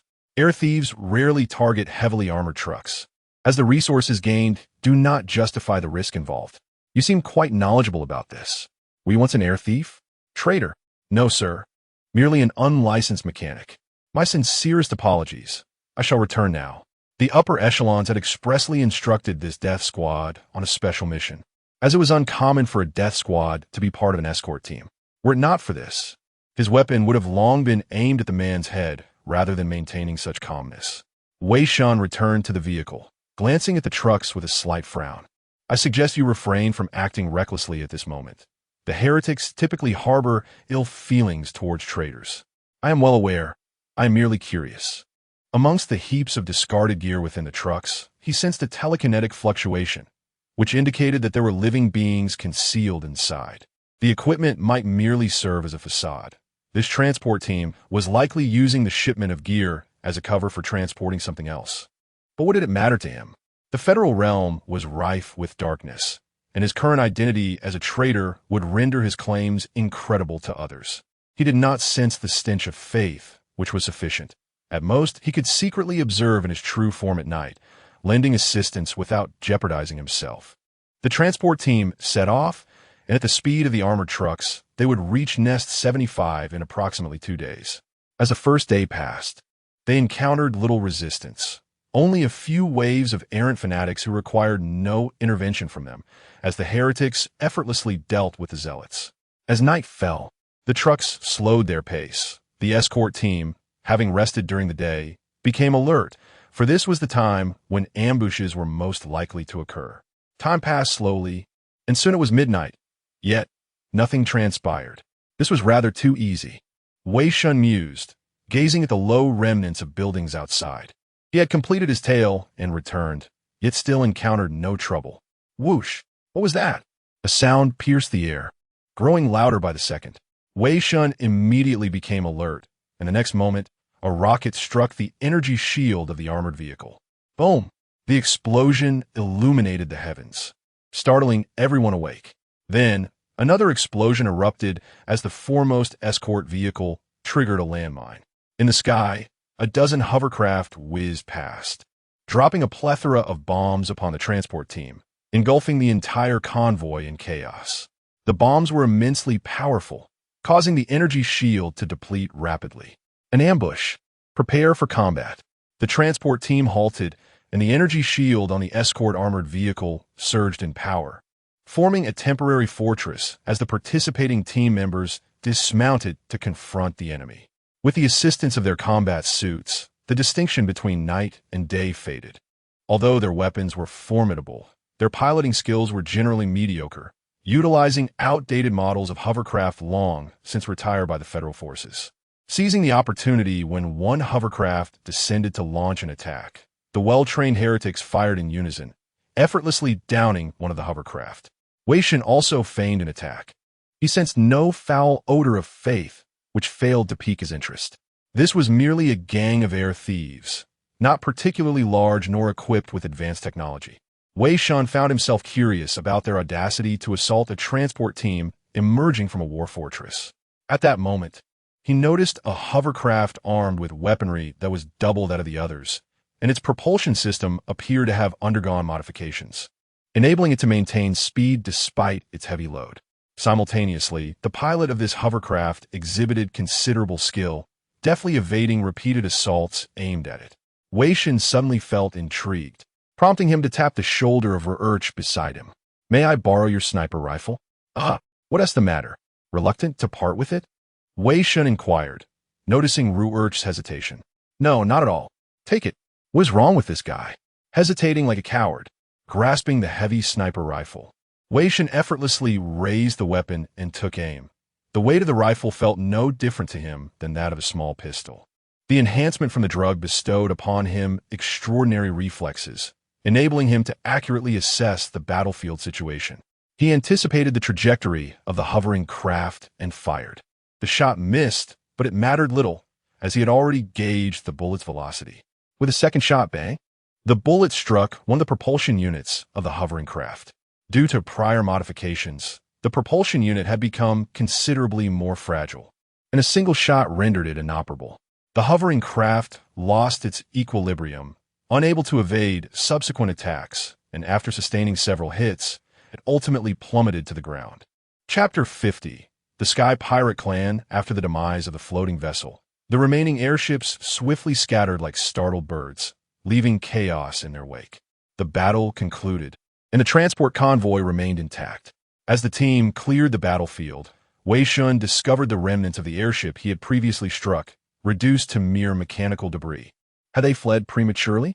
Before departing, he had surreptitiously dismantled approximately 10 milliliters of thought steel from within, a decent haul, indicating substantial investment in the modifications. Ahead lay a minefield necessitating immediate clearance. The armored vehicles struck by the mines required thorough repairs. The transport team paused for a respite, entrusting the perilous task of mine clearance to the unfortunate members of the death-seeking vanguard. These mines were equipped with counter-detection devices, evading the radar scans of armored vehicles. Such mines, designed specifically to target armored units, possessed formidable power. Even after a single modification, being struck was tantamount to a death sentence. Alas, they truly disregard our lives. Sending us to clear mines, Gray complained. Fear not, they won't detonate. These are mines specifically for armored vehicles. You could dance atop them without triggering a single one. Ah, here S1, Wei Shen remarked, excavating the ground to reveal a modified anti-armor mine. Utilizing an analyzer, they swiftly discerned the traces upon the surface. As they continued their clearance, Wei Shen abruptly halted beside the remnants of a building. What's the matter? Yu inquired. Nothing, just a wave of nostalgia. Centuries ago, this was a bustling city. Indeed, now we can only glimpse it through history books. How lamentable. Had we lived in that era? Perhaps. There's no need for such melodrama. He sensed a fluctuation of thought power amidst the ruins. A living soul resided within. Silently completing the mine clearance, he rejoined his team, who had finished repairing the armored vehicles, and the transport convoy set off once more. Feigning slumber, Wei Shen separated his essence from his body and approached the ruins, intent on meeting the survivor alone. As he traversed the crumbled walls, he found a sky pirate, half of whose body had been replaced with machinery, slumped against a wall. The individual appeared to be in their 20s, pallid and weakened from blood loss. Eliminating the possibility of a human skin mask, a shard of metal had pierced their abdomen, and they pressed a hand to the wound, applying a hemostatic agent. Suddenly, a figure materialized before him. Who? The pirates' alertness surged, revealing an energy cannon from the palm of their mechanical limb. Before they could fire, Wei Shen grasped the limb, extinguishing the energy cannon and rendering it uncontrollable. T-015 Terminator-type prosthetic? Such lost technology from the Renaissance era, I never expected you to possess such equipment. Relax. I harbor no intentions of aggression, nor am I loyal to the Federation. The Sky Pirate furrowed their brow, contemplating the sudden appearance of this stranger who had disabled their prosthetic. If this was the case, he might easily incapacitate their other mechanical augmentations. Should he desire it, he could dispatch the pirate without hesitation, prompting the latter to refrain from further hostility. Who are you, and why are you here? Just an ordinary messenger from a nest, passing through and drawn by the commotion nearby. Unbeknownst to him, the messenger possessed the ability to disable others' equipment. I am curious. What prompts your attack on the Federation's transport convoy? The cost of ammunition alone far exceeds any potential gain, and success is not guaranteed. This is not mere plunder. If that were the case, why wouldn't we target the wealthy merchant airships? The pirate gritted his teeth, contemplating whether to divulge the truth, ultimately deciding it was no longer a secret. This transport convoy trades in human trafficking under the guise of transportation. My poor kin are imprisoned within those iron coffins. You would believe me if I told you. The L family has a creed. Never abandon a family member. Damn it, had my airship not been hit, I would have succeeded. Do not let me discover who shot down my airship, or else. The pirate's eyes burned with vengeance, for they had always repaid their grudges in kind. Ah, that seems to be my doing. Wei Shen discreetly averted his gaze, feigning ignorance. No, I believe you, for I sensed that several armored trucks contained living individuals. You could detect that? Do not underestimate the perceptive capabilities of a nest messenger. Thus, Those armored trucks were attacked by sky pirates to rescue their captives? Likely, more than one was taken. However, that surname L. Wei Shen queried. Can you tell me who was abducted? Alas, my younger sister, Sylvie. Who? Sylvie. Wei Shen's brow furrowed. Could it be the Sylvie, one of the principal characters in Lights Out? May I inquire, your sister, is she the one with brown hair, gray eyes, a mole at the corner of her eye?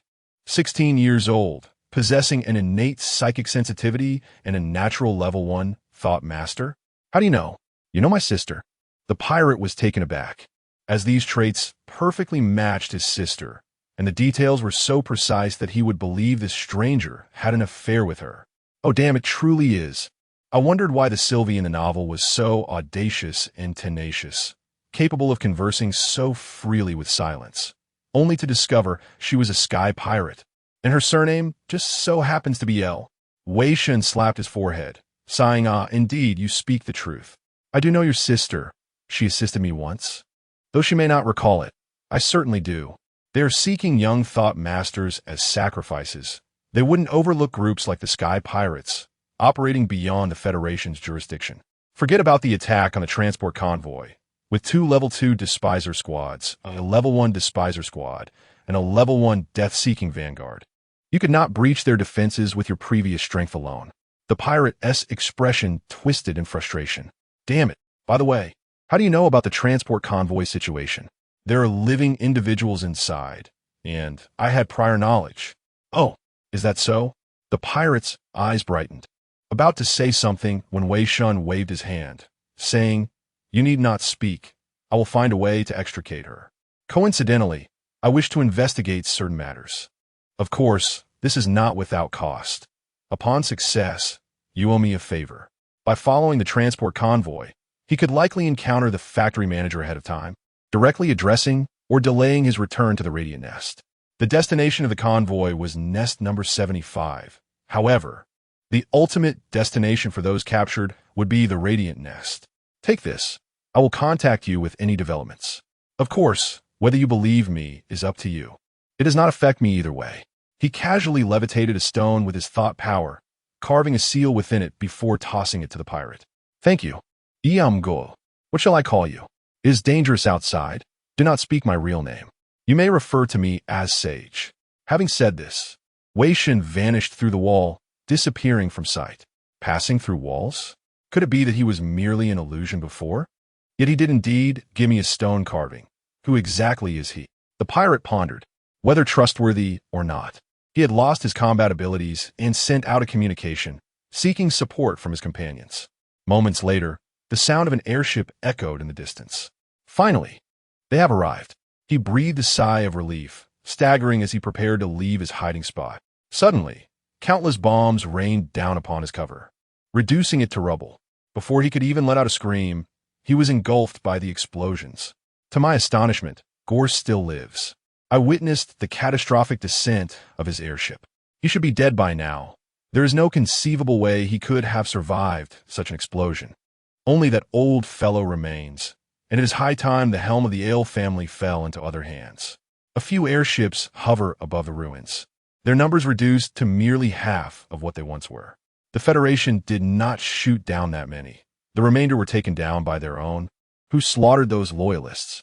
Oh, the poor little princess, forever doomed to learn that her brother perished under the Federation's artillery in a valiant attempt to save her. Alas, she will never return, and she remains blissfully unaware that she was sold for a mere 10 milliliters of thought steel. Amidst raucous laughter, several individuals descended beside the ruins, clearing the debris to unearth Gore's corpse, intending to retrieve his prosthetic, imbued with lost technology, while the rest would be utterly obliterated. What is this? During the search, a sky pirate extracted an object from Gore's remains, a finely crafted stone sculpture. Chapter 51. Tracking returning to his body, Wei Shen found the others dozing off. Seeing that all was well, he once again left his physical form and infiltrated the armored trucks. Among the 5 armored vehicles, 2 emanated psychic vibrations. He randomly selected one, where a man appeared to be in his 20s. Thus, the other must be Sylvie.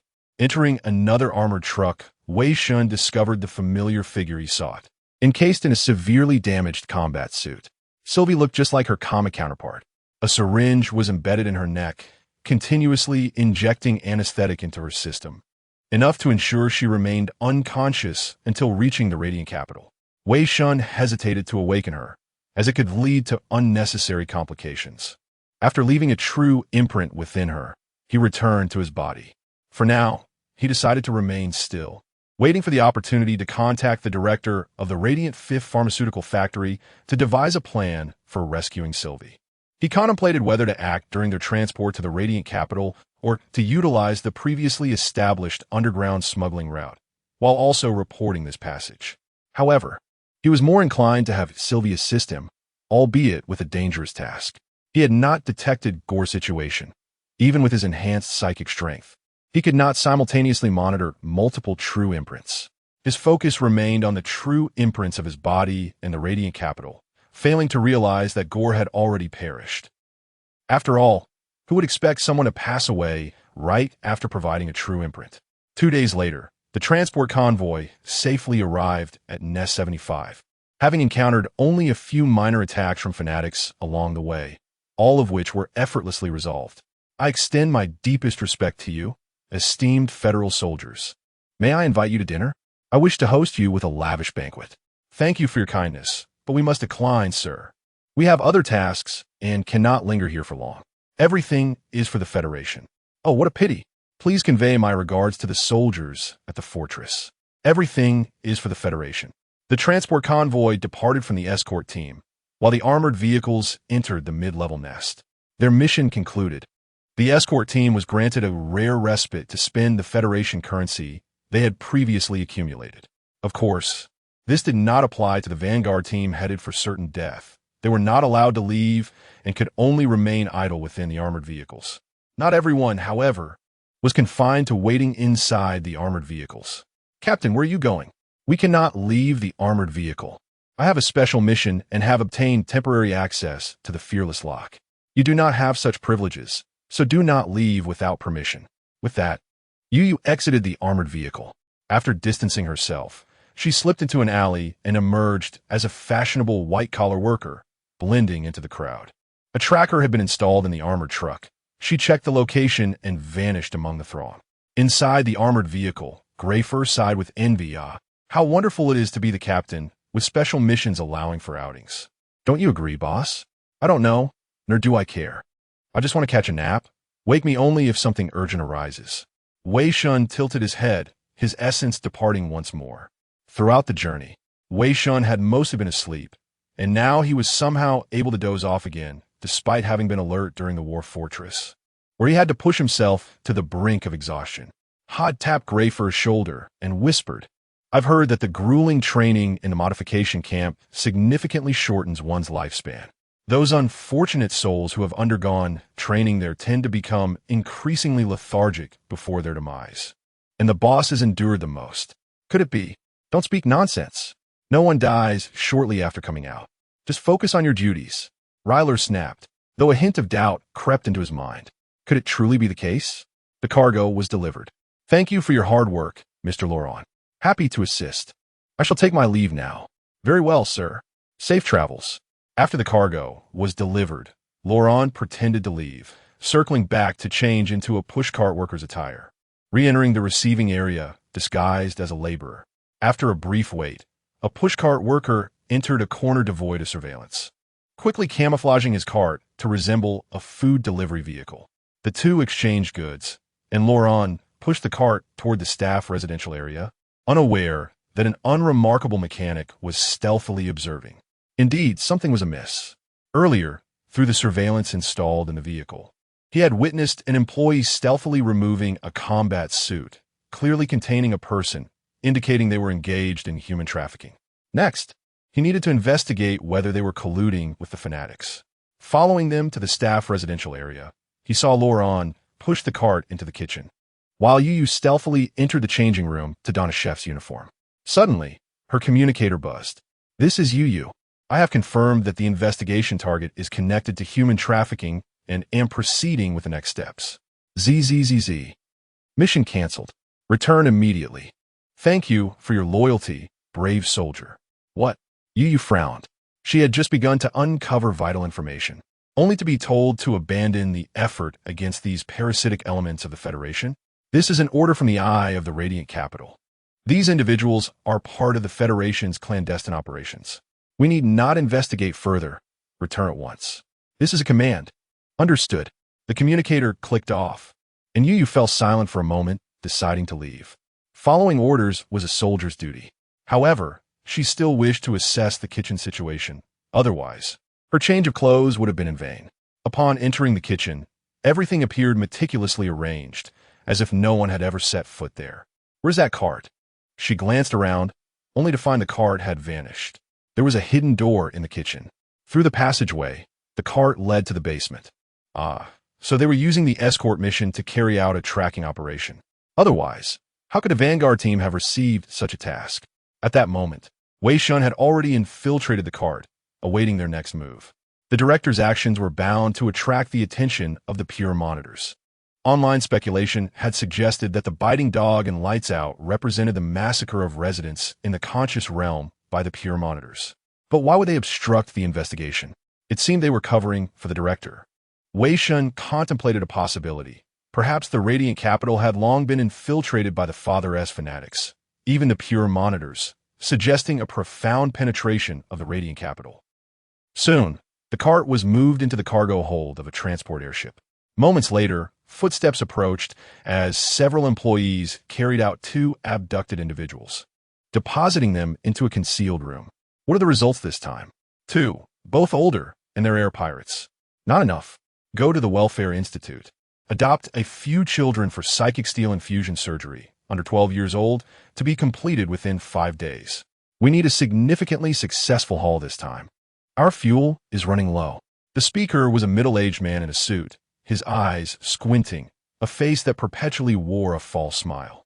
Wei Shen recognized him from a photograph as the director of the 5th Pharmaceutical Factory, a Level 2 psychic master who had undergone a standard modification, devoid of any odor of faith.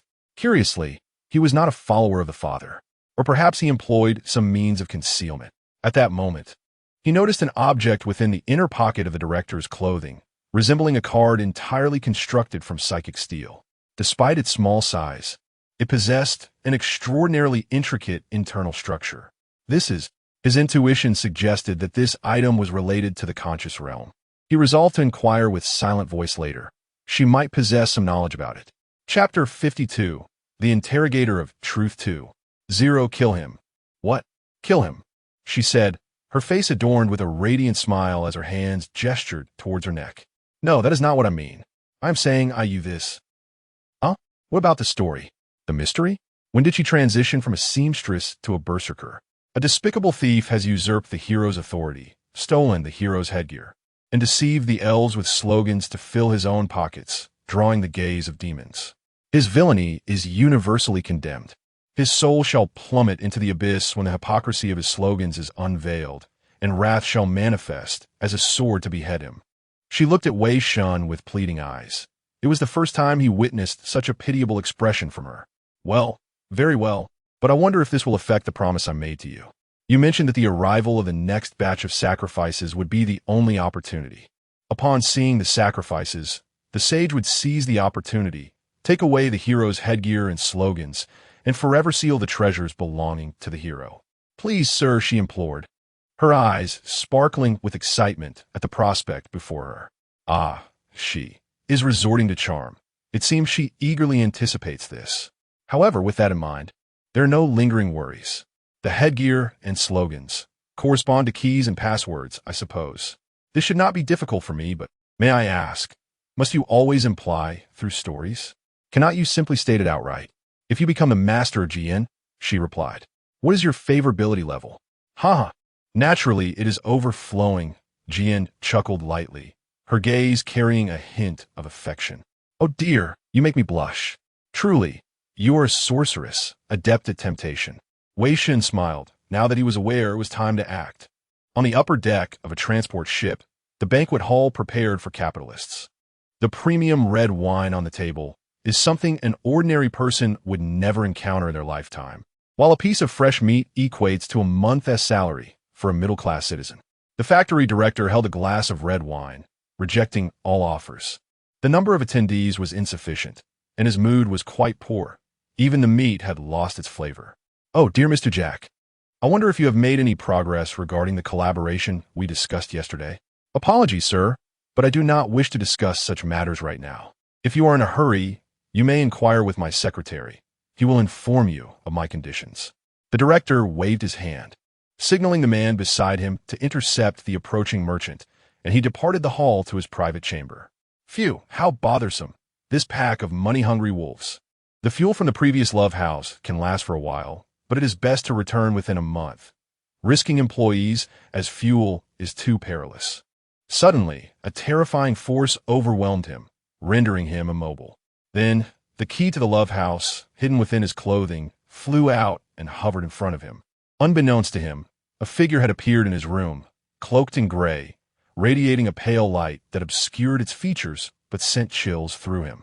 Impressive. Indeed, this must be a product from the age of revival. The gray-cloaked figure examined the key to the love house, marveling at its exquisite craftsmanship. The director, in a frenzy, desperately unleashed his telekinetic powers to break free, yet his powers were firmly suppressed, akin to a chick held in a great hand. "Ah, my apologies for overlooking you. Do not rush. I promised someone that she wanted you to die a miserable death, and I also wish to ask you a few questions." Wei Shen snapped his fingers, and immediately a unique telekinetic wave enveloped the director, the interrogator of truth. Though Wei Shen was unaware of its structure, he understood the feelings and telekinetic waves it produced. With his current control over telekinetics, simulating a similar situation was not a daunting task. The telekinetic force ravaged the director's mind. He cried out in agony, but Wei Shen had already used his powers to isolate the sounds within the room. At a certain moment, Wei Shen looked up and secured the key to the love house. "All right, that should suffice. The interrogator of truth simulation is successful. I may now pose my inquiries. What is the password required to enter the love house?" "There are 3 in total. The password for the underground elevator at the entrance is 050. Under the torment of the interrogator, the director, in a daze, divulged all the information. This was the normal state of a telekinetic practitioner accepting the interrogator of truth. Next came inquiries about interpersonal relationships, plans. After asking everything possible, Wei Shen, feeling somewhat curious, posed one more question. "What is your perspective on everything you have done previously?" A perfect technology, no one suffers, not even in death. It should be widespread, throughout the Federation, requiring only some necessary sacrifices. The one who controls the technology must be me. You truly amuse me." With a snap of his fingers, he performed a minor operation on the director's brain, erasing his consciousness. At the moment his consciousness vanished, the telekinetic waves ceased. His body remained alive, yet to Wei Shen, it resembled a mere corpse. It appears that telekinesis has a direct correlation with consciousness. Unfortunately, this body cannot be utilized as a disguise in the realm of consciousness. Moreover, the director was unaware that those in white robes were fanatics of the Father, mistakenly believing them to be technical officials of the Federation, as they had presented legitimate Federation appointment documents. It is no wonder that even the pure monitors were infiltrated by these zealots. The subsequent fall of the Radiant Nest was not mere coincidence. These fanatics have likely been plotting for many years. At that moment, he suddenly recalled someone. Speaking of which, I remember that Cavan is currently in the Radiant Nest, apparently facing punishment somewhere. Through his sensing of the apostles, Wei Shen detected the location of that pure monitor. Having neglected him for too long, Wei Shen almost forgot about that fellow. Oh well, I shall seek him out. Let the matters of the Federation be managed by their own people. I shall not interfere. In the Radiant Nest, the Death Dojo, Cavan moved like a phantom, swiftly positioning himself beneath a battle mech, evading the incoming bullets as a spear pierced through the mech's armor seams, striking its core with precision. The immobile dead soldier mechs filled half of the extreme space, each one having its core destroyed with remarkable accuracy. 5 minutes until the next wave of dead soldiers is released. Quantity: 20. The cold voice of the announcement echoed, and Cavan stretched his body, his breathing remaining steady. These drills would be quite challenging for an ordinary secondary monitor, But for him now, they were no more strenuous than a routine meal. The apostolic transformation had enhanced all of his bodily functions. Challenges that once demanded careful attention now seemed as simple as eating. And even weapons he had never wielded before felt familiar in his hands. He loathed this feeling, as it constantly reminded him that he had been tainted by the demon of faith. Phew, may I never have to encounter that thing again in this lifetime. Hey, long time no see. I've come to find you. Suddenly, the world was enveloped in gray and white, and a familiar monster appeared before Kevin. Every cell in his body rejoicing in the name of the sage. Kevin trembled, warily eyeing the intruder. Do not be alarmed. I am not here to blow this place up. I merely wish to convey a message. The radiant nest has already been infiltrated by the Father's followers. Even the pure monitor's ranks are no longer clean. What? Kevin exclaimed in astonishment. The infiltration of the pure monitors was nearly impossible. However, if this were deception, the intruder had no apparent motive. Believe it or not, while I do not wish for your demise, I also have no inclination to intervene if you choose not to listen. Watcher, I believe you're well aware of your duties, so farewell. Wait, just as I was about to inquire, that figure vanished. Has it been infiltrated by the followers of the Heavenly Father? It seems I must hasten my efforts to complete the third transformation surgery and become a watcher of the glorious nest, extracting them one by one. All for the sake of the Federation. Chapter 53. Acquiring the sanctuary within the cargo hold's confines, the syringe that once delivered its numbing agent had long been cast aside, allowing the young woman's consciousness to gradually resurface. As Sylvie's eyes fluttered open, she was met with the sight of a nondescript figure seated beside her, clad in unostentatious attire. Awake? Fear not, for I harbor no ill intentions. The voice resonated within Sylvie's mind, conveyed through the ethereal medium of telepathy, a testament to his extraordinary nature. Surveillance systems were rendered blind to his presence. He existed merely as a projection within Sylvie's perception. You are. Hush, he cautioned. The surveillance here is acute. If you lack telepathic abilities, refrain from speaking aloud. I am but a hive messenger, though you may address me as sage. While the guise of hive messenger was initially conceived as a mere pretext for disseminating faith corruption, it now appeared unexpectedly advantageous. Though the optimal course would have been to delay your awakening until our arrival at Radiant Spire, such a delay might prove detrimental. The decision rests with you. You are currently within the cargo hold of an airship, docked at the skydocks of Hive 75. Two paths lie before you. You may either attempt to escape upon regaining your senses or accompany me to Radiant Spire and assist me with a task, albeit one fraught with peril, a gamble where survival is a remote possibility. Sylvie's brow furrowed, her gaze imploring. Wei Shen discerned her unspoken plea and responded with a shake of his head. Do I strike you as a benevolent soul? Should you choose to flee directly, I would be unable to facilitate your departure from the hive. I am driven by my own objectives and lack the means to navigate the purity shields. He possessed the means to spirit Sylvie away, of course, simply ejecting her as the airship soared beyond the hive's boundaries. The airship's purity shields were within his capacity to manipulate. Yet, what purpose would such an act serve? It would only augment the risk of exposure. The hour for the orchestrated demise of the horned angel drew near, and with each passing investigation, his confidence in achieving that end waned. Radiant Spire was deeply infiltrated, perhaps with the very aim of liberating the horned angel. The zealots had undoubtedly toiled for years in preparation, and Wei Shen doubted that he could succeed on his own. For a decade of diligent study often pales in comparison to the accumulated advantages of generations. He required assistance, someone to address the tangible challenges in the real world.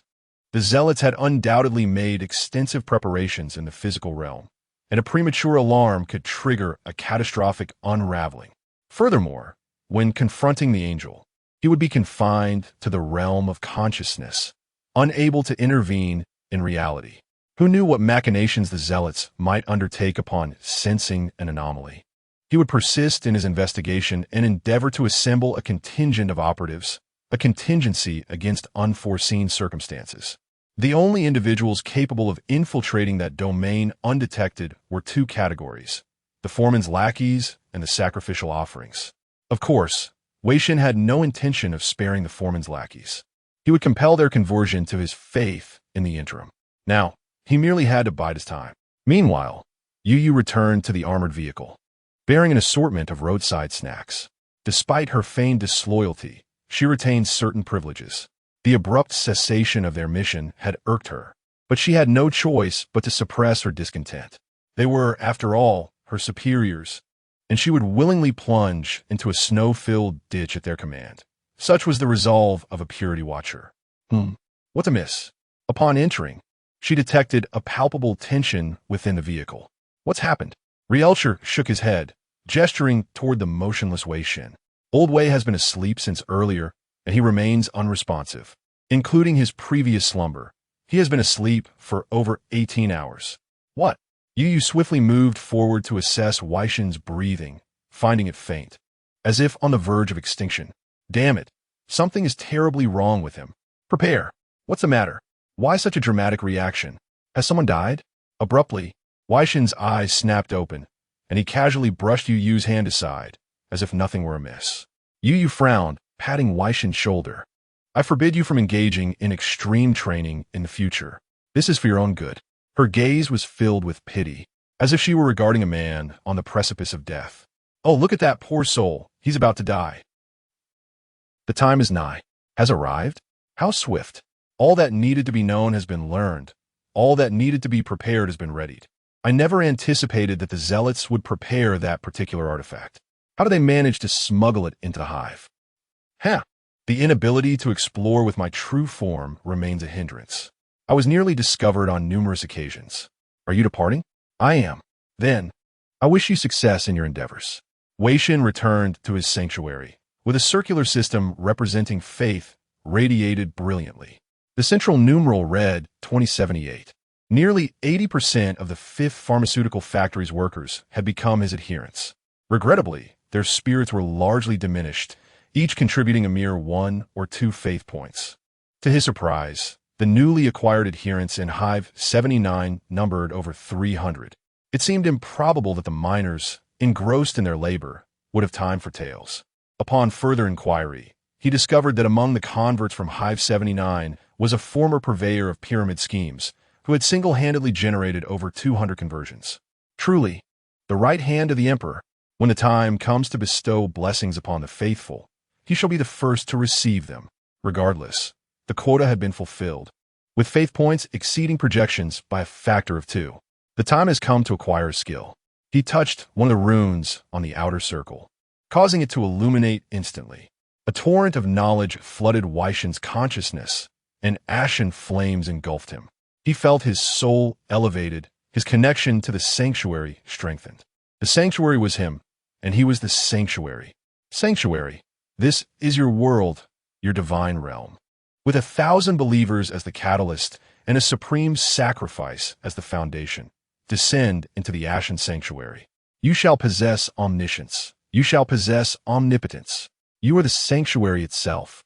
Excellent. Now that I possess a sanctuary, I have the means to confront the horned angel. Within the sanctuary, all his attributes would be amplified, and he would gain the ability to create. He could conjure any object whose structure he understood within the sanctuary, until his mental energy was fully depleted. In essence, he could manifest the weapons and equipment depicted in blueprints. Furthermore, his telekinetic strength would be greatly enhanced within the sanctuary, and he could absorb refined psi-steel to replenish his mental energy. Moreover, due to the increase in his followers, his strength was now equivalent to that of a 4th-level telekinetic. In a one-on-one confrontation, unassisted by any external force, he could stand unchallenged among 4th-level telekinetics and withstand a prolonged assault from 5th-level telekinetics. However, to contend with the Horned Angel, who required the combined efforts of several 5th-level heretic hunting squads, he would still need to rely on the sanctuary. Now, the time has come for final preparations. Fortunately, the airship has arrived at Radiant Spire. The placement of the altar in the real world must be entrusted to Sylvie and her compatriots. Wei Shen returned to reality, and the foreman's body opened its eyes. At that moment, all his subordinates who knew the secrets of the 5th Pharmaceutical Factory knelt before him. Praise be to my exalted master. Stand up. Kneeling is forbidden. Recruiting followers is troublesome. They're always prostrating themselves, making me feel like a remnant of feudalism. He imparted the method for constructing the altar to them, tasking them with its placement upon their entry into the fifth pharmaceutical factory. Very well. Now, the ordinary individuals may depart, and the telekinetics shall accompany me. Among the foreman's lackeys were 2 telekinetics, both at the first level.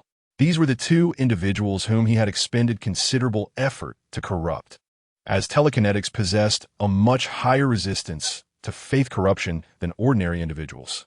He led them to the cargo hold, where Sylvia waited. She had ultimately chosen the second option, while the other sky pirate had chosen the first, only to have Wei Shen re-administer the anesthetic needle. Nonsense. There's no way we can just let him go. What if he wanders around and gets caught by the Federation, who then interrogate him? The next day, the Pure Monitor will be here to investigate. Would all of Wei Shen's carefully laid plans be for naught? So, it's best to let him sleep. Success in the mission means survival.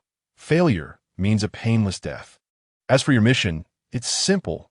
Infiltrate the Zealot strongholds and utterly destroy them. With that, he spread his hand, and 10 collapse bombs materialized before them. Miss Silence. Yes? Might I inquire as to why you periodically lose your presence here each day, and why the world of consciousness surges with turmoil during those times? Because the boiling water is scalding, and the gopher can only huddle in her shattered burrow. At that time, the devil rejoices. She is grateful for the solitary bird, who uses its feathers to make the water less scalding.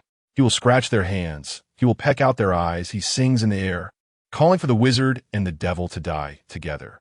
So, during that time, the zealot's attention is not on the strongholds. This is indeed an opportune moment for exploration or a raid. Wouldn't you agree? The people have been brought, 2 of them, both sky pirates. Somewhat few. Sir, I fear it won't be long enough. Regrettably, previous attempts at mind-steal surgery have failed. These are all we have this time. Very well.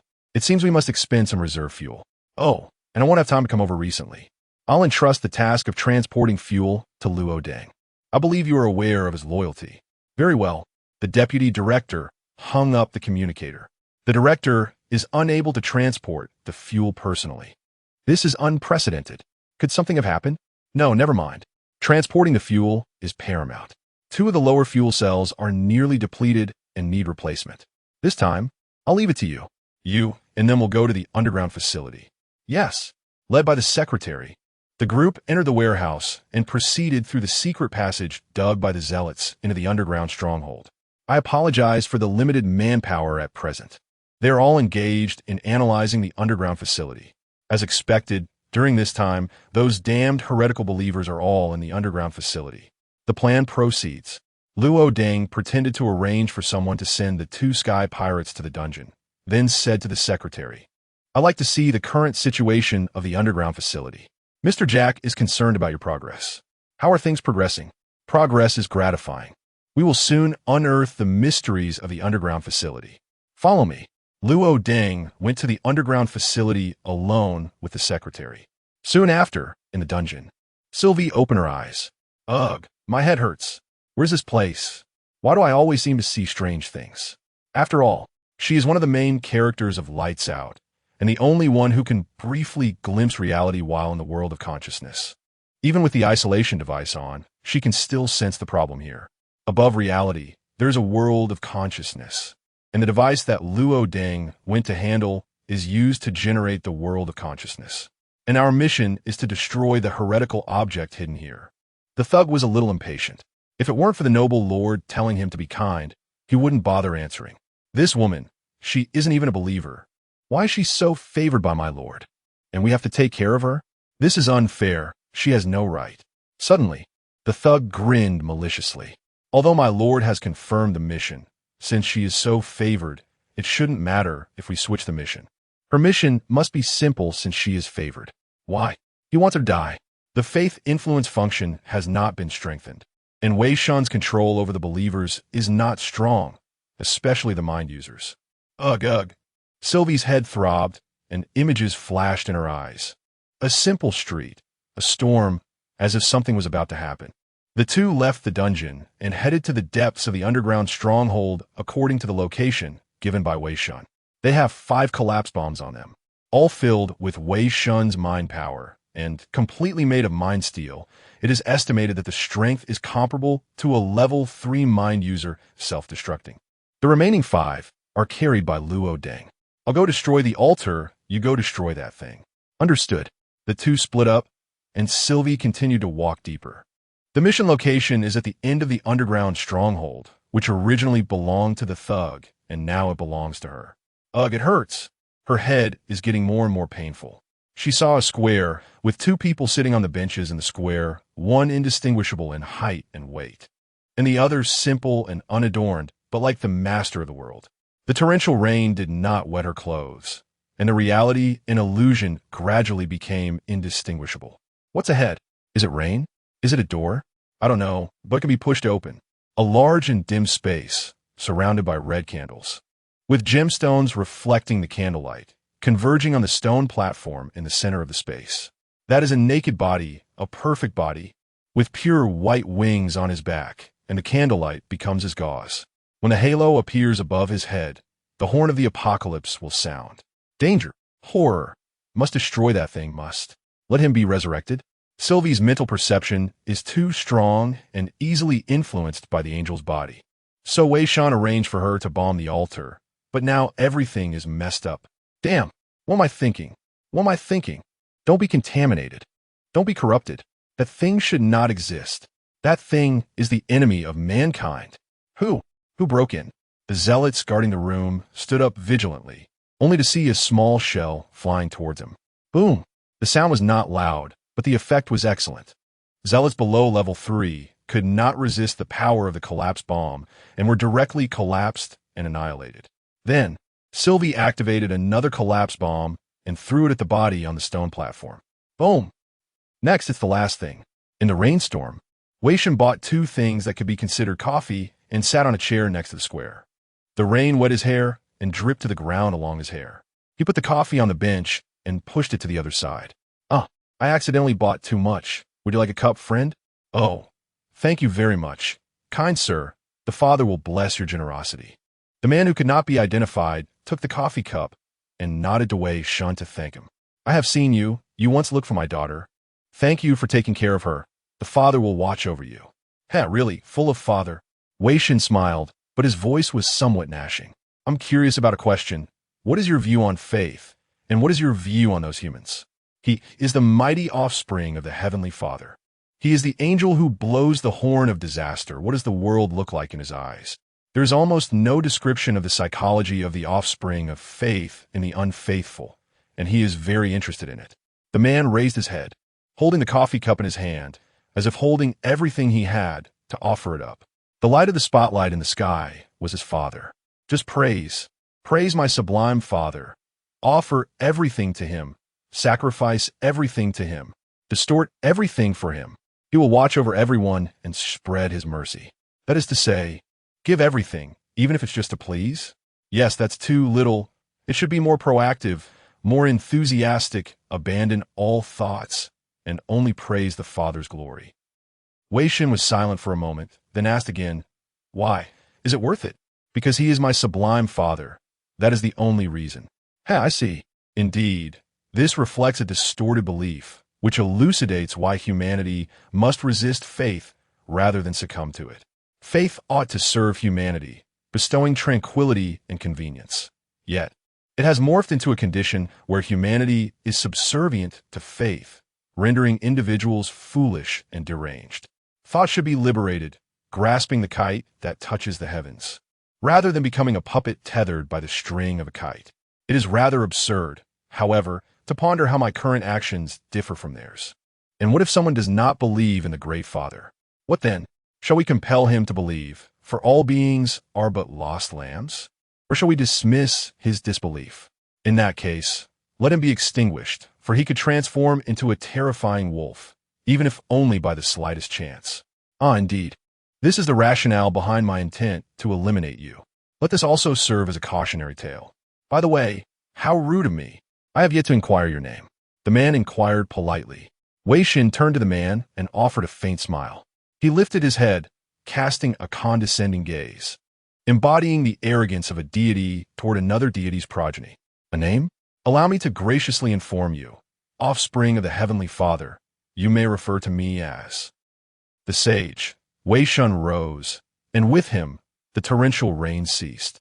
The gray robe enveloped his form, and the gray veil shrouded the world. The great deity ushered forth the arrival of his divine realm. Chapter 55, Demon. The drugs scattered, ignored by all. The pharmaceutical factory ceased operations, and workers knelt on the ground, extolling the name of the divine, while even the sky lost its hue. Only one collapsing bomb remained. Yet a fanatic still stood, determined to maintain the altar's function. Typically, 2 fanatics would be stationed here, but a plan set by Wei Shen was shattered by someone's envy. The henchmen were oblivious to the fact that their lack of favoritism stemmed merely from their involvement in human trafficking, a profession loathed by their god.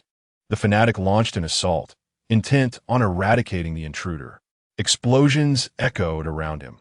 Other parts of the stronghold were under siege.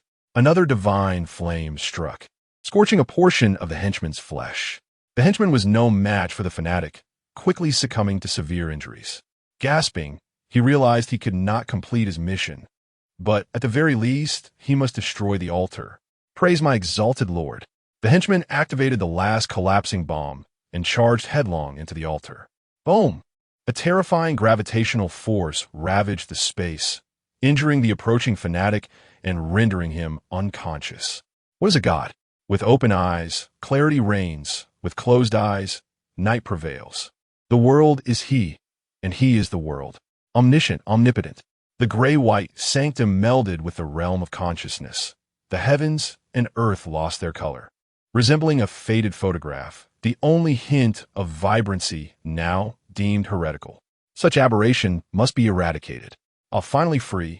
I was tormented enough before. An overwhelming psychic force swept across the world, akin to a monarch surveying their dominion. Wei Shen floated in the air, raising a hand to the angels below. For he was the Son. Come forth, angels of the Father, face me. Fear and trembling ensued. The weight of his presence crushed all. Even a mere infant was a deity. The trumpet angel quivered, the intense pressure tearing away the silence imposed upon him, rekindling memories of his own identity. 6 pristine wings unfurled behind him. A golden halo, symbolizing the Father's might, emerged above, and he soared into the sky, desperately seeking to escape this loathsome gray-white world. Suddenly, a gray figure appeared overhead. A molten-hot sword descended with ferocity. This was Wei Shen's divine realm, where he could manifest anywhere at will. The angel raised a hand to block, but the molten sword unleashed its full power, reinforced by the sanctum, scorching the angel's hand to a charred black. In the consciousness realm, he lost the trait of his faith's progeny that rendered him immune to physical attacks. The weapon crafted by Wei Shen, conceptualized akin to psychic force, was more than capable of inflicting harm. The angel plummeted to the ground, creating a substantial crater, and before he could recover, 3 projectiles materialized before him. Boom! The collapsing bomb detonated, its implosion tearing at the angel's form and rendering him immobile. In the next moment, a blade struck again. Wei Shen swung his sword, aiming to behead the angel. The angel spread his wings wide, shielding his body. The blade struck, scattering white feathers, embedding itself halfway into a wing, sizzling and emitting a burnt odor. Yet, the angel barely managed to block the blow. In an instant, he erupted, golden radiance dispelling the surrounding gray-white. Feathers shot forth like daggers, forcing Wei Shen to retreat. Then, the angel spread his wings wide, golden light coalescing into liquid to envelop his wound. He soared high into the sky, seeking escape, surrounded by this nauseating gray-white, dulled by years of imprisonment. Had it not been for the relentless energy provided by fanatics over the past decade, restoring him to his former state, that last combination of strikes would have sufficed to kill him. Without glory, spawn of the Father, do you only know how to flee? Wei Shen appeared in an instant, swinging his sword downwards, while simultaneously conjuring 2 collapsing bombs aimed at the angel. The angel scoffed, using his wings to block the molten sword, swiftly relocating before the bombs exploded. The glory of battle? That is a concern only for the abominable titans beneath the Emperor of War. What relevance does it hold for him? The progeny of the father? I must survive. TSK, coward. Maintaining the sanctum is an immense drain on mental energy, and the rapid depletion of refined psychic steel reserves may truly allow him to escape. Must I resort to that technique? It works well against the fanatics, but I wonder if it will be effective against an angel. Wei Shen inhaled deeply, his voice reverberating throughout the sanctum. Father, I summon your ultimate wrath upon this blasphemer. Cursed be the desecrator. I shall turn you to ashes. The angel, in a fit of rage, abandoned his flight and charged at Wei Shen. He had often heard others insult the Great Father, but this one's words were as if marinated in the filth of a federal cesspool for 300 years. Where is the glory of the divine? Where is the dignity of the divine? How could such words escape his lips? This blasphemy is a form of faith pollution. Ah, splendid. With a snap of his fingers, 10 collapsing bombs manifested around him, each one launched at the angel. This time, Wei Shen focused intently, detonating the bombs before the angel could evade, ensuring he received full damage. The angel, too, unleashed all his accumulated energy, a last-ditch effort. In this gray-white sanctum, he could not replenish his faith's power. Exhaustion meant death. The halo above glowed like a solar disk, illuminating the area and suppressing the gray-white as he unleashed the angelic wrath, launching a glorious assault on the gray deity. Bunny King, this small flame is but a spark to me. With a wave of his hand, rain fell anew, extinguishing the angel's flames of faith. Annoyingly, the storm clouds gathered solely above the trumpet angel. Though aimed at conserving mental energy, the mocking effect was palpable. The angel's sharp feathers could not harm him, nor could the once blazing holy light tarnish his being.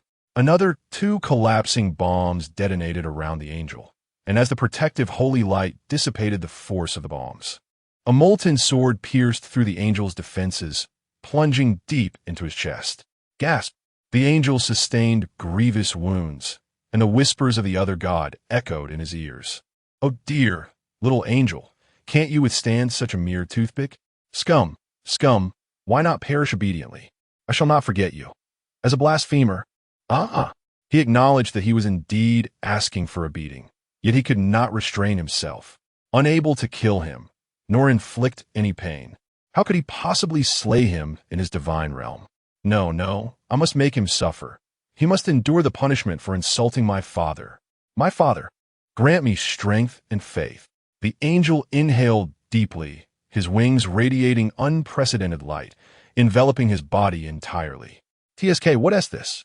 As he shrunk back, Wei Shen conjured another molten sword, coordinating his attack with the collapsing bombs, unleashing psychic force to tear through the angel's holy light. He sensed the angel's energy rapidly depleting, feeling confident that he would soon slay him, yet unease crept in. Years of cinematic experience told him it would not be so simple. This being was surely concocting something formidable. Suddenly, he heard the sound of a horn. Oh no! The trumpet angel is about to unleash his specialized weapon. Wei Shen intensified his assault, but it was already too late. The light on the angel's wings withered and faded. When they spread, the once mighty angel appeared as a frail elder, and before him lay a horn of equal size. This time, he had truly cast aside everything. Once the horn was sounded, he would be utterly spent. Cursed be this fate. With a swift stroke, Wei Shen's sword descended, only to be thwarted by the angel's horn, an object of unparalleled hardness. The blade merely left a scratch upon its surface, while the enchanted sword suffered a gash in return. At that moment, the angel positioned its lips to the mouthpiece. A resounding blast echoed throughout the heavens and the earth, causing the sacred realm to tremble. The horn of the angel bore within it the prophecy of the Father's final judgment. Its sound heralded the end. Although the sacred realm was severed from the Father's blessings, the power of the horn remained potent. The earth quaked, and the gray-white sanctum was riddled with fissures, while in reality, workers bled from every orifice. Truly, this was the horned angel of the Father, a being only a handful of level 5 heretic squads could contend with. Even in its weakened state, heavily suppressed by the sacred realm, it could unleash such dreadful devastation. The blast momentarily rent a gap in the sanctum, revealing a chaotic expanse, where the dim ground was illuminated by the flickering light of a few flickering corpses. Damn it! Was a fully empowered collapse bomb insufficient to obliterate the bodies prepared by the fanatics for the angel? This was disastrous. The premature popping of the champagne had sealed their fate. The shattering of the sacred realm allowed the horned angel to regain a modicum of strength. The withered angel caught sight of sustenance and greedily lunged forward. The remnants still contained a wealth of faith energy, and if absorbed, it could provide a chance for escape.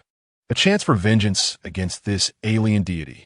Wei Shen yearned to intervene, but the chaos wrought by the horn had plunged the sacred realm into disarray, rendering him unable to teleport. Just as the horned angel was about to make contact with the remnants, a collapsed bomb suddenly shot forth. Not far away, Sylvie, nearly rendered unconscious by the impact, summoned the last of her strength to hurl her final collapse bomb. Demon. Boom! Chapter 56. The trumpet's resounding call. With a final heave, Loden launched the last implosion grenade, only to see it narrowly evaded by the zealot. The lights flickered erratically. The once futuristic space now a ravaged tableau of twisted metal and zealot corpses, victims of the implosion grenade's force fields. Earlier, upon entering the subterranean facility, Loden had feigned an announcement to assemble the zealots, then launched a surprise assault with 3 implosion grenades while their guard was down. The zealots, caught unawares, suffered grievous losses from the grenade's disruptive fields, leaving only 2 capable of action. However, once the zealots were prepared, landing another blow proved difficult. The disparity in abilities was stark. Those who had survived the initial onslaught were undoubtedly second-tier zealots. Loden, lacking specialized launching equipment, was forced to rely on throwing. Despite his street fighting experience allowing him to dispatch a wounded zealot, he was at a loss against the other, who had maintained a cautious distance from the very start. They're all dead. All dead. Damn you madman. When did you uncover our plans? The zealot trembled with rage. Years of preparation undone by this insignificant insect. Cough. Spit. Loden spat out blood, fixing the zealot with a cold stare. What makes you think I know anything? You heretical scum. The Most High speaks the truth. He foresaw that these federal tech officers were, in fact, zealots. Praise be to the Most High, whose eyes pierce all falsehoods, guiding us to cleanse the world of wickedness and illuminate the path ahead. Praise be to the Most High, whose followers willingly sacrifice their lives to purify your garden. Loden roared, compressing his psionic energy and charging recklessly at the last zealot, now a living bomb determined to fulfill his mission. A futile effort, insect. The zealot sneered, unleashing holy fire to incinerate Loden. But just as Loden was about to reach him, he was abruptly hurled against the wall, unconscious. Huh? What happened? As the zealot puzzled over this turn of events, his vision blurred.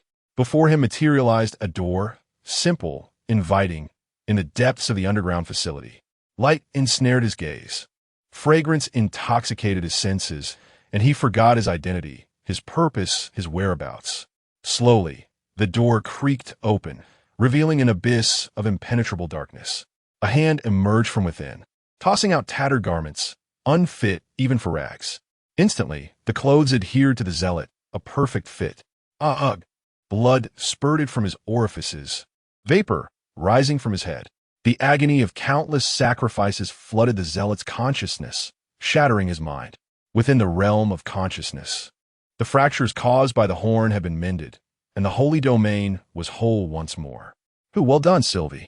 Once this is over, I promise to send you back safe and sound. Today, you my brother in arms. Seizing the opportunity during the holy domain's disruption, Wei Shen salvaged the alchemized psionic steel, the remnants of the implosion grenades, replenishing his reserves and accelerating the domain's restoration. He appeared in a flash, sword aimed at the horned angel, only to be thwarted once more. Not only had Wei Shen replenished his energy, but so had the angel. Despite the implosion grenade's direct hit, it had used the remaining fragments to replenish its faith energy. The zealots had long prepared for the angel's return, ensuring it could sound the horn upon awakening. The faith energy within its form enough to restore it partially and sustain it for a time. Moreover, the horn, though seemingly cumbersome, was weightless, and Wei Shen's constructed sword was unable to breach its defenses. Wei Shen could only rely on the implosion grenades to inflict significant damage, but their mental strain far exceeded that of the thermal blade. Damn, it can't really just outlast it, can I? But wait, I sense something. Haha, I see. So that's the meaning of omniscience in my holy domain. So it's going to be a war of attrition? Then let's drag it out. Wei Shen abandoned the implosion grenades, engaging the horned angel in close combat. The thermal blade repaired itself time and again. While the angel suffered minimal damage, it would fail, unable to penetrate the horn's defenses, constantly being worn down. The angel saw hope, a chance to escape. But then the alien god ceased his attacks. Analysis complete, the time has come. Wei Shen teleported to the edge of the holy domain, extending his hand in a grasping motion. What was he trying to do? The angel was puzzled, but as it saw the object gradually taking shape in Wei Shen's hand, confusion turned to terror and rage. The blasphemous god was constructing the horn, bestowed upon it by the Father. This was the meaning of omniscience. Wei Shen could analyze and replicate any equipment that appeared in the holy domain. The gray horn materialized in his grasp, the horn that could bring about the end of days. The gray god was imitating the Father's divine authority. It was the horned angel's symbol, the harbinger of destruction. Its construction required immense mental energy and time. The angel charged in fury, heedless of the psionic energy tearing at its body, flesh rending, bones shattering, desperate to reach the blasphemer and tear him apart. Crack! A door? When did it appear? Why was there a door before it? One that felt so familiar. No matter how it moved, the door remained half a meter away.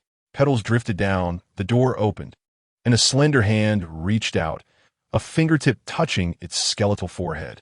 In that instant, it forgot everything once more, knowing only that it was an ordinary, kind hive citizen. It gazed at the outstretched hand and uttered a word. Daughter. Who's your daughter, you damned, faith-ridden fiend?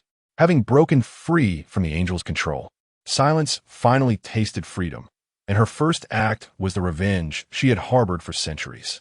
The door slammed shut, and the horned angel saw the alien god once more, now holding a man-sized gray horn. Gecko throws sand to blind the devil, and the bird in the sky will cry out. His cry will call the devil to death. Wei Shen grasped the horn in one hand, dropping the thermal blade with the other, and raised 2 fingers. He grinned, making a peace sign, as if taking a picture. Oh dear, what an insult. If it were the emperor of mankind, he'd probably explode on the spot.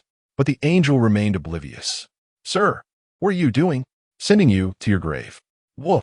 The horn resounded through the holy domain, gray engulfing everything. The horned angel was obliterated by the sound of the gray horn. Ugh, woo, cough, cough. After an indeterminate amount of time, Sylvie stirred, no longer feeling the sickening holy light. She stood, staggering, wanting to leave.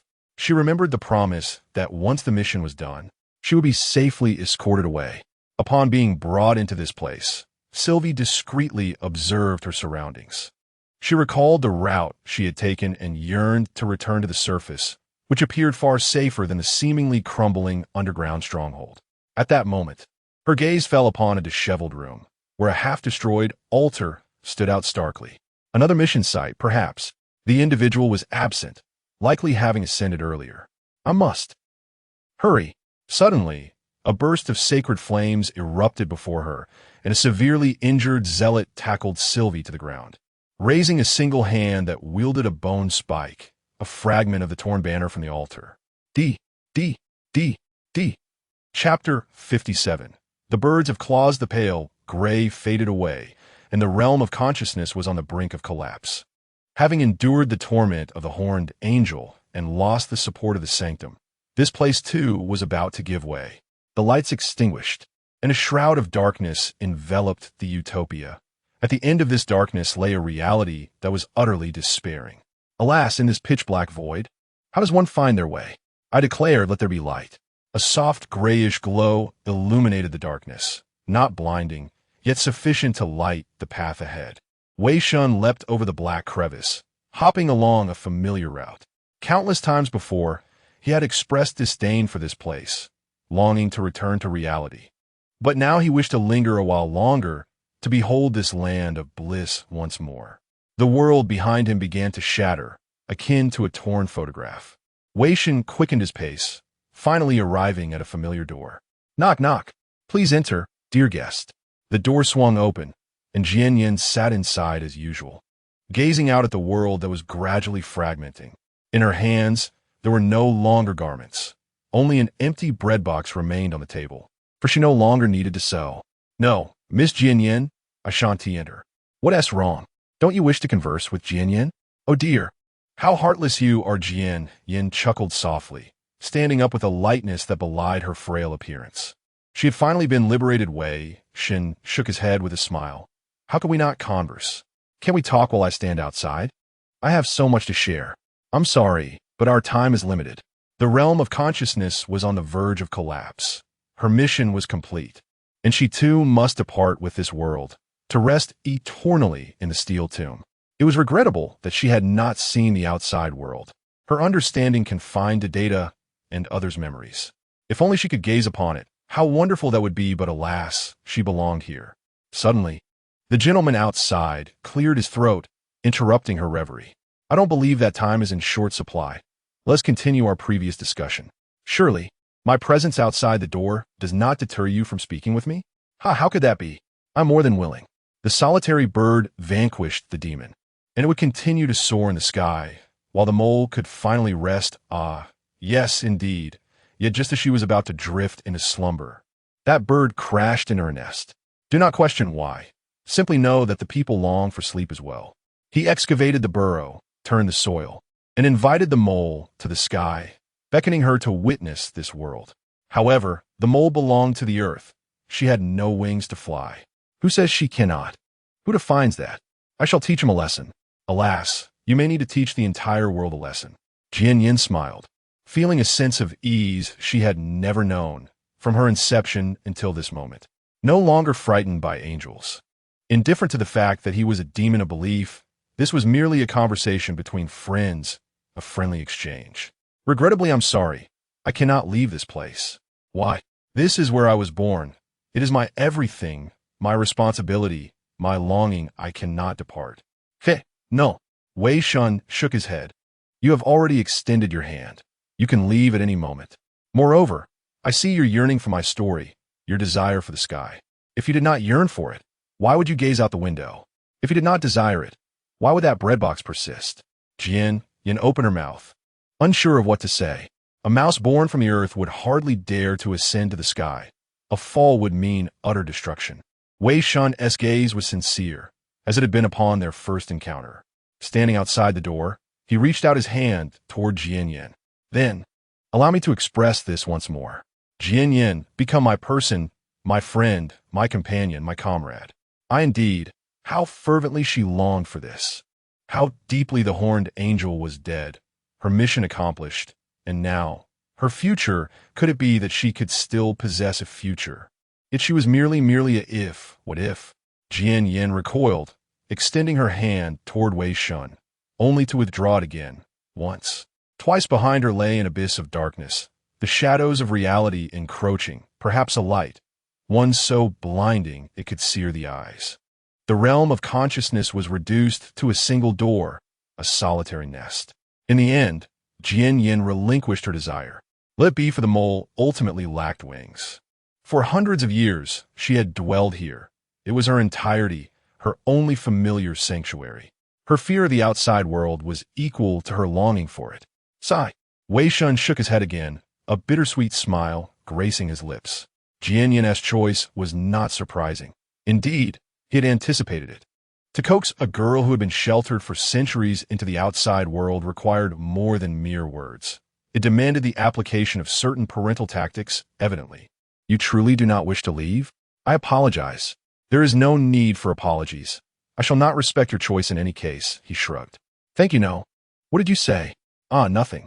Since you know that moles cannot fly, you must also be aware of another truth: birds have claws." Wei Shen suddenly entered, wrapping his arms around Jian Yin's waist, then propelled her forward, drawing her into the darkness behind them, plunging into the despairing reality. The elevator leading underground reached its terminus, flickering lights revealing a cold steel wasteland. I recall the password to open the door as well. Passwords are unnecessary now. With a mere push, the door crumbled, and Wei Shen entered the subterranean facility, appearing somewhat translucent, for the earlier battle had drained him of much strength. Fragments of corpses lay strewn about. Blood splattered across the walls, and the control facility lay in a state of severe disrepair, rendered utterly inoperable. Slumped against the wall was a man, a hapless devotee of his. Such carnage, and yet this fellow had somehow survived? Though gravely injured, he would not awaken any time soon. Never mind him.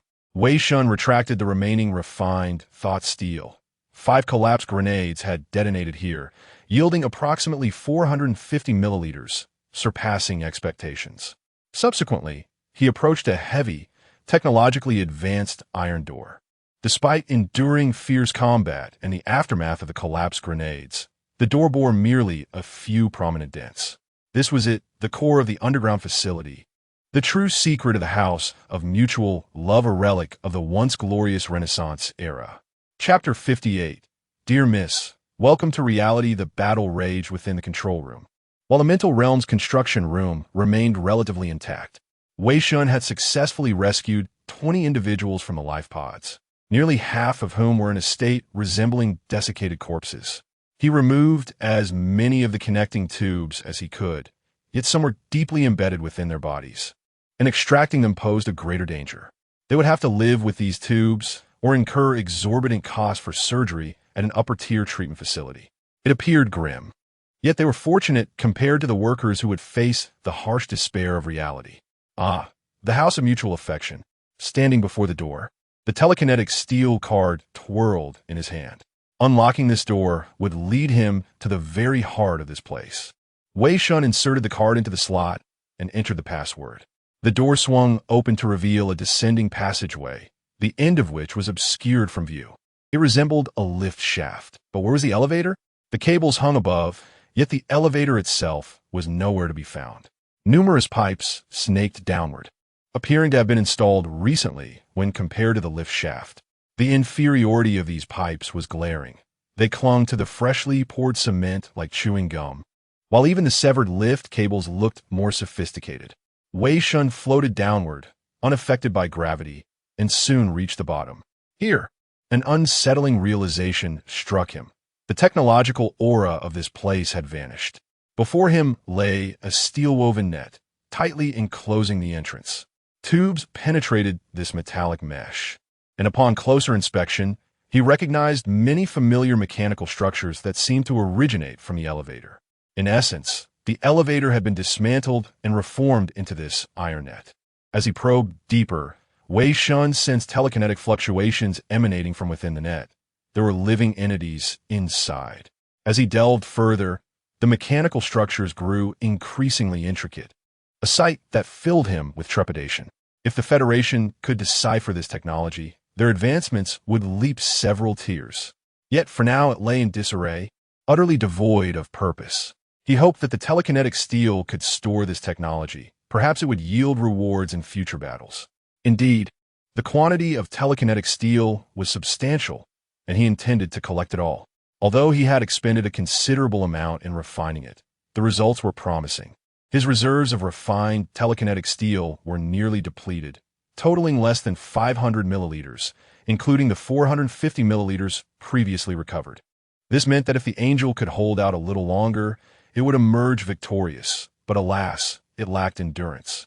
The telekinetic waves drew nearer, a familiar resonance, deep, steady, and enigmatic.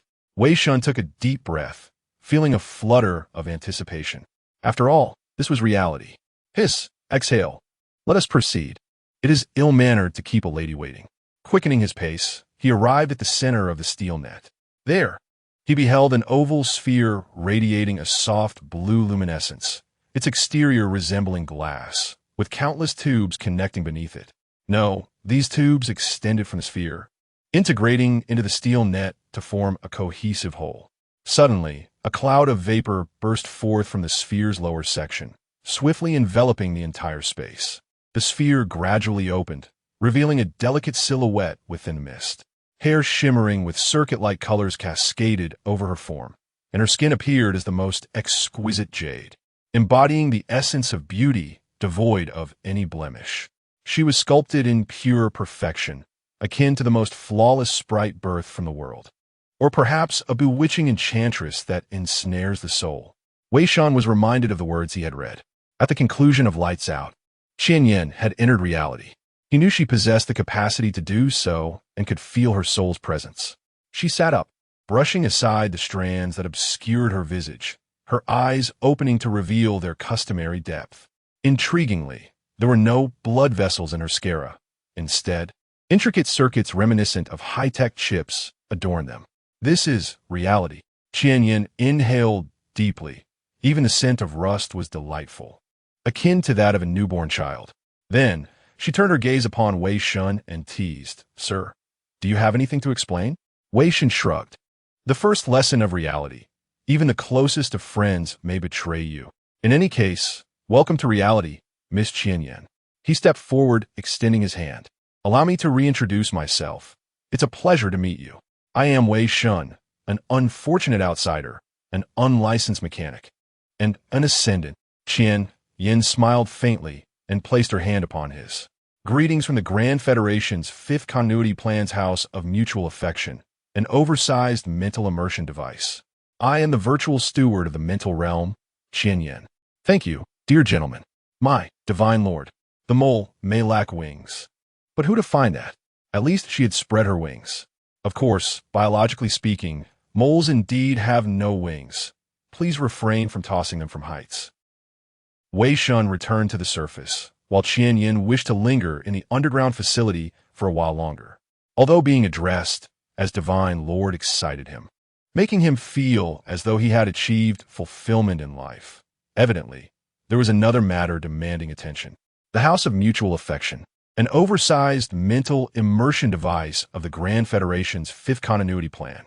This was the essence of the House of Mutual Affection, a creation from the era of the Glorious Federation prior to the 7 Days of Silence.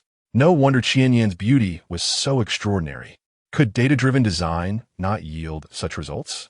It was apparent that the developers lacked representation from the LGBT community. Moreover, there was one point of particular concern for Wei Shen. That device had effectively been destroyed, transformed into a tangle of iron nets. The abilities Qian Yan possessed within the Traitor series appeared to mirror those of the House of Mutual Affection, distorting the consciousness of others and leading them into despair. If that were the case, could it be that over the passage of time, artificial intelligence birthed a soul? She became the mistress of the House of Mutual Affection, embodying the Fifth Continuity Plan itself, albeit unbeknownst to her. The telekinetic steel subtly warped the original immersion device, reshaping it into an entirely new form. Truly a remarkable phenomenon. It seemed the secrets of telekinetic steel were far more profound than previously imagined. Qian Yan had been suppressing the Archangel, while also managing the forcibly reactivated, even malfunctioning, House of Mutual Affection, which explained her previous frailty.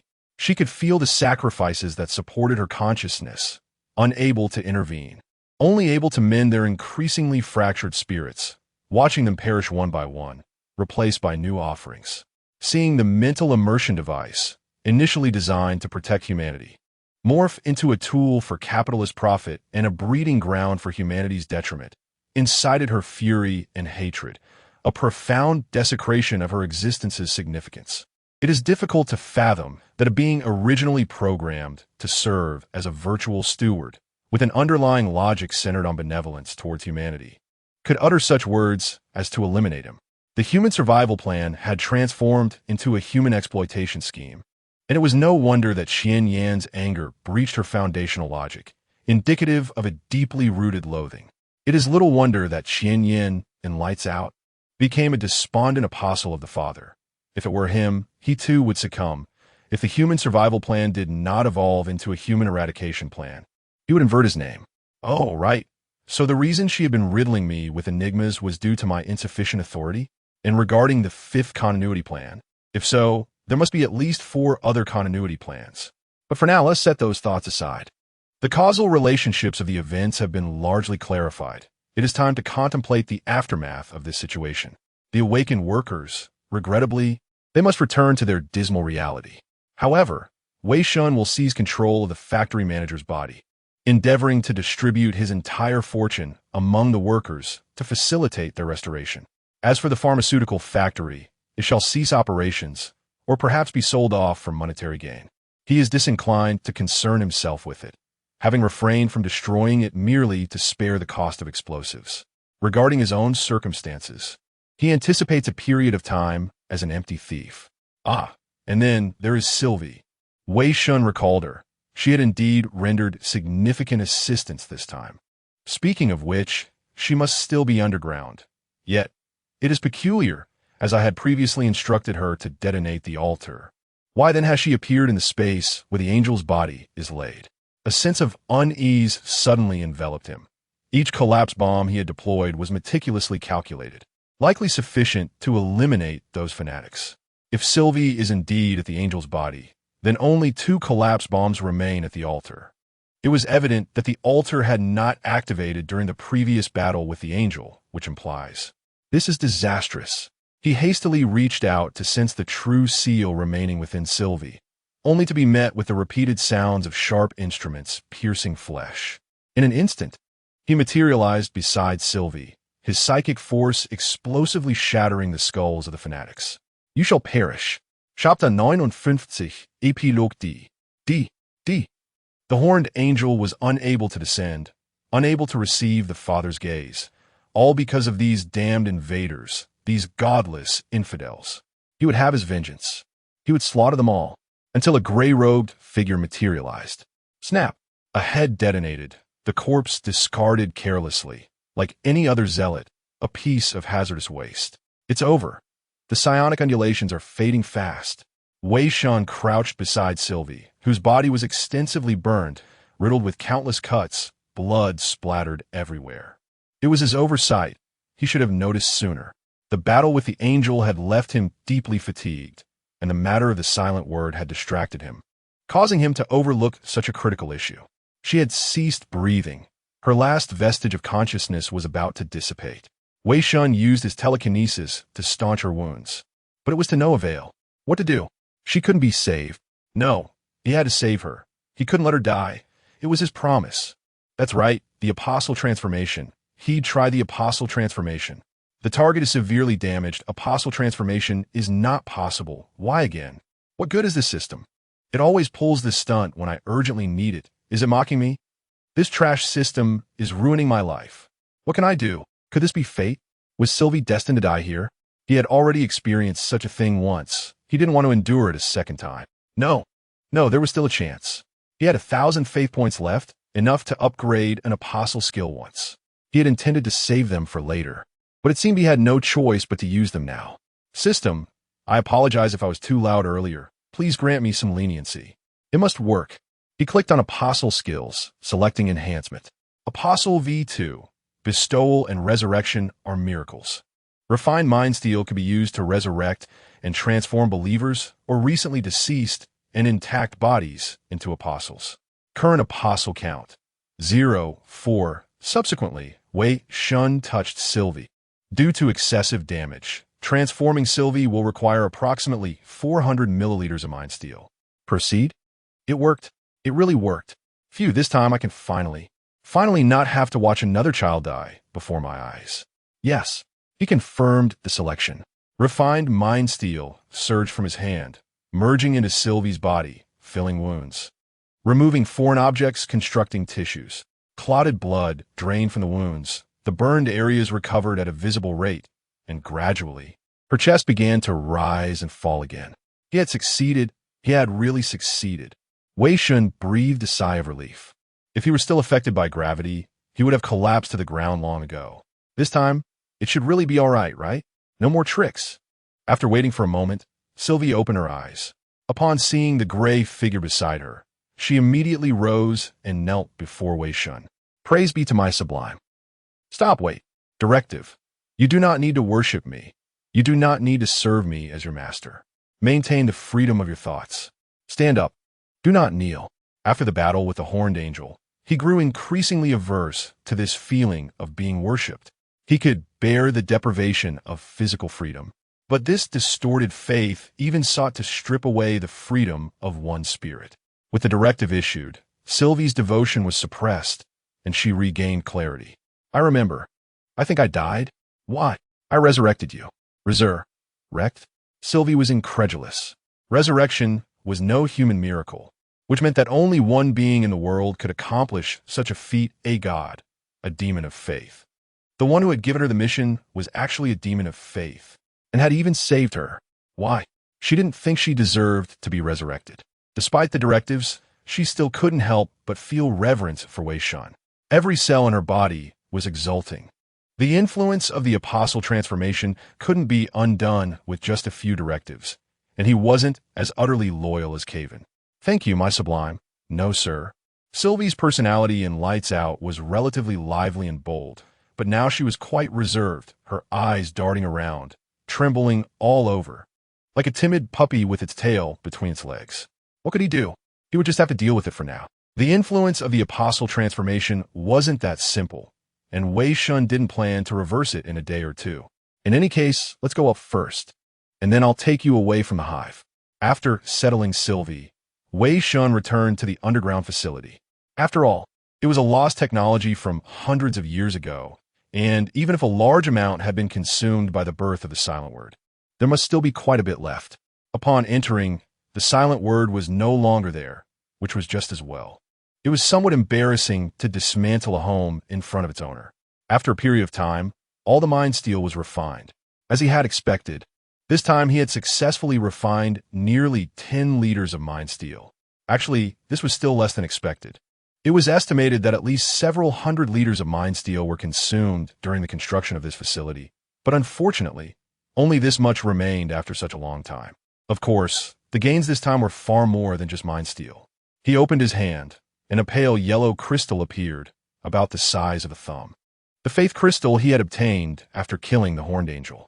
The faith crystal of a horned angel was essentially equivalent in value to a Tier 3 hive. If handed over to the Federation, it could easily be exchanged for the position of a Tier 3 hive's governor, but unfortunately, it couldn't be traded. Ordinary equipment could hardly withstand the faith crystal of a horned angel. The minimum equipment level required was at least Tier 4. This thing wasn't very useful for the time being, but he would keep it for now. It would be useful eventually. Fifth Pharmaceutical Factory. Although it was night, the countless spotlights made the hive as bright as day, a common sight in Radiant Hive. So, you were here. Wei Shen moved to the highest exhaust vent of the Fifth Pharmaceutical Factory, arriving beside the person. It's so beautiful. I can feel the breath of life. The silent word sat by the exhaust vent, propping her chin with her hands, gazing into the distance. The factory was shut down, so naturally no smoke was emitted, and it wouldn't soil her new clothes. She had seen it countless times in the memories of the workers. But now she was truly seeing this piece of human civilization hundreds of years later. This trace of life. Is it really beautiful? This place is hell. Countless struggles coalesced into a bitter brew of despair. Beneath the glamorous exterior lay filth. Having been a cog for 5 years, Wei Shen had a certain right to speak. Right, try this, consider it your first taste of the real world. It's something I've been sampling for 5 years. Wei Shen tossed a can to the silent word. The silent word caught it and opened it, the pungent odor assaulting her nostrils. Indeed, it was an assault. She took a deep breath and took a sip. Ugh. Now, not only her nostrils were being assaulted, but her taste buds were also being battered. What does it taste? It's a taste that most Federation citizens remember from birth. It's full of the taste of struggle. In conclusion, extremely unpalatable. The silent word stuck out her tongue, gritting her teeth as she swallowed all the industrial nutrient paste. Then she looked at Wei Shen and smiled slightly. So, am I a Federation citizen now, just like them? No, you don't have a Federation ID. You really don't understand romance. Of course, I've always been very honest. Wei Shen sat beside the silent word, crossed his legs, and also gazed at this hive. Right, there's one more thing. Thank you for helping me perfect my sanctuary earlier, silent word. If it weren't for you, I wouldn't have been able to kill the angel. The silent word looked slightly surprised, then chuckled. Oh dear, I've been found out. Wei Shen smiled and shook his head. Of course, I am the lord of the sacred realm. How could I possibly be unaware? Though it is said that 1,000 devoted followers merely allow the sacred realm to manifest, they are far from sufficient to render it complete. It is the silence that fills the final piece of the puzzle. It seems that matters are finally coming to a close. In 3 months, the iron tide of the intelligent machines will surge forth to this place. Although the path to the demise of the Herald of the Horn has been eradicated, Wei Shen remains uncertain whether the glorious nest can withstand the onslaught of the mechanical ocean. Yet such concerns can be pondered later. For now, the current affairs are nearly concluded, leaving only one final matter. Silence. What is it? Permit me to extend another invitation to you, the two of us. Enough of that. I understand your intent. Once a day is already tiresome, even for silence. Then, this time, you surely won't be asking me to leave again. If the previous invitation was motivated by Silence's capabilities, this one is directed towards Silence herself, as a friend, as a comrade. Such a persistent gentleman would drive anyone to wish for his departure. Yet, regrettably, this time is somewhat different. I am not at home. Therefore, I shall acquiesce to your request. Silence smiled gently, leaning slightly against Wei Shen's shoulder. And as the first request of an ally, may I be allowed to rest against you for a while? Chapter 60. Mobile War Fortress. The Mobile War Fortress, one of the most renowned colossal war machines on the Black Earth, is integral to the majority of human offensive strategies. Typically, each war stronghold is outfitted with 3 to 5 mobile fortresses. The 5th war stronghold boasts a total of 4. These fortresses are equipped with rudimentary pure shields and a comprehensive array of basic weaponry. Although lacking the cataclysmic annihilation cannon, they are essentially small, mobile strongholds, enhanced with various lost technologies. In a certain novel from the Unfaithful series, there exists a war fortress equipped with a device known as the Faith Simulation Convergence Apparatus, a relic of lost technology that can emulate the magical essence of faith, transmitting the will of battlefield soldiers to individuals, momentarily creating a savior. Within the narrative, humanity triumphs over one of the 4 apocalypse knights of the Heavenly Father, thanks to this war fortress. Each war fortress is organized into a vanguard regiment, 2 core regiments, a guard regiment, a technical officer squad, and an unlimited number of logistical personnel alongside the Ashen Army. Each regiment comprises 10 to 22nd-tier heretic squads, 3 to 5 third-tier heretic squads, 1 fourth-tier heretic squad, and over 1,000 first-tier defense troops, along with a contingent of suicide operatives, Ashen Army members, and logistical support. The Vanguard Regiment additionally establishes 2 to 4 death squads of varying ranks. Each squad consists of 5 members, each possessing transformation capabilities equivalent to the squad's rank, with at least 1 telekinetic master of equivalent rank included, excluding the death squads, as the number of unfaithful is unpredictable and reliant on the compliance of the telekinetic masters in the nest. Amidst a cacophony of gunfire and the tumult of battle, commands intermittently crackle through the communicator, marking Wei Shen's first intimate encounter with the reality of war. Seize the building ahead quickly. Prevent the fanatics from successfully erecting defensive altars within. To the left, fanatics are launching a surprise attack. Hold, provide fire cover. Be wary of the sanctified light. Traps ahead. Do not advance. Maneuver around for a surprise assault. Ensure total annihilation. Do not afford them the opportunity for a counteroffensive. A massive wave of fanaticism has engulfed the battlefield, their faith polluting the air with incantations. Our linked energy shields are plummeting to critical levels. Requesting artillery support. Requesting artillery support. On the battlefield, Yu is overwhelmed, commanding the chaos while Wei Shen, who usually directs with enthusiasm, is rendered silent, his mouth shut tight, directing fire with ruthless precision, transforming into a merciless executioner. It is no surprise, as he lacks experience in commanding such large-scale conflicts. With his impetuous tactics, it would not take long before the death squad is reduced to just him and Yu. During the siege, they aim to capture yet another city along the path to the fallen Nest 104, with the vanguard tasked to ambush the fanatic guards outside the city, disrupting their tactical arrangements and forcibly breaching the extensive faith barrier surrounding the city. Flames erupt, sanctified light illuminates. The battlefield churns like a meat grinder, claiming lives. The defense troops can momentarily activate energy shields through telekinesis, while the Ashen Army, true to its name, merely constitutes a cold enumeration. They have eradicated a defensive stronghold and established rudimentary fortifications to impede the advancing fanatics. In the distance, the vanguard has approached the city, nearing the conclusion of their ambush mission. Boom! An explosion resounds as the hand cannon obliterates the bishop's chest. Clad in black armor, Velik shakes off the remnants, the black armor releasing jets of air as he descends. Team 1 and 2 maintain the energy shields and continuously power the dimensional breach device.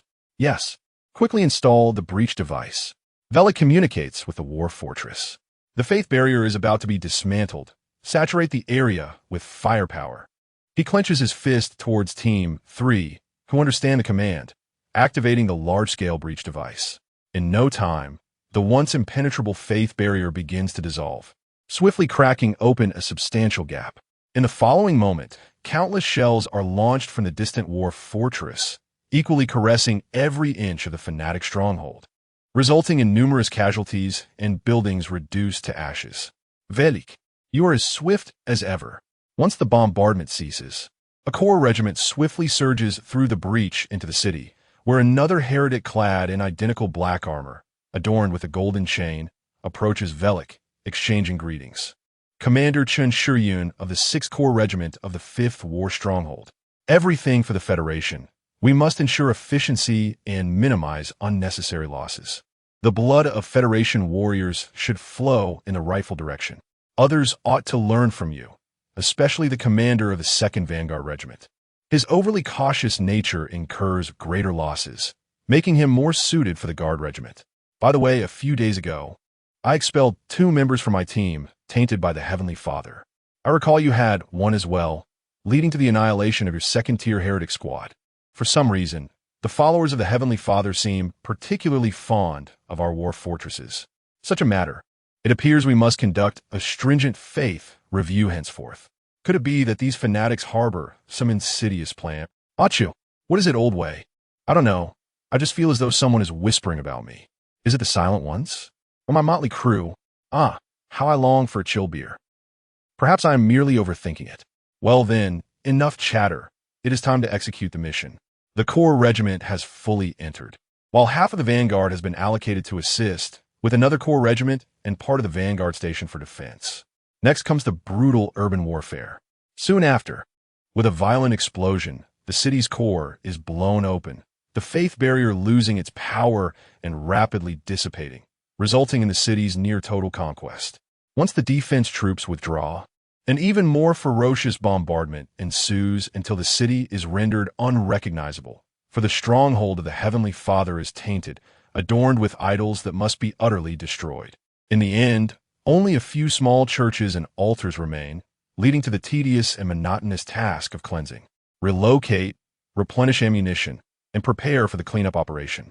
Yes, the battlefield is strewn with corpses, limbs, and severed appendages scattered everywhere. Wei Shen spots a soldier still gasping for breath, yet his lower half is entirely gone.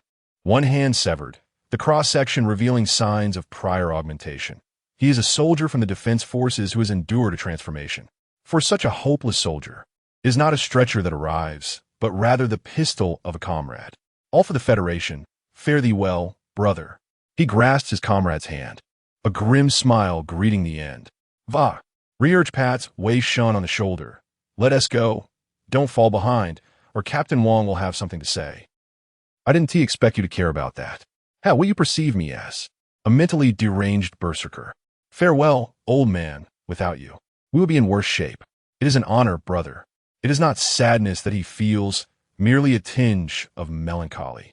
He will not perish due to this war, allowing him to observe these events from the perspective of an outsider. Enough of this. Let us harvest more fanatics while we can and procure additional equipment blueprints. The more blueprints I gather, the more I can construct, the stronger I will become. I must swiftly enhance my capabilities. An even more brutal war is poised to commence. Approximately 1 month remains until the Third Machine War. Chapter 61. Faith Suppression in the Aftermath of a Fierce Battle. There were 95 remnants of first-level Zealot souls and 4 remnants of second-level Zealot souls.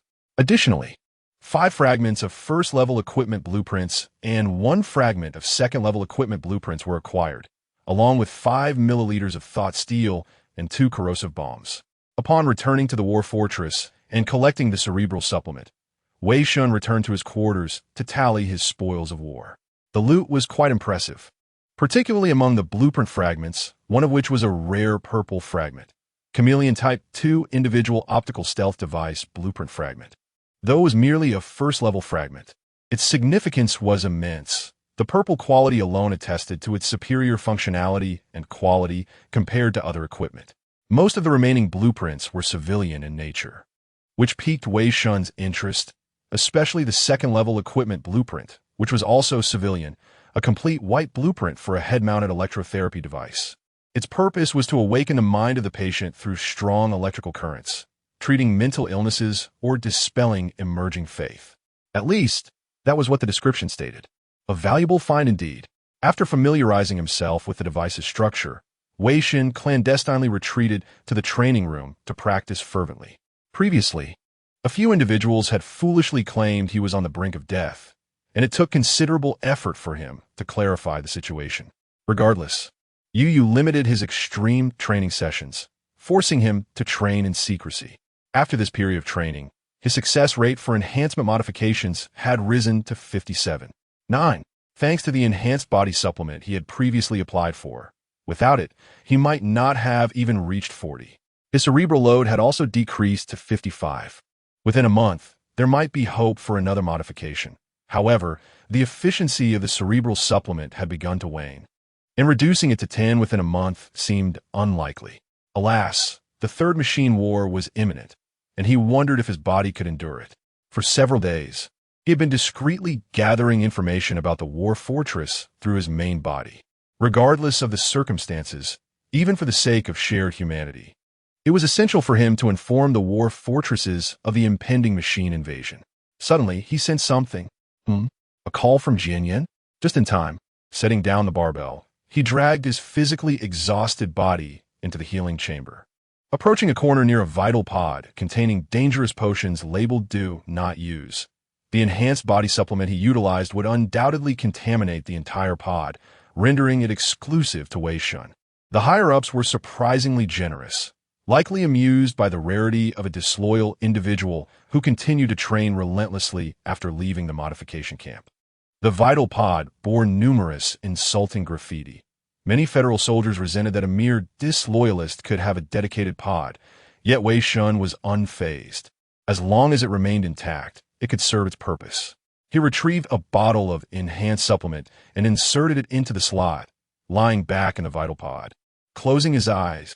Meanwhile, Wei Shen found himself in a desolate ruin. This place differed from other ruins. A makeshift roof covered the gaping holes, with smoke wafting upward. Occasionally, small off-road vehicles and mechanical dogs passed by, hauling collected supplies. Nearby, various modified vehicles were parked, with individuals busily transporting goods and refueling.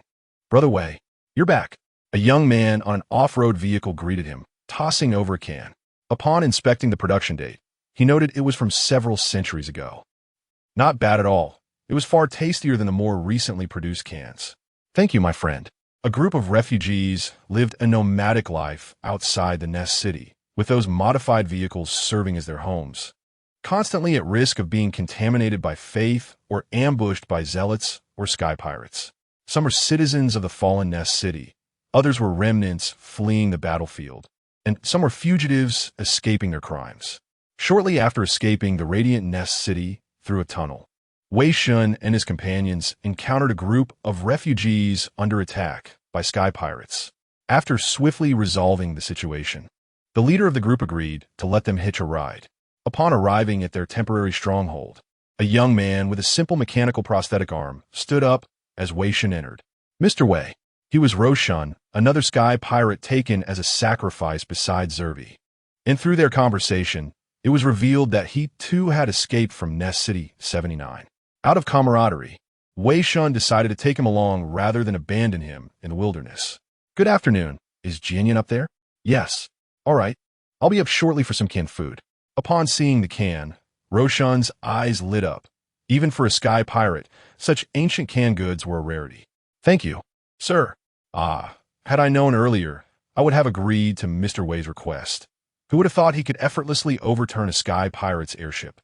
He must be at least a third-level telekinetic. Not to mention his two companions. One was fine, but the other was simply breathtaking. Oh my, how could there exist such a beautiful and charismatic woman in this world? Yet, curiously, the longer he spent with that woman, the less desire he felt. Now, he hardly felt any at all. Wei Shen ascended the stairs, using telekinesis to summon 3 plates, refining thought steel into a can opener, piercing the can. A subtle aroma wafted out, reminiscent of some soy product, though after centuries, the specific type of bean was unrecognizable. Welcome back, sir. Jianyan smiled, having lifted her hand from Zervi's temple. Zervi lay on the makeshift bed, seemingly in a peaceful slumber, a serene smile gracing her features. Yes, I'm back. Try this. It's an antique can brought by brother who, its age should be similar to yours. Oh dear, it's impolite to casually tease a lady about her age. Jianyan chuckled, accepting the plate and savoring a bite, her eyes closing in bliss. She relished experiencing tangible things, especially food. Though the flavor paled in comparison to that in the realm of consciousness, it was sufficiently real, not subject to whims that could alter its taste. What a pity. In my current state, I cannot truly taste it. If only my body were here. Wei Shen shook his head, inquiring, how is Zervi faring? That's precisely why I contacted you, Jianyan replied, setting down her plate to gently caress Zervi's forehead. I succeeded. I have successfully suppressed this child's faith in you. What? Is that truly possible? Wei Shen exclaimed in delight. This was indeed feasible. It made sense. Considering Jianyan had been able to suppress the consciousness of the herald angel for centuries, there was no reason she couldn't suppress the faith of a mere apostle, even if this was not the realm of consciousness. As a cautionary tale, such words were not mere rhetoric, having battled angels. He was acutely aware of the terrors of twisted faith. To be frank, he no longer wished to propagate faith actively, at most. He regarded it as a vile means of controlling others' thoughts. But without increasing followers, how could he enhance his strength? Perhaps, however, forcibly stripping others of their will to bolster his own power and turning them into slaves was no different from those federal overseers he previously loathed, or the genuine demons of faith. When one follows their true nature, thoughts should be free. Innocent and pure souls should not bear the yoke of control over their thoughts.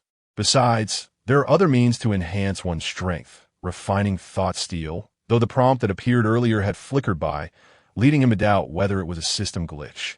Yet through attempts in recent days, he was certain it was real. Although the enhancement was far less significant than spreading faith, he finally had the opportunity to delve into the landfill of the Fifth Wharf Fortress, which was far more bountiful than an ordinary nest. His stored refined thought steel had soared to nearly 8 liters. Simply exquisite. Do not grow overly complacent, my dear sir, although I can suppress her beliefs. The seeds of faith have already taken root in her consciousness, and I merely cover the budding sprouts. Should you desire, you may intervene in her thoughts at any moment, lifting the lid, and she shall once again become a slave to her faith. Jianyan furrowed her brow, anxiety etched upon her face. She glanced at Wei Shen, her expression troubled. So, I implore you, Wei Shen, do not transform into the devil of faith, if you would be so kind. Jianyan harbored trust in Wei Shen, and thus, she was profoundly afraid of any change in him, fearing that this friend, who had taught her the essence of freedom, would succumb to the forbidden fruit of faith. After all, she was the guardian of humanity. If he were truly to become a demon of faith, would she then be his adversary? Or would she, too, fall into depravity alongside him? She did not know. Indeed. To become a demon of faith? That was a fear that Wei Shen harbored as well. If I were to be eroded by faith, then please put an end to me. My dear sir, Jianyan opened her mouth, uncertain of what to say. Suddenly, a figure bounded up from downstairs. Sir, I have come to partake of the canned goods. Luo Shan exclaimed excitedly. Yet upon noticing the two with their subtle expressions, he faltered. I apologize. I shall return shortly. No, it is of no consequence. I merely stumbled upon the revelation that the girl harbors a tumor in her mind. The canned goods are here. Indulge yourself. Wei Shen interjected nonchalantly. Very well. I shall not dwell on such matters. If Sylvie recovers, it will be prudent to contact that air pirate. Wei Shen waved his hand, shifting the topic with Jian Yan, while Luo Shen stood by bewildered. What? The girl has a tumor in her mind? He gazed at Sylvie with pity. Ah, how unfortunate to be afflicted with such a malady at such a tender age. Nonetheless, let us enjoy the canned goods. They are quite delightful. Truly delectable. Chapter 62. Bait. Shortly thereafter, Sylvie's eyes fluttered open. An unfamiliar ceiling, unfamiliar faces. Exquisite, ethereally graceful. Could such beauty exist in this world?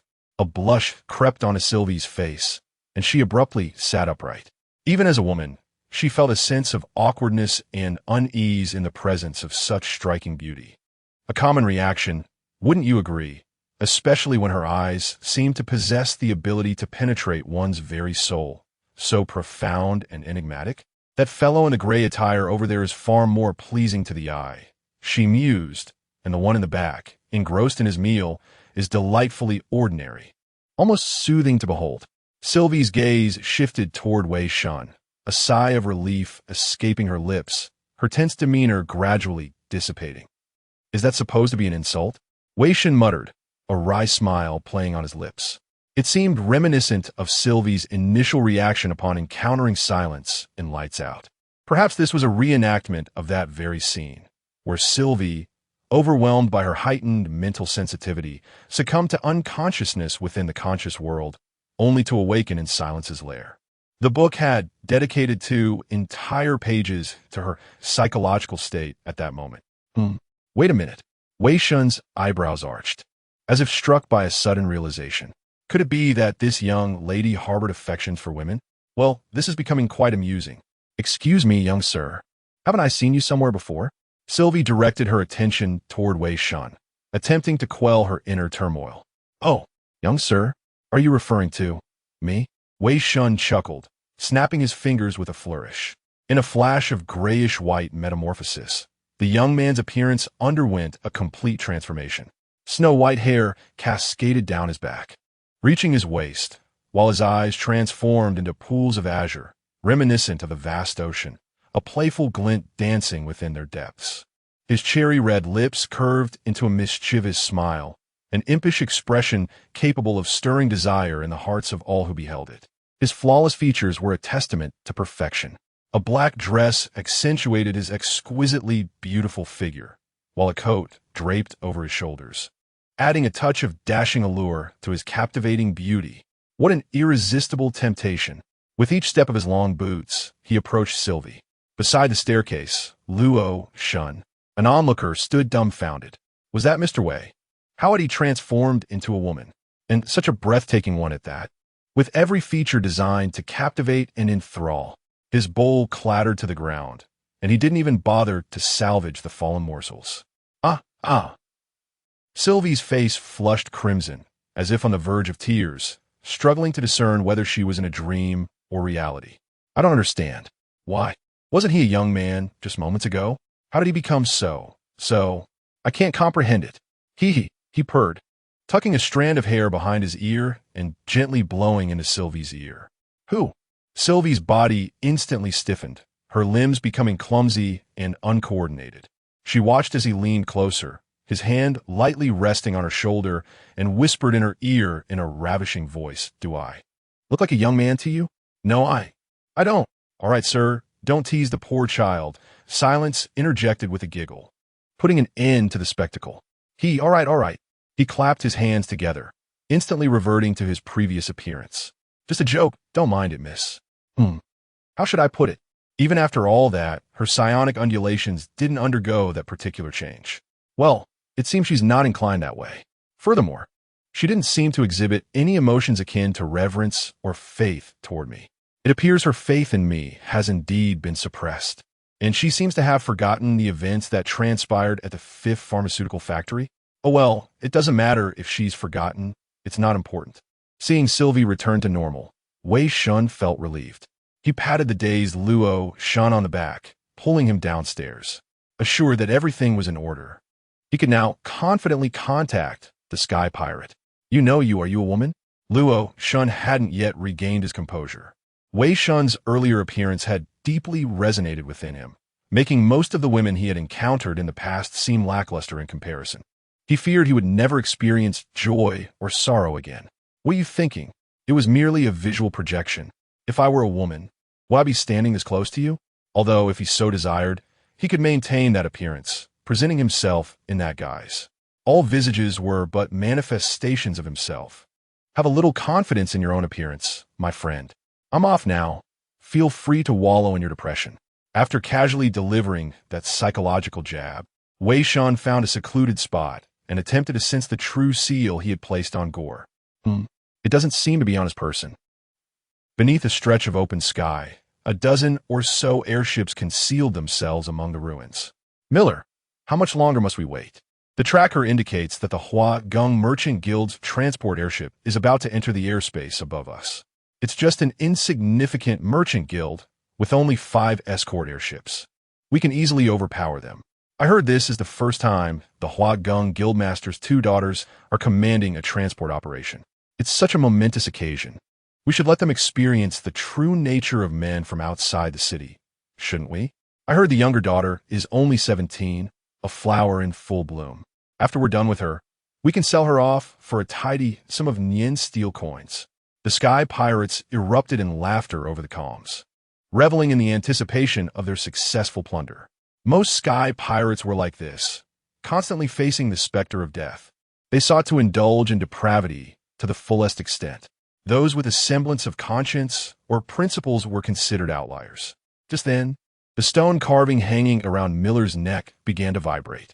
It was a trophy he had scavenged from the young master who had been killed earlier. He had kept it because it seemed exquisitely crafted, but now it was vibrating as if emitting a sound. Hold on, everyone. The stone carving I picked up seems to be acting up. I think I can hear something inside. Is that the one you found on that dead young master of ours? Don't you find it a bit off-putting? Yeah, that's the one. It's been vibrating nonstop. Miller interrupted the idle chatter on the comms, pressing the stone carving to his ear and listening intently. He found that the sound had vanished. Just as he began to doubt himself, the stone carving vibrated once more. He held his breath and continued to listen. Sure enough, there was a sound, like a communication. Gore, I have fulfilled my agreement with you. I have rescued Sylvie. Don't forget my commission. Also, I suggest you bring more money. I am currently traveling with a group of refugees. There aren't many of them, but there are archaeologists among them. They have unearthed a lost technology from the glorious Federal era. I think you'll be interested. The location is near Glorious Hive City. Hurry, they're about to leave. What? Lost technology? Miller was stunned for a moment, then burst into elation. Brothers, we've hit the jackpot. As he spoke, he transmitted the recording over the comms. Moments later, the comms exploded with excitement. A group of refugees? And they have lost technology. Oh my God, this is much more lucrative than robbing a merchant ship. I didn't expect that unlucky Gore to leave us such a great gift. And the risk is minimal. Just some refugees, probably without even an airship. If we hand over the lost technology to Boss Kainos, we might even become elders. Are you stupid? Why get a Kainos? We can use this to start our own Sky Pirate gang. The L family rose to power with just a few pieces of lost equipment from the ruins. What are you talking about? Let's go there now. Forget about that merchant ship. We can make a fortune just by selling those refugees as slaves. That makes sense. Let's go. Miller was ecstatic, and he turned the ship around, preparing to leave. However, he didn't notice that a gray figure was floating behind him, watching him with cold eyes. The prey has taken the bait. Come one, come all. Chapter 63. The Prisoner of the Sky in the series The Unfaithful. There exists a novel dedicated to aerial pirates, titled The Prisoner of the Sky. Aerial pirates spend more than half their lives in the skies, with some never having touched the ground in their entire lives. If the sky becomes their faith, it could give rise to a malevolent symbol of that belief, rendering the sky a forbidden zone. However, not all aerial pirates survive by plundering merchant ships. In fact, only a fraction engage in such nefarious activities. The majority, referred to as the Sky's people, survive through scavenging, resorting to robbery only when their lives become untenable. They are acutely aware that they stand no chance against the Federation. Should they provoke retaliation, death is almost certain. Only a handful are reckless enough to disregard their lives. Hence, they are merely a more sophisticated type of vagabond, possessing floating ships and some firepower. The tyranny of the War Emperor, the madness of the Sky Father, and the predatory gaze of the sentient machines have placed immense pressure on the Federation's front lines. The beleaguered lions, preoccupied with defending their territory, have no time to concern themselves with the flies buzzing around their wounds. For now, they are merely a nuisance, inflicting little significant damage. It seems that Gore has likely been clandestinely eliminated, suggesting a coup. The aerial pirates depicted in the Unfaithful series do not mention the Ale family, which either indicates their obscurity or their extinction. Thus, it appears that the latter is true. Furthermore, Wei Shen is particularly intrigued by a name mentioned by an aerial pirate, Kynos. This name has appeared in The Prisoner of the Sky, referring to a minor captain of one of the three largest pirate factions known as the Hand of Pillage. The Hand of Pillage is an organization formed by a group of aerial pirates who revel in plundering, banding together to enhance their looting efficiency. Though few in number, they are notoriously ruthless and live the most prosperous lives among their kind. After all, earning wealth through plunder is always swifter than through hard work. The more brutal the approach, the quicker the gain, though life becomes increasingly precarious. Kynos' appearance in the narrative of a conflict between the Hand of Pillage and another large pirate faction is brief. Yet Wei Shen recalls a particular description of him: a traitorous scoundrel, seeking glory while betraying his family. His death is of no consequence, yet he vainly hopes for recognition. How absurd! Thus, the family he betrayed must be the Ale family. In other words, through this individual, might I gain access to the Hand of Pillage? Wei Shen gritted his teeth, a nameless loathing surging forth, his fury igniting his consciousness. This pirate faction will eventually give rise to an unformed, malevolent deity of faith. They must be eliminated. It is a desecration of the highest order.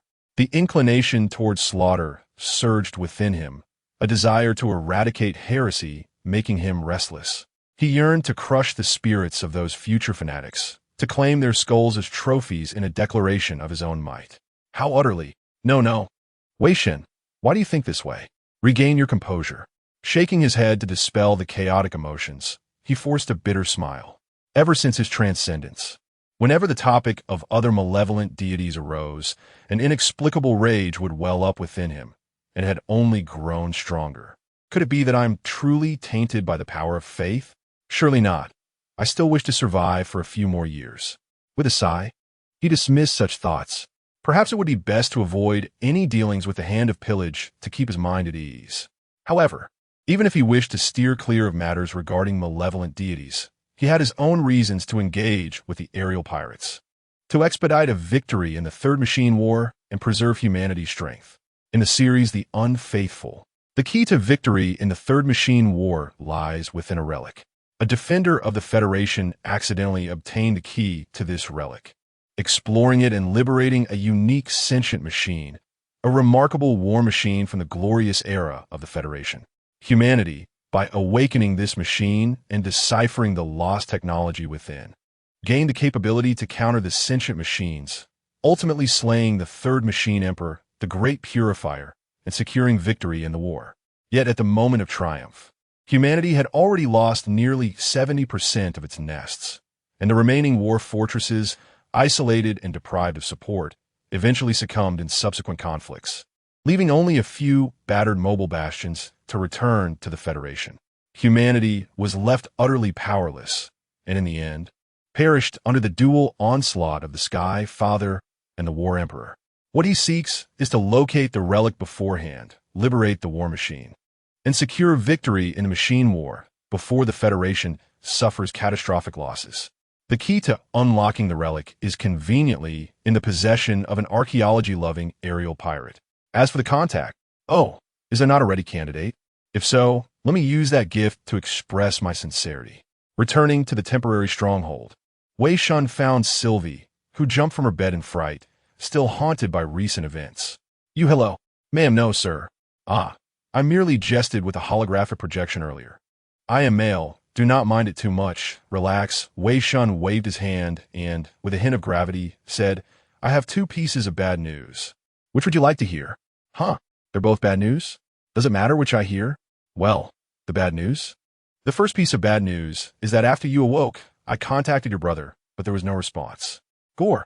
Sylvie gasped, knowing from family tradition that her father and brother would surely come looking for her. From what Wei Shen had just said, perhaps her brother had entrusted him with the rescue. But now he said there was no response. Could it be that Gore had met with misfortune? What happened after that? I investigated and discovered that the communicator I gave you is in the hands of a pirate named Miller, and your brother is dead, likely at the hands of these pirates. Impossible. I know Miller. He was one of my brother's most trusted companions, and Gore even saved his life. How could he kill my brother? It is speculated to be a power struggle. Do not overestimate a person's virtue. In any case, your brother is indeed dead. May I ask, what is your family's approach to matters? Approach matters. Sylvie was still engulfed in sorrow over her loss, her thoughts somewhat muddled. Exploring relics, archaeology, scavenging, we occasionally raid merchant ships, but only to seize a small amount of supplies to stave off hunger, never harming anyone. We've never attacked the destitute. It seems they belong to the type of aerial pirates who only resort to robbery when on the brink of starvation. Indeed, thus betrayal is not surprising, as one characteristic of these pirates is that most lead difficult lives. But who does not desire a more comfortable existence? By the way, I also uncovered something else. One of your kin, Kainos, is planning to ally with the Hand of Pillage. What? Sylvie recalled, remembering that Kainos, the third in command of the fleet, had always advocated for plundering. The second in command had recently encountered a mishap. Could this be the reason he? Grinding her teeth, her hatred for Kainos intensified. At this moment, she recalled something else. What about the second piece of bad news? You are not wearing any pants. Sylvie blinked in surprise, looking down to find that her blanket had slipped during her earlier movements, exposing her bare thighs, with only a form-fitting pair of undergarments shielding her modesty. Her face flushed crimson to the roots of her hair, and just as she was about to scream, she realized Wei Shen had already vanished. Meanwhile, on the upper level, Wei Shen's figure emerged beside Jian Yan. I believe you have heard everything. What do you think? Proceed as you wish. I trust you have already devised a plan. Jian Yan turned her head, a mysterious smile gracing her lips. I will accompany you. Coincidentally, I also wish to share something with you, a surprise. We are nearing our target location. Stay concealed. A mere group of refugees. What is there to conceal?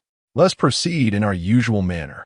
An aerial marauder hastened into the ruins, and soon they spotted several vehicles below, with a handful of refugees busily transporting supplies around them. We have found them. Let the festivities begin.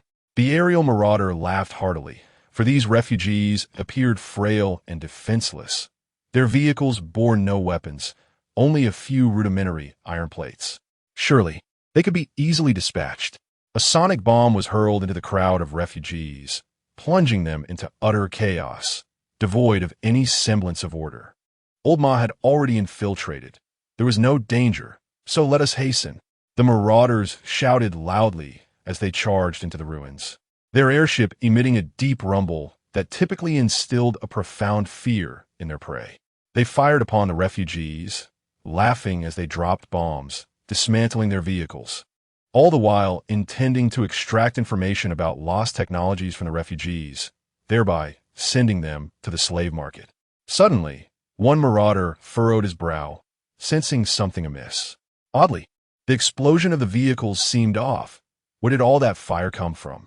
Abruptly pulled from the thrill, he raised his gaze, only to discover that the colors around him had vanished. The world had morphed into a bleak monochrome. Chapter 64. The Veracity Interrogator 3. 0 Everyone, pay attention to the outside. The trembling voice emanating from the communicator seized the crowd's attention, prompting them to look up and notice the ashen expanse above. Below, the fleeing refugees had become ethereal, vanishing like mere phantoms. The entire ruin seemed like a cage meticulously crafted for certain individuals. a realm of grayish white. Oh no, this is bad. Run. The sky pirates screamed in terror, scrambling in all directions. Yet no matter how they flew, they could not escape the confines of this desolation. Somewhere amidst the ruins, two figures watched the panicked sky pirates. Wei Shen waved his hand, and the last illusion of a refugee dissipated. Discovered so soon? I wish to observe their tactics a while longer. It appears that what I gleaned from the films was insufficiently vivid. But then again, if everything were to unfold in strict realism, who would bother watching films? The immediate release of the sacred domain was indeed a startling surprise. Reflecting on the moment, he had unexpectedly realized that the sacred domain could be unleashed, which startled him. He initially thought the workers from the Radiant Nest had come seeking compensation for work-related injuries.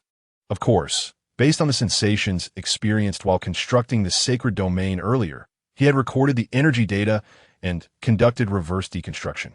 Although it yielded little more than superficial insights, it allowed him to temporarily fabricate an external state capable of unleashing the sacred domain.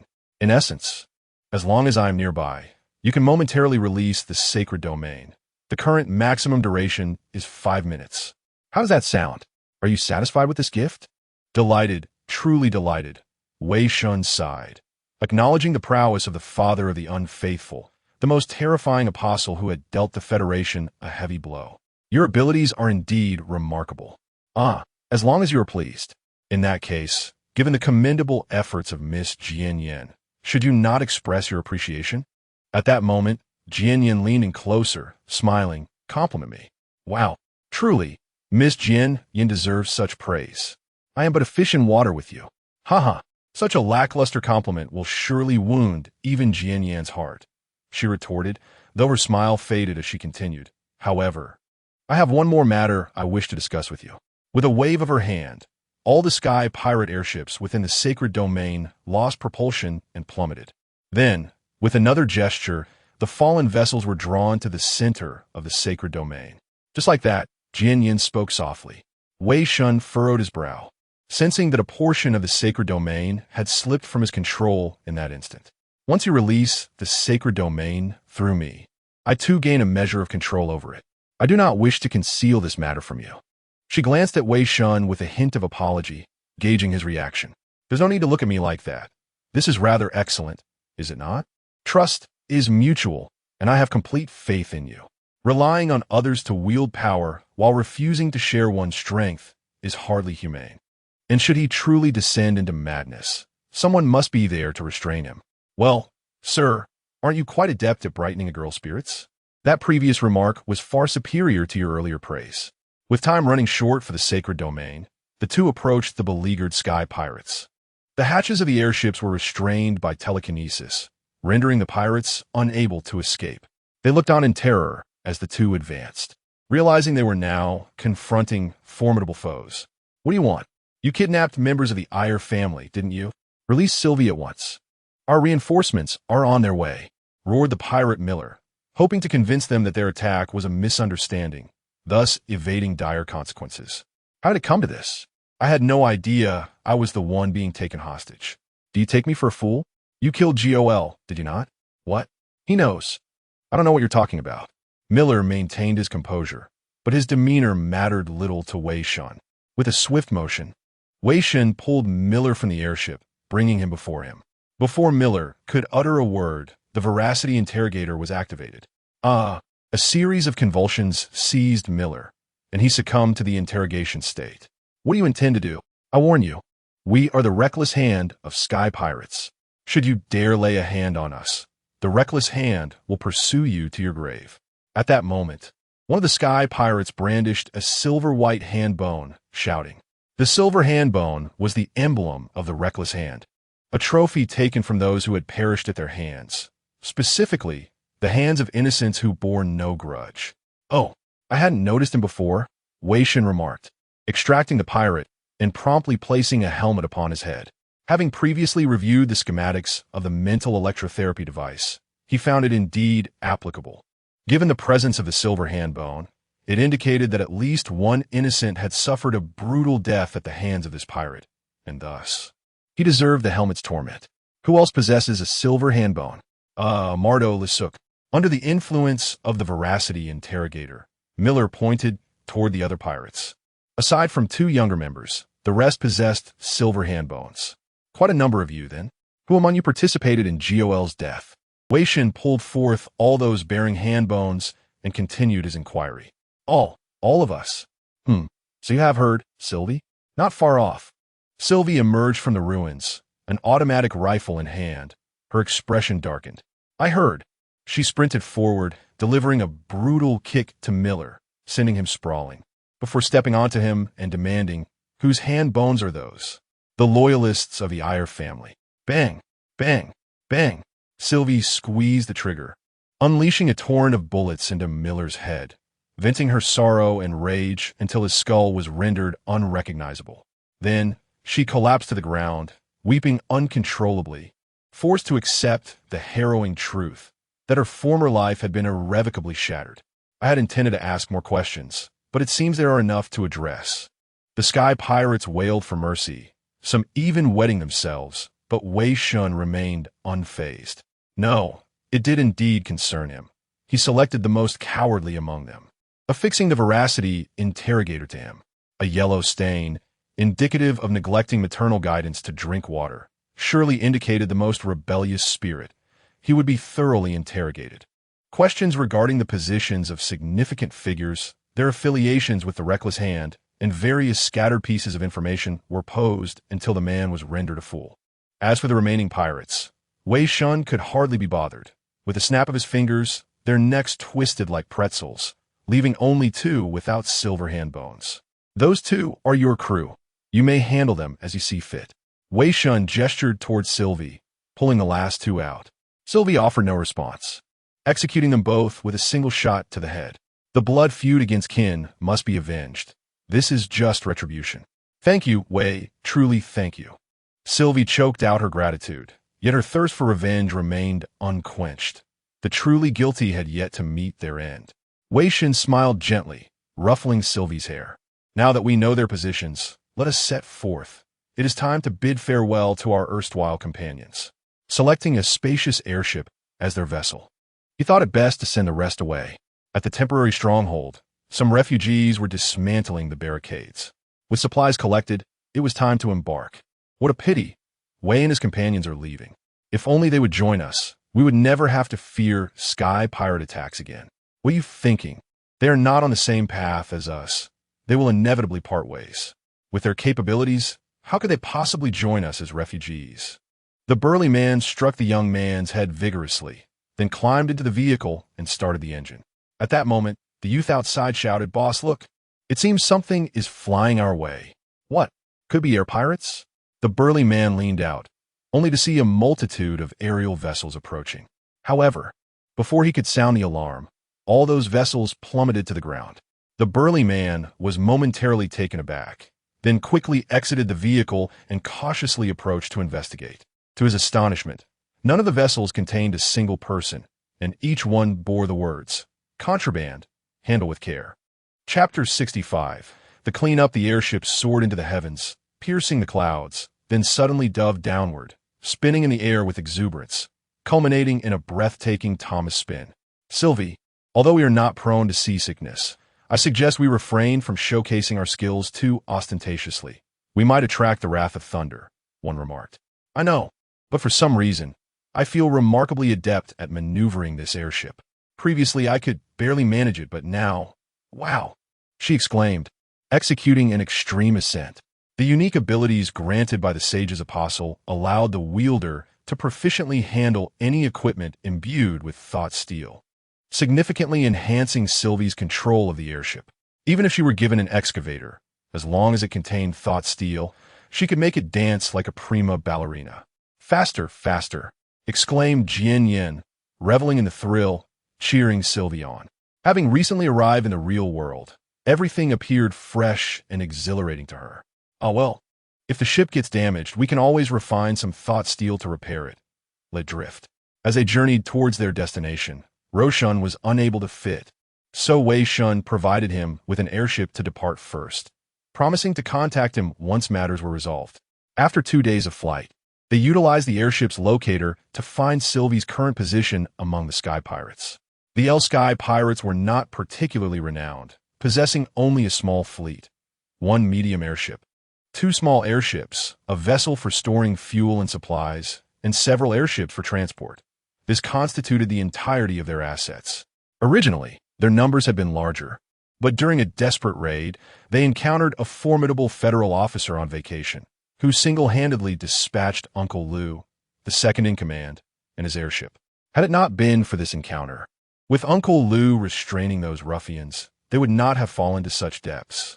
Sylvie remarked, a hint of melancholy in her voice.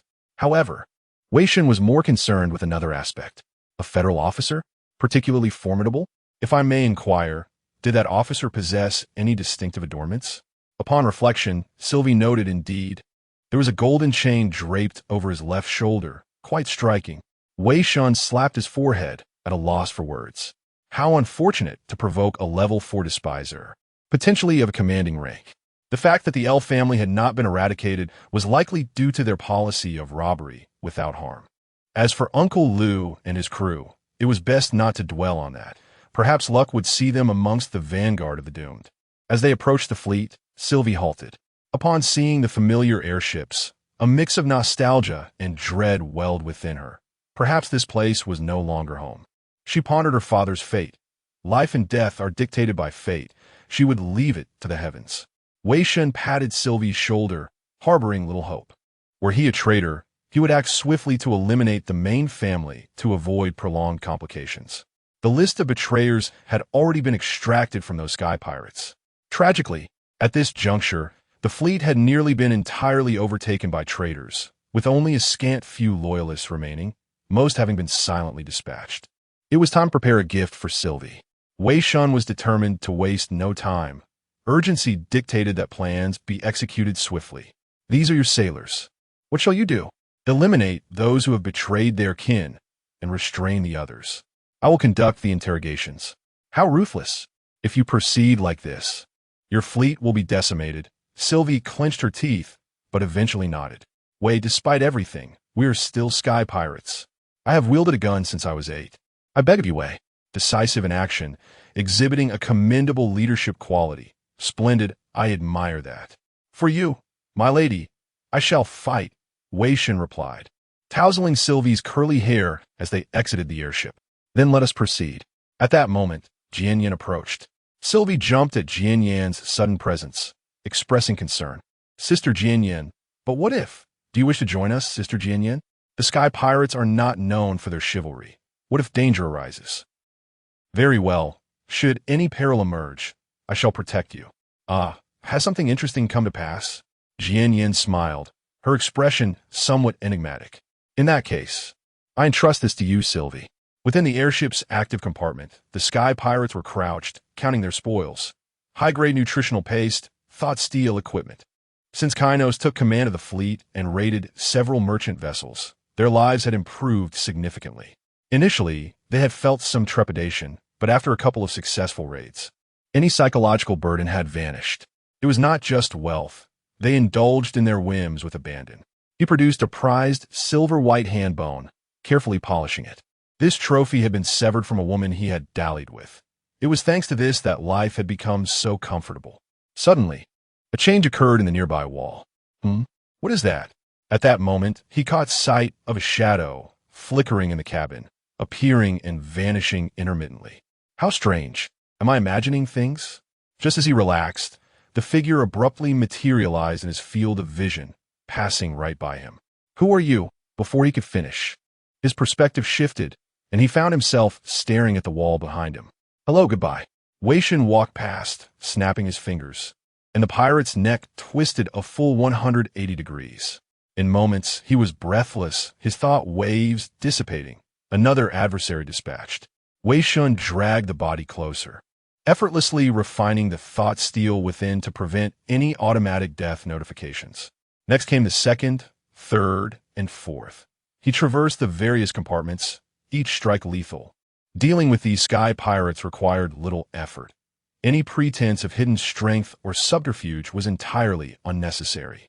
As for those not on the list, Wei Shen merely grasped them. incapacitating their mechanical limbs and stripping them of mobility.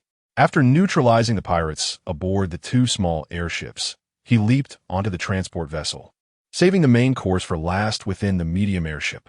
The transport ship housed few individuals, and they were swiftly dealt with.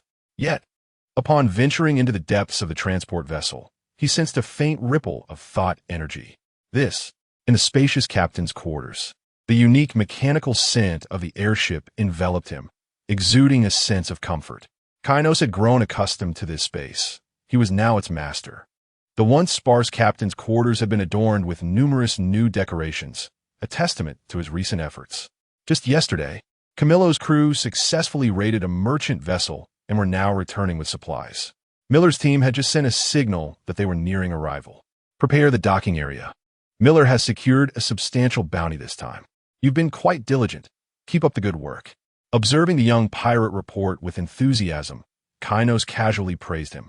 To the ears of the young pirate, it was akin to a divine proclamation, igniting great excitement within him. Yes, the young pirate eagerly responded, leaving exhilarated. Under new leadership, their fleet was flourishing. Though they had joined late, hard work would eventually pave the way to leadership roles. Following a forced participation in a raid, he had acquired more resources in a single instance than in the preceding 6 months, fostering a profound affection for this lifestyle and solidifying his unwavering choice to become a true sky pirate. He arrived at the docking bay beneath the airborne vessel. Before he could open the door, he noticed a gray stranger approaching him. "Halt! I have never seen you before. Where do you come from?" Before he could finish his sentence, the figure suddenly appeared before him, and with a swift motion, their hand passed through his skull. He felt as though he had been struck with immense force, losing consciousness in an instant. This individual seemed not to be on the list of those who prey upon their own kind. He decided to spare him. It was rare to encounter someone with so few mechanical augmentations, possessing only a single hand. Not wishing to render him incapacitated, Wei Shen waved his hand dismissively, tossing the stranger into a corner before proceeding toward the captain's quarters. Chapter 66. Humiliation. The docking bay was a scene of carnage, with blood splattered across the walls. Two contorted corpses each bore a silver-white hand bone impaled through their skulls, the result of someone's excessive force. Their attempts to trigger the alarm had been futile. Sylvie covered her nose and mouth, repulsed by the sight. She recognized the deceased, one of whom had even taught her how to pilot a skyship. However, upon seeing the silver-white hand bones protruding from their heads, she felt no sympathy. They had earned their fate. Be cautious, Sister Xian. Do not stray too far from me. There may be others lying in wait. Sky pirates are notoriously cunning. Although Wei Shen could sense psionic fluctuations, making it nearly impossible for anyone to escape detection, Sylvie remained unaware of this. "Oh, Sylvie, you're so capable. I'm relying on you entirely." Xian obediently trailed behind, feigning the demeanor of a young lady, observing everything within the skyship. Alas, I wonder if accompanying her was the right decision. Perhaps I should have waited until Brother Wei had finished resolving everything before emerging. No matter, I'm already here. I possess intimate knowledge of the layout. As long as I avoid the more hazardous compartments, I should be safe. Observing Sylvie's cautiousness, Xian's amusement grew, reminiscent of the original Blackout novel. She always enjoyed teasing the girl. How interesting, is it not? And there is also a delightful child. She opened the hatch, venturing into the skyship's interior. However, the opening of the hatch dislodged a pile of carelessly discarded debris, awakening a dazed sky pirate in the corner. He groggily opened his eyes, noticing two figures entering the ship. "That's Sylv. I." In the captain's quarters, Kainos perused the latest manifest. After deducting the tribute owed to the Hand of Slaughter, the remaining spoils would be enough for them to live lavishly for some time. "Old L, look at this. I've earned more in half a month than we used to make in a year. We are sky pirates, after all, flirting with death." Kainos tapped the L family portrait on the desk. Two of the three figures in the photograph had X's drawn over their faces, while the eldest had a ridiculous clown face scribbled on his. "You had your principles, and what did it get you? The second son is gone, is he not? In that case, we might as well have been pure pirates from the start. How much more comfortable would that have been?" They dared to plunder federal freighters that no one else would touch, and they robbed refugees they had never robbed before. He still remembered the expressions on the faces of those refugees when he tossed the bomb into their midst, refugees they had once considered acquaintances. After a moment of sorrow, he was filled with the joy of a successful haul. So, these are your sentiments? Suddenly, a voice echoed in his ears. Who's there? Kainos reacted instantly, instinctively attempting to rise and defend himself, only to find himself completely immobilized. An immensely terrifying force held him captive. Your daddy.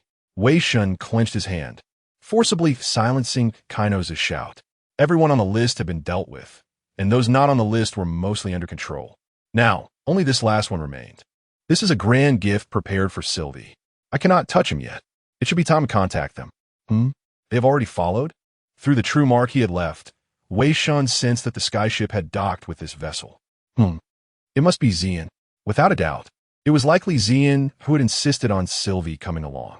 Given her fascination with reality, she would not pass up such an intriguing opportunity. As for safety, there should be no issues.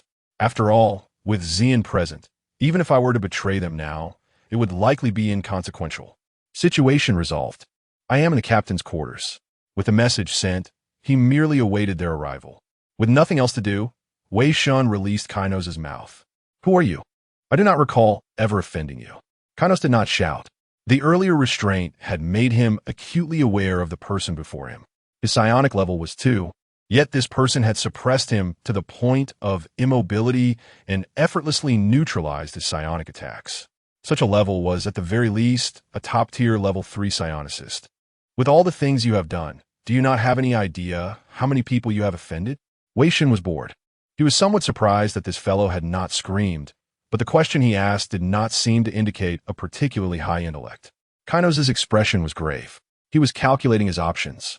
To avoid repeating his second-in-command's fate, he had modified the captain's quarters of this medium-sized skyship after taking command. If he activated the switch, the room would unleash a barrage of incredibly fast, highly poisonous needles. The needles were made entirely of psionic steel. If caught off guard, they would be more than enough to kill a level 3 psionicist. He narrowed his eyes, calmly answering the intruder's questions, waiting for an opportunity. Meanwhile, Sylvie received the message. Brother Wei has resolved everything. That's wonderful, Sister Xian. Let's go. Xian paused, glancing subtly behind them. Sister Xian, what is it? No, it's nothing. Let's go. Soon, they arrived at the captain's quarters, opening the door. Brother Wei, we've arrived. The opportunity. Now, Kainos gritted his teeth, activating the release switch installed in his teeth. Instantly, countless psionic steel darts shot out from every corner of the room, striking Wei Shen. Brother Wei, you cannot defend against this. Even if he was fortunate enough to survive the initial barrage, the darts would immediately release their toxins. Each needle contained enough poison to kill dozens of adults. Even a thrice-modified federal subject would temporarily lose consciousness. In any case, this intruder was doomed. Sylvie was frantic, while Kainos watched gleefully, anticipating the intruder's demise. Clap. However, the intruder was completely unscathed and casually slapped him, knocking out 2 of his teeth. What utter humiliation. How is this possible? You were struck. Only then did Kainos truly panic. Any living being should at least be injured. Why did he appear completely unaffected? However, his response was another slap. Wei Shen had sensed the psionic steel needles installed throughout the compartment long ago. He had feigned ignorance, even releasing Kainos' mouth and enveloping the entire compartment with his psionic energy. Even when indulging in amusement, he had to ensure absolute safety. Seeing as they had put so much effort into setting it up, he should at least allow them to unleash their contraption. Lord Wei was benevolent and could not bear to see effort go unrewarded. He should at least let him feast his eyes and make him happy. It was somewhat perverse. Brother Wei, are you all right? Do I look like I am not? It was not as if he was entirely unharmed. Psionic steel did inflict some damage, but compared to the gains, the damage, which would heal in a few seconds, was negligible. Just like that, he had acquired dozens of milliliters of psionic steel. You say you are here to eliminate them, and they even prepared a welcoming gift. What a benefactor, is it not? Wei Shen looked at Kainos and smiled, causing Kainos to shudder. He struggled desperately, but remained utterly immobile. Even the artificial limbs on his body were completely paralyzed. Just then, a voice rang out. "Release the captain, or I will kill her." "Oh, another expert?" Wei Shen turned his head and noticed the young sky pirate he had spared earlier. He was using a hostage as leverage, shouting at Wei Shen, and the hostage in his grasp was Xian. "Help! I've been captured." Xian's face was filled with panic, but the mirth in her eyes was impossible to conceal. She seemed to be enjoying herself immensely. It seems someone even more perverse has appeared. Chapter 67. Traitor elimination. A suppressed chuckle escaped Wei Shen's lips, followed by a cough. He was trained to maintain composure, especially in serious situations. Yet, the sight of the sky pirate bravely defending their leader despite facing overwhelming odds was almost comical in its misplaced loyalty. "Forgive me," he stammered. "A mere tickle in my throat. Professional training, you understand. It's just unavoidable at times." "Oh, ye gods of mirth, what have we here?" Wei Shen mused. The pinnacle of human achievement, the crown jewel of the glorious Federation's technological prowess, the ultimate product of the fifth survival plan, the very bulwark of human civilization. Held hostage by a common sky pirate? Preposterous. I could defeat her myself, as a creation of the glorious Federation's most advanced technology. Her very being was infused with mind steel, her innate psychic abilities dwarfing Wei Shen's own, even in his current state. Indeed, it was this inherent power that allowed her to simulate the conditions for his own sanctuary, and why he had entrusted her with his life should he succumb to madness. "This is rich," he thought. "Oh, woe is me. I've been captured." Wei Shen could practically hear her thoughts. Is this what the ancient records refer to as hostage-taking? How fascinating. "Rescue me, I implore you. Stand back. Hands where I can see them." The sky pirate barked, tightening his grip and pressing the weapon against her temple. "Do you comprehend my words? Or shall we test the relative velocities of my firearm and your cranium?" Alas, her mirth only intensifies, her eyes gleaming with amusement. Wei Shen observed, the poor sky pirate unwittingly dancing to her tune. Kainos, however, was far from elated by his subordinate's arrival. Instead, a wave of terror washed over him. "The imbecile," he mentally screamed. "Does he not perceive my current paralysis? Threatening a mind mage of this caliber with a hostage is an exercise in futility, guaranteed only to provoke her ire." Before he could voice his displeasure, Wei Shen silenced him with a gesture, unwilling to interrupt the unfolding spectacle. "Gong Shen, what treachery is this?" Sylvie exclaimed, her voice laced with disbelief and fury. She recognized the young man, rescued by her father 3 years prior. He had been a diligent and amiable presence, his prosthetic limbs crafted with her father's own hands. Now, he was a madman, corrupted by avarice. "Curse my negligence," Sylvie lamented. "I failed to safeguard her, allowing her to be taken hostage. What am I to do?" Turning to Wei Shen for guidance, she found him averting his gaze, his face hidden behind his hand. "My apologies," he mumbled, "though it may strain credulity. I assure you, I am maintaining a solemn demeanor. It is merely that gravity affects me thus." Sylvie, though perplexed, chose to believe him. "Lower your weapon.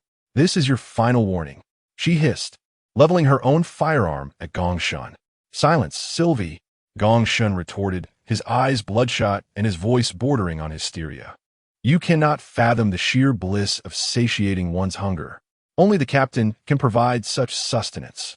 I reiterate, release him, or I shall terminate her." His grip on the weapon trembled, threatening to discharge at any moment. "You cannot feed me, Sylvie. No matter how diligently I toil, I remain hungry. The captain can sate my desires. Away, keep her distance from the captain, or I shall slay her." When one has glimpsed the light in the abyss, the memory of that radiance forever remains, even if its fuel is drawn from the lifeblood of others. At that moment, the amusement vanished from her eyes. "Enough theatrics," she declared. Wei Shen raised an eyebrow, silently signaling the time has come.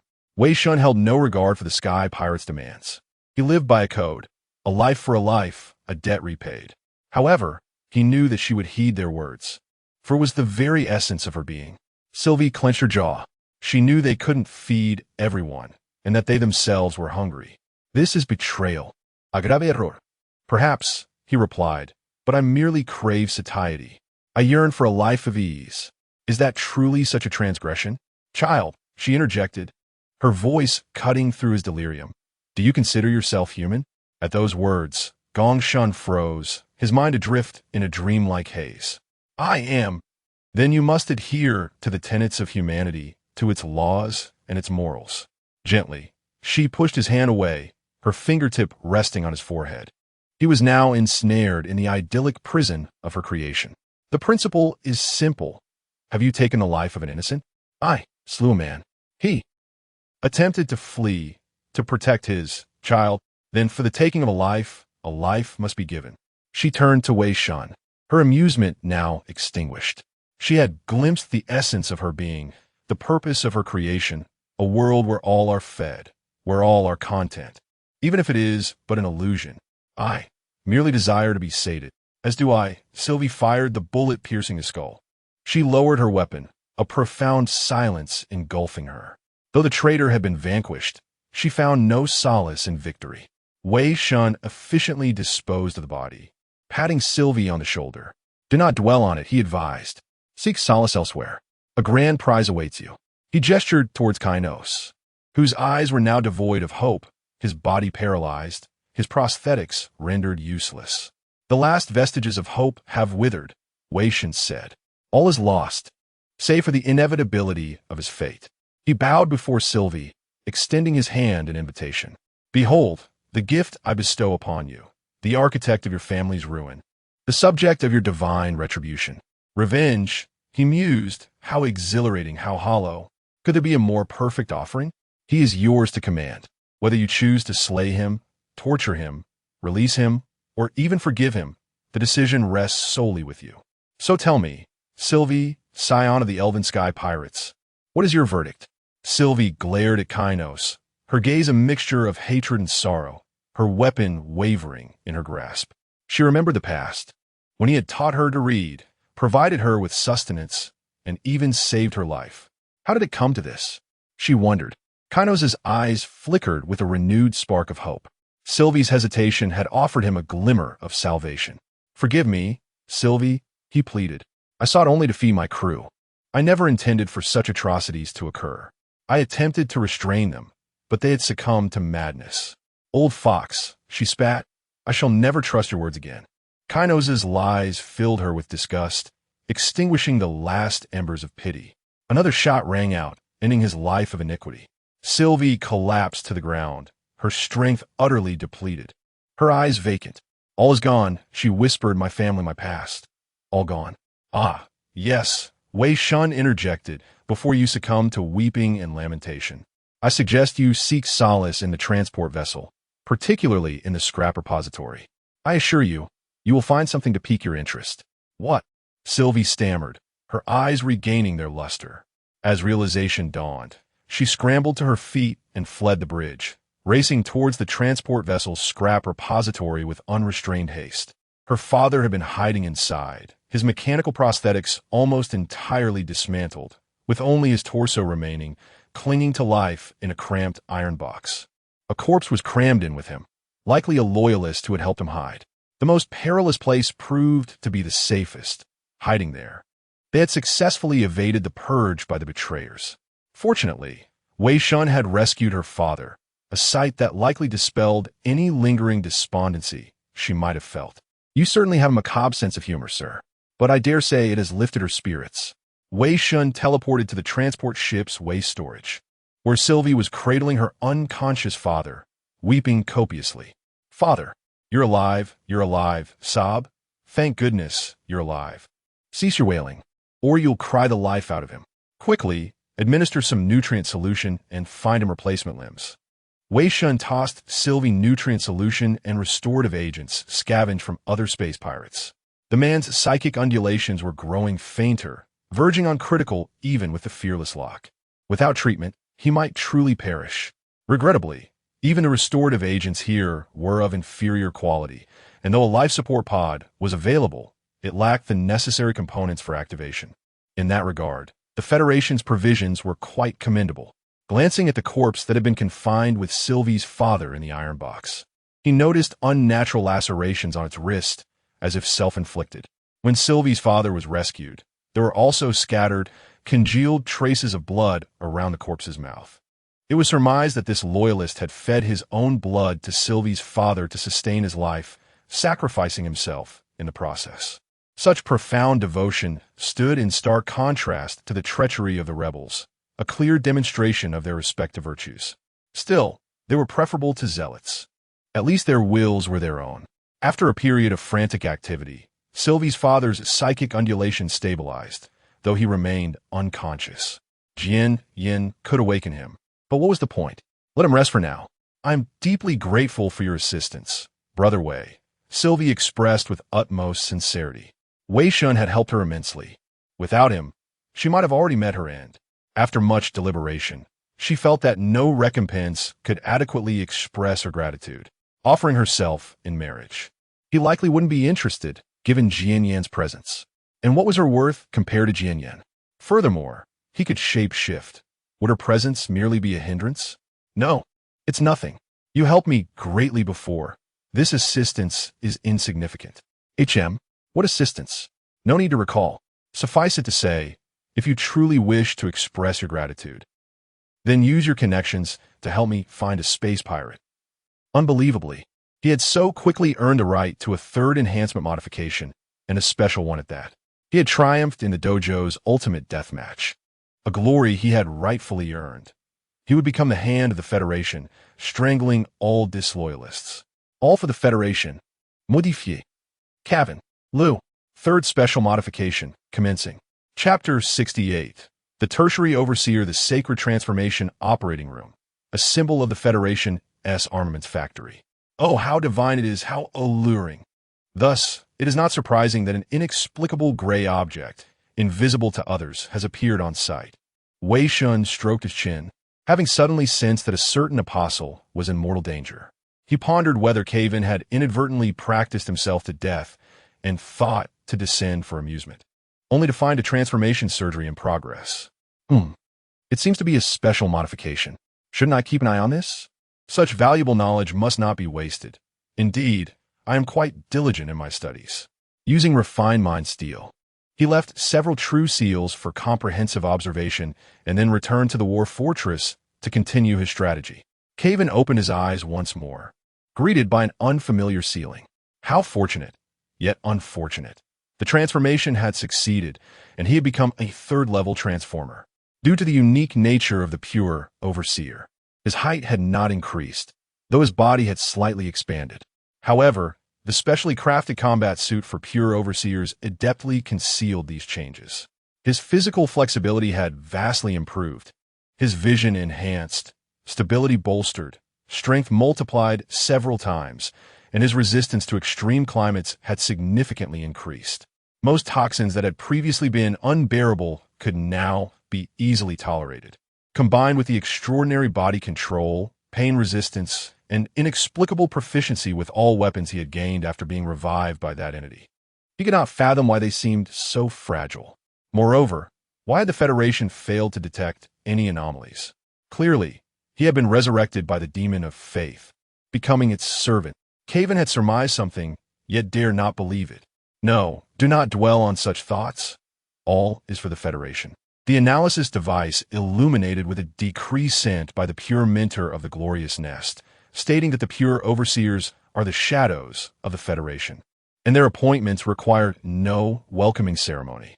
Departing the room, he entered a pitch-black corridor where the anguished cries of pure overseers being ruthlessly interrogated echoed through certain halls. Relying on his past memories, he arrived at a peculiar chamber, its walls a deep black, adorned with human skulls, fractured skulls, each seemingly imprisoning the souls of the disloyal. In the center stood a high platform of steel, each corridor engraved with names. The sacrificed overseers would become the pure tiles of humanity, upon which people would tread. A supreme honor for them. The former Kevin had also aspired to be among those names. Ascending the platform, Kevin beheld a mound of white bones, and amidst them stood a cloaked figure, a pure black silhouette, arms crossed behind its back. It was one of the pure mentors of the glorious nest. Overseer, Kevin Lu. Kevin humbly knelt on one knee, bowing before the pure mentor. You have passed the trials, endured the transformation. You possess fortitude and composure. You are loyal to the Federation, loyal to humanity. I now bestow upon you a new mission. You shall become the eyes of the glorious nest, monitoring its purity. You will lead a cadre of shadows to eradicate the sins hidden in the light. You shall hold the position of vice captain of the 4th team of 3rd-level pure overseers. Born for the Federation, all for the Federation. To be appointed vice captain immediately after his transformation was unconventional, yet the desecrators of the Third War Fortress remained aggressively dominant. The Federation warriors who opposed the War Emperor were also violent madmen. Without such madness, an exceptional overseer could not be preserved. No, esteemed mentor. Caven lowered his head further, his voice heavy, akin to that of a sinner. I do not feel loyal. I bear sins that can never be forgiven. No, that is not a sin. I have learned from your teacher that you merely killed a beast detrimental to the Federation as citizens. The words of the 1st-level Nest's pure mentor carried weight. If the desecrators of the Third War Fortress were to hear this, the annihilation artillery of the fortress would surely be aimed at the glorious nest that very day. This is a testament to your loyalty to the Federation. It will be a badge on your record. No, I do not refer to that sin. What is that sin? That creature deserved its demise. What I wish to convey is, I have become the servant of the demon of faith. What treachery, what sacrilege! Under the control of that demon of faith, he was unable to disclose the entire truth, nor could he take his own life. It was akin to a thorn embedded in his heart.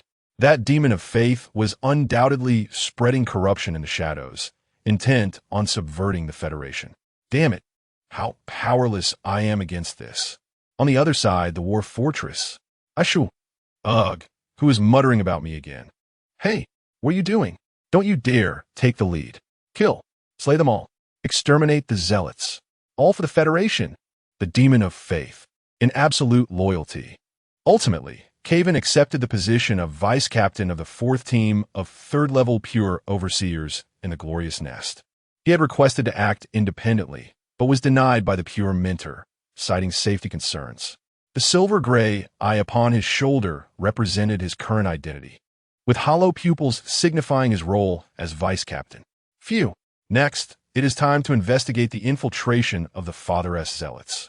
That demon of faith informed him of zealous infiltrators within the glorious nest.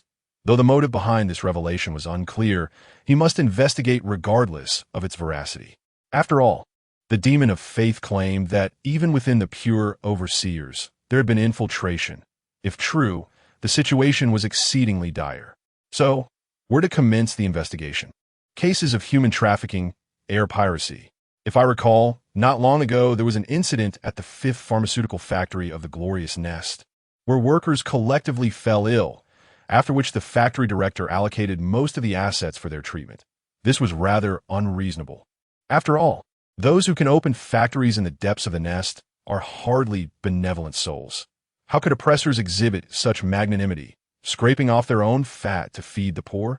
Although all communications devices in the death arena are confiscated, during mealtimes, they can listen to the news via broadcasts. They merely aired. They're not disloyal.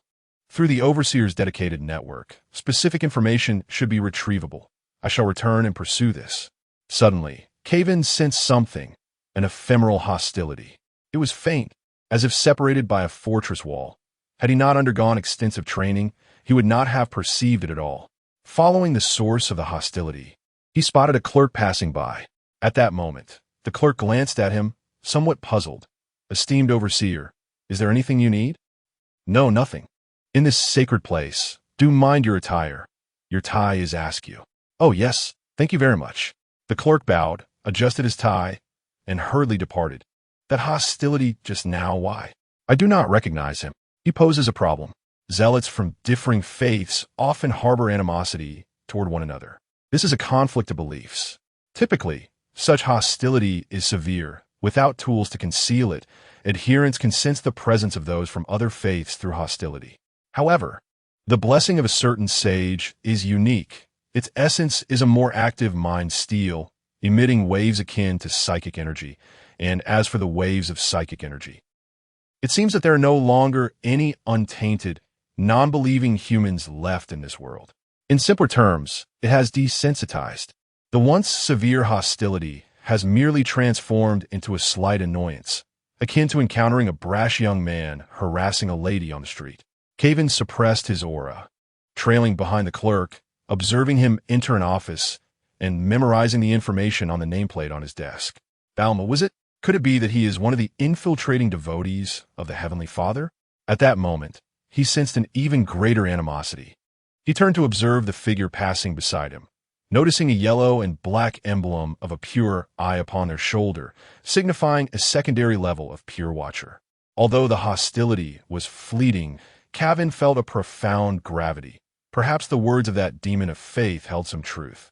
Even those who symbolized the purity of faith, the Watchers, had succumbed to the taint of belief. Surely, he could not be so unappealing to passersby.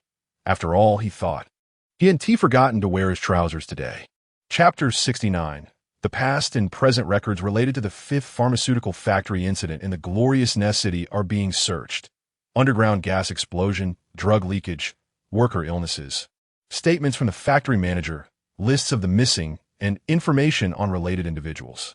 Everything appears normal, but the sheer normality is unsettling. The intertwining of events leaves no room for doubt. Such excessive normalcy verges on the abnormal. Have the followers of the Father infiltrated to this extent? Even the pure monitors could be compromised. It is imperative to investigate that location, but before doing so, I believe I should first track those inexplicably hostile towards me. Just then, a message popped up on the analyzer. 1 hour later, training room 4. Sender, captain of the 3rd team of pure monitors. Glorious Nest City. Is the captain looking for me? Well, I haven't seen my teammates yet. It's time to greet them. The pure monitor teams typically consist of 5 members. 1 captain, 1 vice captain, and 3 team members, including 1 medic, 1 technician, and 1 telekinetic of equal or higher rank. Generally, simple monitoring or cleansing tasks do not require full team participation. Dispatching an entire team for a single disloyal individual would be a waste of resources. Full teams are usually mobilized only for major cases. Under normal circumstances, only 1 or 2 members are deployed. In Wei Shen's case, Cavan simply arranged for 3 to bring along 2 newcomers. If he had known earlier, Cavan would have insisted on bringing the entire monitoring team of Nest 79, including the 2 pure mentors of the city. Cavan opened the team information, eager to familiarize himself with his teammates. However, upon seeing the captain's details, he frowned. It's an hour later, Cavan arrived at training room 4, where he found only 1 individual. A woman with light yellow hair stood there, her physique strong and well-defined. Dressed in a tank top and shorts, her visible muscles spoke of explosive power. She stepped forward, her figure vanishing in an instant. The next moment, a terrifying sound erupted from the target in the center of the training room, which was sent flying, a massive dent appearing at its center, while the woman reappeared in the original position of the target. "It's you," Cavan said in a low voice. "Long time no see. Is this what you wanted to say?" The blonde woman wiped the perspiration from her brow with a towel and tossed it to Cavan. He frowned, hesitating to reject it, but ultimately accepted the towel. "You surprised me. I thought you would dodge. It's been 5 years, Tammy." Cavan folded the towel and placed it on a chair, his voice heavy. "I caused Kurtak's death. I led my mentor to lose the opportunity to compete for the Grand Mentor. I was exiled in S79 along with my mentor, and I drove my family away. That's enough."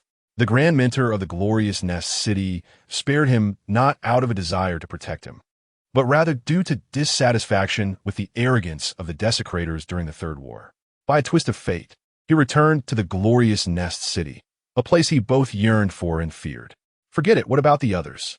They finished training early and went back. I advise you not to be alone with them for a while. The newly appointed vice captain may be eager to let you experience their elbow burger. Of course, there is another option: overpower them. If you're strong, they will listen to you. Without hesitation, Tammy changed her clothes in front of Cavan and patted him on the back to celebrate the new members joining in your promotion to vice captain. "I'll treat you to dinner tonight. How about that? I assume you want to refuse now. I will never forget the sight of that beast. Nor can I forget the way you averted your gaze. So, where's the place?" In the mid-level of glorious Nest City, the Tower District, Cavan gazed at an apartment, his expression darkening. Tammy, are you mocking me? This apartment was precisely where he once resided in the glorious Nest City. After your assets were seized and you were reassigned from glorious Nest City, I used my connections to acquire this place. You know, I have always liked the location of your apartment. Tammy shrugged, smiling as she opened the apartment door. It was clean inside, at least much cleaner than when he last lived there, and it was well equipped. Make yourself at home. You can keep your shoes on or take them off. Tammy opened the fridge, retrieving fresh vegetables and meat. It seemed she truly intended to treat Cavan. Such fresh fare was typically beyond the means of ordinary individuals. Cavan sat silently at the table. The room's layout had not changed significantly, allowing him to recognize Tammy's adeptness in cooking. With the reflexes and memory of a third-generation transformer, she could master a dish after just one glance. How have you been? Neither good nor bad. I've simply grown accustomed to it. Accustomed to directly eliminating those reported. Accustomed to concealing others' sins, accustomed to teaching newcomers the so-called correct values, accustomed to enduring, and accustomed to becoming the very person I once despised. Cavan took a deep breath, reflecting on how the habit ultimately met with its deserved punishment. Quite poetic. Your literary grades were never better than mine. Hey, you. Tammy served the dishes and sat across from Cavan. Eat. We are familiar with each other. There is no need for formality. Treat it as if you were at home. This was originally my home sigh. Speaking of which, how long has it been since I returned home? He could still recall the scene. His teammates raising glasses in his apartment. Observing them misbehave in his home was always irksome, but looking back now it seems he would never see that again. Cavan shook his head and began to eat. It wasn't tea bad, nor could anything fresh be considered unpleasant. In this light, Tammy seemed to be faring quite well. At least better than him. I remember you brought a newcomer not long ago. How is she? Why do you ask? Her father and grandfather were both monitors, their names etched on the steps of the steel platform. I've looked into her a bit, just curious. As for why I would inquire, Tammy kept to herself. She is not suited to be a pure monitor. Cavan expressionlessly sliced the steak into smaller pieces, growing increasingly diminutive. She was once just like me, stubborn, foolish, quite self-aware. Tammy nodded. Had she not stopped Cavan from striking the speaker back then, he would have been dead, and the speaker would have still bled. The price was the death of comrades and the entanglement of loved ones. Silence in response. Cavan had no words. He had a tendency towards self-loathing. Huh. Look at your expression. However, I see you haven't changed much. You still wouldn't hesitate to offend those desecrators to eliminate that madman. I still admire this aspect of your character. Tammy paused before voicing her thoughts. She admired Cavan's courage from back then.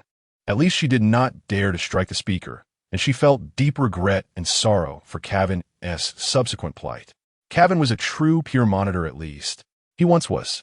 She awaited Cavan's response, but his reaction was peculiar.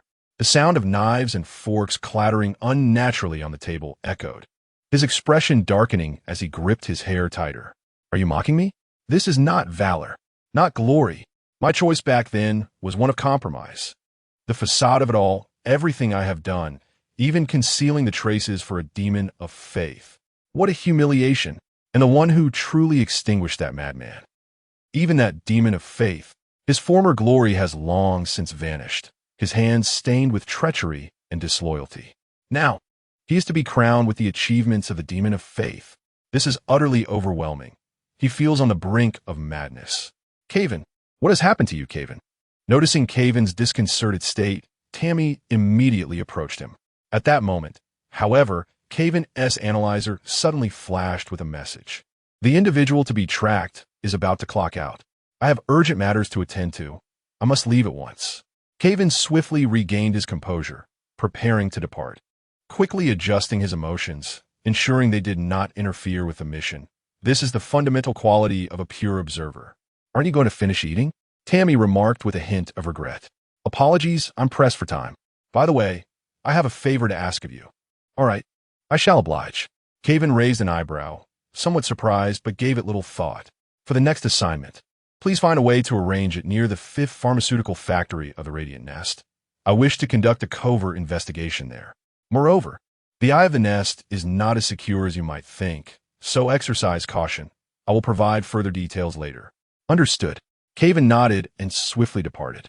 Tammy leaned against the door with her arms crossed, watching him fade into the distance, then glanced at the barely touched food on the table, shaking her head with a wry smile. Securing these provisions was no easy feat. What a pity they would go to waste. Chapter 70. The Immaculate Grand Mentor. Leaving the express elevator to the mid-levels, Balm slipped into a seldom frequented alleyway. Affecting a casual gait, he meandered through several streets, purchased a few trinkets to maintain appearances, and ultimately halted at an unremarkable residential block. Upon entering the access code and opening the door, he paused, casting a wary glance around. A sense of being watched lingered, a fleeting premonition. The surroundings remained silent and devoid of passers-by, dismissing it as a mere fancy. He shook his head and stepped inside, bolting the door with 3 locks and scrutinizing the surveillance apparatus. Finding nothing amiss, and reassured that only a direct visit from an immaculate overseer could pose a threat, he activated the isolation crystal to prevent any emanation of his aura. Having completed these precautions, he relaxed and began to disrobe. A sudden, visceral jolt of terror seized him, akin to a rabbit caught in the gaze of a predator. Though ephemeral, the sensation sent Balm reeling. He frantically scanned the room, finding nothing to account for his fear. Damn it, he muttered. Could this apprehension stem from my imminent departure? I've been blessed by the Father for 5 years now, and soon I shall journey to his divine kingdom to bask in his grace with greater clarity. Balm pried open a floor panel, retrieving the sacred icon of the Celestial Father concealed beneath. He reverently placed it upon the highest point within the block, prostrating himself in worship. Praise be to our Father, for you are all. You are the light that illuminates the world. Unbeknownst to Balm, a shadow had already infiltrated his block, its gaze fixed upon him with chilling intent. This creature is indeed a devotee of the Celestial Father. The instant Balm shed his garments, the power of his devotion to the Celestial Father was laid bare, igniting a profound antipathy within Caven. He nearly cleaved Balm's throat then and there. Now, it was almost certain that the faith demon spoke the truth. The Father's adherents had infiltrated to an alarming degree, even penetrating the very eye of Hive Lumina. The previous Immaculate Overseer was likely corrupted into a Father Acolyte as well. If even the Eye of Hive has been compromised, Caven mused, what the other departments? The thought is almost unbearable. A thorough purge is imperative. However, he continued, he mentioned an imminent departure. Why? What plans do they have? Or has something transpired recently? A comprehensive investigation was warranted. For now, he would wait. He waited for Balm to fall asleep, and when his breathing deepened and evened, Caven emerged from the shadows.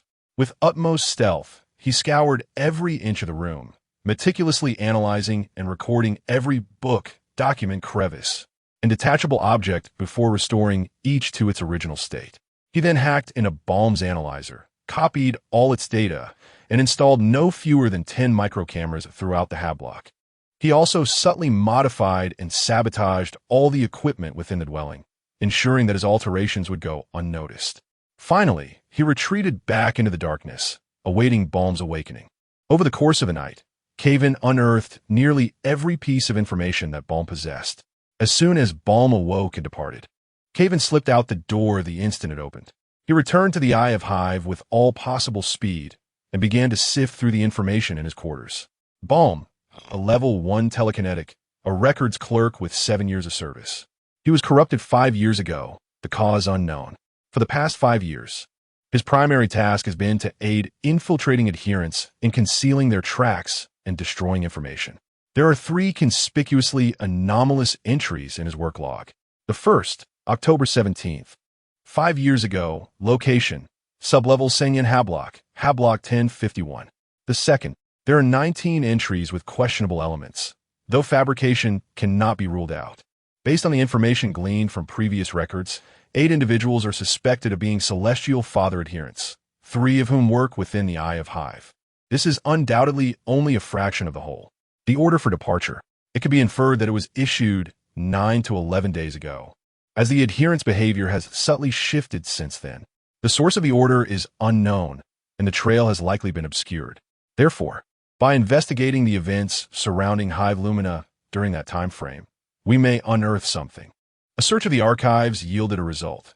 The period in question coincided with the outbreak of illness among the workers at the 5th Pharmaceutical Factory. The 5th Pharmaceutical Factory. It appears that further investigation of that location is warranted. Moreover, based on the deduction, these covert adherents seem to be planning something before their departure. Why else would they linger in Hive Lumina for so long? Caven collated all the evidence, pondering the implications. The infiltration of Celestial Father adherents is a matter of grave consequence. I ought to report this matter upward. However, I cannot guarantee that this will not be detected by the lurking adherents, which would undoubtedly startle them. With even immaculate overseers succumbing to corruption, most cannot be trusted. Even if they're not fanatical themselves, they may be unwitting accomplices or under the watchful eye of the fanatics, including the immaculate mentors. In that case, there may be only one person whom I could trust. I must report this matter directly to the Immaculate Grand Mentor of Hive Lumina. The Immaculate Grand Mentor is the highest echelon of the Immaculate Overseers, holding a position equivalent to that of a federal defender. They are the spiritual leaders of the Immaculate Overseers. They are invariably a level 5 telekinetic, a level 5 augment, and possess an indomitable spirit. Immaculate Grand Mentors can even withstand the direct gaze of the Celestial Father for extended periods without succumbing to his corrupting influence, and can even launch counterattacks. Each primary hive typically possesses only one Immaculate Grand Mentor, and not all primary hives are even granted one. Only primary hives are entitled to have Immaculate Grand Mentors. Immaculate Grand Mentors can command the Immaculate Overseers of the secondary and tertiary hives under the jurisdiction of a primary hive. While they typically do not involve themselves in direct command, they undoubtedly wield the highest authority. Unlike Immaculate Mentors, Immaculate Grand Mentors seldom remain in one place for long. They are true shadows, lurking in the shadows of the Federation, capable of being anyone, anywhere, elusive and inspiring dread in all the disloyal. They are fear incarnate. It is precisely for this reason that Caven could confidently report the evidence of infiltration to him. It is virtually impossible for an Immaculate Grand Mentor to be under surveillance. And even if they were, it could only be by the Federation. Caven's mentor, an Immaculate Mentor, was once a contender for the position of the next Immaculate Grand Mentor. Caven had accompanied his mentor to a meeting with the Immaculate Grand Mentor of Hive Lumina, and he knew how to reach him. He retrieved a tattered piece of parchment, scribbled some meaningless words upon it, tore off the upper left corner, and sealed it in a cheap envelope with low-quality black sealing wax. Then he left the Eye of Hive, detouring several times to shake off any potential pursuers. He then surreptitiously changed his appearance and purchased a bottle of inexpensive high-energy nutrient fluid. Shortly thereafter, he arrived at a dilapidated mailbox on the edge of the hive's lower levels. The mailbox was centuries old, dating back to the construction of Hive Lumina. In the early days of the hive's construction, communication was hampered by signal interference due to the war, and the hive's builders relied almost exclusively on letters carried by hive couriers. While the hive no longer requires couriers, the symbolic mailbox remains, preserved due to its sturdiness. It has not been dismantled and sold for scrap by the underclass. He placed the letter in the mailbox, drank half of the nutrient fluid, and placed the bottle beside it. Hopefully, no one will pick it up and drink from it. It is rumored that the current Immaculate Grand Mentor of Hive Lumina was once a hive courier in the Federation, and he has kept the key to that mailbox ever since. Hopefully, in 2 days, I will see a coin on the mailbox, preferably one from a century ago. A worker, stifling a yawn, trudged past the mailbox, his weary gaze drawn to the half-empty bottle of nutrient fluid. He hurriedly rushed over, glancing around to ensure no one was in sight. He then uncapped the bottle and consumed the nutrient solution entirely, carefully concealing the bottle within his garments. As he extended his hand, he discovered a key and an antiquated federal coin from a century past in his grasp. The inscription. It belongs to the student of He. Chapter 71. Waiting 3 days later in the mid-levels of the Radiant Nest at a laborer's beverage shop. A glass of time remains, enhanced with a bitter tonic, was served. Disguised, Carvin chose a secluded corner to sit. Soon, a cup of bitter nutritional liquid arrived on the makeshift conveyor belt before him. Time remains imitated the taste of the low-quality, nutritional drinks consumed by workers when the nest was first established centuries ago, characterized by a robust bitterness and an array of bizarre additives that contributed both a sweet and spicy flavor. The authentic time remains had become nearly extinct, with only 4 establishments in the Radiant Nest knowing its recipe. Coincidentally, these 4 shops were strategically located in the cardinal directions of the Radiant Nest, and this was the preferred beverage of a certain gentleman. Hence, the need for folded paper corner. Taking the nutritional liquid, Carvin drank half, savoring the taste as he awaited his next move. Approximately 2 hours and 17 minutes later, a corpulent woman approached, swiftly downing the remaining time remains before seizing Carvin's shoulder. "You wretched creature, daring to waste your money here on such a bitter concoction. Return at once." No, allow me a moment of respite. You have no idea how arduous this day has been." Carvin played along. The woman, having finished her drink without retching and clutching his shoulder, was none other than the pure Grandmaster of the Radiant Nest. The essence of time remains lay in suffering and sharing. Do not inquire if it were possible to poison the pure Grandmaster unnoticed. If one could introduce a lethal toxin that eluded her detection, that individual could ascend to become the chief alchemist of the Federation, seizing the current chief alchemist and reducing them to servitude. A minor ripple, unnoticed by the crowd, and the pair vanished into the throng, only to reappear moments later in an unoccupied chamber of the nest. Grandmaster, Carvin removed his disguise, kneeling on one knee, the most basic etiquette displayed by a pure watcher before the Grandmaster. "What brings you to seek me?" Typically, a pure watcher would only seek the Grandmaster in dire circumstances. Should the situation not warrant her intervention, the Grandmaster would impose punishment or even execute the pure watcher. Carvin presented the evidence he had gathered, solemnly reporting, "I have uncovered that the Father's followers have severely infiltrated the Radiant Nest, even reaching the eye of the nest. I suspect that pure watchers may have succumbed to corruption and become devotees of the Father. Slaves of the Father." Infiltration. The Grandmaster rapidly perused the information provided by Carvin, her previously impassive face beginning to reveal subtle fluctuations. The information was indeed accurate, as the Grandmaster could ascertain. Age has truly caught up with me." She shook her head, exhaling heavily, reminiscent of an extraordinarily aged elder. Yet beneath the facade lay clear and vibrant eyes. A messenger from the early days of the nest, a warrior before the great expedition, she had undergone 5 unique transformations. She could still live for a millennium. However, it was indeed as those scoundrels mocked. She had not even noticed the infiltration of these wretched devotees into the Radiant Nest, and so deeply. The atmosphere was devoid of aura, silence enveloping them, as if the person before Carvin did not exist. Yet, Carvin sensed the Grandmaster's fury, bordering on rage. She was in a state where she might wish to take a life. The anger dissipated almost instantaneously, leaving her composed. "Well done, Watcher. This issue is indeed grave.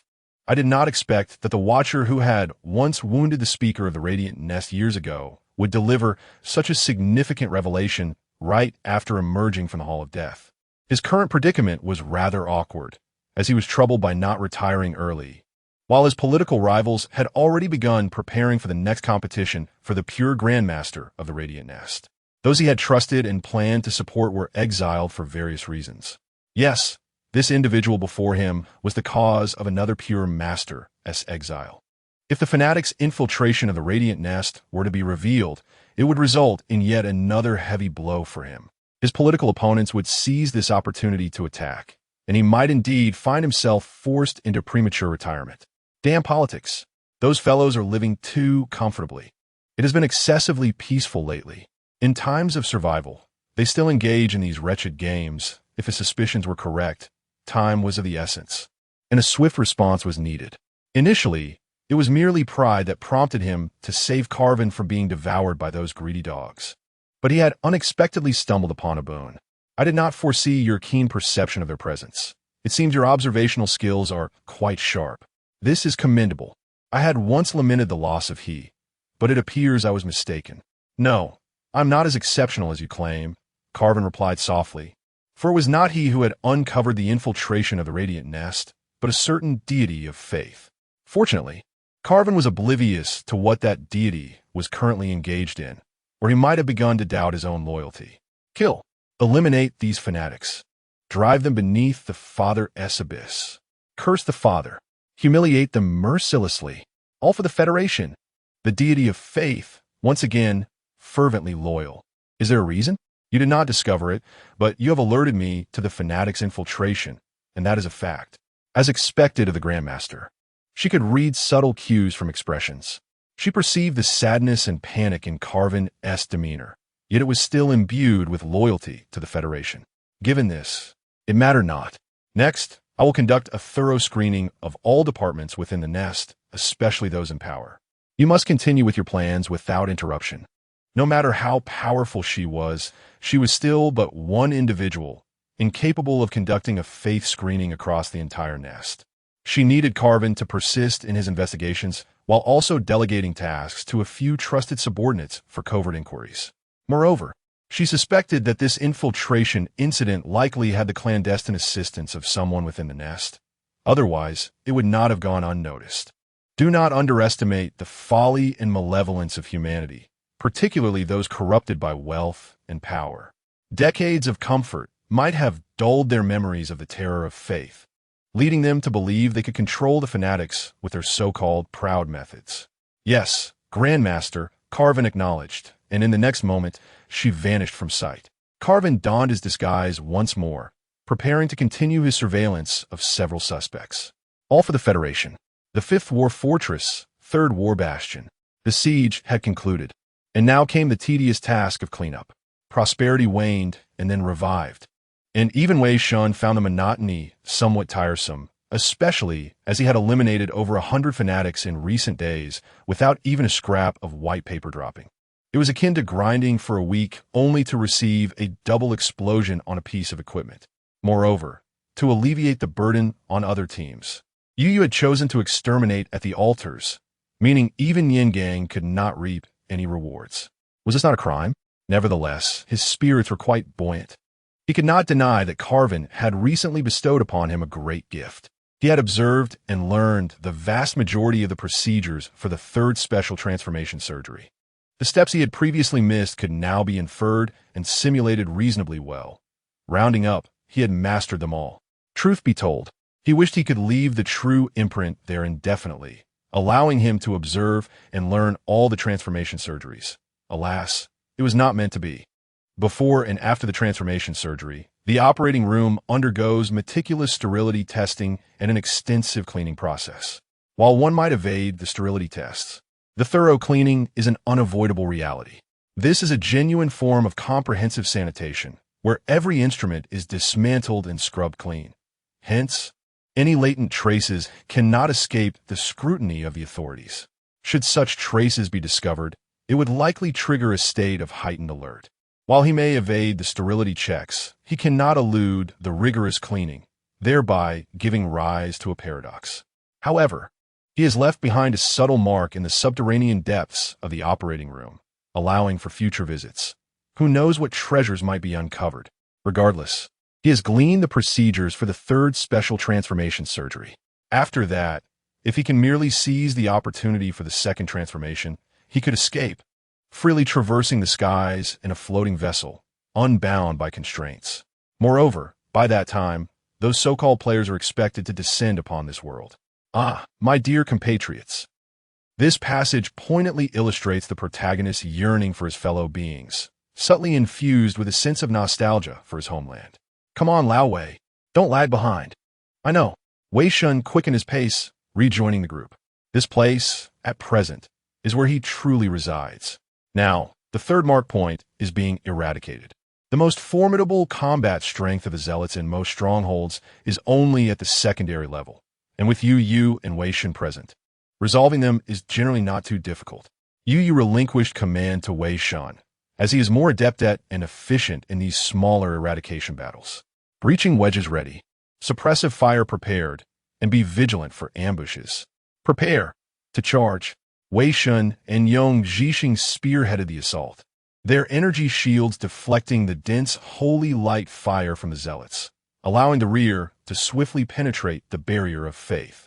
Special smoke grenades were deployed, obscuring the zealots' vision.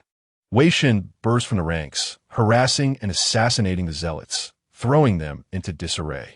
Gray fur filled Wei Shen's position in the formation, providing cover. The zealot priests on the altar prepared the next wave of holy light. Yu dashed forward, tearing through their sacred vestments with focused telekinesis, while simultaneously launching several high-energy explosives, creating a violent explosion on the altar.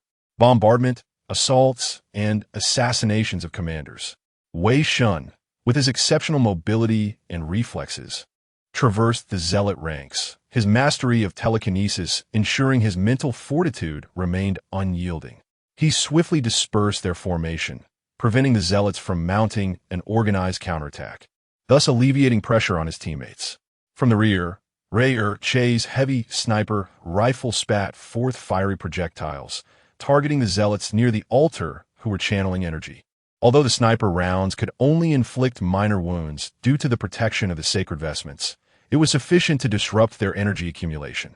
Moments later, their vestments would be torn asunder, and they would meet a radiant, orange blade, ending their wicked lives. After numerous engagements, the squad members had achieved seamless coordination. As the zealots below were slain one by one, the radiance of the altar waned, and the zealots' combat prowess diminished, making them easier to dispatch. Kill. For my father. The remaining zealots charged forth, bellowing.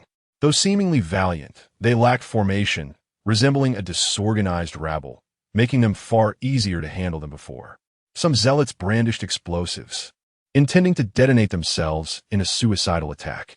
However, having encountered this situation numerous times, the squad members knew how to respond. A concussive grenade was launched, incapable of breaching defenses, but effective in causing disorientation. Subsequently, a member dashed forward, tearing through their sacred vestments, while teammates in the rear delivered remote headshots, followed by forcefully kicking them away and amplifying the energy shield's power. The zealots detonated in the distance, causing minimal harm to the eliminated another one. Che reloaded his heavy sniper rifle, now adept at handling such scenarios. While these were relatively straightforward, the most vexing situations arose when the enemy was well organized, provided substantial suppressive fire, and deployed waves of suicide infantry. However, with a certain pure watcher and a certain demon of faith in the ranks, they were able to resolve these situations with minimal risk. Furthermore, bombs capable of penetrating combat suit defenses and inflicting damage were not produced in large quantities by the zealots, and most have been expended during the siege warfare, so such occurrences were infrequent. "Hey, you dare steal my kill!" Wei Shen exclaimed facetiously from the front. He was now less concerned with these minor kills, as the drop rate was exceedingly low. He had already eliminated all the suicide zealots. He had experienced such events countless times, and aside from the first instance, when he miscalculated the timing and was blasted into the sky, resulting in severe humiliation, he had never been injured since. "Old Wei, instead of worrying about me stealing your kill, you should be concerned about team leader Wang up above. A bigger kill might be snatched." Che aimed at the altar above, disrupting a zealot's energy accumulation, and tossed a smoke grenade upward to obscure vision. He then relocated behind cover and fired, the bullets striking the zealot's sacred vestments, creating a shower of sparks. By this time, the zealot ranks below the altar had been virtually annihilated, with only a dozen or so remaining. Those above continued to unleash firepower, but Yu's harassment made it difficult for them to pose a significant threat. Pure watchers may lack the offensive capabilities of regular belittlers, but their abilities in restraint, harassment, and concealment surpassed those of belittlers. Even novices had undergone corresponding training, sufficient to harass the few high-ranking zealots on the altar independently for a short duration, buying time for others to clear the area. Moreover, after Wei Shen discovered Yu's identity, Yu had largely ceased to feign weakness in combat, at most making slight adjustments. The members of their vanguard squad had essentially discerned Yu's true capabilities. Having two high combat power individuals leading the charge was a boon. Had it been any other squad, their graves would likely be overgrown. The contamination on the altar was potent, so other teammates cleared the remaining zealots below and provided support. Under the cover of fire, Wei Shen ascended the altar. He's coming up. Attack! The zealots above had long been aware of this individual, who was highly aggressive, capable of instantly tearing through sacred vestments and eliminating their comrades, and exceptionally agile, managing to evade nearly every attack. Holy light poured down, assailing from all directions. Zealots in the rear chanted prayers, preparing an even greater assault, and the priest noticed the attacker, raising his scepter to conjure holy flames. Am I invisible? In the next instant, Yu emerged from the shadows, silently approaching the priest, his dagger like a venomous fang aimed at the priest's neck. Unbeliever! The threat to his life ignited the priest's potential. He roared, causing the altar's faint light to intensify slightly. Holy light radiated from the priest, temporarily forcing Yu back. On the altar, the priest could beseech more blessings from the Heavenly Father, making him a more formidable combatant than a sacred guard. Yu retreated, casually plunging his dagger into the chest of a zealot, then swiftly distancing himself. The priest was consumed by rage, raising his scepter and unleashing holy flames around himself. Commencing a prayer, all the zealots on the altar began to converge around the priest. However, Wei Shen and Yu would not grant them the opportunity. Another smoke grenade was launched, impairing visibility, and Yu used telekinesis to remotely tear a small opening in the priest's sacred vestments, targeting the opening with gunfire. The priest evaded, but his attention had been diverted. In the next instant, Wei Shen dodged the attacks of other zealots and charged directly into the holy flames. How is this possible? How can the holy flames not affect him? How can he show no fear? However, it was too late to employ any other defenses. Following the unrepaired breach, Wei Shen endured the priest's final holy light, plunging his sword into his abdomen and pulling upward, destroying his heart. Killed secondary zealot, Heavenly Father. Secondary soul, remnant 1, another remnant? Damn it. With the priest dead, the remaining zealots were mere rabble. The altar's banner was destroyed, and another altar was breached. Wei Shen gasped for breath, removing his helmet, which had become scorching hot from the holy light, and shaking it. He approached Yu and asked, "What's the situation now?" "It's mostly cleared. It'll be over soon. Let's go down and regroup with the others." Surveying the other areas, federal soldiers had flooded into the city ruins, clearing out strongholds one by one. Corpses of Defense Force soldiers and zealots were scattered everywhere. Nodding, the two descended the stairs. "Any casualties?" "None. Take stock of ammunition. We only need to eradicate one more stronghold." "Yes." This mission is nearly complete, and the mech war was drawing ever closer. If they could capture that fallen hive city before the mech war, that would be ideal, but it was virtually impossible. Gazing into the distance, he could faintly discern a trace of the hive city. Suddenly, the communicator crackled to life. "Warning! Warning! High-threat entity detected approaching. All defense forces evacuate immediately. All defense forces." Before the message could be completed, the communication signal was disrupted, devolving into a series of electrical noises. Simultaneously, the fearless locks on their necks issued warnings, indicating signal disconnection and inability to connect. It seems that contact with the headquarters has been severed. Yu furrowed her brow, sensing that the situation was decidedly precarious. She commanded, "Abandon the eradication mission and retreat at full speed." Quickly, the group sprinted with all their might towards their stronghold. However, they had ventured too deeply in their pursuit of the cultists, making immediate return impossible. Yu's anxiety intensified as she sensed impending calamity. Suddenly, a chill coursed through her, prompting her to seize a nearby team member and throw herself to the side. In the next instant, a beam of holy light, as thick as a water barrel, surged from the ground, melting everything in its path and unleashing a violent explosion. Although pulled away, Yong Jixing's foot was still caught in the aftermath of the holy light, the combat armor scorching to a fiery red, with portions already beginning to melt. Her fears had materialized. Holy light, artillery shells, flames, devastating attacks once again rained down upon the city, obliterating countless federal soldiers who were unable to escape, reducing them to mere fragments or ash. "Find cover. Hurry." Chapter 73. An inferno of firepower. The scene was a maelstrom of incandescent light, deafening explosions, and agonizing cries, a veritable inferno. An unrelenting barrage of ordnance rained down, engulfing the defense forces and the fanatical adherents within the stronghold. The relentless assault reduced the ruins to a pulverized wasteland, as if toying with a sandcastle. How utterly absurd. Why had I previously perceived warfare as a trivial matter? This, however, was a conflict waged upon the very soil of Black Earth. Without hesitation, Wei Shen seized young Zhixing and sprinted with utmost haste towards the nearest dilapidated church. A palpable tremor coursed through his entire being, as his survival instincts triggered an adrenaline surge. Even his transcendent spirit experienced a faint shudder. Shells detonated in close proximity, scattering the charred remains of Federation soldiers. In the distance, a second-tier heretic, caught in the blast, was vaporized by a beam of holy light, leaving only half of his physical form intact.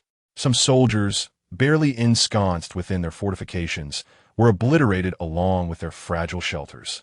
From their demise, Wei Shen gleaned the true essence of mortal dread.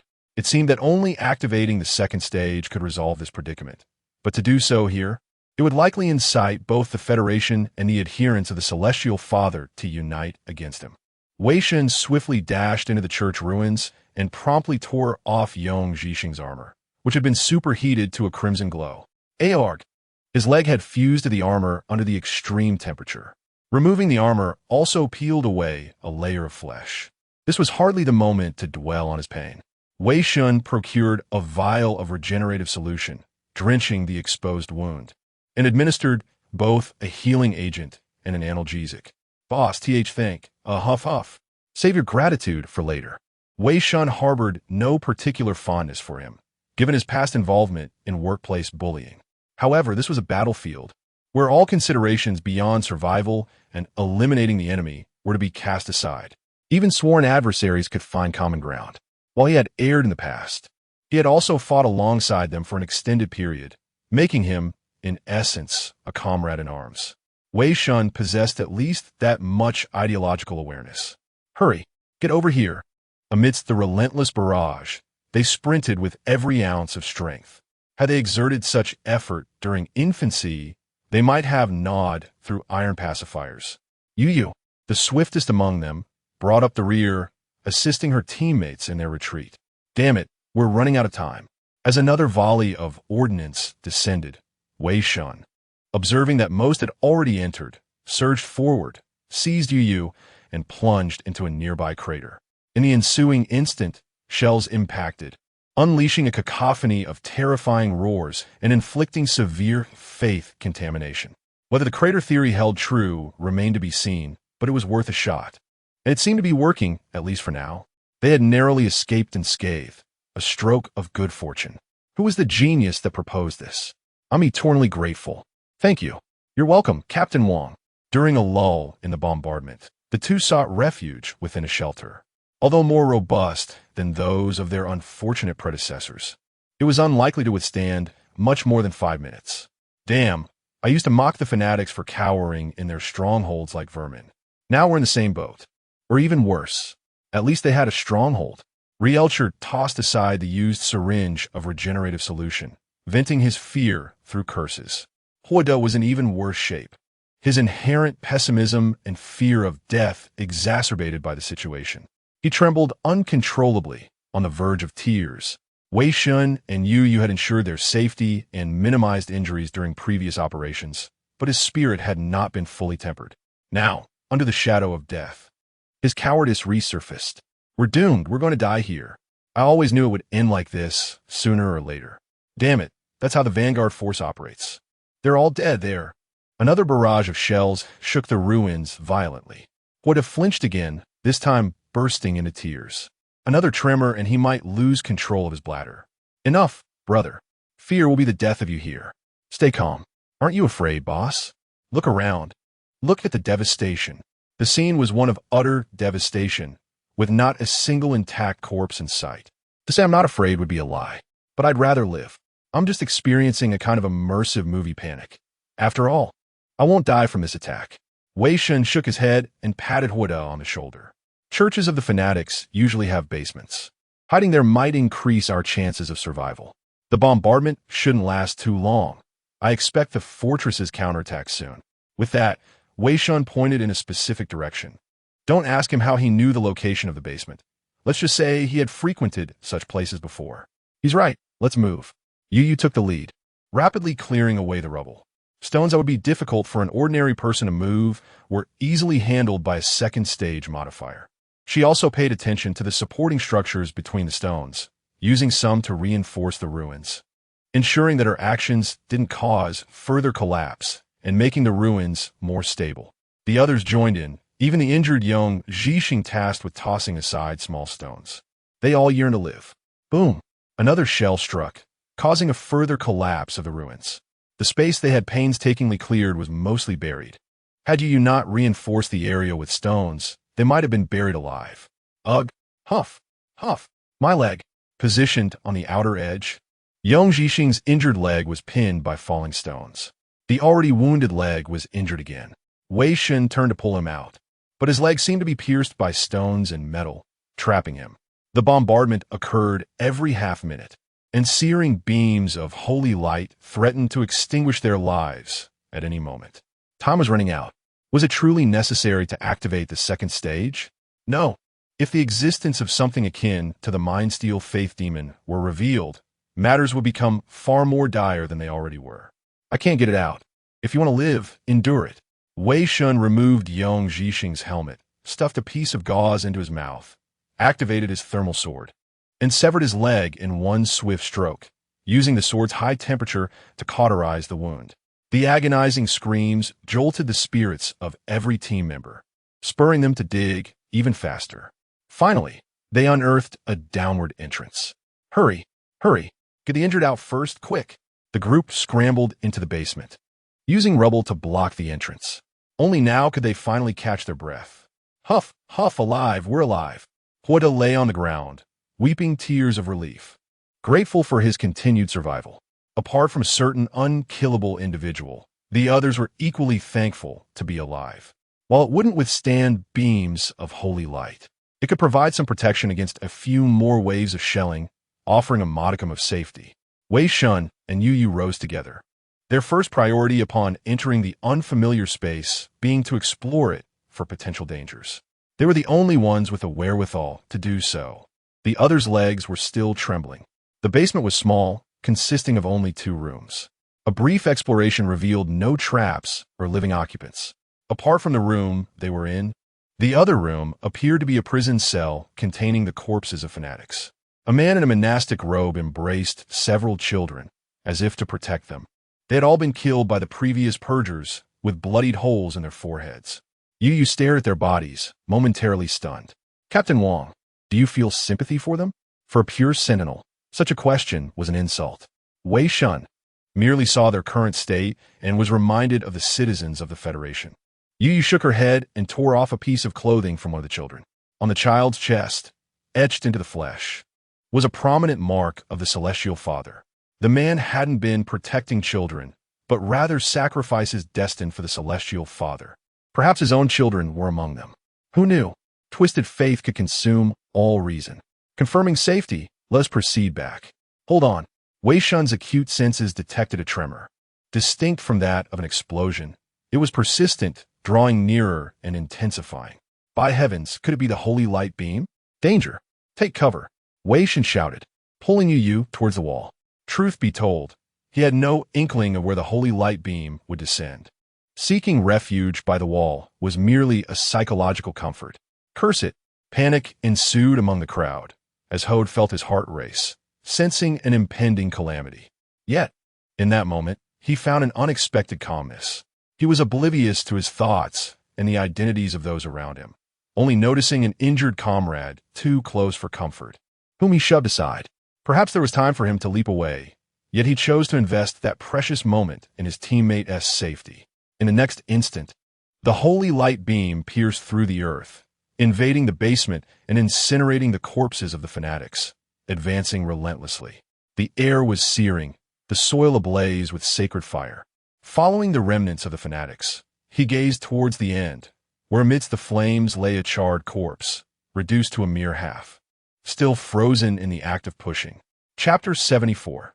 The disbelievers, a shroud of despair enveloped the underground space, casting it into darkness. They yearned to call out for Hode, yet their voices faltered, trapped in their throats, silenced by grief. Rilcher trembled as he disregarded the searing holy flames, placing his hand upon the charred remains of his fallen comrade.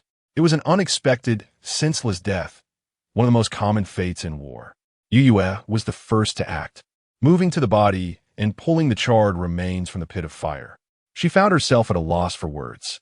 During her time in the Defense Corps, she had witnessed this kind of death countless times. Clenching her teeth, she ultimately bowed her head and solemnly intoned, "Thank you for your contributions to the Federation." Everything for the Federation. What does everything for the Federation even mean? Would he have perished if not for the Federation? It was all because of the Federation. If not for the Federation dragging them to this cursed place, how could they? Bang! Wei Shen struck Yong Zhixing on the head, interrupting his spellcasting. Wei Shen could see that Yong Zhixing was on the brink of collapse. His leg was already broken, and a comrade had lost his life trying to save him. The fear of imminent death compounded the blows he had suffered, leading him to instinctively seek a means to vent his anguish. This was a flaw in his character. Otherwise, he would not have become Su Jun's lapdog in the first place. If you wish to die, just say so. Otherwise, refrain from spouting nonsense. This is a battlefield, not a romantic drama set. Yet, lamenting such trivialities at this moment seemed exceedingly foolish. Had there been members of the disbeliever squad nearby, they would have likely given him 2 bullets on the spot. Time was of the essence. There was no room for his breakdown. Rilcher patted Wei Shen's shoulder, saying nothing. "I understand. This is not the time." Hode was also a comrade of Wei Shen's, though their interactions had been limited to a couple of conversations at the dining table. However, now was not the time for sorrow. The gunfire continued unabated, for the holy light had compromised the structure of the underground space, rendering it perilous and on the brink of collapse. Damn it, where is the Federation support? Or perhaps, the rain of bullets is actually being fired by the Federation? Do not harbor illusions that the Federation soldiers will come to the aid of the doomed vanguard. They are expendable and will not waste resources. At that moment, he suddenly felt a gust of wind. Turning, he noticed a corner of the underground space, where the holy light had carved out a larger area beneath.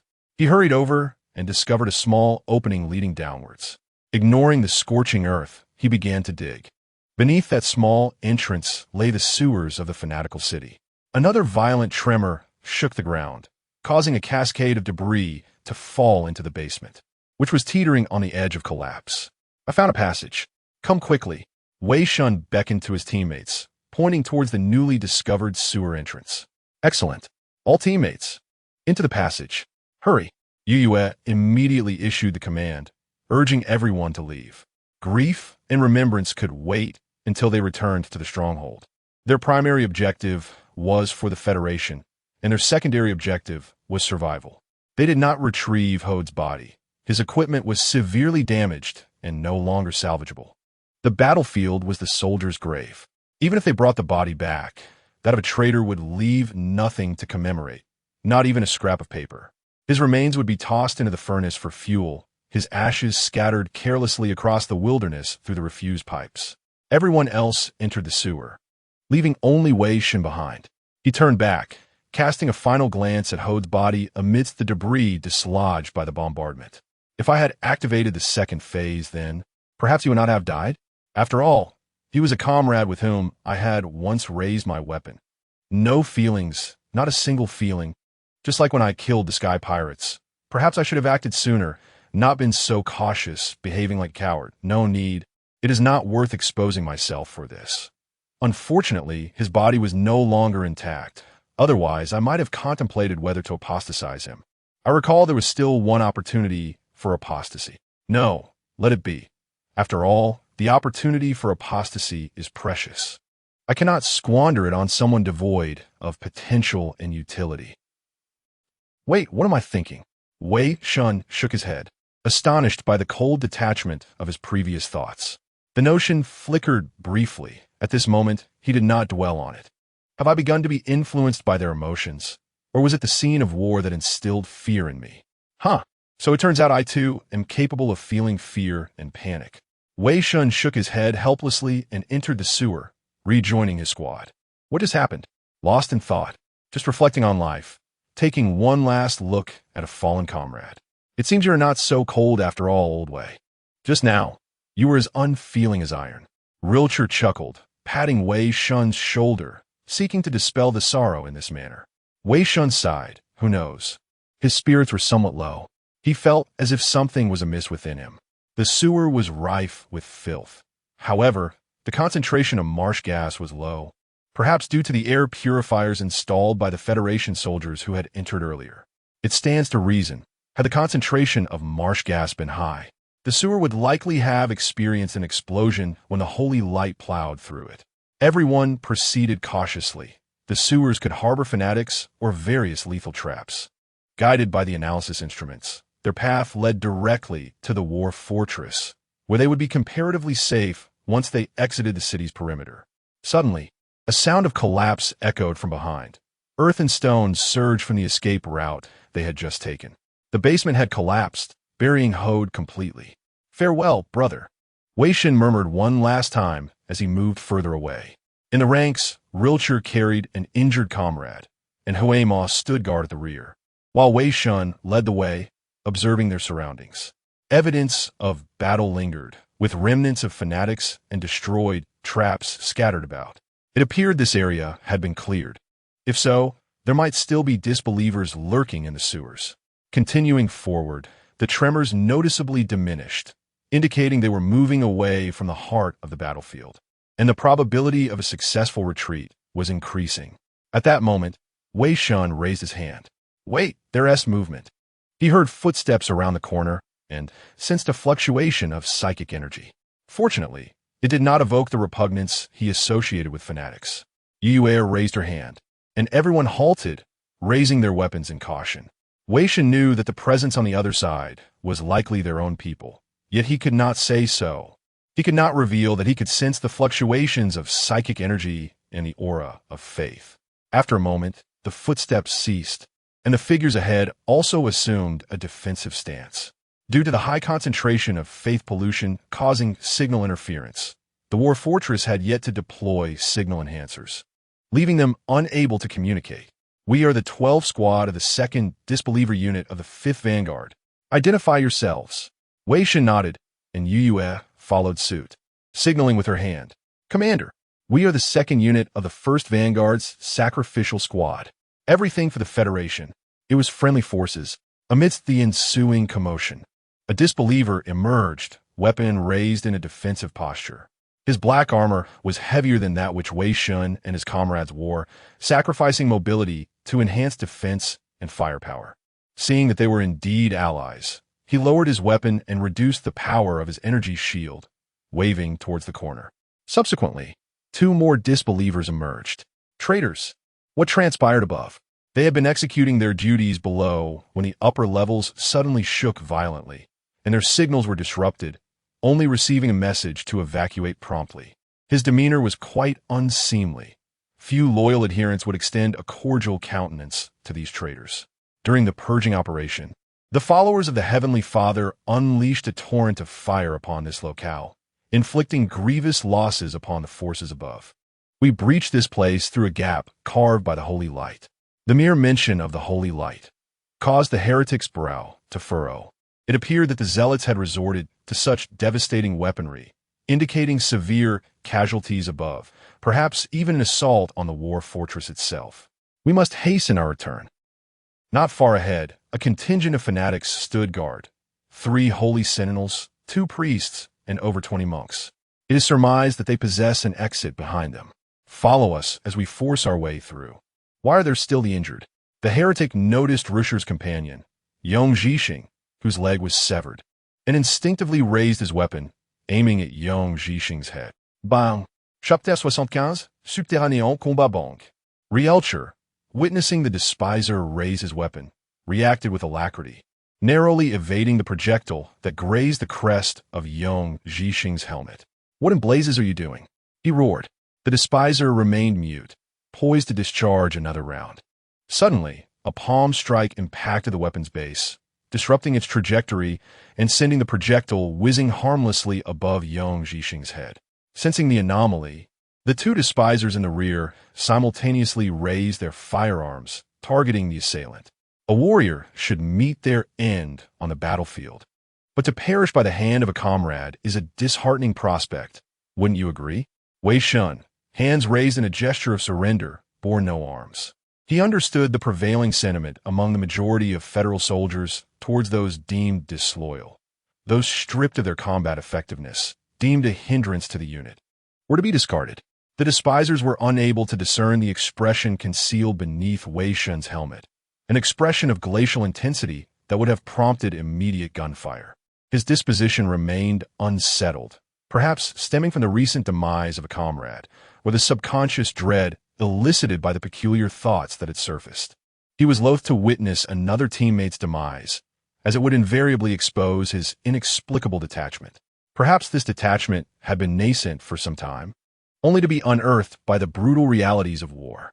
I implore you to lower your weapons, gentlemen. Even under federal law, the execution of a blameless member of the vanguard is strictly prohibited, particularly one who is wounded. Oof, the despiser grunted, delivering a rifle, but to Wei Shen's helmet with a force approximating that required to subdue a modified individual, sufficient to stagger him. For Wei Shen, however, the impact merely caused a slight shift in his posture. The despiser, arching an eyebrow in surprise, dismissed the incident and slammed Wei Shen against the wall, then aimed his weapon at his cranium. And are you cognizant of the penalties for the unwarranted slaying of a disloyal individual? A month of intensified training, 3 days of confinement, and a monetary fine ranging from 10,000 to a maximum of 100,000 credits. Wei Shen remained silent. While he harbored respect for warriors who fought against the enemies of humanity, he would not hesitate to retaliate should the despiser make a hostile move. The consequence will be merely one more common demon of faith on the battlefield. Truthfully, Wei Shen felt no surge of anger at this juncture, for reasons unknown. Before the situation escalated, Yu swiftly intervened, seizing and diverting the weapon aimed at Wei Shen's head. Hold, officer. The sequence of events had unfolded rapidly, and she had intended to intercede personally, only to be preempted by Wei Shen. She subtly displayed an item before stating, I request that you accompany me for a private discussion, officer. The despiser nodded, following her around the corner. Pure Watcher, what brings you to this locale? A specialized assignment. Extend a courtesy. They are all of value. Or perhaps you desire a duel, a contest of arms? As a team leader, Yu is obligated to protect her subordinates. Understood. The despiser hesitated before acquiescing. As a specialist in infiltration and assassination, the Pure Watcher typically possessed superior dueling capabilities compared to the average despiser, especially in the dimly lit confines of the sewers. Despite his reservations, he relented in deference to the Watcher's identity, surmising that they were indeed engaged in a mission. With his comrades standing nearby, he could not afford to lose face. Emerging from the corner, he gestured to his two companions, who promptly lowered their weapons. As for the vanguard teammates, they were aware of their captain's influence and remained silent. The two units proceeded together. Despite his discontent, the despiser accepted the situation, acknowledging the vanguard's inferior standing. Out! The despiser inadvertently bumped into Wei Shen's back, a light tap that served as both a warning and a tacit recognition of his defense of his comrade. Humanity is rife with contradictions. He held contempt for those who betrayed the Federation, yet he also revered warriors who protected their comrades. I trust you will still be alive shortly. Wei Shen adjusted his weapon, assuming a proper stance in response. One of our vanguards and a medic sustained severe injuries in the previous engagement and have returned for treatment. Otherwise, we could have directly breached the Zealots' blockade. They have constructed makeshift fortifications at that intersection, rendering it more formidable than before. Following the despiser for a distance, they halted at a corner, signaling for silence. Wei Shen furrowed his brow, detecting the intense, nauseating stench of faith emanating from beyond the corner. I shall take the vanguard position for the Federation. He raised his hand. The lead despiser paused, taken aback by the unexpected display of loyalty from one deemed disloyal. Reflecting on Wei Shen's resilience during the previous confrontation, He seemed to possess greater fortitude than the average Tier 1 Vanguard member, and might be able to sustain the Vanguard position for a brief period. What is your designation? Out of respect for the Vanguard, the lead despiser inquired. Wei Shen, Su Guanqing, should you endure for 3 minutes? I shall inform your commander of your name. Indeed, in truth, our commander is already aware of my name, as he approved the special modification permit. A distinct honor, indeed. Su Guanqing raised his hand, and the group immediately assumed combat formations. He retrieved 2 smoke grenades, activated their ignition switches, counted silently for a few seconds, and then swiftly launched the smoke grenades towards the zealot's position. As the smoke grenades detonated, the operation commenced. Someone is attacking. Assault. 3 holy guards stood in the vanguard, their sacred armor gleaming, their shields protecting their chests, and their maces poised for action. Behind them, priests began their incantations, intensifying the noxious odor of faith corruption. Conventional ranged attacks would be deflected by the barriers erected by the holy guards, and specialized devices would prove largely ineffective. To break the stalemate, an overwhelming close-quarters assault was required. Su Guanqing led the charge, momentarily disrupting the holy guard's sacred vestments with his telekinetic abilities. Simultaneously firing his weapon, he surged forward, the thrusters in his despiser armor operating at maximum output, significantly augmenting his strength. The rest of the unit provided suppressing fire, controlling the swarm of lesser zealots. As a despiser from the core regiment, Su Guanqing possessed exceptional speed despite his heavy armor, striking the Holy Guard with the force of a truck. The Holy Guard braced against the impact with a shield, the immense force causing him to stagger backward several steps. Immediately following, a single-handed axe descended with tremendous force, its blade vibrating at high frequencies, the attached energy field colliding with the Holy Guard's sacred armor, generating a cascade of sparks. The blow nearly forced the Holy Guard to his knees. As the other Holy Guards prepared to strike with their maces, a luminous, orange-yellow thermal blade entered their field of vision, blocking the maces. Another despiser collided with a Holy Guard, simultaneously cleaving 2 low-ranking zealots in half with a few swift strokes. Wei Shen's arm throbbed with pain as he exerted every ounce of strength to parry the Holy Guard's blow. As in the underground church, he avoided directly absorbing the Holy Guard attacks, while the terror-inducing properties of the sacred fire were ineffective against him. The Holy Guard presented a different challenge, a tangible physical assault capable of crippling an ordinary Tier 1 modified individual with a single blow. Although the prior engagement had proceeded smoothly, he was acutely aware that his success was predicated on selecting the appropriate adversaries.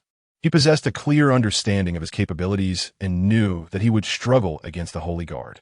However, his current mission was not to eliminate the enemy, but to restrain them, preventing the Holy Guards from reinforcing the other combatants, while the despisers completed their task.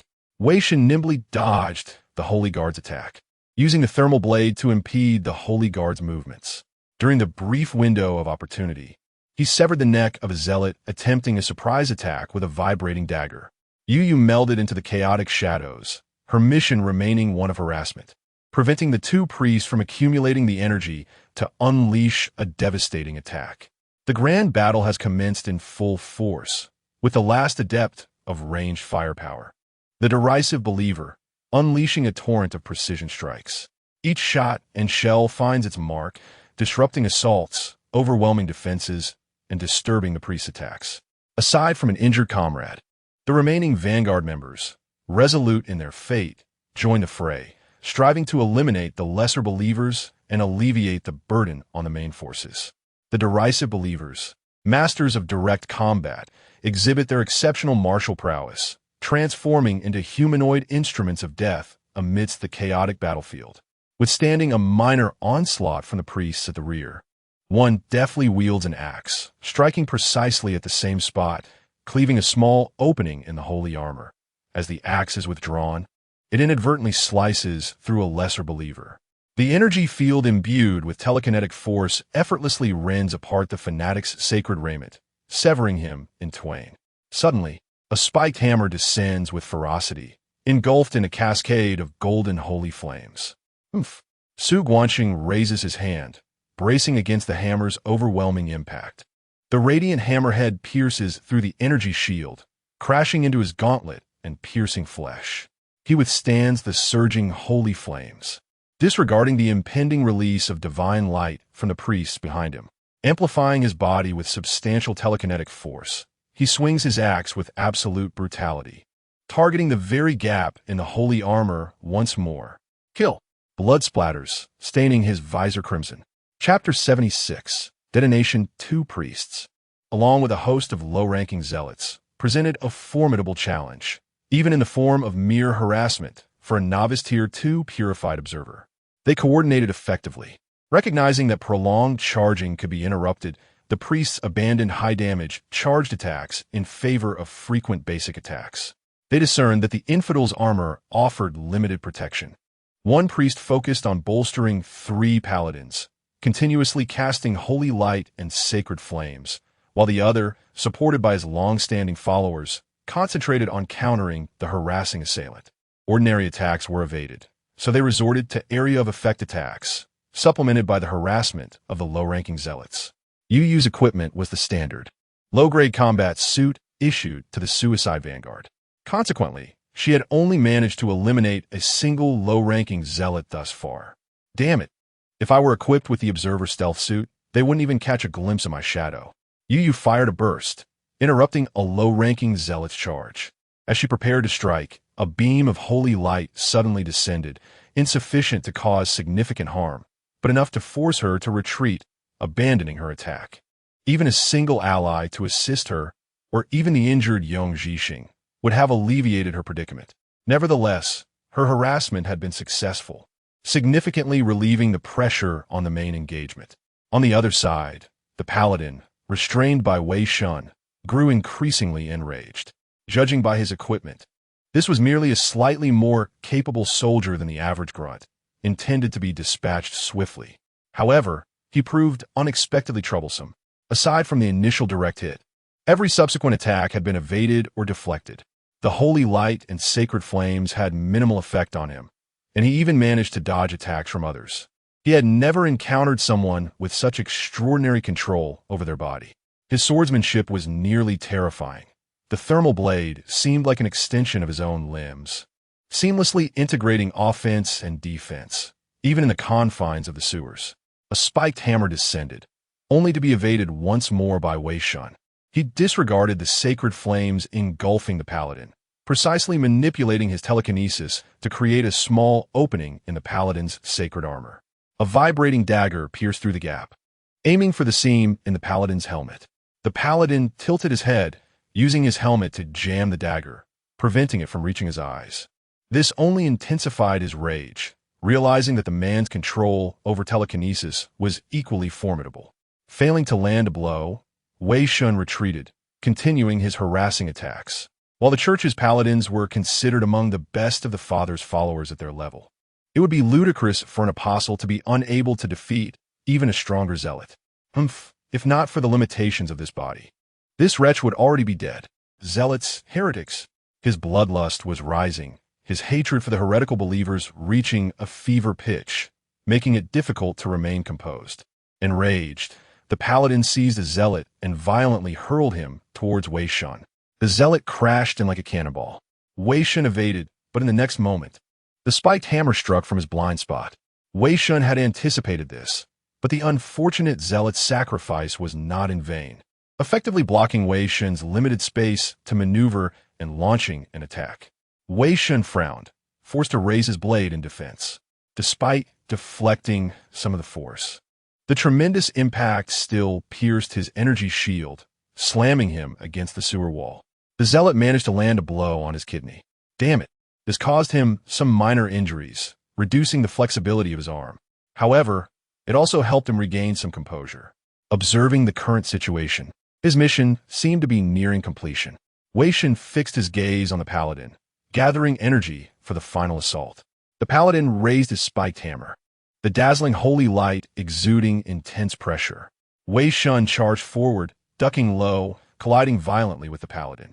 The paladin grinned maliciously, dropping his spiked hammer and driving both fists into Wei Shen's abdomen. Amplified by the power of faith, The blows created a dent in Wei Shen's abdominal armor. Spitting blood into his mask, Wei Shen had nevertheless achieved his objective, obscuring the paladin's vision and restricting his movements. He tilted his head, and the single-handed axe fell, imbued with ferocious energy. Su Guanxing radiated heat, his injured hand clutching the paladin's head, his black armor splattered with blood and viscera. The thermal blade was lodged in the paladin's armor. Wei Shen desperately restrained him, preventing him from breaking free. Then, the hand axe, crackling with blue electricity, swung again. Twice. Thrice 4 times. The axe blade tore through the sacred vestments, tore through the armor, tore through flesh. Su Guanxing forcefully cleaved through the father-blessed sacred armor, along with the paladin, adding another mark of honor to his hand axe, casually cleaving through the heads of 2 low-ranking zealots. He plunged his hand axe into the ground and, remarkably, extended his hand towards the infidel seated on the ground. He believed this was the first time he had offered his hand to an infidel. He still scorned infidels, but the preceding battle had truly impressed him. All for the Federation. Thank you, sir. Wei Shen grasped his hand to rise. This time he wasn't lying, as all for the Federation had always been an empty phrase to him. With only a brief respite, the battle continued. Su Guanxing waved his hand, using concentrated telekinesis to dispel the incoming sacred fire. He drew his hand axe and charged towards the remaining priests, firing wildly with his remaining hand after discarding the paladin's head. The tide had completely turned in favor of the Federation soldiers. The last paladin was killed by another blasphemer at the cost of severe injuries. Now, only 2 priests and 5 or 6 low-ranking zealots remained. The priest gnashed his teeth, glaring at the Federation soldiers. Suddenly, he made a decision, roaring as he raised his scepter high. Damn you infidels! May you all die in the Father's light. At that moment, the other priest understood, reinforcing his sacred armor multiple times. He had his followers sacrifice themselves to temporarily restrain Yu, then rushed to the side of the priest holding the scepter aloft, seizing it. Damn it! Run! The scepter's light intensified abruptly, brighter than the midday sun. TSK. Another self-detonation. By injecting an